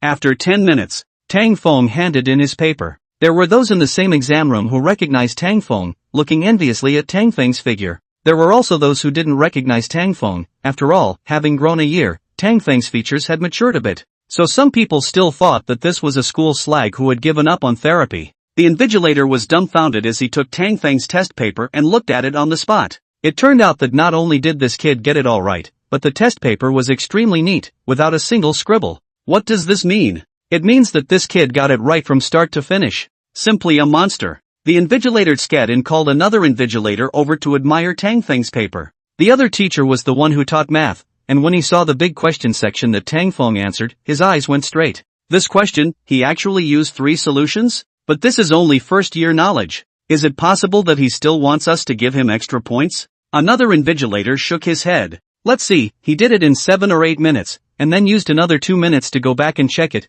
and fill in those practices in the meantime. That's really impressive. Thanks to Tang Feng's test paper, the students taking the exam below had a chance to mingle. Tang Feng also didn't realize that the chain reaction of handing in his paper early had caused so many people to be very grateful to him. The tense and exciting exams lasted for 2 days, and Tang Feng handed in his papers within 15 minutes on average for each of them. Once this matter spread out, it actually caused a following trend. Some students intentionally handed in their papers early just to imitate grade god Tang Feng. Afterwards, these people were beaten up by their parents. What caught Tang Feng's attention was that there was a girl in the same grade, the kind of hardworking bully. She actually handed in her papers early. This broke Tang Feng's perception of this kind of good student. At the student stage, there are always those who work very hard and take every test very seriously. They are often in the process of the examination as also points to fight for, after doing a good paper, but also check a few dozen times before giving up. This girl, on the other hand, has a very different style. It was said that it was also a very beautiful person. But that was all. Tang Feng didn't pay too much attention to it. How was the exam? Back in the classroom, Tang Feng's deskmate and frenemy Wu Hao leaned over and asked. Tang Feng raised his eyebrows, putting down the foreign literature in his hand, and snickered. Want to match the answers with me? Wu Hao was bitter on the spot. You can spare me. I can't even eat after matching answers with you. Tang Feng laughed. Wu Hao leaned over again and whispered. Say, have you heard? Chen Ziang from class 8 and Ran from class 6 confessed their love. Chen Ziang? This person Tang Feng had a bit of an impression. It seemed like he was rated one of the 3 grasses of the grade alongside him. His family was rich, and he also liked to play basketball, and his popularity was said to be very high. And Ran's words were that school bully type of girl. It's not enough that you're good at studying, the key is that you're also beautiful and bubbly. It's really a good thing that you're the only one who can take advantage of it. And Run agreed? Tang Feng asked casually while flipping through the information. Only now did Wu Hao get excited and said to Tang Feng, how could I possibly promise? And Ran is a goddess-level character as popular as your family's Lin Wan, her heart is high. Why don't you guess, how did Anran reject Chen Ziang? Tang Feng helplessly glanced at Wu Hao. What does this have to do with me? Don't disturb me from reading the information. Wu Hao, however, didn't care about Tang Feng's indifferent attitude and said excitedly, Big brother, this matter really does have something to do with you. Tang Feng was stunned at his words before he answered. What does it have to do with me? I'm not familiar with these two. Right. But the other person, Anran, said, if you can pass Tang Feng in this exam, then I'll promise you. Tang Feng. Ha? Why do you want to compare yourself to me? Wu Hao shrugged. It must be because I know you're bound to be close to a perfect score and no one can break your record. But other people's and Ran has long been secretly in love with you, too. The latter sentence was automatically ignored by Tang Feng. He didn't want to be involved in something that didn't have a single thing to do with him. Just these few days, the company's new agricultural mecca had already taken shape. He also had to make a trip to Mountain City when he had time.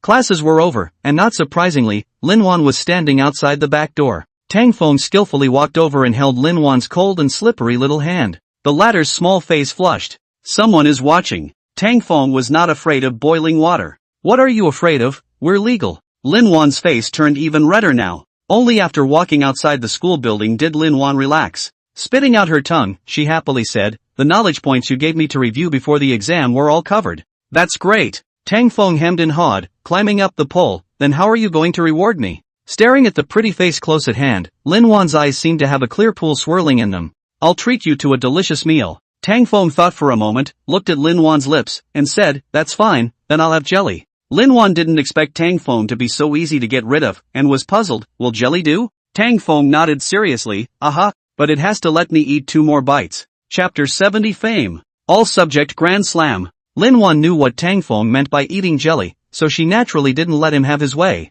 Just that, she also gave him an appropriate reward. The next day, inside the class teacher's office, a group of homeroom teachers were sitting in their seats grading test papers, talking from time to time. Tang Feng's homeroom teacher, Ding Quan, was a bit excited while a bit worried. The excitement was that the midterm exam results would be coming out soon. Worried because the teachers of the whole grade could see that the principal was really serious this year. Among the 8 classes in the first year, more than 5 of the class teachers are veterans of hundreds of battles. Each of them has brought no less than 3 classes of junior high school freshmen in their hands, and all of them are veteran teachers. In comparison, Ding Quan's experience was much less. Even some of the subcourse teachers, who were directly after him in terms of qualifications, were privately very unconvinced, and he was under a lot of pressure. This time, although the midterm exams were conducted school-wide, they were still counted separately for each grade. The competition in the grades speaks for itself. Middle school and elementary school are 2 very different stages. Students who are good in elementary school are not necessarily good in middle school. Therefore, this midterm examination is tantamount to a brand new screening and redistribution of strength. This was related to the bonus issue of all the staff in the first year, so someone noticed this piece early on. At the moment, Ding Quan was also secretly paying attention to a few students in his class who usually performed outstandingly, and had long since designated them as the objects of key cultivation and observation. Occasionally, he would also filter out things from the various types of news he heard from the teachers of various subjects. This was a necessary skill for a classroom teacher. Sometimes there were some questions that were certainly not good enough to ask the classroom teachers directly. Grading the paper in his hand, Ding Quan frowned slightly. Why is this writing the same as a dog's crawl? At this time, some private whispering voices could be heard over in the office. I've taught so many classes, and Lin Wan is the smartest student I've ever seen. TSK. The key is that she's quite pretty. It really looks like one of my classmates back when I was in school. The one who spoke was an English teacher who had just been recruited into the school, quite youthful and passionate about his work, which worked well in Ding Quan's hands. Oh, Xiaobai, you haven't gotten a girlfriend yet, right? You're not secretly in love with that deskmate you went to school with, right? The one who spoke was the biology teacher, in his 30s, had already started a family, but still had a baby face, and the young teachers in the office were hitting it off. Also love in these young people to open some not too small jokes, sometimes say some dirty jokes, often tease a few young men and women teachers face red. Seems to have evoked the mind of the English teacher called Xiaobai, he sighed. Hey, it's just that my deskmate, after graduating from college, went to the airline as a stewardess. Now people's husbands are captains. On her wedding day, he even gave her a Ferrari sports car. It's not comparable to us poor teachers. The biology teacher seemed to have been stirred up by his thoughts on life, and with a sigh, he changed the topic. By the way, recently there's often some small gossip within these students. It's said that Dol called Tang Feng and Lin Wan are quite close. The 2 of them seem to often leave school together. As a teacher of Youthsai Middle School, naturally, he wouldn't be too out of touch with the student circle. Those small circle things among the students, sometimes these teachers knew better than the students. Instead, the English teacher got interested. Why not? That Chen Ziong from class 1 not long ago often frequented class 6. It seems like he's just interested in Lin Wan, right? There was a bit of acidity in that tone. Instead, the biology teacher let out a snort. You're behind on the news. Chen Ziong is clearly interested in and ran from class 6. Not to Lin Wan. How do you know so much? Seeing that a few people had no end in sight, Ding Quan immediately coughed dryly twice, which caused a few people to stop talking. By the way, that said, Mr. Ding's class's Tang Feng made a big splash this exam. Kiki handed in his papers early. I'd like to see how many points he can score. Heard Zhongyang, heard of it or not, I think it's also possible that he's making a strong splash. At this time, a spectacled teacher in the corner weakly raised his hand. I have Tang Feng's math paper here. The teachers hurriedly gathered around at the words. Well, how many points did he score? The questions on this midterm exam aren't easy. We're on a provincial joint exam, and it seems like the highest score in provincial for middle school was only 98 points, right? Yes, the one who scored 98 was wrong on a fill in the blank, as if he miscalculated a bit. The spectacled teacher pushed his glasses indifferently and held up Tang Feng's test paper. The crowd stared, only to see a large 1 and 2 zeros written in the middle of the test paper. 100 points? Really? Did you guys review the paper properly? Mr. Glasses smiled bitterly. We were the three of us who looked at it 3 times and froze, unable to find a single fault. So it can only be given full marks. The remaining few teachers then nodded. I remember that his entry math score was a perfect score, so it's not surprising that he got a perfect score this time. Aha, it's the other subjects that I don't know how well he did. At this time, a second-year teacher came in at the office door. In order to ensure fairness in grading papers, some subjects were divided into different grade teachers. This teacher, holding a few test papers in his hands, was out of breath. Your grades Tang Feng is famous. Under the astonished gazes of the teachers, that second-year teacher slowly spread out the several test papers in his hands. Biology, 100 points, Geography, 100 points, Language, 100 points, English, 100 points. So, he scored 100 points in all subjects? All the teachers looked at me and I looked at you. Finally, they looked at the demented Ding Quan again in unison. Ding Quan hurriedly put on I taught a great student, didn't I? The stance. AI, Mr. Ding is so lucky. If I had a student like Tang Feng, I guess my year-end bonus would have arrived. Who says otherwise? Right, aren't Tang Feng and Lin Wan quite close? Why don't we let him transfer to class 6? What do you guys mean? Feng Miaoshui in our class is pretty and good at studying. She just needs a partner. Let Tang Feng come to our class. Seeing this, Ding Quan became irritated and left the office with a grunt. Just by looking at his posture as he walked away while humming, one could tell that his anger was fake, and that he was in a very good mood was real. On the other side, this day between classes, because Yutsai Middle School's basketball court had limited space, and there was a situation of seizing the basketball court during every recess. Unluckily today, when Tang Feng's class was seizing the basketball court, they clashed with some of the people present. Tang Feng's best friend Wu Hao and another boy looked a bit indignant because of the other party's bad attitude. They even slapped one of the other party's junior students on the head, relying on the fact that there were more people. Now, this angered the crowd of junior students. Chapter 71 Going to the military area. That junior student who was punched clearly had a ruthless person he knew. As he was whisked away, he said fiercely, "You guys wait for me." Then, he fled in ashes, causing Wu Hao and the others to burst into laughter. By the time Tang Feng arrived at the basketball court, the land grab was already finished, so Tang Feng didn't even know there was such a thing. After playing basketball for a few minutes, a dozen people came over to the playground. One look at their height and they knew that they were seniors, junior high school students. Among them, there was also the figure of Chen Xiang from the first class in the team. It was thought that it was also the outside help that the junior student had just called out. What? Chen Xiang, you want to help the third years teach our first years a lesson? The boy alongside Wu Hao looked at Chen Xiang angrily. Chen Xiang directly ignored the boy's angry gaze and shrugged his shoulders. It's none of your business if people. Chen Xiang came to help me? The boy at the head of the junior year was an extremely burly person who asked rhetorically. Visually, he had to weigh 150-60 pounds. His school uniform wasn't buttoned up, but draped behind him, making it look like a cape. Tang Feng frowned slightly, not expecting a ballgame to cause trouble. At this time, Wu Hao took a big step out and walked up to the gang of boys and slapped his chest. The matter is my doing. What comes at me? Don't hurt the innocent. The ferocious boys of the junior year laughed out loud at his words, as if they had heard something very funny. Then, just as the crowd thought he would say something, they saw him make a move at once. Put. Wu Hao also didn't expect the other party to make a move when he said he would. Being stomped on the waist by this foot of the junior man, his body bent down immediately. Seeing this, the people behind the beating man swarmed up, and more people's fists and feet greeted them. In the blink of an eye, Wu Hao was knocked to the ground. Smoke and dust rose around him, and footprints surfaced on his face and body. His nose probably took a punch, and a smothering fishy odor came out, and a nosebleed ran down it. Stop! Wu Hao supported himself on the ground with both hands. Hearing Tang Feng's yell, the people around him did stop attacking. The man at the head froze for a moment when he saw Tang Feng's face, then reached out to stop the few people behind him. Who are you, kid? The junior man was probably a bit myopic, but still felt that Tang Feng looked familiar. Chen Xiang stood out at this time, and attached his ear to the junior male for a burst of whispering. The junior male's face turned green and white for a while. After a moment, he glared at Tang Feng. Let's go! With that, he led a group of junior boys away. A few girls stood in the distance witnessing the whole thing, covering their mouths. Just now, they saw Wu Hao still talking to the other party in the company of his friends around him, who knew that the other party would suddenly make a move. Even if the people around them wanted to stop,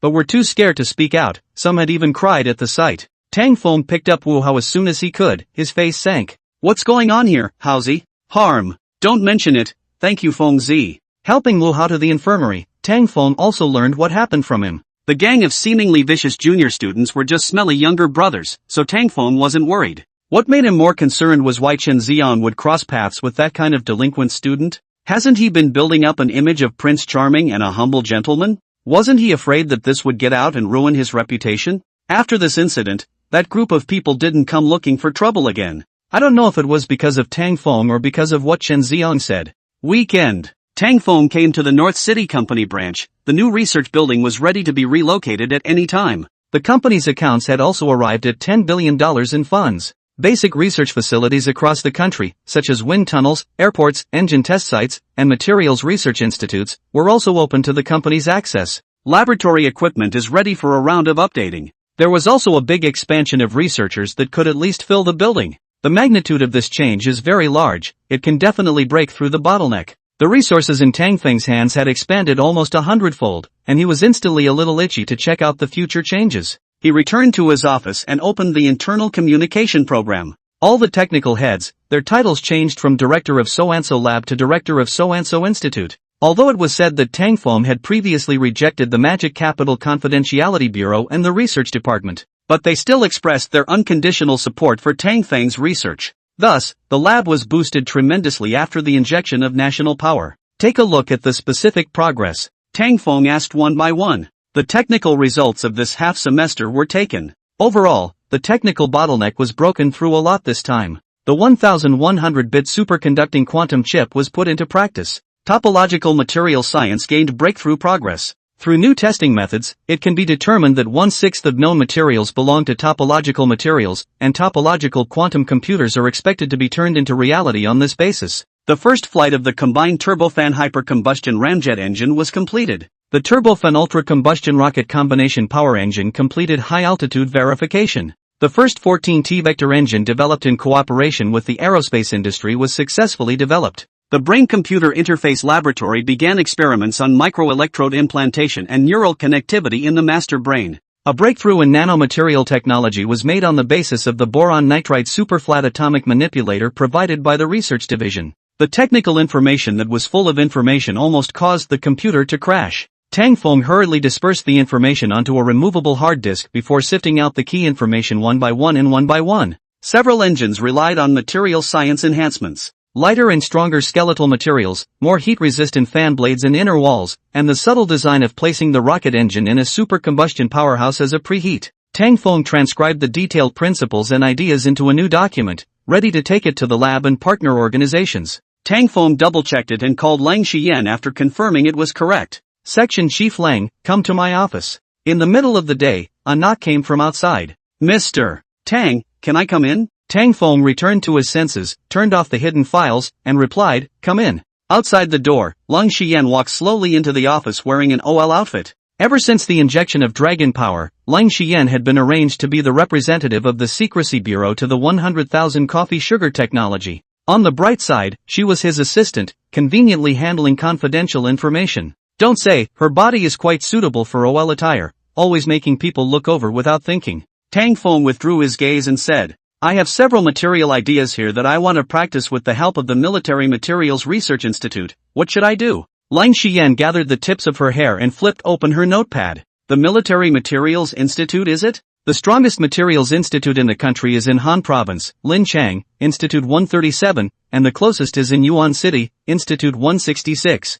Tang Feng of course wanted the strongest and clapped his hands. Go to Lin City. Alright, I'll contact the airport now to prepare the airplane. Lang Xiyan recorded on her notebook for a moment, and instead of leaving, she asked, right, there's just been a message here that the Secret Service side asked if they needed to send additional funds. Tang Feng looked at the 7 billion or so on his account balance and thought about it. Without changing his face, he nodded. Indeed we need it, we're burning money too fast, how about another 10 billion? Lang Xiyan. Chapter 72, Highest Order Material. Building a 7th Generation Fighter. Lang Xiyan was silent for a long time before nodding. That's good, I'll go ahead and contact the airplane, and we'll leave downstairs in 10 minutes, is that okay? Okay, I'll take a vacation by the way. Anyway, the textbook knowledge Tang Feng had long since finished learning. This time the matter was important. Tang Feng simply called in sick. Going to the Military Research Institute for the first time, Tang Feng was still a bit excited. Once he arrived at the military region, the knowledge in Tang Feng's head came in handy.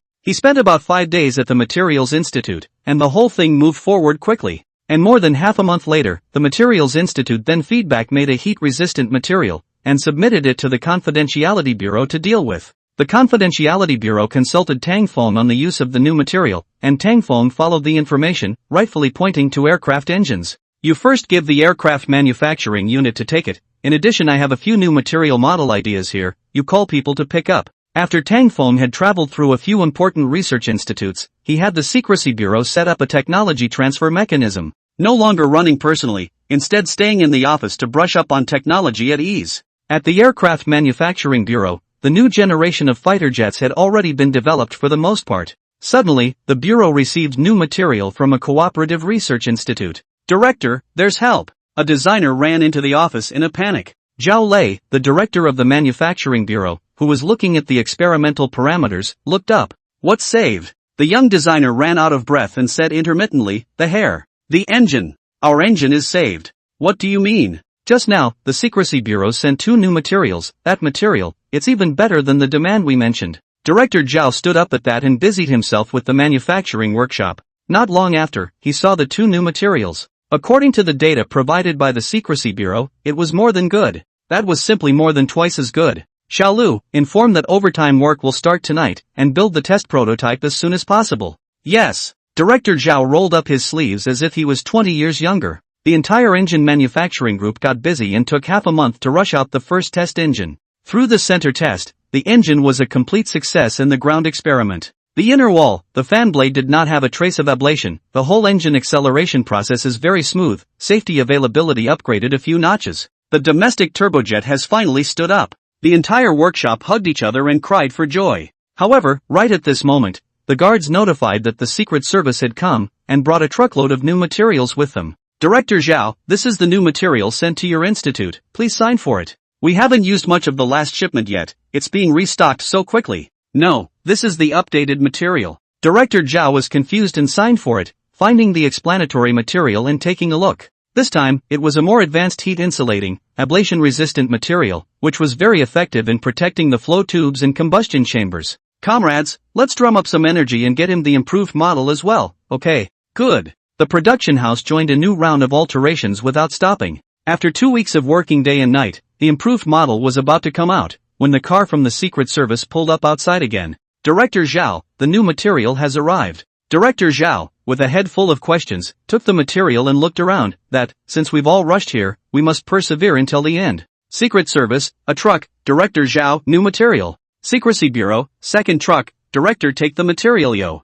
Secret Service, materials. Vomit. Director Zhao took the material with a twitchy face and turned his head. The crowd in the workshop had never fought such a rich battle, and the machine ate the material parameters to the point of vomiting. We can't put it in our warehouse anymore. You guys haul it away first. Haul it away quickly. Despite being forced to stop trying new technologies, but the new technology that had been applied still increased the turbofan engine thrust to 12T for a short period of time, reaching the design limit. The next step to increase could only be to redesign a new engine, change the culvert ratio, and change the turbofan output. The Engine Institute sent the localized prototype to the top. After testing, the localized engine had clearly exceeded the original expectations, and was perhaps a little better than the ones bought from outside. Since the tests are fine, let's just go ahead with the domestically produced engine. The situation now has to be done in small steps. In the end, the director of the Aircraft Manufacturing Bureau gave the go-ahead, and the test engine was mounted on the 7th generation engine that was about to be test-flown. The 7th generation engine was very important to the Dragon Kingdom.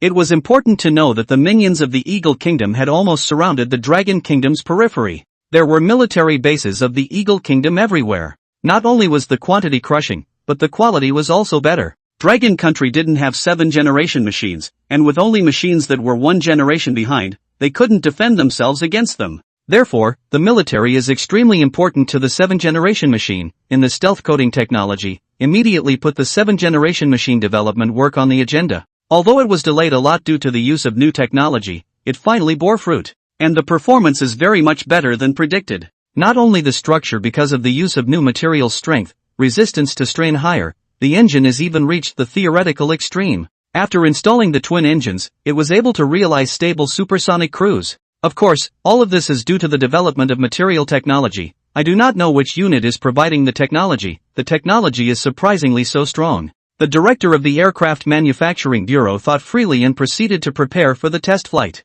The Eagle Kingdom knew nothing about this. At this moment, it is methodically implementing the rim of the Ocean Trade Agreement, pulling a group of its own minions to isolate the Dragon Kingdom from trade. Back then, he also ate a lot of benefits by including the Dragon Kingdom in the industrial chain. The most intuitive one is that the prices of daily necessities have not increased but decreased for 20 years, and the standard of living has soared. In order for prices not to explode, he had to foster a replacement first. Just when he was getting trade agreements while launching a verbal offensive all over the world to vilify MANHWA for copying his technology, the suspected new generation of fighters was exposed by the sleepers and 1 million. Grass sleepers generalized to military enthusiasts who lay on the grass next to airports and photographed airplanes. 1 million on the other hand, originated from the notice that rewarded $1 million for catching a spy, and was used to tease those who released intelligence. Despite the blurriness of the pictures taken by the grass sleepers, it can still be seen that the body of the new fighter plane is more smooth and full of sci-fi than that of the Jin 10 fighter plane.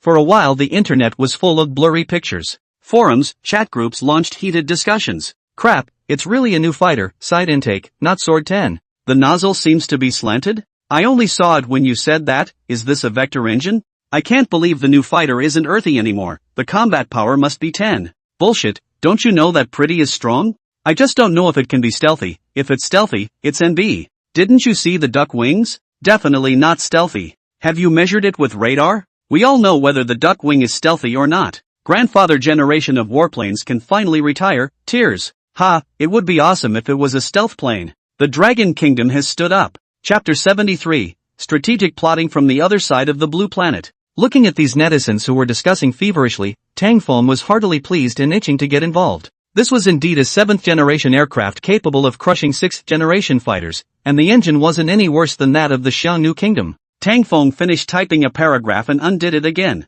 The Xiongnu Kingdom still had 6th-generation variable cycle fighters there, as well as air and space fighters that they hadn't pulled out, so now wasn't the time to be happy. Thinking of this, Tang Feng closed his laptop and prepared to go to bed. While he was resting, it was daytime on the other side of the blue planet. The Eagle Kingdom's Strategic Threat Research Laboratory. The intelligence about the Sword 20 had been studied over and over again and a conclusion had been reached. It was a high-performance fighter with all design indicators towards the level of a 6th-generation aircraft. The belly loading and integrated fuselage were obviously prepared for the application of stealth coatings. The assessment of the Dragon's equipment manufacturing should be taken up another notch. The director of the Strategic Threat Research Laboratory, Etchers, suggested in the report presented to the parties. In light of this judgment, it is necessary to limit the technology exports of the junior allies to the Dragon Nation and to investigate the source of their technology. It is also necessary to stifle the self-confidence of the Dragon Nation's people due to technological upgrades, increasing internal and external pressure.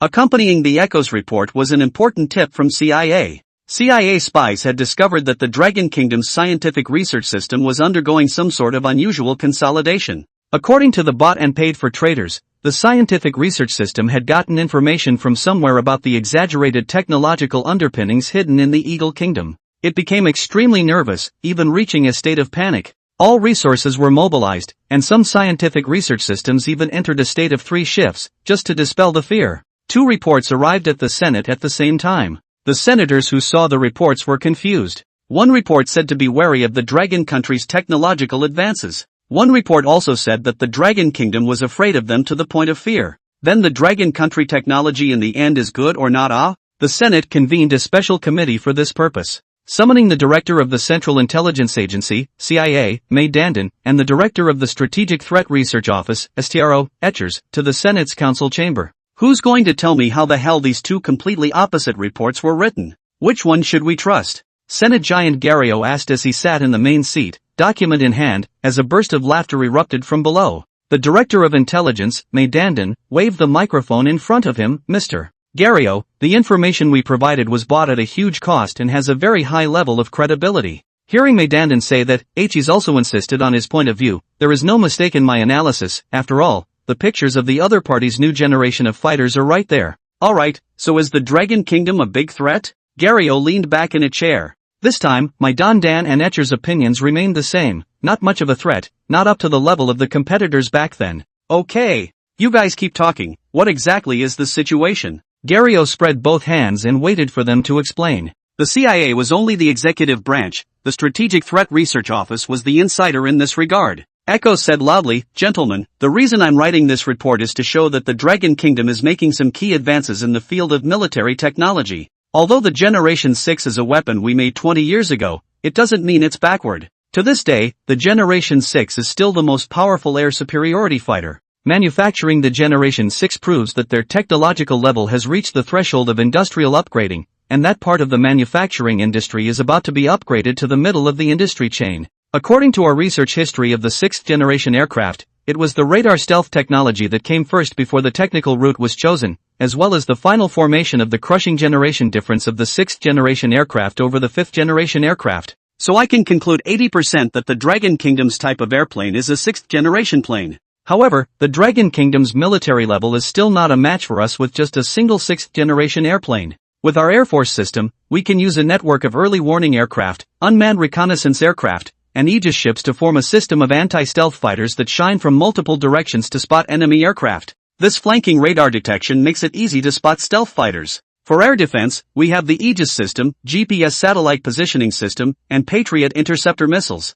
The island chain defense is also far away from our mainland, so as long as we engage in conventional friction, we won't have a problem. What's more, the other side's planes have only been test flown, and it'll be at least another 5 years before they're fielded. All things considered, a single 6 won't change our dominance on the front, as long as we complete the trade merge as planned. At most, we can drive the dogleg to provoke a little more, so that the other side will naturally collapse economically and not be able to sustain itself. The senators had a notion of what to do when Etchers finished speaking, and Etchers struck while the iron was hot with his own countermeasure. My suggestion is to try to interrupt the other party's process of upgrading their industrial chain to the middle level. The technological aspect should be squeezed across the board, especially our old continent allies, who export the majority of the technology that the Dragon Kingdom introduces. We must stop their short-sighted behavior, investigate the specific technology transfer paths, warn the relevant companies and countries that there are also precision instruments that can't be sold, suppressing its scientific development from research tools. There is also the issue of military technology transfer to civilian use. Military technology transfer to civilian use will also provide industrial upgrading impetus, use long-arm jurisdiction to govern the relevant companies when necessary. The specific catalog of technological clampdowns I have detailed in my report. Echoes had been immersed in great power confrontation for more than 30 years, and the countermeasures formulated sounded very fine and ruthless. It strikes from every angle that can be manipulated. The Senate Lords basically affirmed Etchers' ideas and measures. Galileo looked at the technologies that needed to be clamped down in the catalog. Semiconductor technology, high-precision laser equipment, active and passive phased array radar, steel for aircraft carriers, aero engines, rocket engines, is that all? Yes, these are basically the cutting-edge technologies we have at our disposal. Alright, we'll adopt this plan as soon as possible. Thank you for taking my advice. Gario smiled and flipped to another report. When it was the turn of the Director of Intelligence, the problem was more complicated. First of all, Director Maydandan admitted that he wasn't sure what was going on with the Dragon Kingdom's military research system, and why he was suddenly so fearful of the Eagle Kingdom's technology. It was clearly quite normal before. So that informant isn't clear either? Yes, the exact reason is still being investigated. Then let's continue the investigation. Gario waved his hand carelessly. How's the intelligence bureau's work on the fishing wheels going, and can it be coordinated with the trade huddle strategy? It's going well so far. There's a general admiration for us on the Dragon Kingdom network. Gario sniffed and nodded in satisfaction, a bit of inspiration suddenly popping up. Is it possible that they bought into our tactical fraud and that's why they're fearful of our technology? Sir, scientific research is rational. Haha, I'm kidding. Being reminded by Etchers, Galileo laughed dryly and addressed Director Maydandan again. Well, Mr. Etchers' countermeasures, you should also cooperate to increase the pressure within the Dragon Nation. Yes, we've already arranged accordingly for the new fighters. By the way, what's going on over at Ouroboros? The room fell silent at these words. Chapter 74, The Eagle Kingdom's fishing wheel means. Ouroboros Company? The country has given them a large amount of money, but I don't know what kind of tricks they're up to, humph. When it came to the Ouroboros Company that had entered the country strongly, not many of the patriarchs who were doing it had good feelings. It's been over a year. What can we expect them to research? By the way, what about that young girl named Katerina? Someone quickly answered, not really sure, maybe she's furthering her education? Alright, let's not talk about them, next move according to our plan. Yes. That night, certain media outlets and the bribe's Smelly brothers received the hit piece. Demean the Dragon Kingdom's exposed 6th generation fighters and reduce their influence. At the same time, tout the Eagle Kingdom's new 6th generation fighter. With dog food in sight, these unscrupulous media outlets drooled and sprang into action. Under the page of the new fighter plane, someone opened several numbers at once, bringing up the tempo and questioning the feasibility of the plane. With our technology, can we really make a 6th-generation airplane? Don't mess up and end up making a 4th-gen out of it. The first number said. I'm also a bit skeptical, White Bear and Sun Country don't have it, can we make it? The second number said. Yeah, by all rights, White Bear and Sun Country should be much more advanced than us. The first number added. And there's the engine problem, if the outside doesn't provide engines, the plane is going to just plop down. The third number also began to play picky. Several numbers of Rhythm Dog analyzed it in a fervent manner, and one after the other it really looked like that. Through the water army suppression, soon the military fans post to the bottom. Clearing the ground, it is the turn of other things to occupy the field. All sorts of touted manuscripts on Eagle Nation's technology were freshly released, and the bespectacled publicist bloggers boasted about Eagle Sauce's weaponry in an almost mealy-mouthed tone. A new generation of skycycling 6th-generation aircraft with direct vertical takeoff. The world's most advanced vertical takeoff and landing 6th-generation fighter jet has just completed vertical takeoff and landing on an aircraft carrier. So handsome, worthy of being the strongest in Blue Star. I wonder what our new airplane paint job is like. Don't think about it, do you still want combat power without dirt? Single-engine vertical takeoff and landing, Eagle Jam's engine technology is so awesome,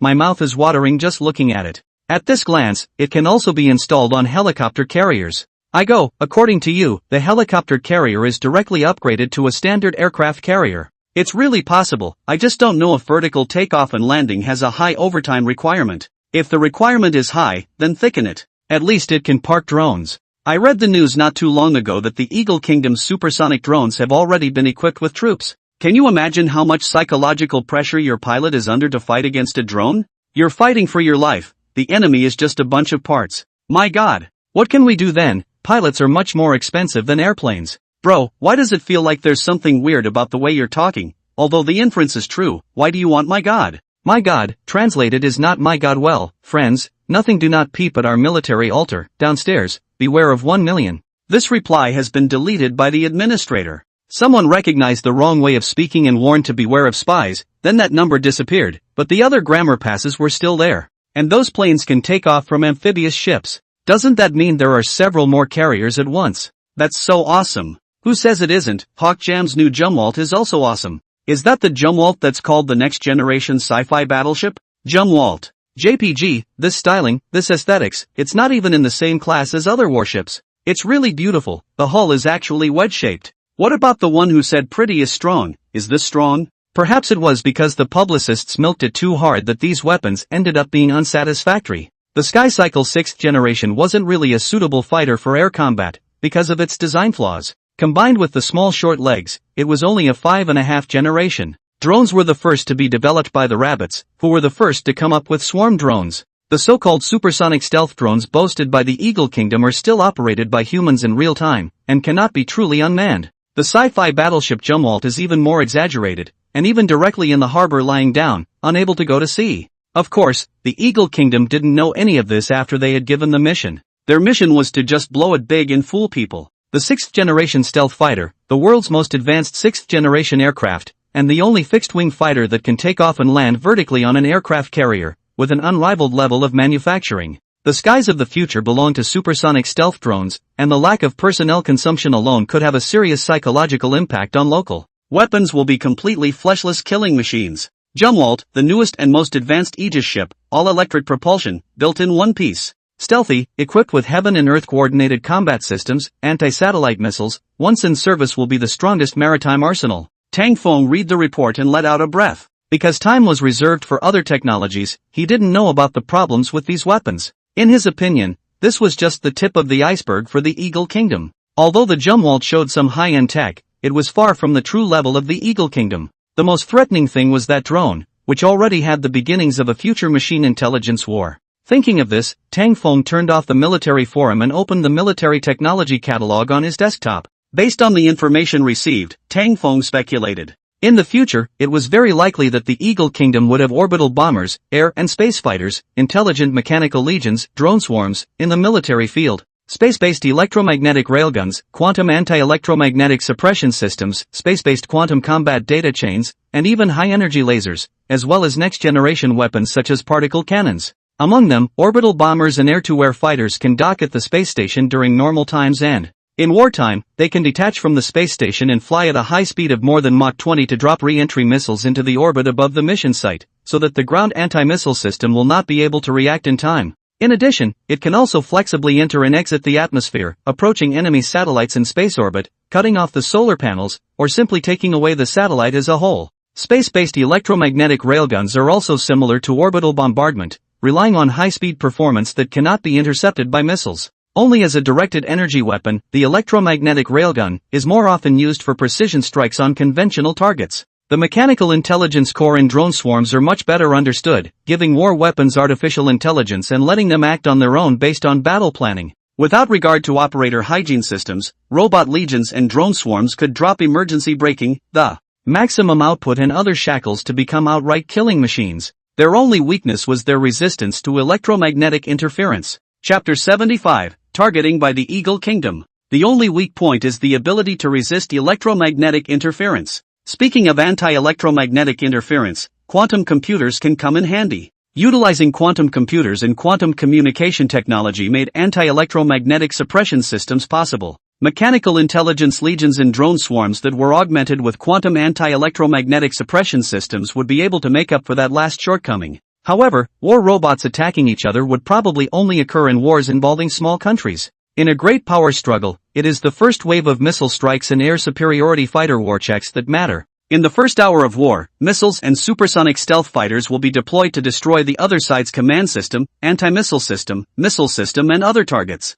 At this time, who can make the other side's missiles and airplanes cannot hit over who will be invincible. High-energy lasers and high-energy particle beams are the key. Only light-speed lasers and sublight-speed particle beams can hit ballistic missile warheads moving at Mach 20. So, both are key to the defense system. Among other things, lasers are affected by magnetic fields and other factors, while electrically neutral particle beams are not, so particle beams are the most optimal choice. And the only device capable of generating so much energy and high-energy particles in a short period of time is controlled nuclear fusion. Therefore, to have high-energy lasers and high-energy particle beams, the prerequisite was to build controlled nuclear fusion. Controllable nuclear fusion, then again, I haven't seen any technology on nuclear fusion in the brain database until now. This thing should be really hard. If the Eagle Kingdom knew about this side's goal, I wonder how it would feel if it would cry foul. However, just as Tangphone was bored reading documents, browsing forums, and chatting groups. Meanwhile, the Eagle Kingdom. After the Intelligence Bureau's inter-disk investigation,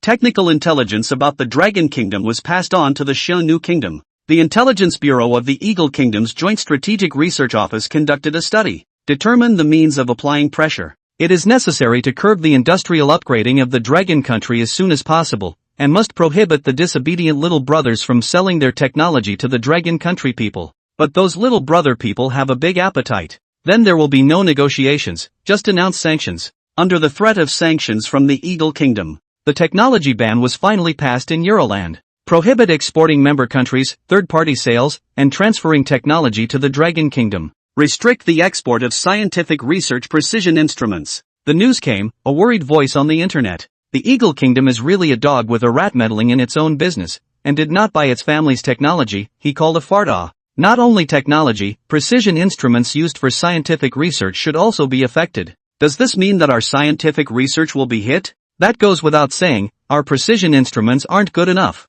Seeing that the spearhead was aimed outside, the publicists and water armies began to act, frenziedly bringing up the tempo, labeling the restriction as a scourge caused by cottage products. The entire market should be liberalized, subsidies should be abandoned, and enterprises should be allowed to fully compete in order to produce their own technology. Fart. Let's not support the development of industry. Why doesn't the Eagle State stop its own financial inputs to enterprises? It not only subsidizes but also directly gives NASA's technology for nothing. Isn't it much more than we give? Some people who could see clearly cursed, but they were quickly reported by the water army and disappeared. There was a flurry of disturbances. Tangphone was invited to a meeting to discuss the impact of the restrictions on precision instruments. Due to the need for secrecy, the meeting was held at a summer resort on the far outskirts of North City. The entire mountain resort was tightly sealed off. In the conference room, Minister Yuan appeared quite calm after listening to Tang Feng's narration compared to his initial fire and fury. So, our scientific research won't be overly dragged down by the lack of precision instruments? Tangphone nodded his head to confirm, yes, their cutting-edge instruments were originally hidden and not sold to us, and the ones they bought were some very general goods. Therefore, my company has developed a variety of mainstream scientific equipment according to its own needs, and now it's a little better than what they're willing to sell. As for the other ones that are more on the cold side, it's not too late to make them. The agenda that was prepared for a day-long meeting turned out to be solved by Tang Feng's sentence. Minister Yuan surprisingly felt a bit tasteless. It was clearly something that he was very happy about, but now he had no fluctuations. Maybe this was the feeling of having a genius scientist on your side. Thinking about it like this seemed to be refreshing again. Since Tang Feng had risen like a comet, the entire scientific research system had shared a large amount of technology from Tang Feng, and the progress of research and development had risen by a step. At the moment, facing the Eagle Kingdom's out-of-hand research and development, it was surprising that it was so easily neutralized. Thinking of this, Minister Yuan made up his mind, skipped over the matter of precision instruments and said, "Actually, there is another important agenda for this meeting. Tang Feng, we want to burden you." Tang Feng listened in uncertainty and blinked. "What do you mean?" Minister Yuan cleared his throat. "Over the past few months, your achievements have been obvious to all. Because of your cooperation, our top-secret projects have gotten an unexpected boost. For example, the Sword 10 that just flew on a test flight exceeded its design goals because you switched to a reliable domestic engine. We feel that such cooperation is a bit condescending, and we want to let you play a bigger role. Are you willing to directly lead the research direction of the nation's scientific research units, including top-secret military units?" Upon hearing these words, the several military science academicians present all stared blankly. To be so young and directly lead the entire scientific research system. It was truly a great event that had never been seen before. The academicians' first reaction was of course surprise, but once they thought of Tang Feng's scientific research capabilities and the difficulties he would face in the future, they didn't feel it was wrong. On the contrary, they should strongly support it. An academician clapped his hands and said, "I support this decision. If you want to defeat the enemy's hidden technology, you should not limit your talent. Right, when the time comes, just assign any tasks. I'm both a technician and a soldier. A soldier's vocation is to listen to the command to complete the task, not to talk about seniority." Before Tang Feng could agree, a group of old academicians had already made military orders, making Tang Feng unusually moved. Although he had once rejected the joining of the Dragon State Research Institute and the Magic City Supreme Encryption Bureau, they had still spared no effort in providing scientific research assistance for himself. Nowadays, in order to resist the various plans of the Eagle Kingdom against the Dragon Kingdom, Tang Feng decided to cooperate with the Dragon Kingdom's top management for a handful of years. He couldn't let outsiders look down on his own family. "Thank you all, I will definitely live up to the expectations and utilize my abilities to lead you all to overachieve the mission." Minister Yuan nodded fiercely. "Good, I'll immediately gather the national research units to announce this news." 3 days later, under the name of discussing countermeasures after the blockade of precision instruments, the entire scientific research chain of command gathered here. The conference hall was built from a temporary opening of an oval-shaped theater, low in the middle and high on all sides, with the sound circling back and forth, a hubbub of noise. The heads of the various research organizations were all inquiring about each other's unused equipment, looking for a way back for the research work for some time afterward. Chapter 76, Dragon Country's largest precision instrument supplier, appointed as the chief master.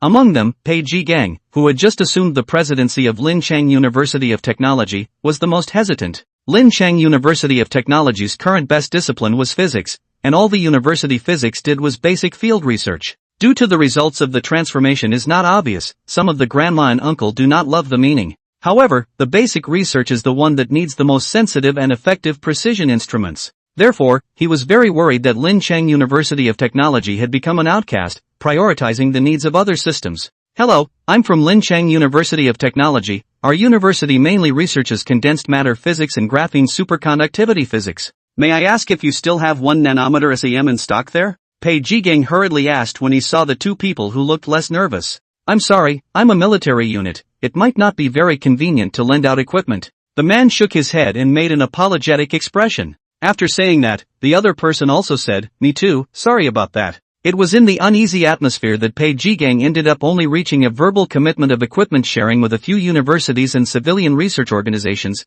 barely counting as a bit of a gain. And that's when the meeting was announced and took their seats. The bigwigs who decided on the allocation of resources stepped into the meeting from the small backstage door. The Minister of the Ministry of Scientific Research, the Minister of the Academy of Military Sciences, the National Defense Science Commission, and other heavyweights all took the stage. However, at the very back, a young face that Pei Jigang seemed to have déjà vu with appeared. This person is at most in his teens. What is the origin? Why sit in the middle of the conference hall? Pei Jigang only heard someone off to the side and turned his head. He wanted to see who it was, but he stumbled upon a look of relief on the faces of the heads of those few military research units, and there was no more gruffness at all. Why? Pei Jigang was puzzled in the bottom of his heart and couldn't help but ask in a low voice, "How come you guys have a relaxed look on your faces? Is there some kind of turnaround?" The heads of those military units glanced at him and paused before saying, "Since Chief Engineer Tang appeared here, it means that things won't turn for the worse. More than that I can't say. You'll know when the meeting starts. It should be about the same as what I said." Chief Master Tang? I don't think there's anyone down there with the surname Tang who's also known as Chief Master. Nope, not true. Chief Master could only possibly be that young man's position. Pei Jigang became even more curious as he thought of this. He couldn't help but watch intently. In the center of the conference hall, Tang Feng had wanted to sit down at the end, but he didn't expect to be forced by Minister Wan to sit on the first right-hand seat of the main seat. "You are the protagonist of today's meeting. It's easier to sit here, everyone can hear you speak." Tang Feng couldn't shrug it off and had to comply. All right. Minister Wan's action made those who saw this scene even more curious. They inquired about Tang Feng's identity. Who on earth is that young man that Minister Wan personally invited him to a seat? It's clear that he's still a kid. Doesn't look like much. I don't recognize him either. People in the military-industrial system seem to know him. Ask them to try. However, the people in the military-industrial field refused to say anything about it, so the others had to wait for the meeting to find out. After waiting for a moment, the meeting officially began. Minister Wan spoke first. "The main reason for today's meeting is known to everyone. It's because of the interruption in the supply of precision instruments, so I won't rehash it too much. What I want to say is that the domestic substitution of precision instruments is ready, and there's actually another topic today." As soon as the words fell, the scene was silent. Worried for so long about the problem of precision instruments, has been solved? Is the domestic substitution reliable? Will the precision be much worse? Many institute heads were skeptical in their hearts. It's not like there hasn't been a domestic alternative before, but almost every time it can't reach the stable precision of foreign products, which is disappointing. This is not to blame for the failure of domestic products. All present are insiders. Understand the domestic industrialization then outside the start of dozens of hundreds of years late, there is a gap as normal. What's more, foreign countries have also formed a hidden price alliance. Every time a domestic alternative to a domestic product, foreign countries will jointly reduce the price, the profits all knocked out, resulting in a lot of things thankless, no one wants to do. Can this time? Concerns in some people's minds, at this point, and then heard Minister Wan continue. "The provider of the domestically produced alternative is Chief Master Tang Feng, on my right. When you guys go back and bring up your needs, Chief Master Tang will provide a solution." This brings us to today's topic. Speaking here, he scanned the room and dropped a big bomb. This embargo incident shows that the external environment is tightening rapidly, exposing our heavy reliance on the outside world. In order to cope with the upcoming more difficult situation, after a resolution from the higher-ups, the military scientific research system and the civilian scientific research system are to be fully integrated and optimized. A unified command center was set up to arrange scientific research tasks. The director and chief engineer of this command center will be Chief Master Tang Feng. Wait, hasn't the precision instrument crisis been lifted? Why do we need to coordinate all scientific projects? And who is Chief Engineer Tang Feng? Holy shit! Have you lost your memory? Little genius Tang Feng. Ha! That's Tang Feng on stage? He's changed too much. Everyone fixed their eyes on him. At this moment, Tang Feng's figure was erect, sitting straight on the chair. His face was angular and still boyish, but there was a hint more sternness than before. On the latter seats, the heads of the civilian research organizations were in an uproar. On the contrary, the people from the military research organizations were all glowing, as if they foresaw a bright future. If Chief Master Tang is deeply involved, he will definitely be able to realize the next generation rocket development faster. Great, the next generation variable cycle airframe has an eye on it. The two very different views formed a strong contrast. At this time, on the center stage, President Tong of the Academy of Sciences stood out. Quiet, I know what you're thinking, this decision is the optimal solution for now, and my colleagues in the Academy of Sciences and I firmly support it. Dean Lan of the Academy of Military Sciences, and Dean Wang of the Academy of Engineering also took a stand. With Chief Master Tang as the person in charge, we'll have a good idea in our hearts. It's a critical time now, there shouldn't be any gateway views, instead, we should appoint excellence. For this decision, I firmly support it. Seeing this scene, the conference hall was quiet, and the people underneath suddenly stopped making noise. The leaders of the domestic scientific community had all come forward to support this decision, and trusted Tang Feng very much. Even though everyone knew that he was awesome. But to have someone so young as the chief engineer was too crazy. Tang Feng watched the bigwigs around him stand up for themselves, and a sense of responsibility was born in his heart. He stood up with a solemn face and swore, "I thank the country for trusting me and empowering me at this time of crisis, and I will definitely do my best to help the country narrow the technological gap." Perhaps the amount of information was too much. The non-military scientific researchers on stage couldn't react for a moment. When they came back to their senses, Tang Feng was already announcing the organizational form of the future research department. Chapter 77, Plans All Overturned? The bigwigs were confused. For this coordination, the command center will directly arrange confidential personnel in each unit and assign research tasks. The research units should prioritize the development of relevant technologies by focusing on scientific research tasks, and the heads of each unit should be prepared as soon as possible after returning to their units in accordance with the secrecy regulations. Units that receive scientific research missions will have relevant resources tilted, supplies, and personnel salaries will be raised. Units need to submit their superior technologies to the command center. The flow of personnel from each unit will be completely opened up. As long as they meet the confidentiality regulations and have sufficient abilities, they can apply for reassignment. Amidst the confused faces of the people in charge, the meeting closed. Tang Feng had finally gained full control of the research system. In the future, his orders would be more than just 10 bowls of coffee sugar technology. The entire research system would have to listen to him. He could research whatever he wanted, including the areas of nuclear energy and ships that had been lacking. He could also take control. Tang Feng took out the Eagle Kingdom's weapons catalog that he had analyzed. On the other hand, he had his assistant, Lang Xian, collect the active and in-progress projects in the field of military industry, and drew a check mark and a fork in comparison.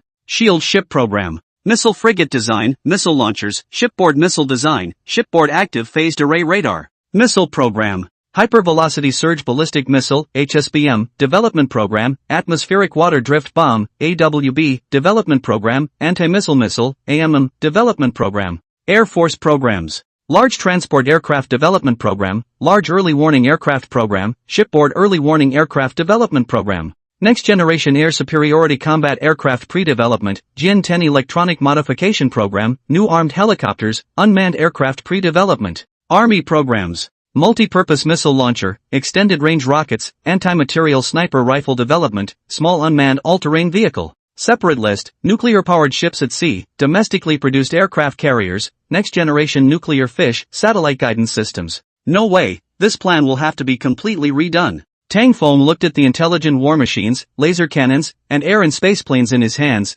and then looked at this document, shaking his head straight. Except for the army, which had added a small unmanned all-terrain fighting vehicle, everything else was still the same old path of manned operations. How can this work? Tang Feng drew forks on all of them, writing his own planning on the side. The most important task of the Air Force should be to integrate with aerospace technology and develop air and space fighters as soon as possible. A small amount of resources should then be invested in intelligent unmanned combat aircraft. The Army's development step is not big enough. Your goal should be to unmanned combat vehicles. Be firm on this path. The robot core is the direction of development for the Army. Even if there is a small amount of infantry that must be wrapped within a single mech. The anti-missile system design is too conservative. Laser cannons, particle cannons are the mainstream of anti-missile systems. The same problem is also in the Navy, missile frigate as the carrier's escort. How can there be no laser cannon, particle cannon as a defense weapon? I suggest designing a professional nuclear-powered laser frigate, each carrier battle group accompanying 4 of them to defend against enemy missile attacks from 4 directions.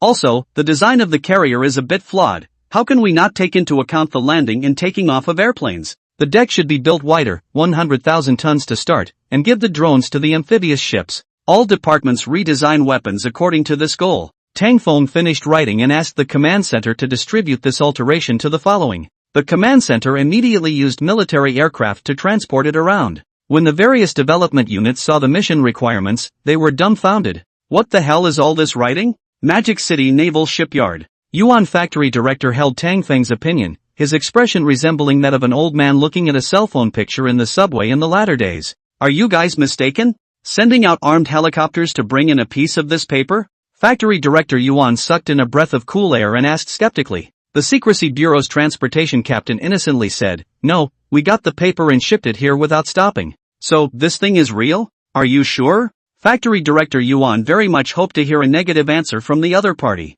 However, the captain of the Secret Service was very certain, it's 1000% true. Factory director Yuan covered his face, not knowing what to say. Although he could understand the urgency of catching up with the black technology of the Eagle Kingdom. But manufacturing weapons was obviously not something that could be rushed. Other people's Eagle Kingdom were experimenting step by step, but we've directly thrown away all the ships we're making now. Turn to the design of nuclear-powered laser frigate, spaceplane carrier, really feasible? We don't even know what a nuclear-powered laser or spaceplane looks like. Yuan shook his head. Maybe this is the flaw of genius, suitable for technology, not necessarily suitable for master planning. Plant Director Yuan couldn't think of a way out, so he had to get in touch with his superiors just like before. Hello, President Wang, hello, I'm having a bit of a problem here. It's the task given by Chief Master Tang. I really don't know what to do. No, I'm definitely not posturing. Chief Master Tang solved so many problems with our carrier's special steel and missile vertical launchers, I can't thank him enough. It's just that the plan was written too. Hey, don't know how to describe it. Well, I'll bring something to you immediately. Factory Director Yuan finished the call, exhaled, and prepared to meet his old superiors. At the same time, similar things were happening at the Aerospace Institute, Missile Manufacturing Institute, Army Equipment R&D Center, and other research and development institutions. Tang Feng's sci-fi weapons catalog had left those who saw it bewildered and puzzled. In the end, most of them followed inertia and chose to react to their original superiors. A small number of them went to the command center to find Tang Feng to ask for clarification. Military Academy of Sciences, President Wang met the Naval Shipyard. The Army Equipment Center reacted to the research and development tasks. A drop of cold sweat ran down his forehead. This step is indeed a bit big. Hearing the dean affirm their statement, a few of the people in charge immediately chimed in. Right, this kind of thing can't be rushed. So many basic researches are nowhere to be seen right now. Directly designing the final product doesn't serve much purpose. Dean Wang sighed. This kind of mood is understandable, but Tang Feng is still too young and too anxious. Like this, I'll take you guys along to talk to him. The group headed to the command center. Hearing someone coming, Tang Feng turned off the document and invited the person in. Dean Wang, what brings you here? There's a bit of a problem to discuss with you. Dean Wang paused, first introducing a few people around him to him. Director Yuan of the Naval Shipyard, Director Li of the Army Equipment Center. Tang Feng shook his hand and shook it over. Pleased to meet you, only contacted through the Secrets Bureau system before, first time meeting, just call me Tang Feng. Plant Director Yuan and Director Li put their hands over. Nice to meet you, nice to meet you. After greeting them, Director Wang was about to explain his intentions, but he didn't expect that at this time. Lung Xian informed that someone else had arrived. Chapter 78, Tang Feng's Reset Program. Dean Wang, you're here too? Minister Wan entered and saw Dean Wang unexpectedly. Then, the bigwigs from the land, sea, air, and sky equipment departments together fixed their gazes on Tang Feng. It seemed like they were all aiming for the same thing. Ahem. Minister Wan dryly coughed twice and said, Tang, I'm here today because the units gave me a reaction that the research program you gave is too radical. I hope that you can give it some thought and progress it step by step, so that the researchers and designers can have the opportunity to continuously improve themselves. Minister Wan spoke more politely, and Tang Feng blinked, not feeling that way. Very radical? Dean Wang picked up the conversation from the side. Indeed a bit, think about it, we haven't even figured out conventional powered carriers. Directly embarking on carriers that can take off and land airplanes is really a bit overwhelming for the designers. Factory Director Yuan was there to scream his head off as well. And the laser frigate. We can't imagine how to do it, even if we put nuclear power on board. We haven't seen laser anti-missile, we can't design it. After he said that, a few others responded. Our Army Equipment Center is the one that builds guns and vehicles. Robot soldiers are really inexperienced, and mechs are even less so. Our aviation group is also. One by one, the units reflected their problems. Minister Wan looked at the situation and sighed a little in his heart. It seems that Xiao Tang's genius is focused on research and development, not very suitable for scientific management. The reason why the company is doing well is mostly due to the small organization. It is better to arrange a few more sophisticated management talent to share a bit, really can't, and then politely persuade a bit. I believe that with Tang Feng's temperament, we'll agree. Minister Wan was thinking in his mind about ways to get things done without hurting Tang Feng's face. Just then, the situation feedback was finished. Tang Feng listened absent-mindedly, but in his heart, he thought, if I don't let you guys do what you're planning to do with all your might, how can I make full use of the resources and get more advanced technology? The Eagle Kingdom won't just sit back and wait for you to develop. I guess that side is already going to start all sorts of actions. Thinking of this, Tang Feng said, I see, you guys wait. Tang Feng told them to wait a moment, turned around and rummaged through the documents he had already organized, then sorted and printed them out and handed them a copy. This is the technical direction I prepared, you guys read it first. Laser cannon, considering the mobility and precision, as well as the superconducting line power supply, the approximate model of its firing power and volume and mass is shown in the figure. Wasn't the rocket-based combined power engine our company made earlier tested on the ground? According to the design specifications of that one, the first generation of air-to-air fighters should be a large aircraft of over 100 tons, carrying 69 tons of rocket fuel. The landing mass is around 30 tons, and the mass can be lowered a bit more with new materials. In terms of artificial intelligence, human-level intelligence is still far away, but general judgment can still be accomplished, and high-energy density hydrogen fuel cells that can be used in man-portable mechs are also on the horizon. The model of quantum anti-stealth radar, using the light quantum reflection time nature conversion properties, to discover stealth fighter aircraft. Laser quantum communication technology, which has very good resistance to electromagnetic suppression, can be used for data chain transmission for drone swarms, carrier fleets, and missile relays. Why don't we decide after verifying these technologies on a supercomputer? How about that? The group followed along to the Quantum Supercomputing Center. The Quantum Supercomputing Center was integrated by 51,000 quantum-bit superconducting quantum computers. The computing power was a world away from the previous supercomputers. It had currently become the strongest hidden computing center in the country. Tang Feng input the technical data into it, and a report came out in half a day. The computer simulation check is passed. What does everyone think? The heads of the various research organizations had even more mixed feelings. Originally thought it was difficult to need decades of gradual progress. How did it come to you as if it was very simple? Is it because we are too rigid in our thinking? Minister Wan Hon looked at the technical text and silently withdrew the words brewing in his heart. It is true that Xiao Tang does not have much planning ability. But what management skills do people need when they have directly mangled through the technical barriers? It was a pity that there was only one little Tang. The Eagle Kingdom loves to collect global geniuses. I wonder how many they have. Thinking of this, Minister Ruan shook his head to throw away the superfluous thoughts. According to this report, the feasibility is great, it's worth a try. Dean Wang also raised his glasses and said, even if there are problems with the actual process, the probability is that it's a material problem. The crowd compromised. However, there was still disagreement on the allocation of resources. Factory Director Yuan was still fighting to keep some of the existing plans. No, even if we want to experiment with future technologies, we don't necessarily have to completely give up the current mature program, right? If we really don't engage in mature technologies, the accumulation of practice may not be enough. The director of the Aeronautics Institute also said, I'm not thinking that it won't work, but if we do it this way, most of the work done and costs invested previously will be nullified, and it's not economical. At this, Tang Feng strongly disagreed. How could work be done in two minds? Without full commitment, the efficiency of developing technology would not reach perfection. Tang Feng stating the pros and cons, even the Eagle Kingdom is trying new technologies. What's the point of being behind when it's built? For example, the Jumwalt that's trying all-electric propulsion, when its power system matures, it'll be able to put laser modules on it. By that time he can hit you, you can't hit him. What about ordinary missile ships that have absolutely no power to fight back?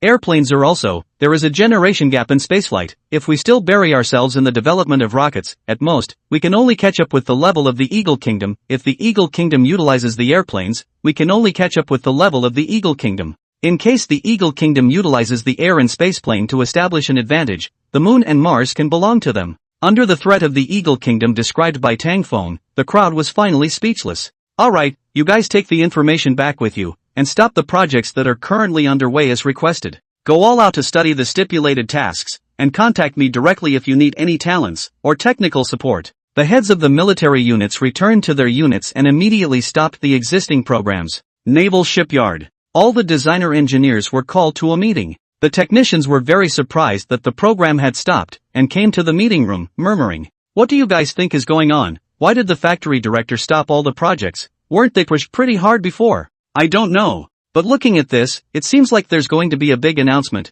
Cell phones are not allowed. Wouldn't be to more transform the ship program, right? Should not these years mail split growth rate is not back well, should have the money is right." Tang Feng spread the information that only a few personnel knew. The technicians could only guess based on their normal thinking. Then, they saw Factory Director Yuan's new ship development plan. Chapter 79, Campus Debate. Air and Space Airplane Carrier? Nuclear-powered laser frigate? Drone swarm flank launch carrier? An airborne data ship? I'm not awake, am I? What is all this? I've never heard of it. Quiet. Quiet. Factory Director Yuan spoke out on the stage to maintain order. This is the Navy's building direction for the next 10 years. Starting today, everyone should be mentally prepared that the level of secrecy will be raised to a higher level. Below, the distribution of technical notes will begin. The technical note materials were handed out from the stage down, each one numbered, and sat until they were read and recycled. Getting the technical notes. The engineers' looks gradually went from puzzled to surprised and then shocked. The frigate is going to be designed so sci-fi.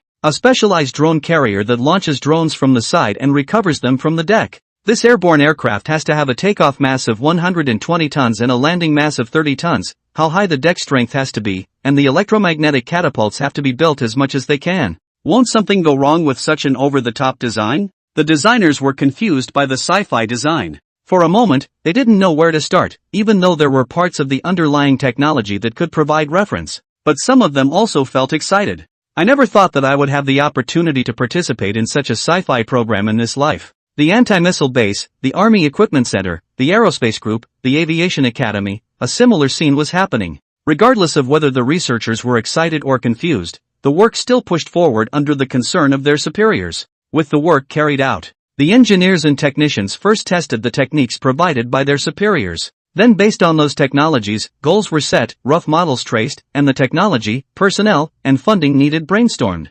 Soon, the technology development plan was summarized by the Secret Service to Tang Feng. In the office, Tang Feng turned off the torturous English math and physics literature, and answered the call for Leng Xiyan to come in. After Leng Xiyan entered, she noticed him rubbing his eyes frequently, and thought he was too tired from being plagued by the research, so she offered to put the forms on the projector. Trouble you. I should, you're welcome. Leng Xiyan said softly, moved in, turned off the lights, and turned on the projection. A pair of forms fell onto the curtain. The first thing that came up was the Naval Shipyard's demand table. In order to build an airborne aircraft carrier, they comprehensively considered the need to be able to support the 120-ton behemoth to take off and land more impact-resistant, higher yield, and higher toughness. Higher yield, higher toughness carrier deck materials. Fighter electromagnetic ejection systems, higher strength arresting cables. Next, there are nuclear fission reactors for ships, superconducting power systems for laser cannons, and ultrasensitive hemispherical mechanical rotating carriers with automatic calibration.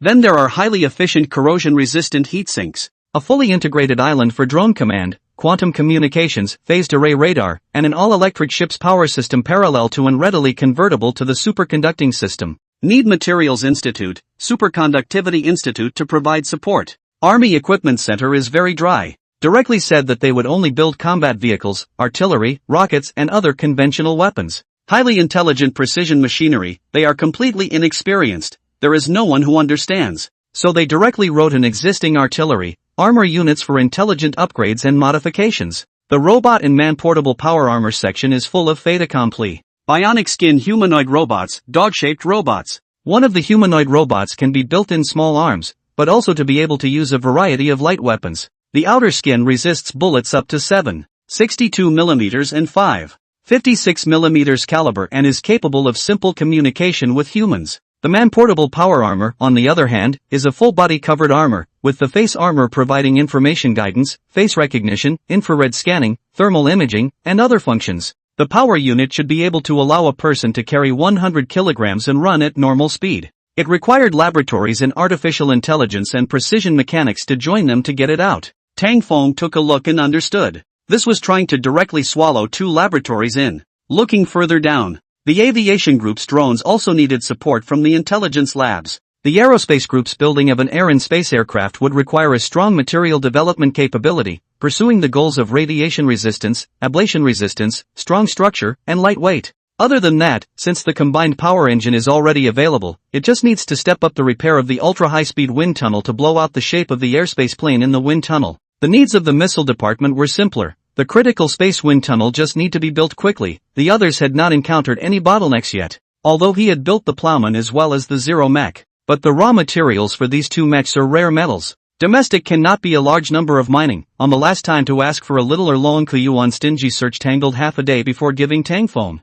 Although before in many countries signed an agreement, but can be a large number of rare metal mining countries is only the Eagle country. With the current form, it was impossible to go and open up with them. Tang Feng confirmed the R&D program and began to deploy resources to the various research units. At the same time, the tasks that required external assistance were assigned to the appropriate places. Artificial intelligence was of course the 10 strongest bowls of coffee sugar technology in the country at the moment. Materials research was a new materials company built as a joint venture between coffee sugar technology and several military materials institutes. Superconducting circuits, handed over to Linchang University of Technology, the country's premier in this area. precision machines, it is estimated that a research lab will have to be tapped from the top universities in Magic City. There is also the hydrogen fuel cell. This is not really understood. I do not know which chemical companies do a good job. Writing here, Tang Feng stopped writing. After Tang Feng took office, although the military research program was arranged, the plan for the university, the enterprise laboratory has not been done.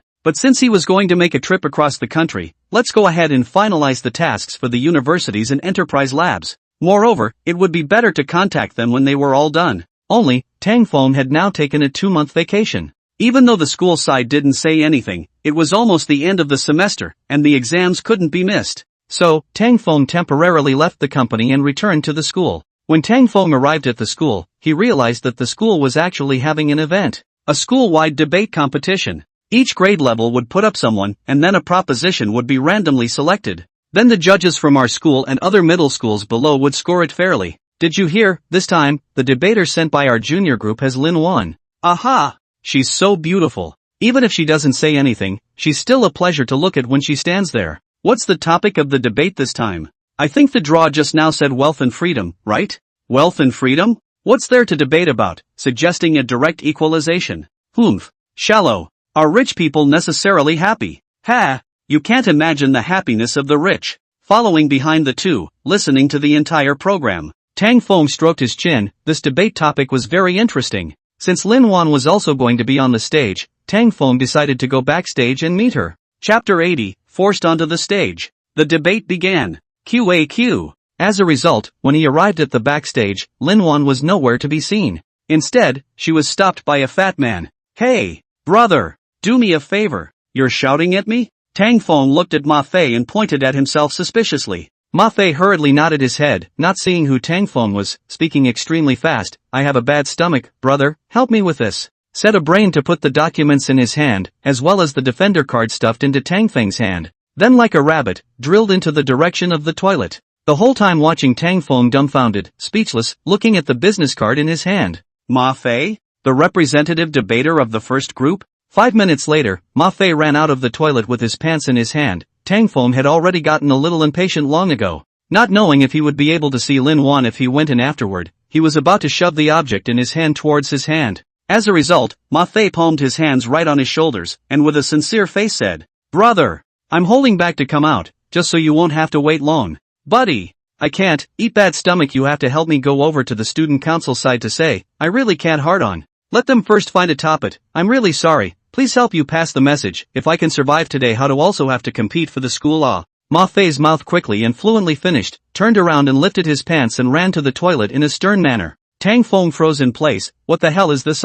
Also, which one of the student council I'm looking for? Who's in charge? The blue seats in the multifunctional hall were lined up in several large sections. The deep multifunctional hall is often used as a standard place for speeches or to hold evening events, and it was bustling with people. Most of the judges, contestants, and student union organizers in the front row were making preparations to negotiate. The crowd in the audience, the first row of chairs in the multi-purpose hall is reserved for the judges. The second row is a group of guests from both sides, the student council, the school committee, and teachers from different schools. The numerous seats in the back were essentially at full capacity, standing on both sides of the aisle. In front of them, there was a sudden surge of what they knew would not be unusual, and when they looked over, it was the other school's debater. It was the opposing school's debaters who came in under the guidance of the instructor and the organizers of the 4th Provincial High School. At the head of the group was a girl with long hair, beautiful looks, and a slim figure. The first place winner of the first year of Provincial 4th Middle School, Sun Miao. Slim and tall figure, a plain one-piece dress, dressed somewhat maturely.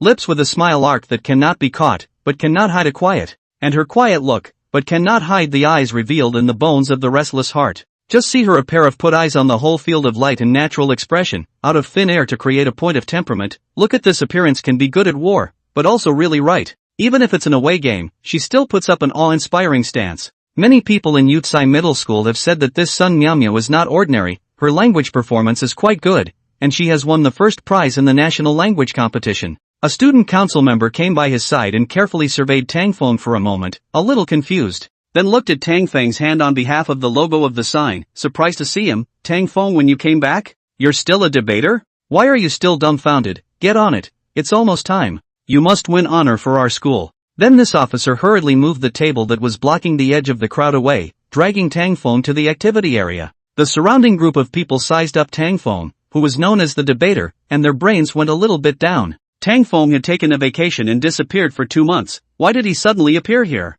As the president of the student council and moderator of the debate, Hao Jian returned to the school side and whispered to the people around him. What, Ma Fei hasn't arrived yet? Where did this person go? Didn't get it, this kid gave off the chain at the critical moment. Hao Jian, wearing a white shirt, although not have to wear a suit so formal, at the moment there are some undershirt sweat seepage around the eyes of the weak, said. It's almost time, I'll go up first, in a moment, when our defender arrives, let him quickly take his place. Hao Jian went up to the stage, immediately attracted attention, originally also some noisy scene, a moment slightly quiet down. At this moment in the tournament area, the officer dragging Tang Feng arrived, and said to the girl in charge of the scene wearing the student union's hang tag, "Quick, our last debater has arrived." Tang Feng hurriedly took out Ma Fei's debater's card and explained, "This debater of yours went to the restroom, and he asked me to give you a word. Letting you take over, is it? It's already started and you're still not quick enough to go in." The girl briefly looked at Tang Feng's license and said with resentment, then immediately stepped aside. Tang Feng so pushed and jostled and appeared in Yutsai Middle School's debaters' table area that was put together with 2 large back solid wood tables. Tang Feng immediately reacted, "This is a real sword on the battlefield, this trip misunderstanding big." Turning around, he saw a hastily rushed over to the head of the student council and said, "I'm not a defender, your defender Ma Fei can't come in an emergency, let me come over to bring a message, you quickly find other replacements to top." The students of the 2 student councils were dumbfounded and wiped their cold sweat. Holy shit, he didn't take a vacation earlier. Where am I going to find someone when it's all about to start? The man froze and looked at Tang Feng again. "You're Tang Feng, right? Have you ever participated in a debate tournament before?" Tang Feng froze and nodded. In 2 lifetimes, he had still had such experiences. "Do you know what the topic is today? Does wealth equal freedom?" "Wait, you don't want me to be on it, do you?" That student council saw the data book of Ma Fei cupped in Tang Feng's hands, and with a clap, pointed at Tang Feng, and, "It's fine Tang Feng, we believe in you. If you're sure, say so, but if you're not, don't talk nonsense, we have 3 other debaters. We still have 3 other debaters, so we have to hold out even if we have to make peace. Yutsai's honor depends on you." "It's okay, I arranged it, I'm responsible. Go ahead and play." This student council cadre said this. Tang Feng was speechless, all urgent to this point. There is nothing more to say, nodded and turned around. He came to the table where the 3 major debaters of Yutsai Middle School were, and joined the ranks of the end of the defense. Once on stage, Tang Feng naturally saw Lin Wan. Gently stepping forward, Lin Wan let out a "ya," and then looked surprised. "Tang Feng? Why are you here? When did you come back?" As Lin Wan did so, the several debaters in front of her also turned back, looking at Tang Feng with a face like they had seen a ghost. "Where's that kid Ma Fei?" "I'm going, Tang Feng, you're on?" Tang Feng nodded helplessly and explained the cause. Now, that debater was shocked. "In other words, Tang Feng, you didn't prepare at all beforehand, did you?" Looking at the gazes cast by the remaining few debaters and Lin Wan, Tang Feng nodded honestly. Chapter 81, Sun Miao Miao's Provocation. Oh. First of all, thank you very much to all the leaders, guests, as well as teachers and students who are here. Today is the site of the Yutsai Middle School Guest Invitation Debate Tournament organized by the School League Committee and the School Student Committee. Today's debate tournament we've invited the strong school debate team of the 4th Middle School, as well as our Yutsai star debate duo. Let's give a round of applause. Hao Jian looked around, and a cold sweat swished out of his undershirt. Why was Tang Feng here? At the same time, Tang Feng secretly crossed his heart, afraid of hair. This time is solidly forced up the mountain, up not to come down, in addition to go all out. There is no other way. So standing in front of the debate table, he can no longer care so much, a big deal to send the expression. He didn't realize that this moment had already caused many people to be stunned and surprised, or to laugh and cry. The backstage staff member was witnessing the entire process from Tang Feng entering the tournament area to going on stage, and found it extremely unbelievable. The student council cadres had told her that this debate was carefully selected by the school's student council, and that all of these debaters had gone through a tactical seminar beforehand. But she never knew that Tang Feng would even be standing on the stage at this moment. Moreover, before this, Tang Feng had disappeared from the school for nearly 2 months. The most crucial thing was, in the crowd's impression, Tang Feng had never participated in a debate competition before. Without even going through any professional training, Tang Feng, how was he going to cope with this kind of confrontation on the field? Tang Feng's classmates sitting under the stage were pulled by the people sitting behind them, and a few of them came forward, trembling and inquiring, "That's Tang Feng from our class. Is that Tang Feng from our class?" A boy turned his head and said earnestly, "It seems to be." Then, earth-shattering applause roared like waves. No one cared who Tang Feng was up there, no one cared where the hell he came from. Right now, he was nothing more than a member of the debate team that made up the debate between Yutsai and the 4th middle school. What everyone was concerned about was how the two sides were going to exchange words in today's debate. Whether Yutsai would be the best, or whether they would be outmaneuvered by the 4th high school. More people want to hear that the school flower level school bully in the 4 middle school in the opening is how pleasing to the voice, but also surging impassioned thoughts. When that girl across the street with her plain colored skirt, just stood there looking at Tang Feng across the street. Tang Feng felt a murderous ice pressing in. Meeting his eyes, Sun Miao Miao obviously had an unnatural expression on her face. Staring blankly at Tang Feng, who had appeared from the other side of the table, his gaze instantly froze. Knowing that he was recognized, Tang Feng turned his head slightly. Sun Miao Miao was feeling the puzzled gazes of the classmates next to her, and hurriedly responded. The girl stared at Tang Feng strangely, then looked at Sun Miao Miao, and said, "Is everything alright?" Nothing. That girl obviously didn't recognize Tang Feng. Moreover, Tang Feng wasn't written on the list of debaters this time. Sun Miao Miao resumed that very sweet smile, looking over towards Tang Feng, smiling meaningfully, and gently shaking her head. It seemed that she hadn't expected to be on a hostile stage with Tang Feng. Sun Miao Miao stretched out her white lotus root hand to the Yutsai crowd in the midst of the uproar, her pretty lip line raised in contempt. Then she gave a thumbs up, and then turned her thumb 180 degrees, facing downwards. This sister. There's a last name. The students of Yutsai were in an uproar, some of them were tickled by such a mischievous Sun Miao Miao. The countless innocent young boys who thought that Sun Miao Miao belonged to the image of those vegetative and icy princesses were somewhat completely subdued by her performance of turning by Jing at this moment. This woman dares to provoke. Really think we Yutsai no one, to let her know the power, know we Yutsai men's power. Sooner or later, we'll have to subdue her into submission. Someone else said in a conspiratorial manner. Tang Feng secretly sweated, this little nymph named Sun Miao Miao really dared to do it.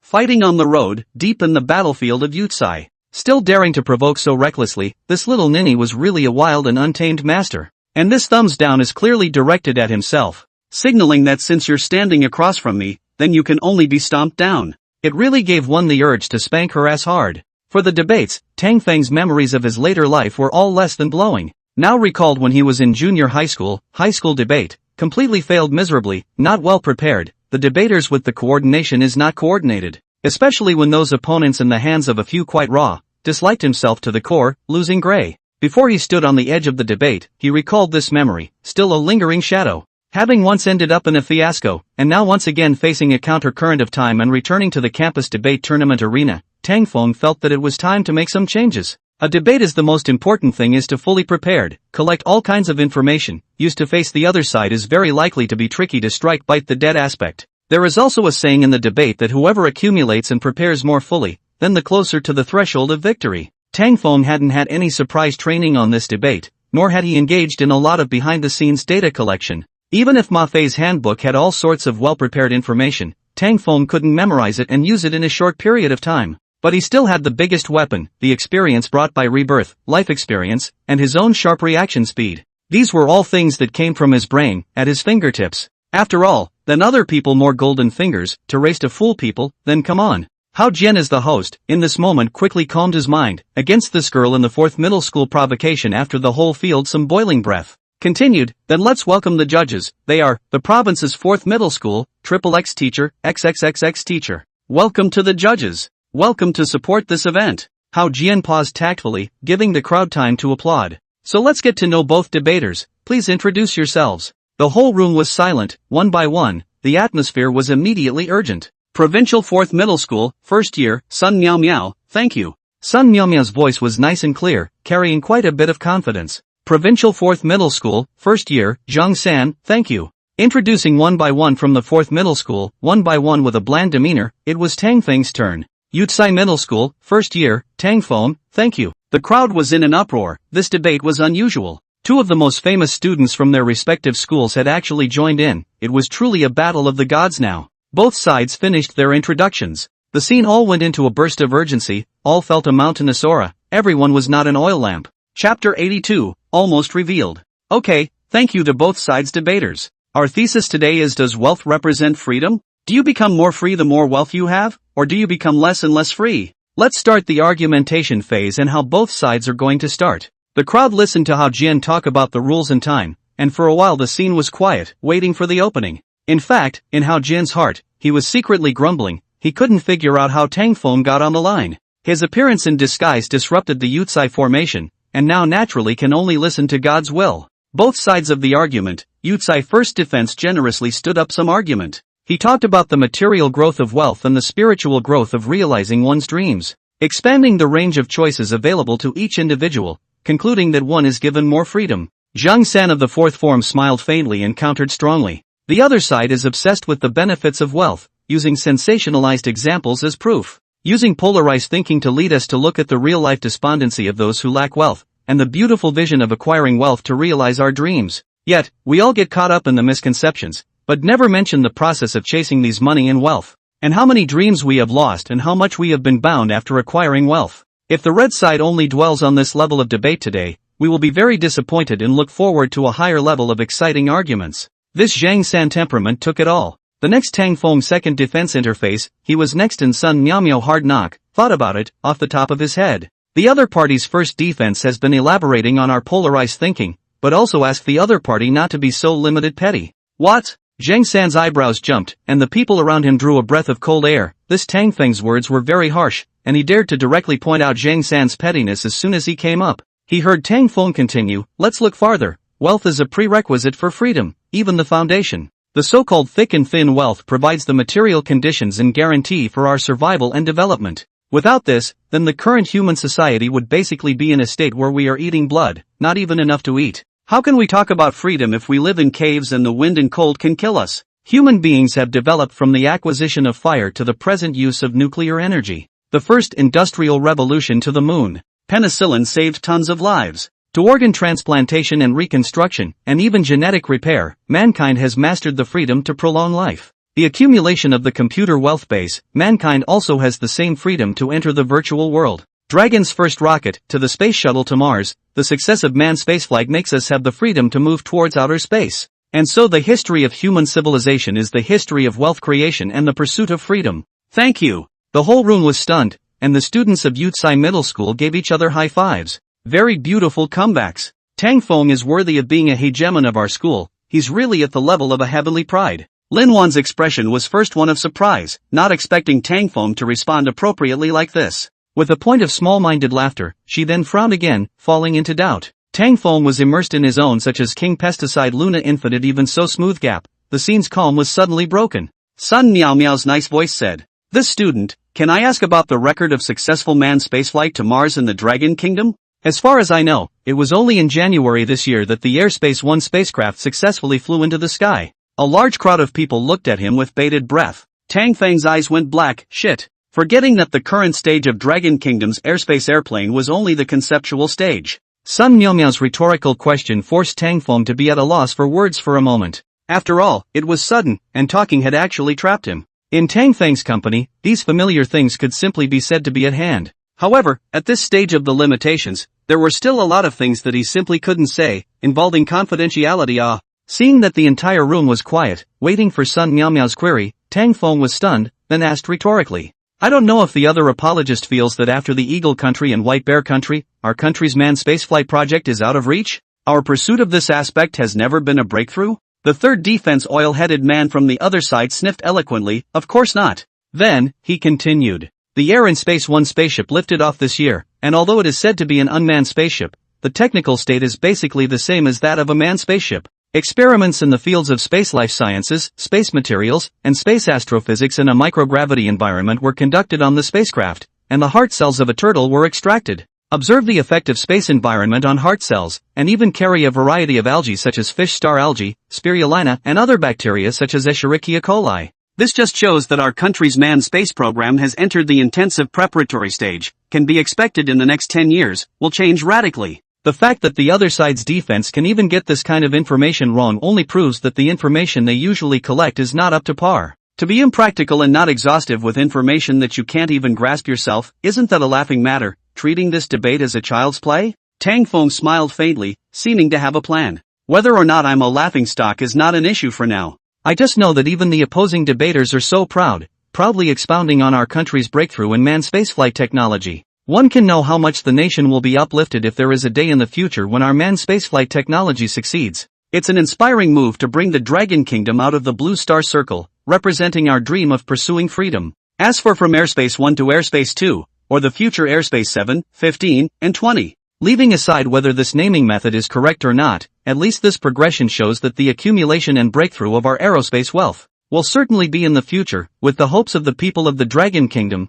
breaking through the atmosphere, exploring the freedom of space dreams. This is a thing that makes our spirit how proud and free. At these words, the whole audience was in an uproar. It turned out to be a deliberate trap to dig a pit to attract the other party to disprove their theory. Tang Feng finished speaking in one breath, secretly in a false alarm, so close, thanks to give rounded back. As a matter of fact, when his family's third defender opened his mouth, Sun Miao Miao, who had quite a bit of experience, realized that it wasn't good. As expected, Tang Feng counterattacked next, causing her to frown. Tang Feng really is something. Tang Feng's Yucai debaters' side have cast a glance at him, nodding their heads, feeling that this pit dug skillfully, so that the other side cannot help but fall in. It was just that this student didn't seem to be a green freshman, but instead resembled a character who had been through hundreds of battles and had a talent for debating, and was able to speak well. Now even the host student body president Hao Jian are relieved. This time just sent Tang Feng up the person, also feel fortunate that they did not see the wrong person to come. Chapter 83 Versailles Oilhead Man. The next team of various debaters each word exchanged words, all cannot give way. Entering the free debate session. Zhang San of the 4th middle school's eyes narrowed. At this time he had to look Tang Feng in the eye. He even felt that if he wasn't at the top of his game today,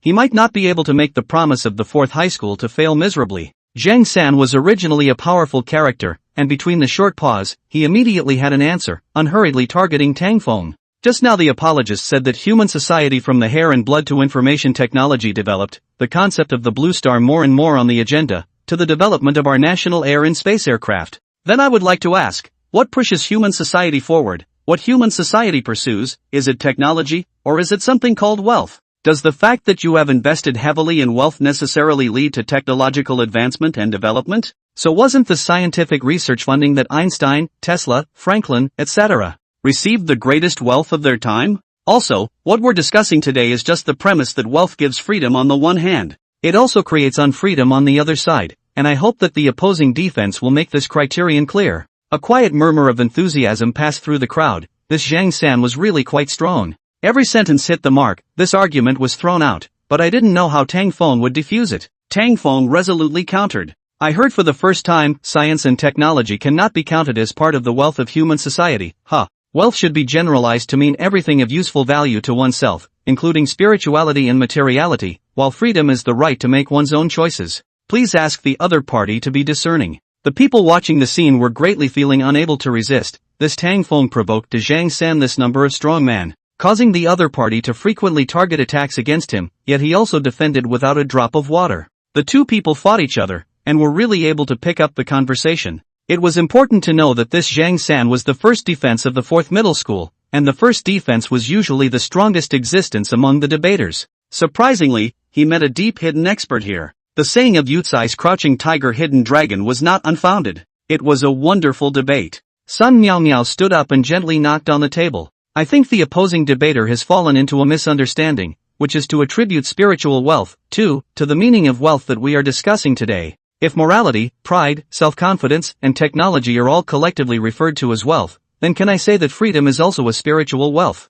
Our argument then becomes, the more wealth you have, the more wealth you have. Such a dead-end circular argument, does it make sense? Besides, the other side of the debate utilizes the spirit to reach a high level, and can get rid of all the bonds of unfreedom. So are we arguing today that the relationship between the amount of wealth and freedom is proportional, or are we arguing that the relationship between the level of your spirituality and freedom is proportional? This hand really hit the nail on the head, causing the judges and teachers to nod frequently. Once Sun Miao Miao had said that, she smiled at Tang Feng with the corners of her mouth curled up. She then sat down gracefully, with an expression that looked at how you would respond. Tang Feng was simply tickled by Sun Miao Miao, but could not show it. He also had to show that he was not discouraged by the momentum, and he was calmly handling the situation. Slightly headache-ridden Tang Feng thought for a moment. Where is this considered a circular argument, such as I said here? Sun Miao Miao, you are a very pretty girl. Then what I'm going to expound on is that you're pretty, not that you're a circular argument for a girl. This sentence drew a chorus of laughter, and even the judges couldn't help but laugh. The boys from Yucai were even more energized, and there was no shortage of good buddies whistling in support of the debate, only feeling that this debate was making people breathless. Zhang San and Sun Miao Miao in the 4th middle school opened their mouths and were sharp as hell, comparing to countless swordsmen. Now seeing Tang Feng take advantage of the situation to get a verbal cheap shot, the crowd's hearts were greatly comforted. Sun Miaomiao's face quietly reddened a little. Next to him, Zhang San was also gnashing his teeth at Tang Feng. This kid dared to molest a girl from our 4th middle school in public. He does not know that Sun Miao Miao and the 4 middle school supporters a lot of it, once really want to pursue up to find him trouble. He is 10 can talk the mouth are useless. Tang Feng's classmates looked at each other in dismay, but because the teacher was next to them, they did not dare to communicate too much. Can only secretly sneak a thumbs up, who all know that this debate teen girl in the 4th middle school tops a piece of heaven. Tang Feng this kind of demeanor, today's debate no matter who loses or wins, I'm sure that after this, the MMs of the 4th middle school, I'm afraid that they will all verbally attack Tang Feng's frivolity. The Yutse junior grade language teacher who served as a judge, this time Jack made a statement. At the same time to ease the enthusiasm and excitement of the scene because of Tang Feng's sentence. Everyone relax a little, you can humor, wit and witty, all is a magic weapon to win. You don't have to be so tense. I think the second defender of Yutse, although he is a bit sophomoric, he is able to be witty and humorous. Right, relax, just kidding. Tang Feng wiped his sweat and faced Sun Miaomiao's piercing gaze. The other side of the third defense oilhead man obviously feel the pressure, in front of Tang Feng was compared to down. The offense could only be handed over to Zhang San and Sun Miaomiao to dominate, which made him feel a great loss of face, organized his thoughts, stood up and said in oil. Ever since I was a child, I've loved traveling. From the initial South China Sea around, to the Sujiang River, northern Zhejiang, and then I went to Songshan to enjoy the maple, climbed the majestic Yu Mountain. Bara. Later, in the domestic travel can no longer satisfy me, I went abroad. To the land of the eagle, to the land of the white bear, to the land of the Rafi, to the land of the cherry blossom. Every time I went to these places, I wished I wasn't alone. I wished that I was accompanied by my father. But unfortunately, my father is the CEO of a multinational company. Because of his job, he is only able to provide me with tens of millions of dollars in cash, but not to accompany me. So even more wealth doesn't really make one feel free. The crowd's perception of the greasy-headed man changed instantly after hearing his words. Good lord, is this guy here to debate or to show off and come to Versailles? If others had such good conditions to be able to travel, they definitely wouldn't be as depressed as him. It would be too late to be happy. Only, the oilhead man's words were rough. The oil-headed man's offense was very grounded and simple. After all, his family owned such a large amount of wealth, so he was more than qualified to discuss whether wealth brought freedom or not. Let's put aside whether he is consciously or unconsciously displaying a sense of superiority. Just looking at the fact that there were data and examples, he was very much in a position to speak So it's a male son being in a blessed state and not knowing the blessings, it's no wonder, it's a luxury for ordinary people to be able to take a trip. As a result, he took his dad's money and squandered it, and he still dares to say he's depressed, his greed is endless. Countless students said sourly. Tang Feng took a deep breath, searched from his mind for information that had value at this stage, thought for a moment, and opened his mouth. Chapter 84, A Great Victory. Only to hear Tang Feng retort. Since the other party has taken out wealth as an example, then I also have a corresponding example. In this year's Serving or Not Serving ranking, Chairman Li Si, who resides at the top of the Dragon Kingdom's rich and powerful list, said, in the past, his family was poor and didn't dare to think about it. It is this kind of wealth that has brought him the freedom to accomplish more than 40 scientific research achievements. Freedom is the watch on our hands, you take it off, your wrist will have the freedom of not being constrained. When you put him on, you have the freedom to control time. The so-called freedom is a higher level of pursuit instead of a lower level of pursuit. For example, let's say your father is creating value for this society, and you are depressed and whining simply because he is not with you. Talking about freedom and not freedom, if the other apologist really only cares about this small freedom, then I have nothing to say.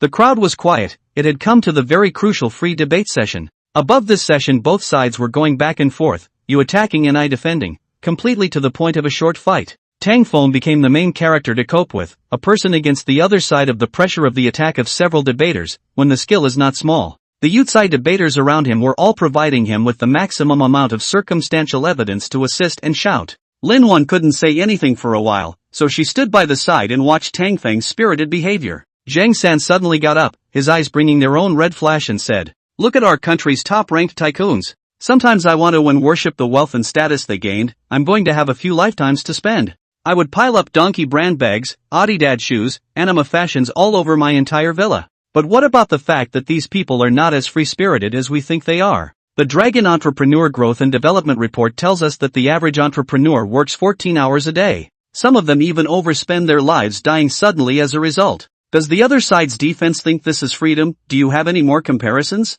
I'm sorry, this apologist, can I take your words to mean that having pressure means not being free? It was, after all, his own choice. Then is it possible to say that the beggars on the roadside are the freest? Because they have nothing, no pressure except begging. Sun Myomyo rose to her defense. Autonomous choice? Then everyone who has been married, marriage is an autonomous choice. But is everyone who gets married necessarily free? If it's free, then why say that marriage is a shackle of love? At this point Lin Wan stood up and refuted. Marriage is the yoke of sweetness. I want to say, Sun Myomyo, you and I are both girls, and in the future, women will get married. Won't you one day willingly choose to hold hands for the sake of this sweetness and enjoy the freedom of two people? Sun Myomyo was stunned, then smiled sweetly. Yes, that is a shackle, but I yearn for freedom. This seemingly autonomous choice is in fact a kind of unfreedom. If one day, I also have the right to choose not to get married, that should be true freedom. What a scourge it would be for such a girl to choose not to get married. This society already has too many monks and not enough porridge, so wouldn't the monks' temple be crowded out?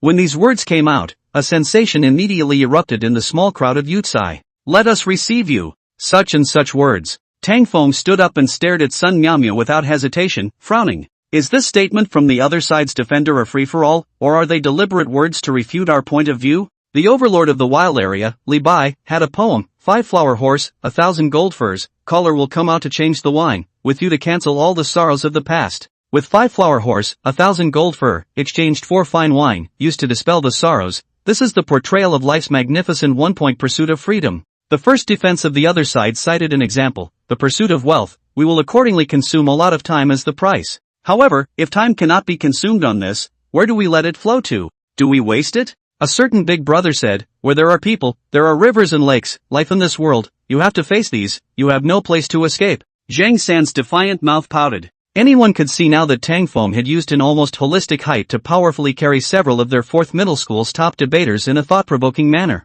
It was hard to imagine how he pondered these issues in such depth. Although Zhang San slightly retorted, anyone could see that Zhang San's defense was far less sharp. Most of the people in the debate tournament were students who had good logical thinking in languages. Even if they didn't make sense, they could still confuse concepts and get away with sophistry. There was also never a situation where one could be blocked into a dead end and be rendered speechless. However, he was able to make Zhang San unable to pursue and fight like a shark, but instead had to dodge left and right to avoid being bitten in the vitals. The fact that there were several speech errors in his words emphasized Tang Feng's ability. Associated with Tang Feng's identity, Zhang San also had to be convinced. Playing IQ with geniuses, they were still almost interesting. Having arrived early at this moment, sitting in the last row and solving the stomach problem, Ma Fei, the original debater in Tang Feng's replacement position, lowered his head and pondered over the debate between the two sides just now, pushing to the pithy point, clapping his hands. If it was him, I'm afraid he wouldn't be able to withstand Zhang San's repeated bombardment.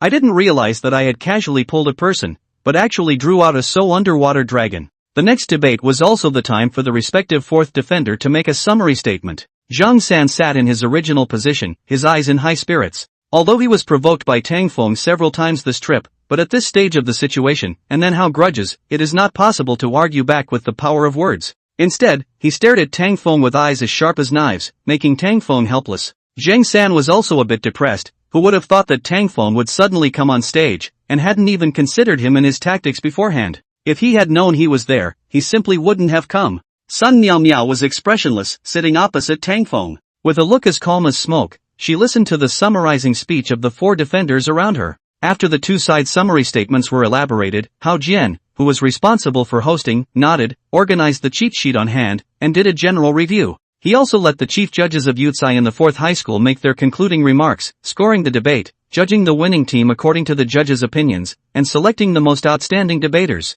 The chief judge walked up to the stage, took the sheet in his hand, and said, "Today's competition, strictly speaking, the topic was set up wisely and very exciting. Unfortunately, the height of the discussion between the two sides did not rise above the metrics of philosophy. Not philosophical enough. However, it is worth mentioning here that I was very impressed by Yutsai's Tang Feng, who deserved to win Best Debater. The final score was 16-12, Yutsai Middle School won. Tang Feng thought to himself, that's for sure, even though it was the fourth middle school that had the pride of heaven. But compared to himself, the gap was still huge. The crowd cheered as Yutsai won the game. Before Sun Myomyo left, she passed by Tang Feng, but leisurely threw down a sentence. Don't worry, no matter how many times you stand against me, I'll let you win. Tang Feng was confused by this sentence at the same time that Lin Wan's cool eyes drifted over. Chapter 85, Sister and Mu of the Waves. On the final exam, Tang Feng once again wrote out with a perfect score in all subjects, coupled with his heroic performance in the debate. Nowadays, the entire school year had been divided into 2 grades for students. One stall was called the Tang Feng exclusive stall, one called the ordinary student stall. After that, Tang Feng met up with Lang Xian and headed to the Linchang University of Technology for his mission. Linchang University of Technology. Plainclothes security entered. The dormitory and teaching building were placed under manpower control. The school's entry and exit was more than 10 times stricter. Regarding this situation, the students speculated if there was some important person who was coming to inspect the school. Is it the school department that's coming to inspect? No, it might be a higher level. The last time the minister came there wasn't such a big show. What do you mean? The students asked around but didn't hear much useful information. All that was known was that the teacher in class today was uncharacteristically frantic with his roll call, setting off a bloodbath. It's still important to attend class. If you fail because of watching the fun, then it's not worth it. At 2:30 p.m., a fleet of 10 or so trucks and commercial vehicles drove into the campus in a low-profile manner, heading straight to the experimental teaching base of Linchang University of Technology.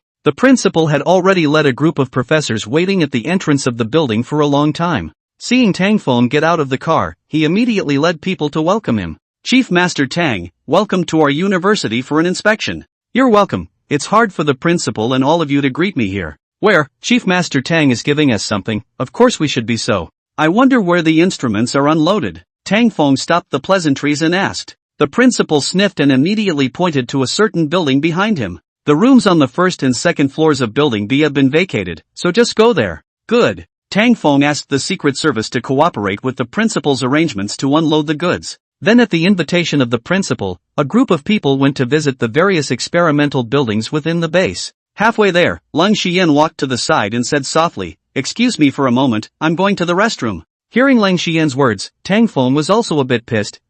Wait for me, I'll go for a bit too. The two went to the restroom. There were students on the road who were taking a break between classes. Tang Feng came out after going to the restroom and didn't see Lang Xian, so he stood outside and waited. He didn't expect to wait for unexpected people. 2 cute-looking girls came up to him, talking and laughing. One of the girls saw Tang Feng and tilted her head hesitantly. After a long while, it stopped in its tracks and said in surprise, "Tang Feng?" Tang Feng looked over and recognized the girl. Sister Enmu? Enmu was Tang Feng's neighbor in elementary school, and Xia Shiro was on good terms with him. From memory, this woman was very gentle and choppy like a big sister. Meeting his late friend unexpectedly, Tang Feng was quite happy as he smiled and waved his hand in greeting. "Sister In, long time no see, how does it feel to be in graduate school?" And Mu confirmed Tang Feng's identity and smiled back. "It's fine, why are you here too? Are you coming to be my schoolmate?" Tang Feng shook his head. "It's still early, I have something to come and visit." "So come to visit? Well, right."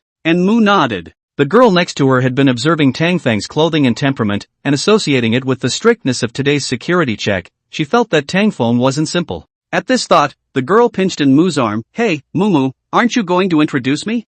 Sorry, I forgot." Being reminded by her roommate, and Mu confessed and was about to introduce, but she didn't notice Lang Xian silently approaching behind her. "He's Tang Feng, the little genius who was so hot a few years ago. My neighbor. And this one is my roommate who charmed thousands of young men. Xin, how is it? She is pretty, right? She's also a school bully. How about you let her be your girlfriend when you grow up?" "Sister In, what the hell are you introducing?" Tang Feng spat helplessly. This Mu was still as elfin and eccentric as before. Lang Xian came behind them, her expression very subtle. Especially when she saw the smirk on Tang Feng's face, a hint of fire grew in her heart for no reason. "Sorry to keep you waiting, let's go over there now, don't let them wait impatiently." And Mu and Yi, she turned around at the sound of the voice and saw a lady's suit with a Lang Xian, who had a diminutive and beautifully sprightly figure, instantly had a feeling of being stunned. "This is?" Thinking that it wasn't appropriate to keep the principal waiting for so many people, Tang Feng replied, "Well, she's my friend, I still have some things to do, let's talk online later." "Good." And Mu answered, looking at the two's backs and stroking her chin. It seemed that Tang Xiaofeng's life was going well, and he had such a beautiful woman with him. Just thinking this way, next to her roommate Yixia put her in a hug to control the cackle nest. "Darn it, I blame you for saying that. Make me lose face. Sorry.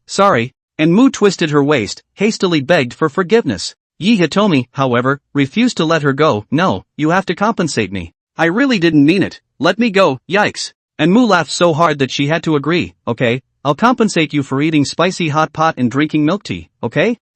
I don't want to eat spicy hot." "Quickly stop, quickly stop, what you want, I meet you. And MANHWA, which can block the daily fitness Yi Hitomi, soon all over the body to get rid of strength, sign a defeat treaty. Hearing her say this, Yi Hitomi was coy. I want Tang Xiaofeng's contact information. Ah, he's still a kid. Humph. What child? In ancient times, boys of that age were all in charge. Halfway through her sentence, Yi Hitomi moved her fingers, and MANHWA didn't dare to export the last sentence. Besides, a woman's eldest holds a golden brick. Tang Feng is so handsome now, there's no telling how many people he'll charm in the future. If that's the case, why can't it be cheaper for me? Seeing that Yi Xian's words were getting more and more shameless, and MANHWA hurriedly told her to stop. Alright, it's time to go back to class. And MANHWA hurriedly changed the topic. However, the professor wasn't in this class, but instead called a doctor to lead the class for him. Sorry, I just met an acquaintance and chatted for a while, delaying everyone. Returning to the group visiting the exchange, Tang Feng explained.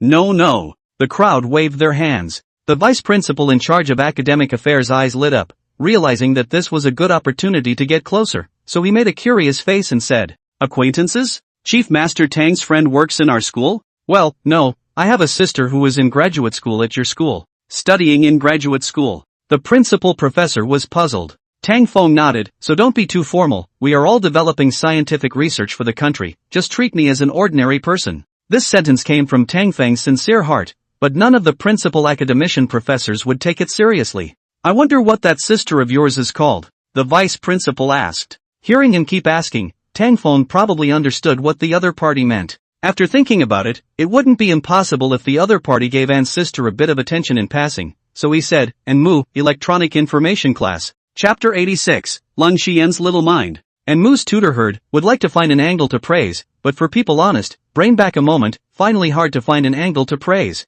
And MANHWA's student well, she, more cheerful and lively. To the teacher, the subtext of complimenting a student's vivaciousness is playfulness. Tang Feng didn't hear it, remembering the funny stories of the past, the corners of his mouth raised in a smile. It made Long Xian on the side frown. The heart was very uncomfortable. Luckily, at this time, the vice principal patted his ass and gagged. But coming back, Chief Master Tang is truly marvelous. Sister is still in graduate school, Chief Master Tang is already in charge of the National Scientific Research Program development, truly a heaven-sent wizard, a blessing for the country. True words, let's continue our tour. Tang Feng was slapped with some blush and hurriedly changed the topic. The principal and principal secretly gave a nod to the vice-chancellor and walked ahead to start guiding Tang Feng to the various laboratories. Its focus was placed on the strong disciplines of Lincheng University of Technology, condensed matter physics and graphene superconducting physics. Tang Feng listened to the whole thing and was slightly disappointed. In these two basic areas,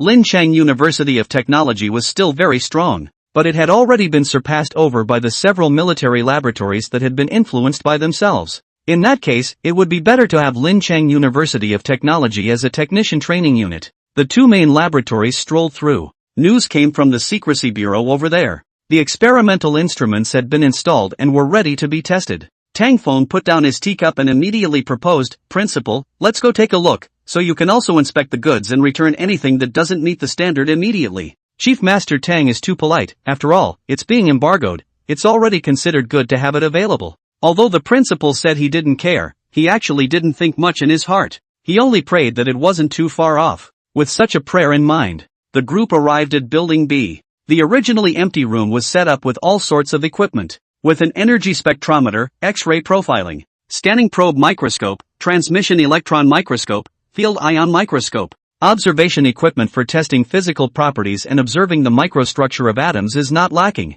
High temperature, high pressure, low temperature and high magnetic extreme conditions in the laboratory. Diamond ultra-high pressure loading platform. Ultra-high temperature equipment, ultra-low temperature equipment, low temperature and high magnetization Hall device. Reflected in the eyes. The principal froze, checking the technical specifications of the equipment. The technical specifications of each device were an order of magnitude more sensitive than the original. The manual is serious? It's even stronger than the equipment we used to buy from the Eagle Kingdom. Domestic equipment is up. Not only was the equipment complete, but the indicators were greatly out of expectation, which greatly energized them. At this time, Tang Feng added, which professor is researching crystal layer structure and graphene? Don't be busy looking over here first, there are still things waiting for your acceptance. Several professors responded and followed Tang Feng to the last few rooms. Inside the room, there were simple yet technologically beautiful transparent cabinets. laser calibrators, nanoprobes, vacuum dust-free operation boxes,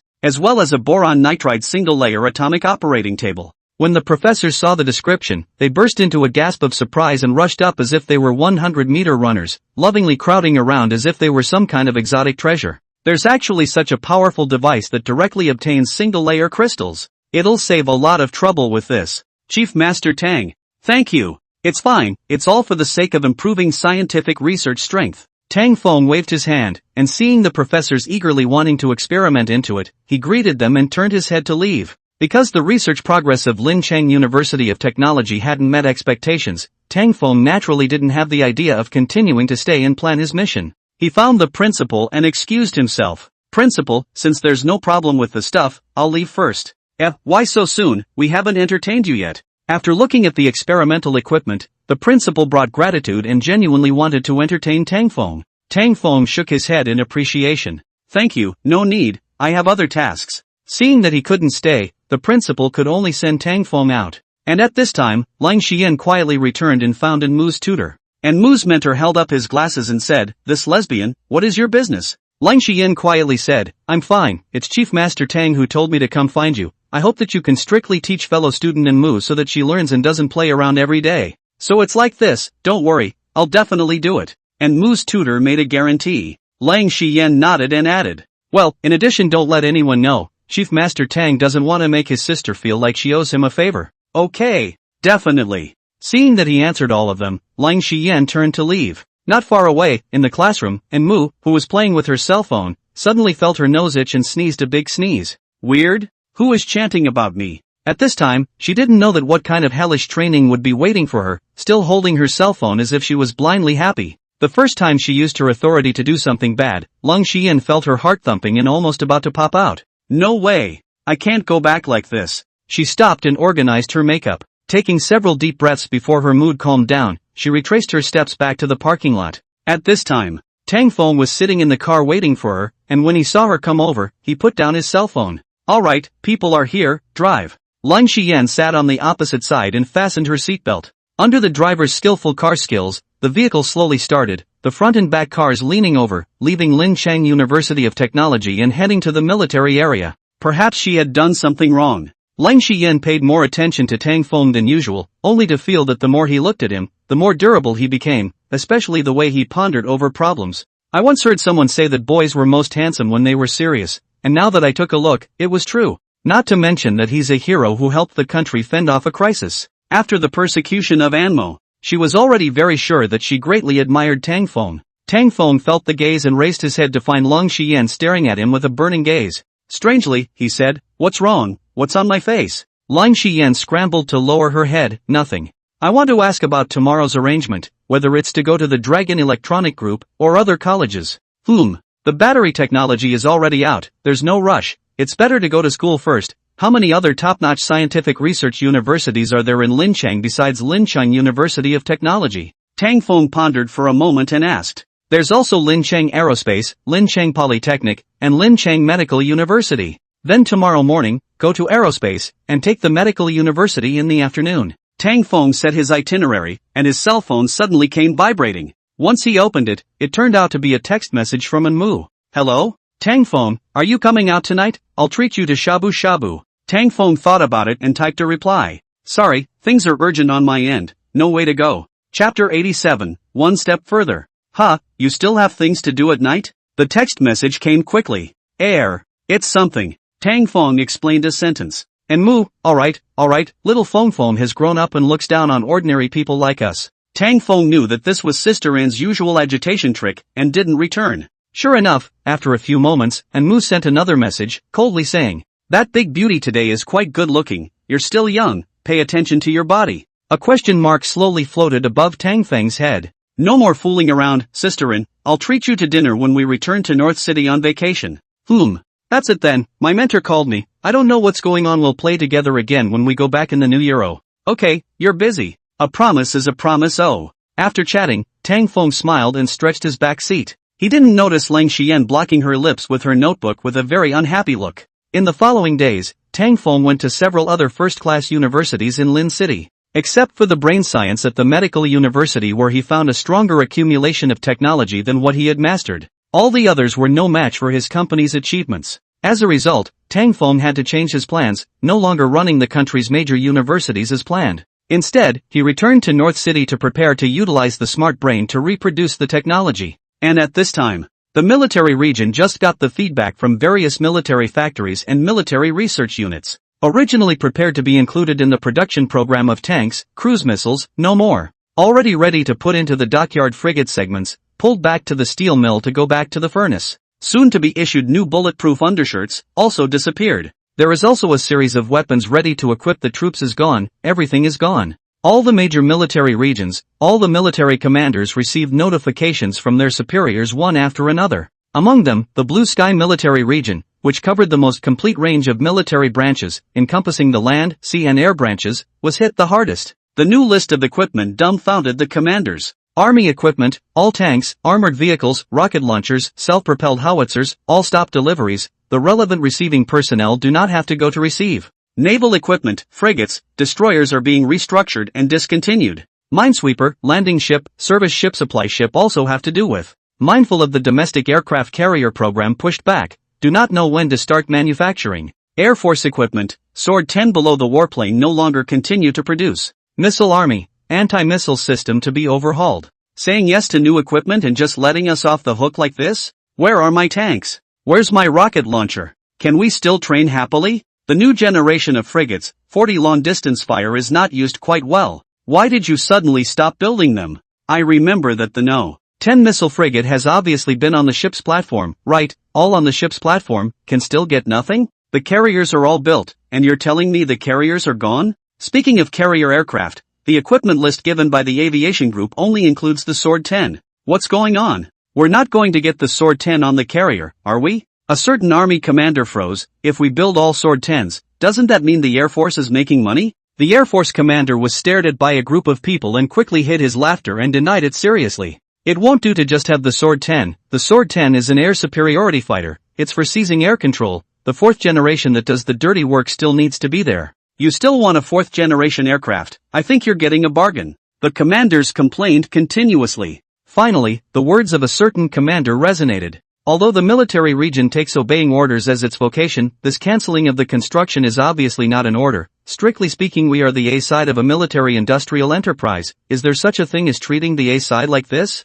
Unreasonable. Right, the annual military procurement is a large portion of their funds. Just cut off the goods, at least give a reason, right? Find the military-industrial unit and ask what's going on. The commanders at all levels took action, using the military district procurement communication system to contact the military-industrial unit. Receiving the inquiry from the military region, the military-industrial unit also had a headache. On the one hand, the information about the next generation of armaments of the Eagle Kingdom could not be spread. On the other hand, the military region really needed to continuously improve its combat power, and they understood the military region's anxiety when it was directly cut off. What to do? How to explain to the military region? A certain veteran general asked. What else can we do? Without authorization, it's impossible for us to release the information to the military region. Then let's report it to the command center and look for coordination from above. Soon, the inquiry from the military region was reported to Tang Feng. Tang Feng took the report and queried, so there aren't many people in the know other than the military research unit?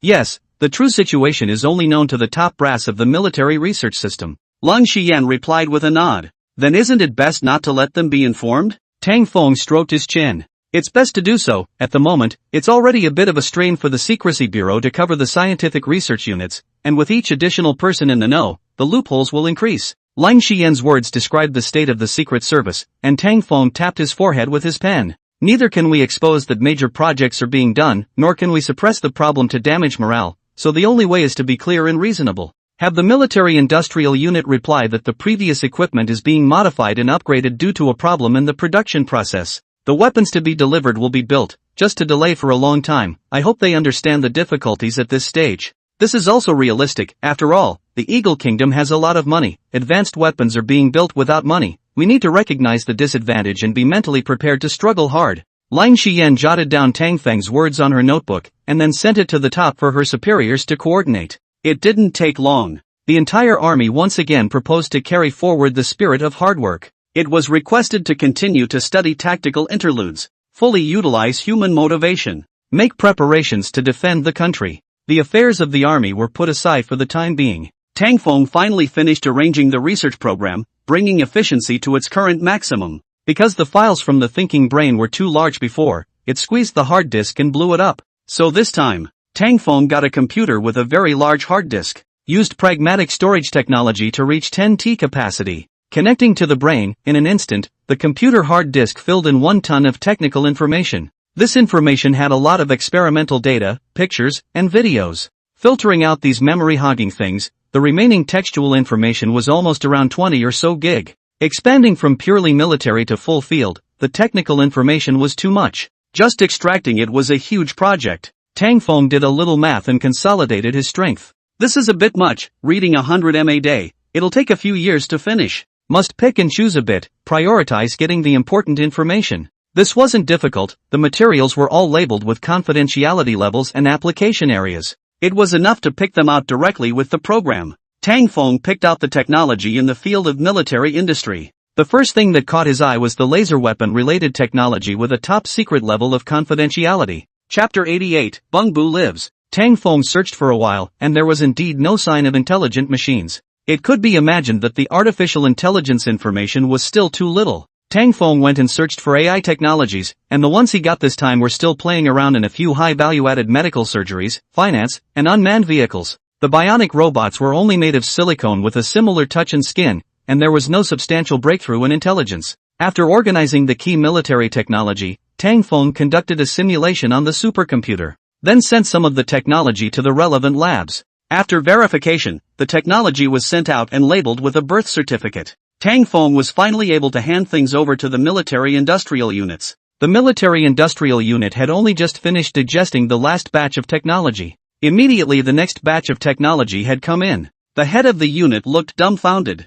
It felt like something that was originally thought to be sci-fi, but in 2 months there was viable technical information. Is it really not as complicated as we thought? The military industrial unit executives indirectly reasoned out the conclusion that the Eagle Kingdom must have the relevant technology, and the anxiety in their hearts became heavier. It is necessary to accelerate the speed, ensure the quality, and complete the next generation of changeover as soon as possible. The military industrial units had hung banners and started production campaigns. Work hard and fast, dedicate yourself for the prosperity and stability of the country. For the sake of world peace, fight for 100 days. Maintain quality and quantity, fulfill the mission entrusted to us by the country. Weapons production unfolded at a rapid pace. Tang Feng was happy to learn about it, and in order to show his respect for his military colleagues, he had organized a portion of civilian technology out overnight. And while he was staying up all night to get the information, Lin Xian told him a piece of mixed news. The Secret Service had caught a spy. But so fortunately, the spy wasn't a technical position and didn't steal the technology.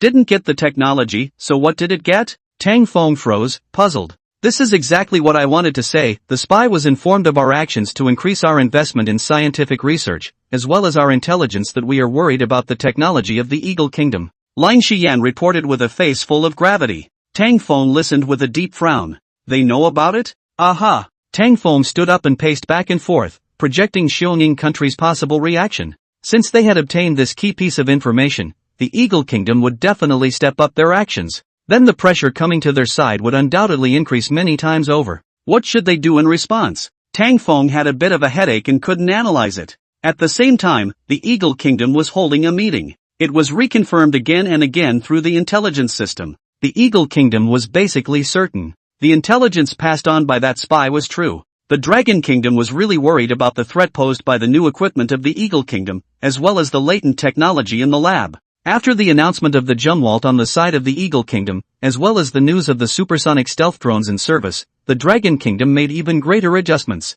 According to our intelligence system report, we found that the Dragon Kingdom has recently consolidated almost all of its scientific research institutions, and has also increased the protection of these institutions. Overturned previous weapon designs. This is an image of the shipyard taken by a spy satellite. First image, frigate segments being put into dry dock in batches, taken on October 8. The second image, frigate segments being calibrated in dry dock, was taken on October 19.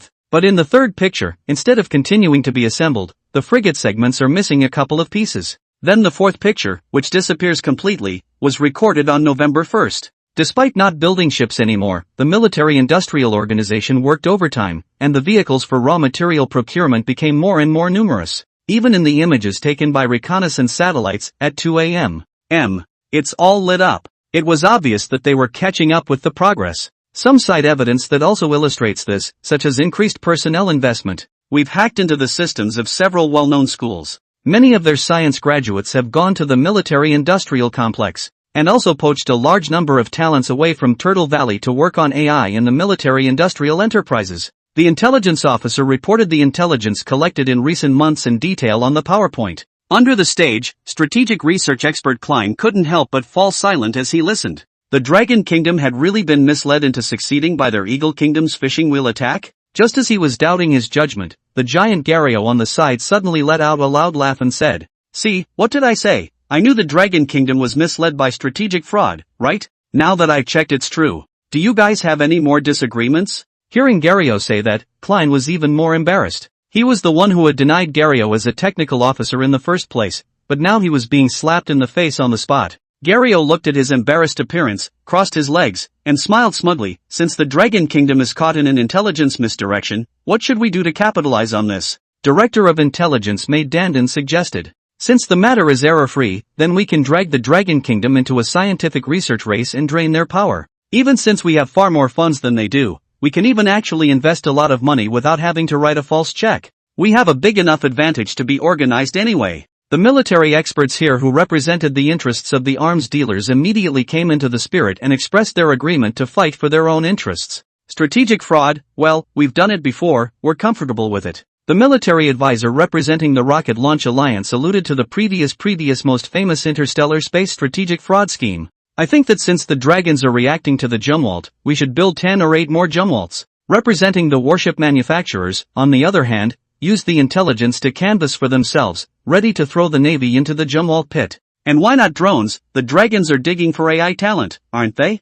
The competition quickly heated up to the point of refuting others. However, it reminded those present. Gario said, "The Dragon Kingdom is digging for our AI talent?" "Yes, they're all foreign students from the Dragon Kingdom to our country," May Dandon replied. Gario rolled his eyes. "Then can we use this to plant eyes? Need you say that? I already did it a long time ago." May Dandon laughed in her heart, but on the surface, she patted on the back. "You're right, we'll definitely do it." "Aha!" Gario was patted comfortably, confidently looked around the circle and asked, "Anyone else want to add?" Toward the end, Klein finally managed to speak. "I don't think this matter needs to be decided immediately. We can first gather the various companies over for a consultation and formulate a follow-up strategic misdirection plan along the way." Okay. Klein's true meaning was clearly misunderstood. He meant that although the Dragon Kingdom had reacted to the Jumwalt and the drones, it wasn't necessarily because of those two things, to begin with. There was also a need to investigate the research institutes and arms technology companies for any intelligence leaks. He said it again before explaining it clearly. The extended meeting unfolded quickly. The heads of the research institutes of the high-tech oligarchs of arms tech were each invited by the intelligence agency to investigate and hold secret talks. As if they were sharks smelling blood, the various organizations threw out their own bottom-of-the-barrel PowerPoints. Chapter 89, Conspiracy of the Eagle Kingdom's Council of Elders. The first was the arms production companies. Marvel took out their own single-soldier exoskeleton designed for vigilante warfare, and a drone remote control system. This is the single-soldier combat system we're developing, using a non-powered exoskeleton that can effectively reduce the weight of soldiers. It can withstand 5.56mm caliber machine guns after installing bulletproof inserts, and in addition, there is a man-portable drone manipulation module, which works with the drone to manipulate the drone using remote control communication. Wow! Cool! Gario looked at the information given by the other party. Are there any more, like the kind that are fully wrapped and can analyze each other's armor inside the mask? You're talking about power armor. It's not the same thing as an exoskeleton. Exoskeletons use mechanical principles to help soldiers save their strength. Power armor on the other hand carries energy and moves mechanically. There is a big difference between the two. Oh, so you guys didn't do it? Of course we have. We're doing early pre-research on the man armor, and the future is still uncertain, mainly because the battery energy density is not enough, and it will take a few more years to research the battery. When we solve the battery energy density problem, we'll be able to produce real super soldiers, and the cost of defending our overseas interests will be much lower, prying the world's strategic landscape with tactical level victories. The Marvel executive drew a pie for Gario on the spot. Hearing him paint a pie, Gario felt it was quite reasonable and climbed a few more words with him with a light in his eyes. If it's a regular army battle, how much combat power bonus will your armor provide? Marvel executives saw that he was interested and blew smoke up his ass without a red eye. We have assessed that a super soldier equipped with exoskeleton armor will be able to be as efficient as 1 against 10, be able to carry more rockets for infiltration combat, flexible than a tank, yet requiring the heavy firepower of a tank to kill. It will definitely become a nightmare for the enemy. Very good, very good. Cheer up, I'll be looking forward to your products. Gario nodded in delight. Seeing that he wasn't getting down to business, the director of intelligence at the side, MANHWA, coughed twice and asked, "Actually, there's another question. Is this man armor of yours researched in secret or what? Are there any other products researched in secret that have been leaked to the outside?" The Marvel manager flatly denied, all products are developed in secret, and only communicated with the defense purchasers when they are finished. Oh, MANHWA picked up a list. Are these the products you've announced in the last year or two that are on the list? The Marvel manager checked and confirmed. That's right, these are the ones. Self-propelled artillery, tanks, and armored vehicles have always been our FIST products, and they are widely acclaimed in the military. That's good. Thank you for your cooperation. I hope you won't say anything about what happened today. Gario kept looking at MANHWA inquiring, and only after the other party left did he vocalize his question to a few experts and intelligence officers. Well, is there a source of misinformation? The experts looked at each other and shook their heads. Gario added, so does this weapon work? One of the experts said, useful. Currently we are the only country in the world that has a research and development project for a single soldier exoskeleton armor that is close to actual combat. It's very useful for vigilante warfare and special operations. It's just what? Gario asked. Klein explained, although the man-portable weapon system has its sophistication, it's not strong enough to threaten the Dragon Kingdom. I'm afraid it can't hold back too much energy. Oh, then let's move on to the back. The next one was from a specialized provider of military aircraft. Most of the fighter bombers within the military were provided by this arms provider. Gario stood up and shook his hand politely. White Light, welcome as a guest. The arms dealer smiled if he had a deep meaning. I should be the one thanking for the invitation. Ah, please have a seat. Gario laughed and invited him to take a seat. White Lantern, I invited you here today because I want to find out how your company is developing and if there are any new toys. New toys? Are you referring to the previous 7th generation machine that the military solicitation notice said last year?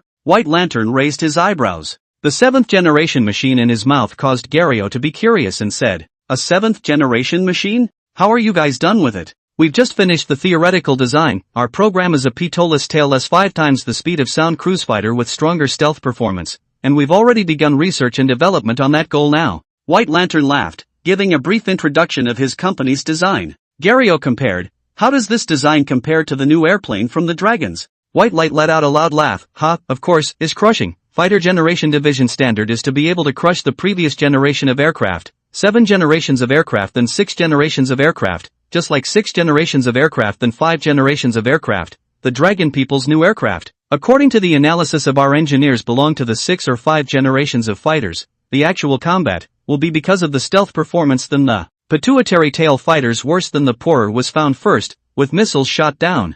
The actual combat will be because the stealth performance is worse than the non-drogue fighters to be discovered first and shot down with missiles. An ultra-high speed of sound 7th generation aircraft speed in more than Mach 5, is all air-to-air cruise missile limit speed of 1.5 times, theoretically cannot catch up. At these words, several military experts at the scene brightened up, and Klein also suddenly caught a clue. Only Gario talked to White Light like he would if it was on again and said, then when will it come out? White Lantern recalled for a moment. Obviously the definition of the 7th generation machine hadn't even been determined, but he was full of nonsense, as if it was really something like that. About 3 to 5 years for the prototype. With our accumulation in aero engines, this won't take long. Good, looking forward to your warplanes. Gario nodded heartily to White Light. It was Dan's turn to inquire. MANHWA pretended not to see the two scowling and asked, Mr. White Light, have your research and development plans leaked out? Of course not. Our company's secrecy measures are very professional. Like the one before him, White Lantern also flatly denied it.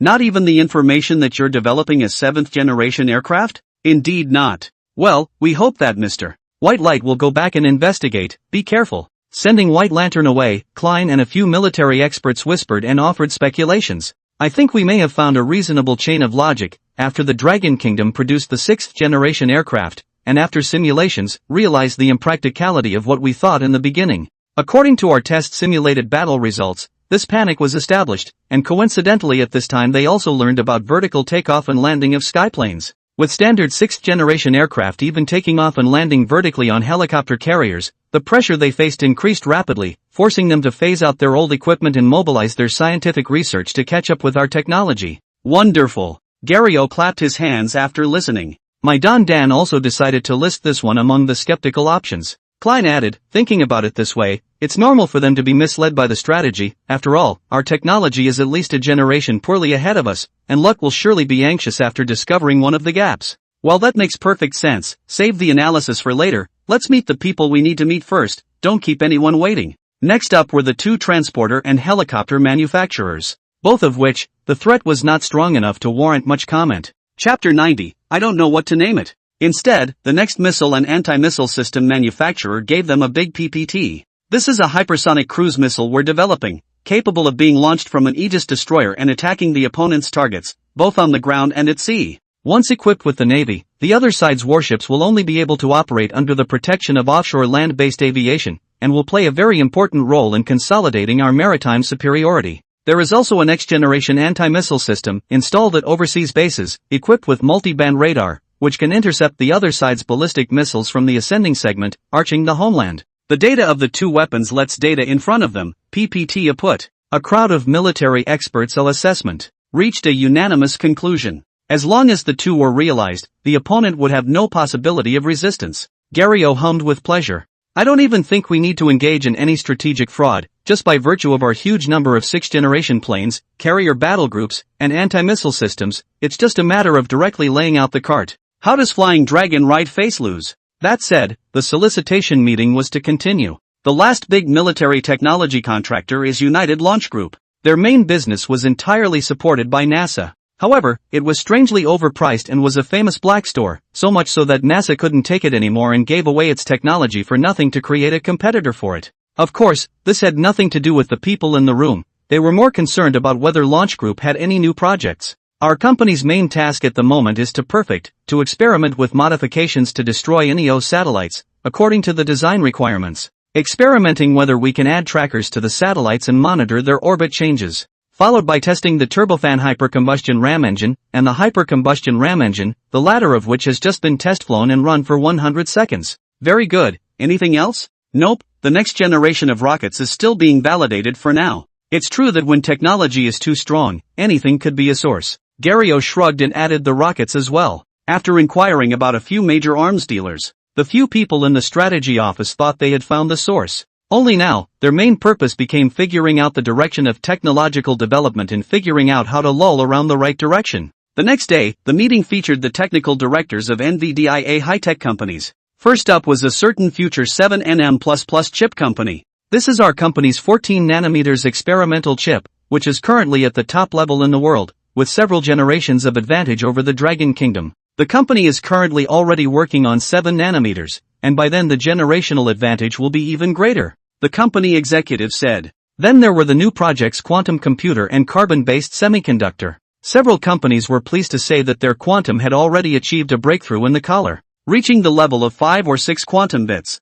Carbon-based semiconductors, on the other hand, are working closely with universities to experiment with carbon transistor purification paths. Learning that the core semiconductor technology is a few generations ahead, all of them look as if they are in a rarefied state. The more you count the cards in your hand, the less you know how to lose. Next, it was the turn of artificial intelligence companies. These playing AI are basically internet giants, concentrated in Silicon Valley. The strategy office mainly asked about the prospects for AI development and the poaching of AI talent. To answer this question, these companies of course played hard to blow. Intelligent driving, intelligent aviation, and intelligent production areas are very versatile. Artificial intelligence is a force powerful enough to change the world. I hope the military can invest in us. Artificial intelligence is developing especially rapidly now. It's a good time to develop. May Dandan nodded. In which areas do you guys think AI is more advantageous? The drone field. A certain AI developer said. Autopilot will not be applied quickly because of safety restrictions. In contrast, drones are most likely to be the first to realize intelligent applications because of the open nature of the airspace.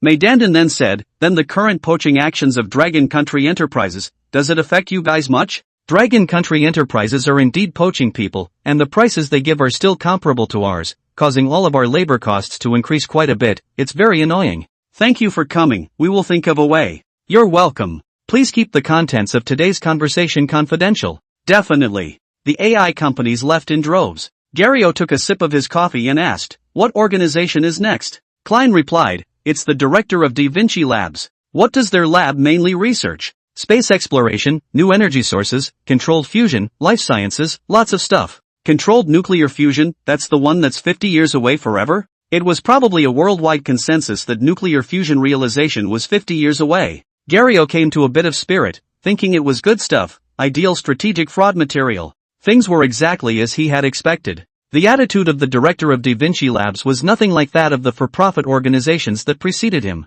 He bluntly told Galileo and the others that controlled nuclear fusion currently had no clear path to realization. Neither the neutron bombardment produced by fusion could be solved, nor was it difficult to achieve the duration, the output energy level, needed to generate electricity. Are there any other technologies that can't be realized at the moment, but are high on the list? Gario said excitedly. The lab director gave them a strange look, as if wondering why he was specifically asking about unattainable technologies. Anything as difficult as controlled nuclear fusion is probably only the life sciences, and humanity has yet to find the mystery of longevity.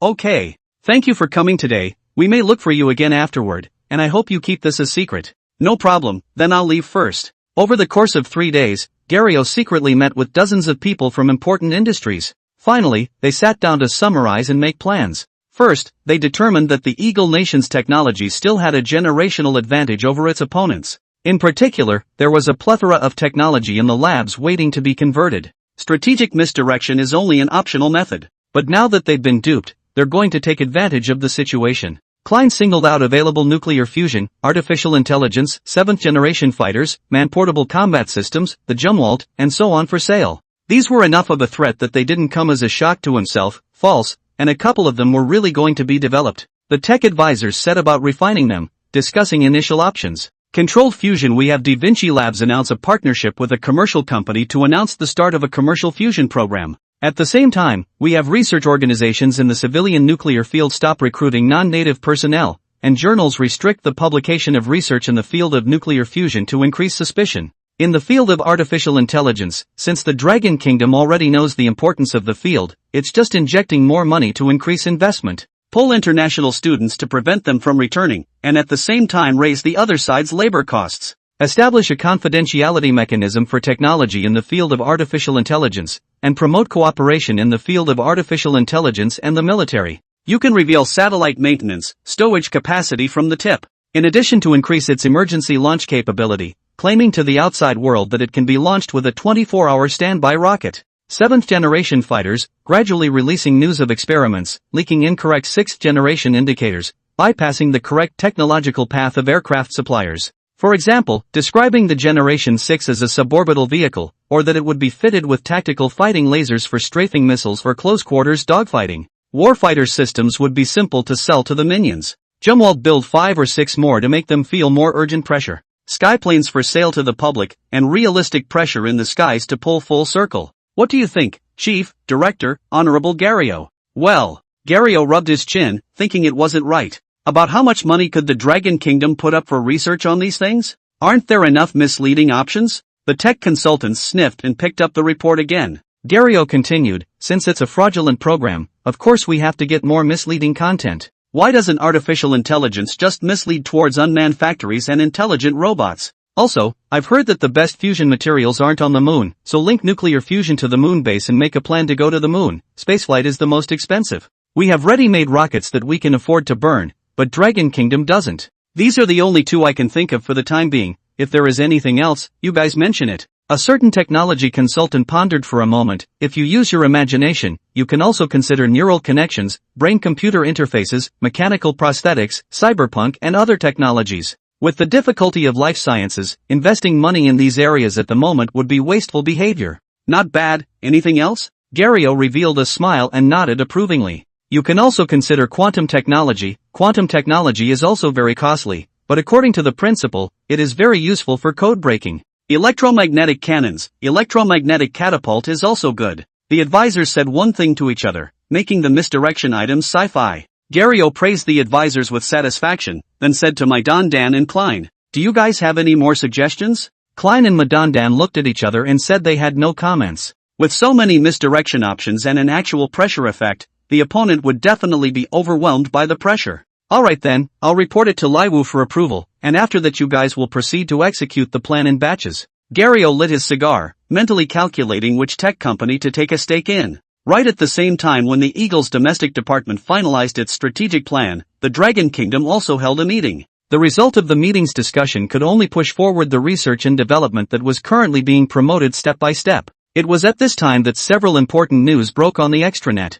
The Eagle Kingdom had decided to increase its procurement of the Jumwalt, increasing from the original 2 to 6 ships. Skyplanes decided they wanted to sell out to peripheral minions. Silicon Valley AI companies received massive investments and are rumored to be moving into drones, smart robots, and unmanned factories. And then, there were a series of scientific research programs such as the development of a 6th-generation aircraft. These news traveled back to the country and immediately sparked a furor on the internet. Seeing these super-age technologies, netizens were a bit anxious. Adding 4 ships in one breath, it looks like the Eagle Nation is satisfied with the Jumwalt's combat power. The next generation of shield ships are all about to drop their dumplings. Our shield ships have no shadow yet. What should we do? Someone pulled a side-by-side comparison. There's also the Skyplanes. Our new planes just came out and we have to buy them wholesale for our little brother. Our combat power is being suppressed again. The Skyplane is a single-engine medium. The new airplane is a twin-engine medium, comparable? Here we go again. People's engines are so good. It's still not clear who can supersonic cruise. The sailors began to come out. How do you know the engine is not enough for supersonic cruising? The military fan was furious and disliked back. The water army saw this and split into 2 groups. One group continued to ask him for evidence that he could supercruise, and the other group pulled out misleading indicators of the 6th-generation aircraft and spread the word. Even if it can over-patrol, so what? Is it better than a 6th-generation fighter? You're still playing with Generation V. The Eagle's 6th-generation fighter has already been designed, and it can fly in near space, aka suborbital, at speeds up to Mach 10. Residing high down, your 5 generations of aircraft simply cannot reach. Missile speed is still no 1/6 generations of aircraft 1/3 fast, will only be passive and beaten. And the 6th generation can also fire laser weapons to sweep away incoming ballistic missiles and threaten satellites. That's too sci-fi, bragging rights. Military fans suspected of being prophets encouraged everyone on the forum. The sailors taunted, "Oh, you're the only one who takes paragraphs as reality." Unfortunately, this really wasn't a paragraph. Tang Feng browsed to this comment, his gaze condensed, feeling that something wasn't right. This stance of arguing with reason, but refusing to provide evidence. Could it be a mole in one of the segments? Tang Feng's hands were a little itchy, wanting to knife this prophet. He took a screenshot of the comment and sent it to Leng Xiyan along with the URL, saying, "Check this IP and see if there's anything wrong with it." Good. Getting a reply, Tang Feng continued flipping through the news. In addition to the 6th-generation aircraft, there was also the X-37B that could create a threat right now, able to go to near-Earth orbit and shear satellite solar panels. If it was coupled with a rapid launch response, it could be used as an orbital weapon before the 6 generations came out. That's a big threat. Then there is the 4th Industrial Revolution, artificial intelligence. The Eagle State has increased its support for Silicon Valley's AI support. It makes people think, isn't artificial intelligence not working? How come it's suddenly on fire? Eagle Sauce must have had a major breakthrough. The era of artificial intelligence is coming. How many people will lose their jobs if unmanned factories are realized? There's also intelligent driving. Driving schools are going out of business. What to do? I just learned excavator. Cool, it's not just drivers who will lose their jobs. Don't be so pessimistic. Artificial intelligence allows you to get rid of repetitive labor. Isn't it enjoyable? Happy about what? Artificial intelligence is being developed by the Eagle Kingdom. If we don't use it, we'll be dumbfounded. Indeed, look at the Eagle Kingdom is lining up and restricting precision instruments. It's hard to say what the future development will be. Don't worry too much. Precision instruments domestic substitution has been done. Our school is using it. There will be a way. Instruments and artificial intelligence are a bit far from each other, right? Chapter 91, The Rise of the Dragon Kingdom. Lin City's southwest industrial base was a newly built urban area. It was originally a wasteland. In 3 months' time it had been refreshed into a brand new industrial park. The park had more than 10,000 staff members, but it was never connected to the surrounding suburban counties. No one knows what it's really for. No one had any contact with the people in the park either. Tang Feng rode in a bulletproof commercial vehicle and drove all the way to the industrial base, escorted by a group of vehicles. People from the townships next to them saw the vehicles and all poured out to see the fun. The industrial area is here again. So many bulletproof vehicles, 80% is a big shot. That said, what is produced in that industrial zone? How come I haven't heard of anyone from the town going to work there? I don't know. People there are always secretive. Not only does no one go to work, even the vegetables and meat are shipped by the truckload from outside. The townspeople had different opinions and watched the convoy drive into the base. The research and development in the base is exactly the Computer and Intelligent Research Assistance System, an intelligent factory. The reason why it was called an intelligent system and intelligent factory, it was because it came from the future artificial intelligence theory Tang Feng had gotten his hands on. However, due to the current technology, true artificial intelligence had yet to be realized. Therefore, the intelligent factory wasn't completely unmanned yet. Inside the base, the two project leaders were already waiting outside the workshop. Seeing Tang Feng get off, they immediately greeted him. Chief Master Tang, welcome. Tang Feng shook their hands and thanked them. Chief Master Ren, Director Qian, it's been hard on you guys. I haven't taken a vacation for so long here. Chief Master Ren and Director Qian smiled with a spring in their step. Nowhere, we all feel happy to be involved in a project like this. We won't feel hard work. Let's go see the products first. Good, it's ready, let's go see it now. The two men led Tang Feng and the technical assistant into the workshop. Going to a few multifunctional transportation vehicles with mechanical arms, they introduced. This is our factory intelligent network transportation vehicle, which is able to distinguish set to materials or products through the picture recognition function and transport them to a designated location. Let's say if it's steel, he will send it to the machine that needs steel. If it's a production line to complete the production of semi-products, then it will again accurately transport the semi-products to the next process. Tens of thousands of carries so far, and his accuracy is 100%. Moreover, he will distinguish obstacles and people on his own and avoid going around. After the introduction, Chief Master Mi took them to the next category of machines.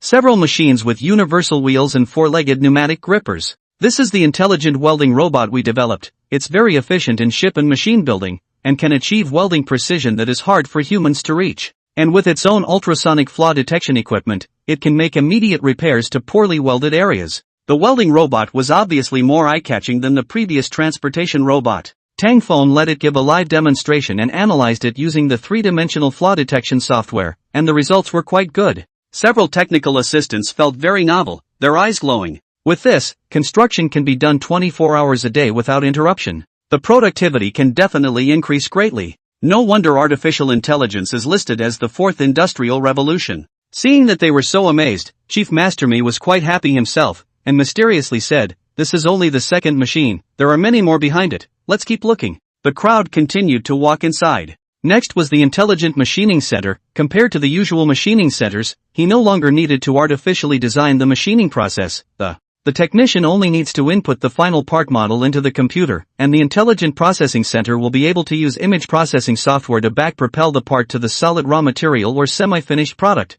The transportation vehicles to the raw materials or semi-finished products to it. It can be completed and called to the field transportation vehicles to transport away. Automated heat treating machines, which do not require human identification, are detected and operated automatically. Large 3D printers, similar to intelligent machining centers, also automatically complete all processes, including its own cleaning. Automatic assembly racks for large machines, and so on. Finally, Chief Master Mi brought everyone to the second floor of the workshop, overlooking the large first floor workshop. This is the central control room of the entire workshop, and through the workshop's wireless network, it is directly connected to the equipment in the workshop that transmitting part models, manufacturing processes, and then using the network to control the progress of the workshop processes. Tang Feng thought silently in his heart for a moment and asked, "Who are the personnel needed?" Chief Engineer Mi replied, "Mainly designers, 10% less than traditional designers due to intelligent machining processes, and maintenance personnel, on the other hand, are comparable to traditional factories. But overall, as a standard for precision equipment such as aero engine, it saves 30% of transportation,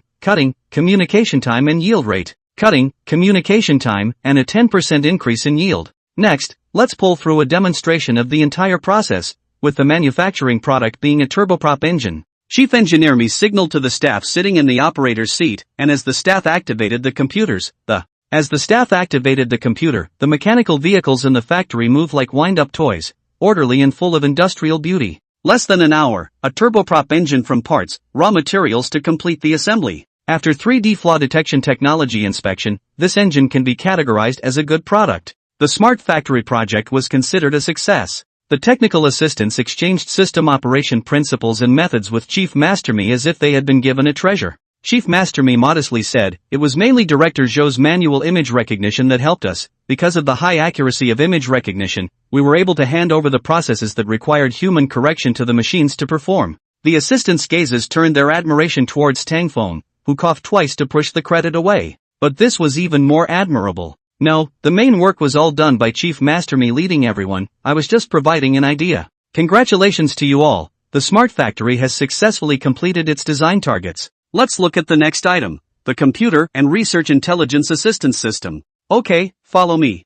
Chief Master Ren took over the task of explaining, bringing them to the building 300 meters away from the workshop. The entire building had 20 floors. The building area was 2,300 square meters. A total of 1024 programmers worked here. Based on the initial generation quantum computer operating program, a computer language program based on the Dragon Kingdom's script was produced. From then on, Dragon Kingdom's computer language no longer relied on foreign countries. Instead, it used the Dragon Kingdom script as its backbone, effectively reducing the difficulty of learning and saving time. Moreover, it could also serve as an anti-theft function in a sense. Foreign hackers will not be able to recognize the domestic computer language. The program language matured well, and industrial design software and office software based on the Dragon's program language were also on the agenda. By now, the scientific research software has also produced results. And this result also realized a certain degree of intelligence with the help of artificial intelligence. Combined with experimental instruments, the efficiency is much higher than manual labor.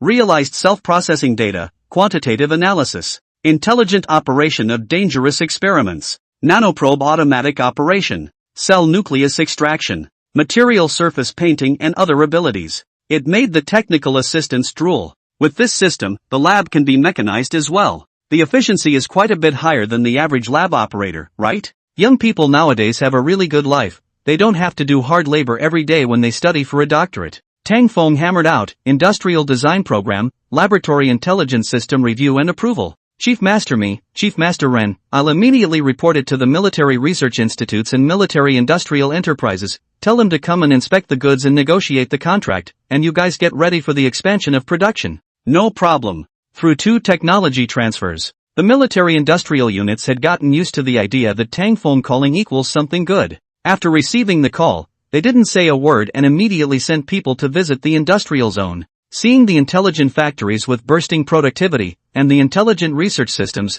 the representatives who were driven mad by military production tasks immediately boiled over. Give me 2 sets of intelligent factories. I want 5 sets. 3 sets of intelligent research systems, 1 set of intelligent factories. We're in a hurry, give it to us first. Man, talk about first come first served, we were here first. First come first, is your mission as urgent as ours? I'm an aircraft carrier builder. What's your priority? What's the use of just having an aircraft carrier? I'm the one who builds the 7th generation of air-to-air fighters. By the time someone else's air-to-air fighters fly over your carrier, you'll still be bombed. 7th generation fighters are great. The fission reactor in our institute is supplying high-energy laser beams. High-energy laser beams are strategic weapons. Give them to us first. I'm sorry, you are all brothers. You are more important, you first. Looking at the crowd of people fighting up in the office, Mr. Me and Mr. Yun were happy and worried, not knowing what to do. The other side of the institution level is higher than them. This persuade also not persuade also not.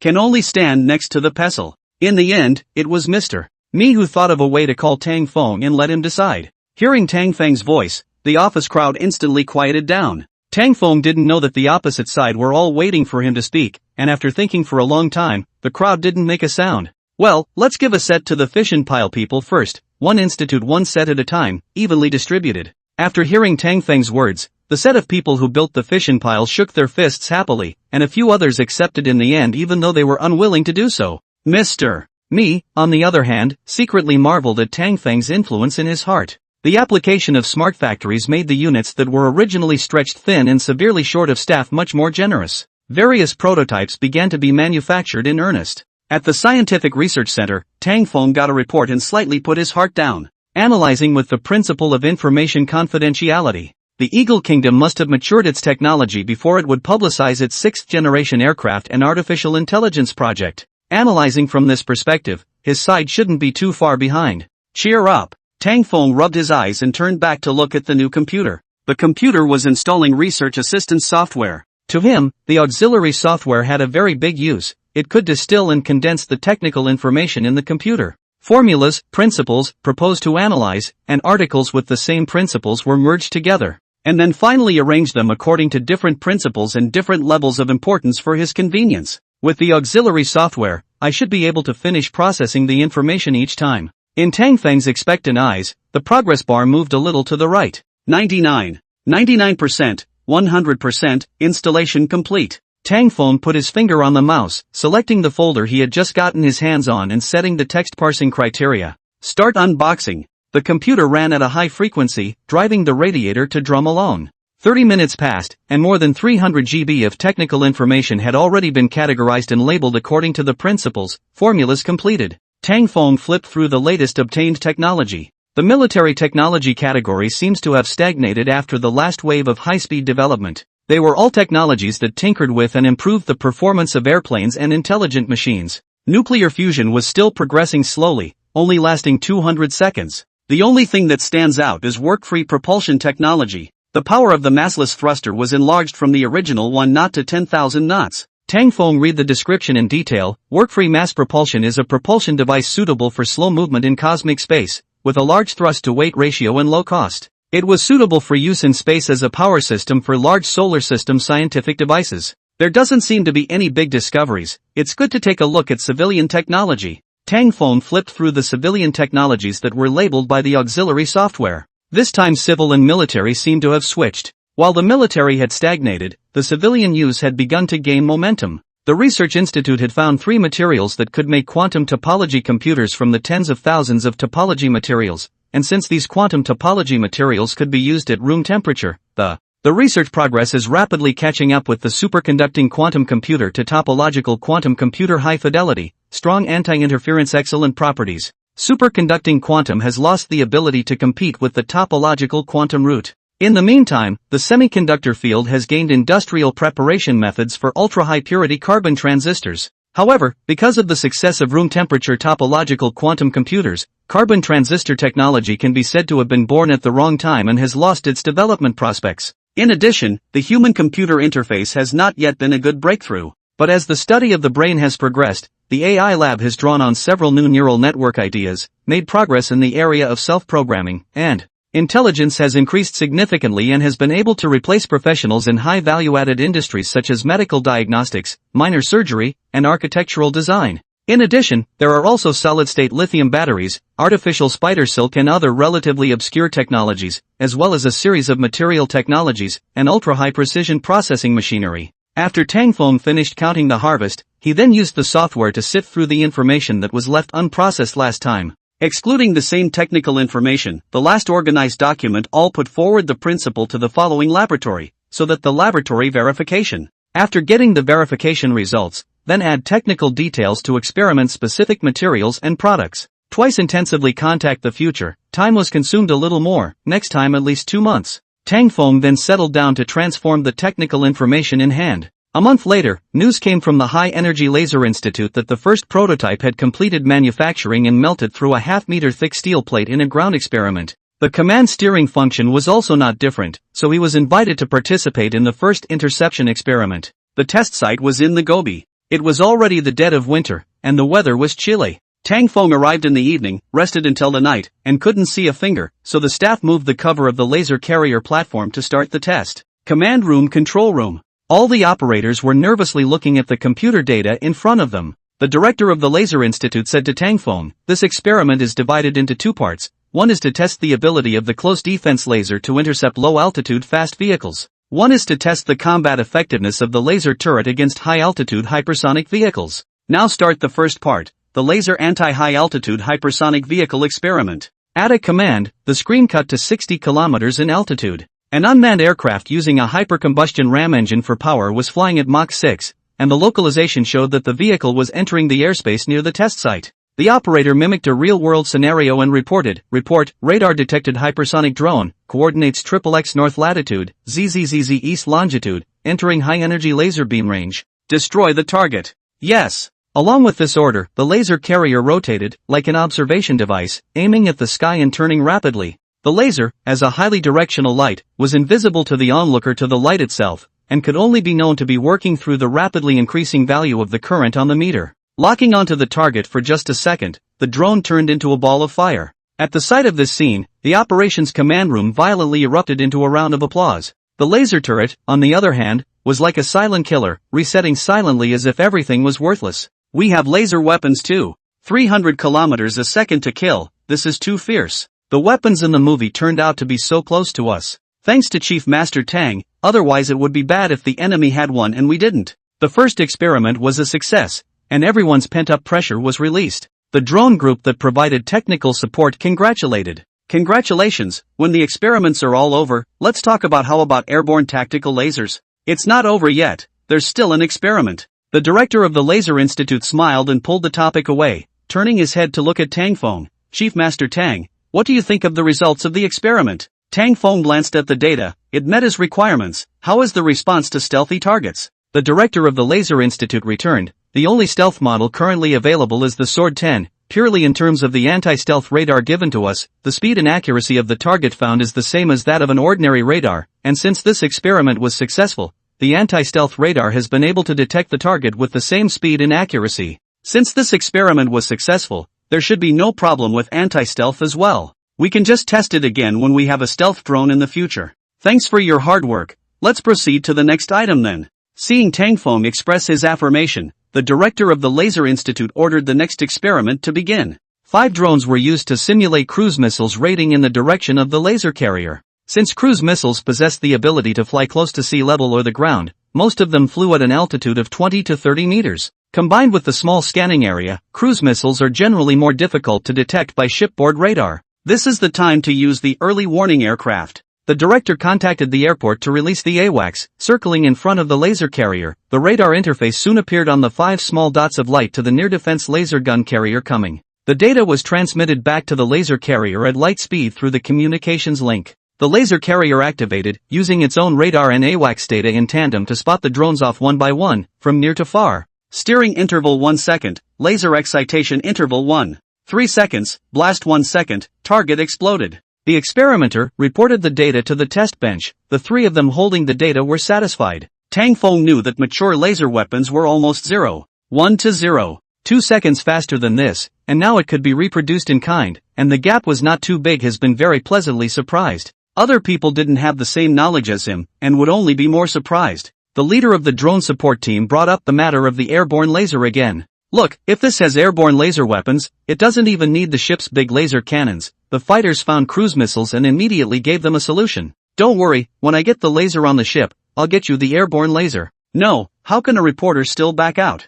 I didn't back out, you know, this laser weapon needs a lot of energy. Airborne lasers can't hit far, they can only be used as fighter tactical weapons. Okay, the current priority is laser weapons on board. Built the first laser frigate, technical issues later in the same argument. Tang Feng stopped the arguments between the 2 parties and finalized the task. And then the Laser Institute checked the laser weapons depletion, and with the support of the future materials, there was no problem at all, and it performed quite perfectly. Before dawn, the sheltered work shed that had been removed over was just as if nothing had happened as it had been when it arrived. News of the successful laser weapon test quickly reached the shipyard side. All the designers were called into a meeting. It was requested to come up with a definitive program. What did Chief Master Tang say? He said to try to use the new technology as much as possible and put as many laser cannons up as we can. Alright, let's do what Chief Master Tang said. Chief Master Tang can solve any problems anyway. The crowd reached a consensus on this point. The program for the nuclear-powered laser frigate was finalized. The displacement of this laser frigate was set at 25,000 tons, and according to the naming rules, the name was changed to nuclear-powered cruiser.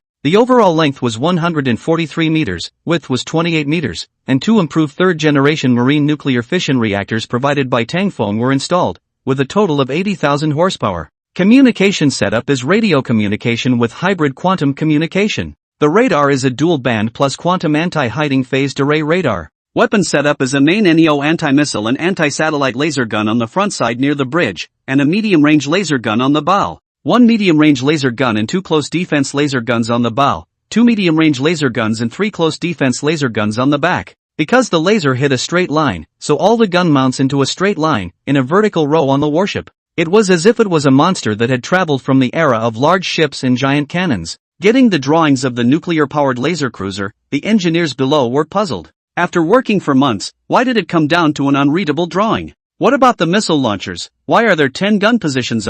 Chapter 92 Nuclear-Powered Cruiser Destroyer. The start of construction of the laser cruiser made those in the know breathe a long sigh of relief. Although Tang Feng had already revealed that the Eagle Kingdom had these equipment. However, it hadn't occurred to him that so soon Xiongning Kingdom would make advanced weapons such as the 6th-generation aircraft, God Staff, and airborne lasers known to the public. Those in the know experienced a period of tension over a period of time. It was finally relieved after the laser cruiser began construction. With large laser weapons, at least defense is not much of a problem. We can't be careless, our biggest security at the moment is the information gap. In case the opposite side reacts and jumps right over the Jumwalt and gets on the laser ship, it would be bad. Right, the secrecy must be good, never leak information. After the video conference, Tang Feng got up and moved around a bit. The weather had gotten colder, and there were fewer and fewer vehicles on the road. A few snowflakes even fell on the windows. Tang Feng was looking out of his mind. The cell phone suddenly rang. Tang Feng flipped it up and looked at it. It turned out to be a greeting card sent by Lin Wan. Today is the Dragon Kingdom's Mid-Autumn Festival. Lin Wan sent her mid-autumn blessings. Tang Feng, I miss you, I'm fine here, you don't have to worry. Come back early. Tang Feng was touched inwardly and edited a message to send. I miss you too, just wash up at home and wait for me obediently. Hee. Lin Wan sent another message, come back with a surprise. What surprise?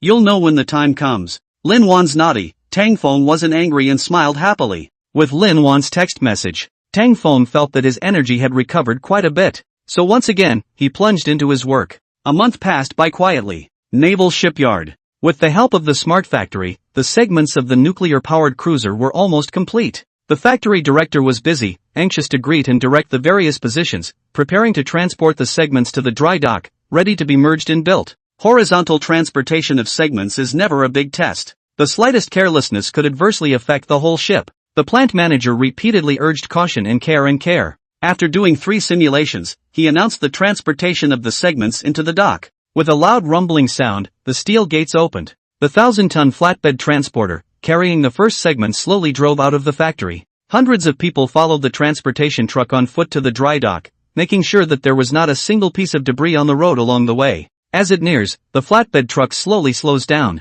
until it stopped just right next to the giant gantry crane. Position confirmed. The plant manager took the walkie-talkie and called, as a dozen or so engineers checked if the position was correct. Position is correct. Unlock the safety, start lifting. The giant gantry crane lifted the segment and put it into the dock. The news of the segment entering the shipyard was first informed by the Eagle Kingdom's satellite, and as the map was updated, it could be seen directly on the internet. In the satellite photo, the segment in the dry dock was nearly complete. The length and width are at a glance. The Intelligence Bureau's military experts predicted that the ship had a surprising 20,000 tons of displacement based on size estimates. Helicopter carrier? It doesn't look like the shape. The outline of this bridge is similar to a destroyer. Missile cruiser? What's the point of building a missile ship this big? Could it be stimulated by the Jumwalt? Possibly. With 6 Jumwalt, you're across the street, you're going to wind up with them too. The corner of intelligence director made Danden's mouth turned up, inwardly contemptuous. Sure enough, he had fallen for it. No matter how big an ordinary missile ship was built, it couldn't possibly be a match for a Jumwalt, which was a full ship stealth paint job, and its defense was not at all comparable to that of an ordinary missile ship. Just as he let out a laugh, an expert next to him suddenly said, "No, this doesn't look like a missile ship. Don't you guys see those circular reserved holes? That's not the shape of a missile launching pit. It's possible that this is another kind of weapon, and there's no chimney left at the bridge location. It seems to be nuclear powered." The other experts fixed their eyes on the ship, and it was just as he said. The ship was nuclear powered and the weapons were unknown. A new book has been opened, asking for support, because the author has to eat, and I'm not particularly well. This book is not handled well in the middle of the book, so I can only finish it in a few days. Here I apologize to my friends who have been supporting me. The next book, I had an idea for it a long time ago, but I never felt that the beginning wasn't good enough, so I didn't send it out. Now, I'm back, with a new book. This time, I will definitely try my best to write a good new book. Please support me. Thriller copy flow. Exciting and hilarious. New book title, Thriller Game, starting with the examining crybaby King Laurie. Synopsis. Thriller copy flow, happy direction, with a pocket of alternative dog food. A horror app appeared strangely, and a ghostly spirit descended with it. A Ghost King level evil spirit was born in the Dragon Kingdom. The masters of the Dragon Kingdom are on standby, when they are ready to prepare their magic seals. The evil spirit that represents the Ghost King level is now in a dilapidated neighborhood. A cute little Loli's face is twitching, looking at the stacks of 5-3 in front of her. Then she looked at Lin Feng behind her with his legs crossed and eating gum. In the midst of taking on her full form and devouring Lin Feng and doing a test paper, without hesitation, he chose continue to do the test paper. Lin Feng looked at the little Loli who was obediently doing the questions and then looked at the ghost bride behind him who was giving herself a massage. He nodded with satisfaction. This little life, since there were ghosts and demons, was getting better and better.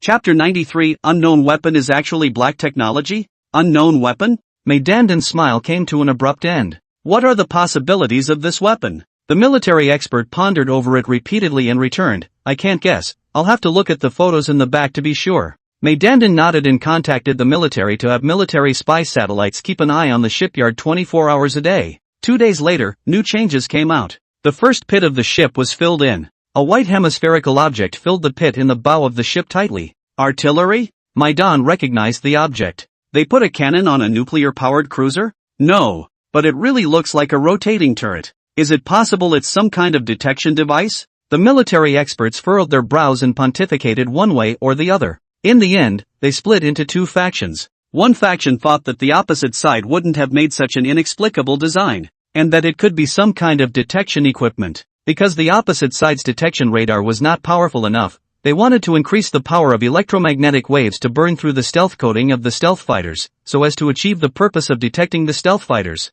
Others think it could be a satellite relay device that receives and sends information. In any case, this ship cannot be a combat ship. Without a doubt, this is the most reasonable explanation, otherwise it simply doesn't explain why so many rotating stations were repaired. Listening to the military expert's opinion, Mei Dandan frowned, so this is a good design? The military experts looked at each other. If the radar doesn't work, this might be a hopeless choice. But the specific combat effectiveness is not expected to be high. In fact, our army also has a similar ship that uses the hull of an amphibious landing ship, covered with antennas and radar, as a battlefield information relay and command ship. So the opposite side left the missile ship unbuilt and got an auxiliary warship? So far, yes. Mei Dandan sniffed and began to think about how the report would be written. Just as Mei Dandan was brainstorming, imagining the new ship as a command ship with no combat power. On the Dragon Kingdom Online, the discussion about the new ship had already made a scene. Discussants took satellite pictures, and the focus was still centered on the new ship's guns. There were a lot of people questioning what exactly was the purpose of building the cannon. Am I crossing over or something? This cruiser actually didn't install missiles but got 10 guns? Convinced, it's not the era of big ships and huge cannons. What kind of artillery is it? You guys don't know, the foreign network military forums have made our new ship a laughingstock. No, see no chimney that attention I'm still happy for a while. The results of the back ran out of a group of artillery. My heart directly wow cold. Yes, nuclear power for aircraft carriers to use how good Where's the carrier? Did you build it? Sooner or later. Why don't you build a missile ship? Doesn't it smell good to play with missiles? It really doesn't smell good. The future is the world of directed energy weapons. This cruiser can create absolute air control within a radius of 300 kilometers. Missile ships couldn't do it. Tang Feng flipped to this comment, thinking in his heart as he closed the webpage and returned to reality. However, the frontline combat troops didn't know this. After understanding that the newly built cruiser was a gunship, every single one of the several major fleets wanted it. The military region's navy treasured the missile ships in their own bases to no end, afraid of damaging it a little. Lincheng military region in the past cannot wait to inquire about who belongs to. Now all of them stayed in the military harbor not moving. Even the marine police law enforcement are disgusted with this ship, difficult to serve, but also did not hit the corner, who love to take who want to go. However, as the ship takes shape on the platform day by day, the deadline for deciding where to go is getting closer and closer. The ostrich mentality always comes to an end. You can train every day at the base, but the notice to pick up the ship is bound to come. Never before had frontline commanders expected to receive a ship. Finally, the ship pickup notice was delivered to the Shanghai Fleet Station. The other major fleets breathed a sigh of relief at the same time. Hooray, it's not us. Tough luck to our fellow Shanghai Fleet members. Cheer up, no matter what, it's the first nuclear-powered ship. Think of it as training for a nuclear-powered carrier. The Shanghai Fleet is the only long-distance fleet. Nuclear power is just right. Even if the commander of the Shanghai Fleet was 100 times unwilling in his heart, he could only head to the shipyard to prepare to receive the ship. Starting from laying the keel on the ship's platform, it took 5.5 months for the new cruiser to be assembled and about to be launched. The commander of the Shanghai fleet, Captain Dong, and his party came to the shipyard, but their faces were full of helplessness, without half the joy of receiving the ship.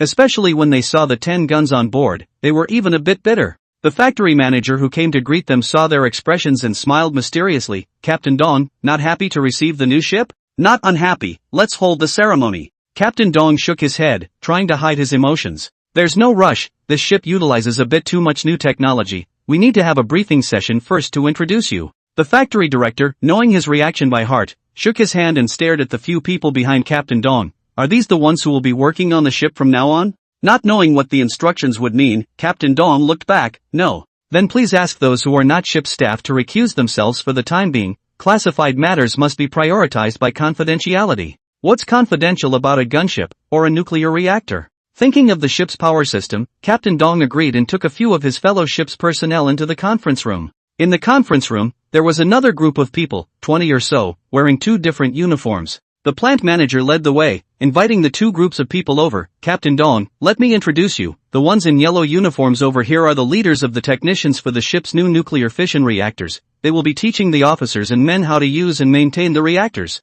Although he was not a fan of the ship, Captain Dong extended his hand out of courtesy. Hello doctor, I'm Dong. Thank you for providing technical support to the fleet. The doctor gleefully shook it over. Captain Dong is polite, just call me Xiao Yao. We will definitely carry on cooperating with your side to use this battleship well. Battleship. Captain Dong smacked his lips and sighed in his heart. At this time, he also heard the plant manager say, the blue uniforms over here are the technical support team leaders of the High Energy Laser Institute. They will be instructing you on how to use the ship's next generation weapons. Oh, hello. Captain Dong was still in the middle of his sigh and didn't react for a moment. What did you just say about high energy? High energy laser, what's wrong? Captain Dong came to his senses. That thing is a laser cannon? We even have something like that. The crew behind them also came back to their senses, wide-eyed. A high energy laser weapon? Laser cannons. I told you how it's possible to build artillery, so it's lasers. 10 laser cannons, doesn't that mean we are a laser ship? If I had said it was laser cannons, who wouldn't be happy about it? If we had known earlier, the several major fleets would have grabbed it. The factory director looked as if he had known this, and said smugly, we specialize in building warships, how can we not advance and retrogress, returning to the previous generation of technology? How about it? The new ship is exciting, right? Captain Dong looked at his smirking expression, did not want to admit, but also felt very fragrant, associated with the stinky face he put on before. Cheeks stifled red said, good, very exciting. If I want to know this, what else would I sigh for? Captain Dong's expression said it all. The factory director said, although it's a bit strict, but after all, the laser weapon is the first time it's been put into service, so the secrecy work still needs to be done. Let's not talk about that for now. How powerful is the laser weapon? Captain Dong, whose mind was now filled with laser weapons, interrupted. Most of the shipmates behind him did the same. Their original expressions of interest had completely disappeared, replaced by extreme excitement. Plant Director Zhang gestured for Laser Institute team leader Peng to explain. Peng Yu took out a note which had a hemispherical schematic drawn on it. The power can definitely satisfy you. According to our ground reality tests, the close defense laser cannon can intercept enemy low-altitude cruise missiles, airship missiles within a range of 5 kilometers to 30 kilometers. That is, the innermost defense circle. The mid-range laser cannon can attack vehicles within a range of 30 to 100 kilometers, and paired with an anti-stealth radar, it's a major threat to enemy fighters. Finally, the 300-kilometer laser main gun, which can strike near-Earth orbits, can still be used even if weather such as fog, rain, or snow dampens its range at best. Captain Dong took the manual and couldn't wait to check it out. An idea for a future strategy was already born in his mind. The Shanghai fleet was sailing far out into the ocean, and as long as they followed a clear route according to the weather forecast in advance, the laser ships would be able to hold up a 100 kilometers absolute defense circle for the fleet. Under the protection of the laser cruisers, the carriers, submarines, and missile ships could start their operations with ease. The opponent intelligence was spinning around outside the defense circle, like a fish in the throat. Thinking of such a scene, Captain Dong couldn't help but yearn for it. The dream of the Dragon Kingdom Navy is finally coming true. Chapter 94, The Eagle Kingdom is playing a big game. Captain Dong and the ship's crew received a portion of the information explanation in the conference room. Then the launching ceremony was held at the invitation of the shipyard, and the cruiser entered the sea with the loud sound of the rollers. However, the launching of the new cruiser did not cause too many waves on the internet. It was probably because the netizens were very unimpressed with the cruiser. Many people chose to ignore it. Instead, they focused on the news of the Eagle Kingdom. In recent months, Stimulated by the scientific research funding program, Eagle Nation's technology companies had sprung up. In addition to a slew of companies related to artificial intelligence, other companies and universities in the tech sector also exploded the news headlines. Mechanical giant Victor decided to enter the market of intelligent robots for home use. A leading medical device company announced the successful execution of an optic nerve splicing surgery, where a blind person was fitted with a sensor capable of receiving simple graphic visuals.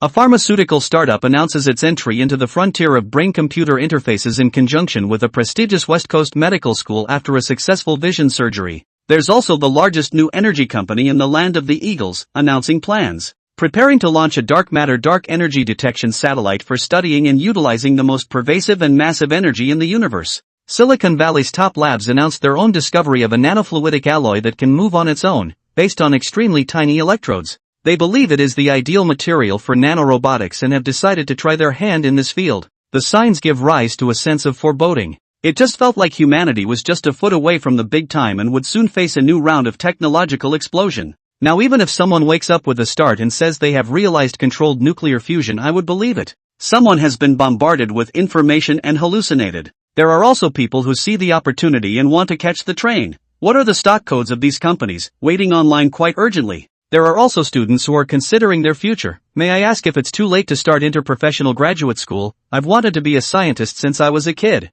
Who did not want to be a scientist again when he was a child? Downstairs followers. Owner, you don't have a chance to take the domestic graduate school. Don't you see that all these companies and universities are in the Eagle country? Go and take the Ivy League school. I suck at foreign languages. Then I advise you to give up the idea of going to graduate school before it's too late. Why? Can't I study in China? I'm sorry, the domestic requirement for foreign languages is also very high. Why do you have to take foreign languages in graduate school? Because other people's technology is leading. When domestic technology is leading, it will be the other way around. The chances are getting slimmer and slimmer at the moment. Downstairs in turn expressed concern. What if these things are realized? Will the gap between us and the Eagle Kingdom widen? Definitely. Artificial visual receivers should belong to mechanical prosthetics. Brain-computer interfaces refer to the Matrix. Is the future a cyberpunk world? Does anyone feel that the world has become magical since last year? Again, artificial intelligence and airplanes, and now there is also a cyberpunk. Normal. It's been decades since the last industrial revolution. Semiconductors were all developed more than 60 years ago. According to the time, it's time for the next one. What a rush. What if we can't catch up? Don't forget, there's also the dark matter dark energy detector. That's the real explosive news. This time, it wasn't just the internet that was talking about it, but the reality was also permeated with worry. Especially the Jumwalt that was just launched by the Eagle Kingdom. Compared to the nuclear-powered gunships perceived by the outside world, there was a world of difference. However, the netizens did not know that this situation was not only beyond their expectations. May Dandin and others were also caught off guard. They had only arranged for the brain-computer interface to be revealed outwardly, but suddenly a few more corporate universities came out of nowhere. One wanted to do dark matter and dark energy research, and the other wanted to engage in nanobots. They're also very influential, and they're reaching out to them for money, so they don't know what to do. If you give it to them, you are afraid that other people will also make up science and technology projects to get money from them. Do not give. Face is not good, after all, have given other people. It is really not good to shirk. May Dandin couldn't decide on her own, so she asked Gario. Gario smoked a cigar, full of concern, said, "It's not like they really think they can develop those things. They're just making up a reason to do the project to raise the stock price. Split it up into phases, give a little less for one phase, just satisfy their need to raise the stock price. We can also add a few more misleading projects, it doesn't matter. These people could really make money." May Dandin nodded and agreed. Thus, more scientific research programs were freshly released. For a time, the Xiongnu country's science and technology sector was like the fireworks at the Mid-Autumn Festival, with 100 flowers blossoming and 100 schools of thought competing. Those who didn't know thought that the Eagle Kingdom was entering the next century ahead of schedule. Chapter 95 Exposing Tangfeng? It all started 2 months ago. The fringe technology was transformed for civilian use. Factories rapidly expanded their production capacity, bringing parts and materials to market. Businessmen were defenseless in front of something that could make money. The first month, one after another, buyers tried new parts, new materials. In the second month, purchasers discovered the benefits of the new parts and materials. At the same time, after the scale of production capacity came up, the price continued to fall, and soon knocked out the high profits of similar foreign products. Material manufacturers in the Eagle, Sun, and White Bear countries all experienced a decline in their financial reports. The original red-hot market was dragged down by this, there is a small-scale low opening. Dario had many friends in the business world, and the first time he knew about it was through his friends' complaints. Don't worry, you send me your affected products and I'll look into the matter right away. Dario put down the phone and sent the information he got from his friend to MANHWA and Klein, asking both to gather relevant information. A week later, he called a meeting with MANHWA and Klein. The personnel arrived. Galileo asked, "Tell me, what have you found out? What do these technologies actually mean, and why did Dragon Kingdom suddenly get hold of these technologies?" Klein handed over the report he was holding. "According to our research, the ones we found this time belong to the more mid-range technologies. They include several mid-range carbon fiber materials, battery electrode processes, cell phone screen materials, capacitor components, radiation light source stabilizers, and so on. These technologies and materials were originally the profit point of certain enterprises for the low-end market, and now they have all been suppressed by the other side of the price. Profit margins have dropped significantly, and some mid-range products such as automobile brake pads and transmissions can no longer compete with local manufacturers after deducting transportation costs and time costs. Overall, the Dragon Kingdom has caught up in a very small number of small classified mid-range products, so look at their scientific research integration is very effective." Dario frowned at that and looked at MANHWA. MANHWA picked up the photo and said, "The current intelligence shows that these producers and the scientific research unit are very closely connected, and the scientific research unit has sent a lot of technicians to help them with their production." Dario took a breath. "Will this affect us much?" "Short term it's not a big deal, it's just a small amount of technology in the mid-range segment, it's still far away from our high-end technology, and it only affects the profits of a small number of equipment vendors. But in the long term, the other side proved that their scientific research system works, we have to find something for them to do, we can't let them squeeze into the middle end of the industry chain completely." Klein thought for a moment and said, "I suggest exposing that young head of the scientific research system, so that they can't climb the technology without worrying.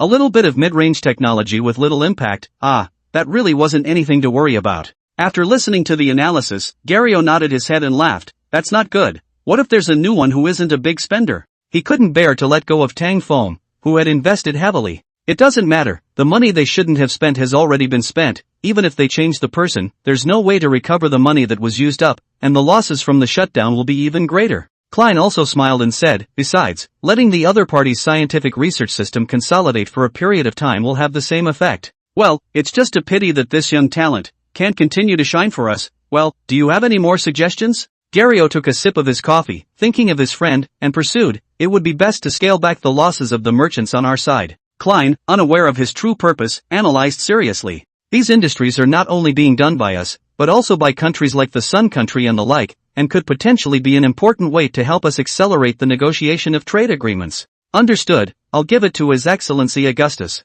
Saying that, Dario turned to MANHWA, "Then I'll leave the exposure to you, finish it well." "Understood, please don't worry, Your Excellency." MANHWA sat upright and nodded his head in agreement to carry it out immediately after the meeting was adjourned. At this time, this group of people didn't even realize that this Tang Foam turned out to be stringing books up equals. Blue Star, Dragon Kingdom Magic Capital, Bureau of Secrecy. Wow! Alarm! Alarm! Unknown person has invaded the security system. Level 1 firewall activated. The staff who were originally busy were dumbfounded when they heard the alarm. In this broad daylight, someone actually invaded the system? Immediately afterward, something even more terrifying appeared. All the computers in the bureau lost their connection, locked up from their terminals, and could not be controlled at all. Primary firewall has failed, secondary firewall is being activated. Secondary firewall has been compromised, emergency alert being activated, tertiary firewall. Tertiary firewall has failed. As the firewall was destroyed layer by layer,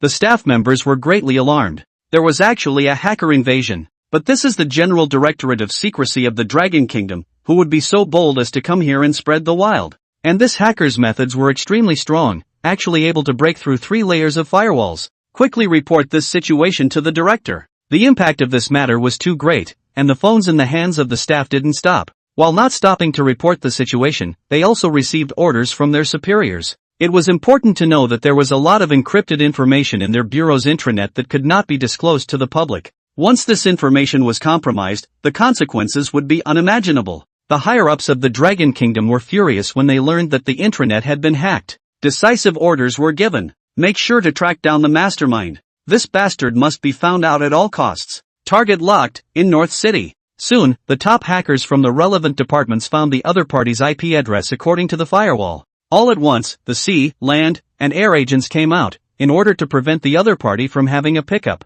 North City also blocked the entire city immediately after receiving the news. The whole line cooperated with the siege. A few minutes later, heavily armed special forces descended from the sky, not far directly in front of them, within a dilapidated small building. The special forces agents are silently climbing up the stairs, finally stopping outside the door of the room of the middle household on the 4th floor. The agent who was in the lead gestured. Bang! Several people directly broke into the room and kicked the door open. Smoke! A smoke bomb was thrown in first, followed by an infrared sweep. Clear! No traps found. Prepare to enter. After detecting the environment, all the agents rushed in. This time, the higher-ups had given a death order, and absolutely could not let any of the masterminds go. Guard the surroundings. After the smoke bombs dispersed, the agents in the house were dumbfounded. Inside the living room, a 10-year-old cute little man slowly took out the alpine lollipop in his mouth. Then he raised his little hand and looked at them with an innocent face. Ahem, that. Teacher gave us homework to draw aliens, and I've never seen one before. So I just found a random website and went in to take a look. Tang Feng kaboomed with wide eyes while saying that, revealing a scared expression. It looked like this to outsiders, but at the moment he was crumbling inside. Because he was a traveler, and had traveled into a 10-year-old budding Zhangtai. But fortunately, not long ago he awakened the Golden Finger, the black technology system. Subsequently, the system gave him 2 dilemmas. Choice 1, hack into the pretty country system, find the private photos of the ship's score, and receive a reward, bullet time. Choice 2, hack into the Dragon State Secrets Bureau's intranet, obtaining the reward, human limit IQ value, and the black technology finger. Tang Feng was directly confused after seeing the 2 tasks. In the end, he had no choice but to choose the second one. After all, the first mission, it was too vile. He didn't want his young mind to be polluted. Inside the hall, the agents were frozen in place, at a loss for words. Who would have thought that the mastermind behind hacking into the intranet was actually a bare child of only 10 years old? Thus, they immediately relayed this news to their superiors. The higher-ups of the Dragon Kingdom were also shocked plus confused when they heard this news. A bare child was actually stronger than the researchers they had spent so much money on. Where could this be justified? That night was destined to be an extraordinary night. Many people learned about the closure of North City, but didn't know the inside story. The next day, the local news media reported. It said that the military was conducting a military drill. Although the people didn't quite believe it, but after all, no one had inside information, so life returned to calm. North City, Dragon Kingdom Special Department. The person in charge, Lin Guodong, frowned as he looked into the glass enclosure, nibbling on a lollipop square. Tang Feng, from North City. Male, 10 years old, currently in 5th grade. Tragic birth, parents died early. Luckily, he was adopted by his family's very close neighbor, and has an older sister who is in high school. Hey! Head big ah!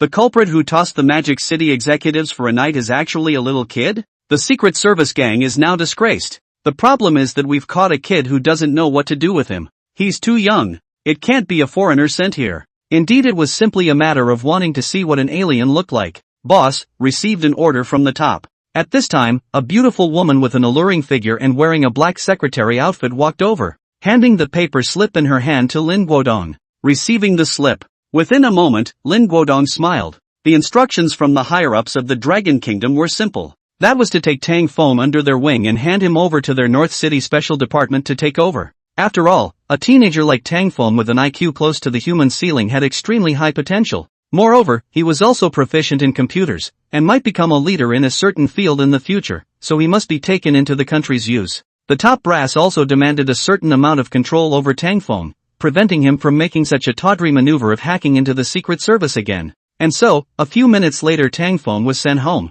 Although he was safe and sound on the surface, and the head of that special department was still smiling at himself, but he understood very well that it was impossible for the higher-ups of the Dragon Kingdom to pretend that nothing had happened. He was lucky that he wasn't sliced up and studied on the spot. At this point, he should have already been on the high-level attention list, and the special department would still send people to supervise him. Maybe once he grew up he would be recruited to work. But he was only 10 years old now, so it was still too early to say that. And as a matter of fact, what Tang Feng thought about the special department also thought about. For a talented youngster like him, shouldn't they just let him join a special training camp? In the end, the top brass dismissed the idea. After all, he was still a child, and the Dragon Kingdom wouldn't do such a thing as pulling up a child. Everything would wait until he grew into adulthood. At the same time, the top ordered to block all news about Tang Feng, marking him as a key protection object. Tang Feng's home. Feng, are you alright?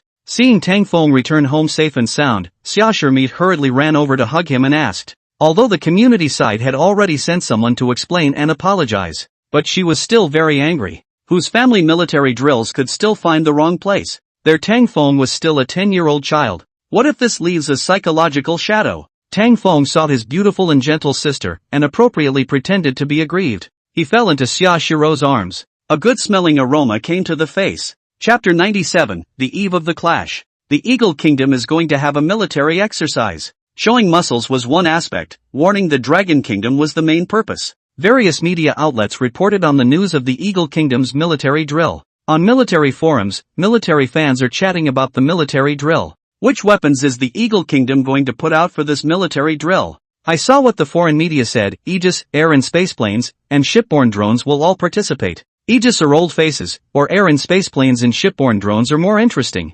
Vertical takeoff and landing. Looks like I'm drooling. Shipboard 5th-generation aircraft, but also large-scale vertical takeoff and landing. Combat power is too much. Don't be afraid, we also have a 5th-generation aircraft. It's a pity that the Jumwalt didn't come. I don't know how good it is. The Jumwalt is definitely stronger. It uses so many new technologies. While other people's airplanes are stealthy, their ships are stealthy. Speaking of the Jumwalt, sure enough, some people moved on to the laser ship. Speaking of the Jumwalt, I thought of that nuclear-powered cruiser. Getting a nuclear-powered gunship, I wonder what I was thinking. Don't talk about it, at least nuclear power got it, and the new ship is presumably a decision of the Research Integration Program, so for the sake of Generation V and Chief Tang, let's talk about something else. News of the military exercise also reached the naval system. At the Vulcan Fleet Station, the adjutant who got the news consulted the captain on whether to change the sea trial time of the laser ship Forest City. Why should we change it? We've already planned the sea trial location and sea trial time. How can we stop just because they announced a military exercise?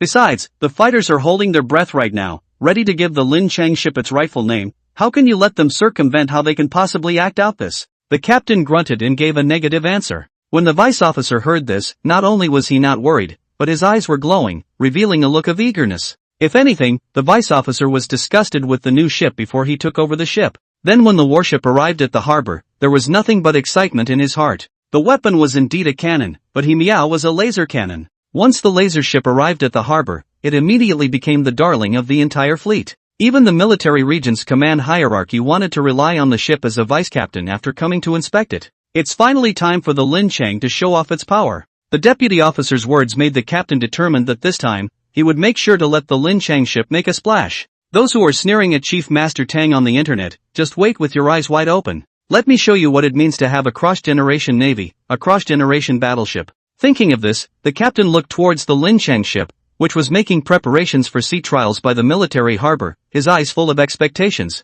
In order to thank Tang Feng for his contribution to the laser cruiser, the ship broke the convention of naming it after a provincial capital and was given the special name of Lin Chang. This friendship, the Fubo fleet, would never be dishonored. Just as the Vorpal fleet was preparing to go out to sea in a tight schedule, the forbidden sailing information posted on the internet by the maritime unit was finally noticed. The Fubo fleet will be conducting fleet sea trials in the Eastern Ocean. Please keep passing merchant ships and fishing boats away. Someone had posted the sea trial along with the map of the Eagle Kingdom's military exercise area online, sparking a wave of concern. This sea trial seems to be right next to the location of the Eagle Kingdom's military exercises. Huh? How can it be so close? There won't be any problems, right? Should we move it somewhere else? Some people suggested retreating, but others strongly disagreed. Why should we move? Look at the time. Who released it first? I know we were first, but it's good to take a step back. Then why don't they back off? Sea trials can be tried at any time. It's easy to cancel, and it's not easy to be approached and surrounded.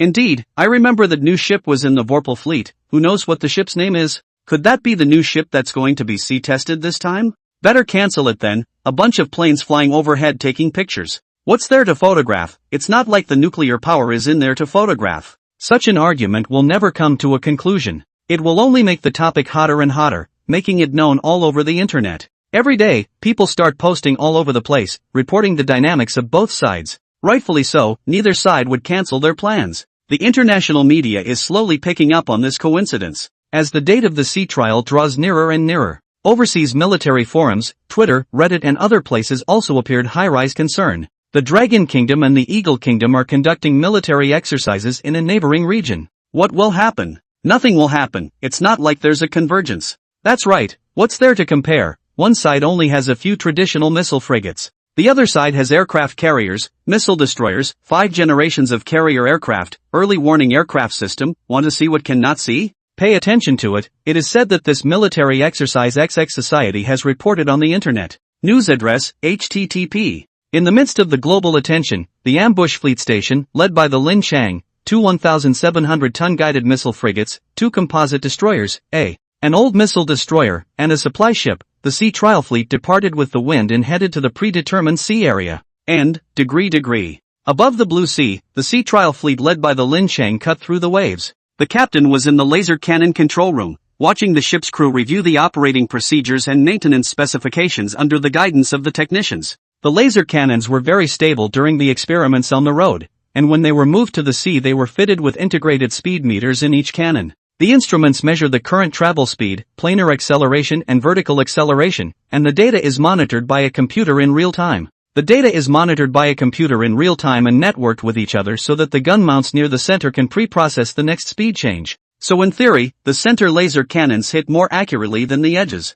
Of course, the ones on the edges aren't too bad either, calculating within 0.002 seconds of each other when making a shot. Every day the laser cannons had to be inspected as necessary, checking the operation of the circuits, capacitance, battle readiness, verify the velocity meter values and check the carrier table movement for flow. Secondly, the laser cannon is divided into 2 firing modes, semi-automatic and automatic. Semi-automatic is to manually set the target and then shoot to destroy it, while automatic is divided into 2 modes. One prioritizes targets according to the size of the threat they've monitored. Generally speaking, the highest threat is a very fast ballistic missile that may have a warhead or nuclear warhead, followed by a direct threat to the fleet. Next are cruise missiles that directly threaten the fleet, then air and space planes, fighters, and bombers. The other type of hunt by value, the primary target would still be a ballistic missile that would cause massive damage, potentially with a nuclear warhead, followed by LEO satellites providing positioning relay services, air and space planes. If there are no extremely fast low radar reflective surface targets within the absolute defense circle for the time being,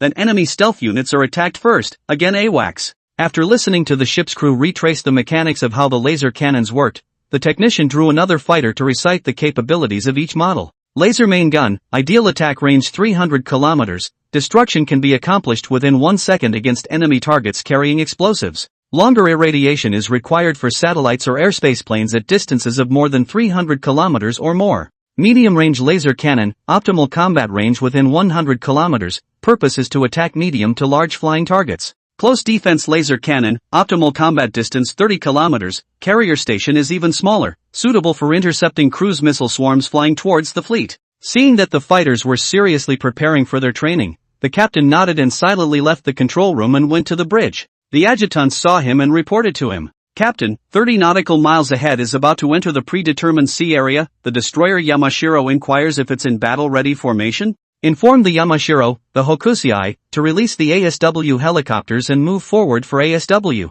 The supply ship Amagi transforms to the center and place carrier, frigates, one on the left and one on the right escort the Amagi. Mordor guided missile destroyer to the right side of the formation, playing the other Lake City-class cruiser. Notify the harbor airbase to release the drones to the test airspace. The captain issued a series of commands, and the fleet fluidly changed formation under his command. 6 anti-submarine helicopters took off one after another, searching for submarines in the surrounding waters. On the other side, the Eagle Kingdom was conducting maneuvers in the adjacent waters. A vast carrier battle group of 23 ships of various colors, furiously splitting the ocean. In the sky, the generals of the other countries were envious as they watched this large-scale grand fleet. The Great White Fleet is too majestic. The aircraft carriers are so beautiful. Next to him, General House of the Eagle Kingdom heard this and smiled rightfully, ordering the rotor transports to stop on the carrier's deck through the microphone. The group descended from the rotorcraft, and the thing that introduced their eyes was the skyplane on the aft elevator. The streamlined fuselage, with its nimble yet powerful single-engine vectoring engine, sucked in their attention. General House looked at it, invitingly. In a few moments we will be conducting vertical takeoffs and landings and formation flights of the aircraft, so come with me to the island of the ship and watch. Yes, yes. General House guided the military personnel of his little brother's country onto the ship's island. Below, an F-35B rose up from the hangar. Soon, one after another, the airplanes took off vertically, forming a goose-shaped formation in the air, and flew to the west. 50 nautical miles away, a target converted from a hulk was parked for attack drills. On the sea, the Dragon Country and the Eagle Country soon encountered the inevitable friction. But, the Eagle Kingdom simply didn't expect that the Dragon Kingdom's destroyer combat power was so high. Moreover, the Dragon Kingdom actually made a 7th-generation fighter. The advantage in the sky was instantly and infinitely magnified. The Eagle Kingdom was defeated. From then on, it declared its affiliation with the Dragon Kingdom. The Dragon Kingdom rises to prominence. Tang Feng became famous in one battle, and was completely crowned a god. From then on, he and Xiaoshiro, Linwan, Long Xian and other beautiful girls lived a life without shame or agitation. This book is finished. This book is finished, guys. Because I didn't grasp the rhythm in the middle of the book, the plot collapsed a bit. So, thank you for your tolerance. See you in the future.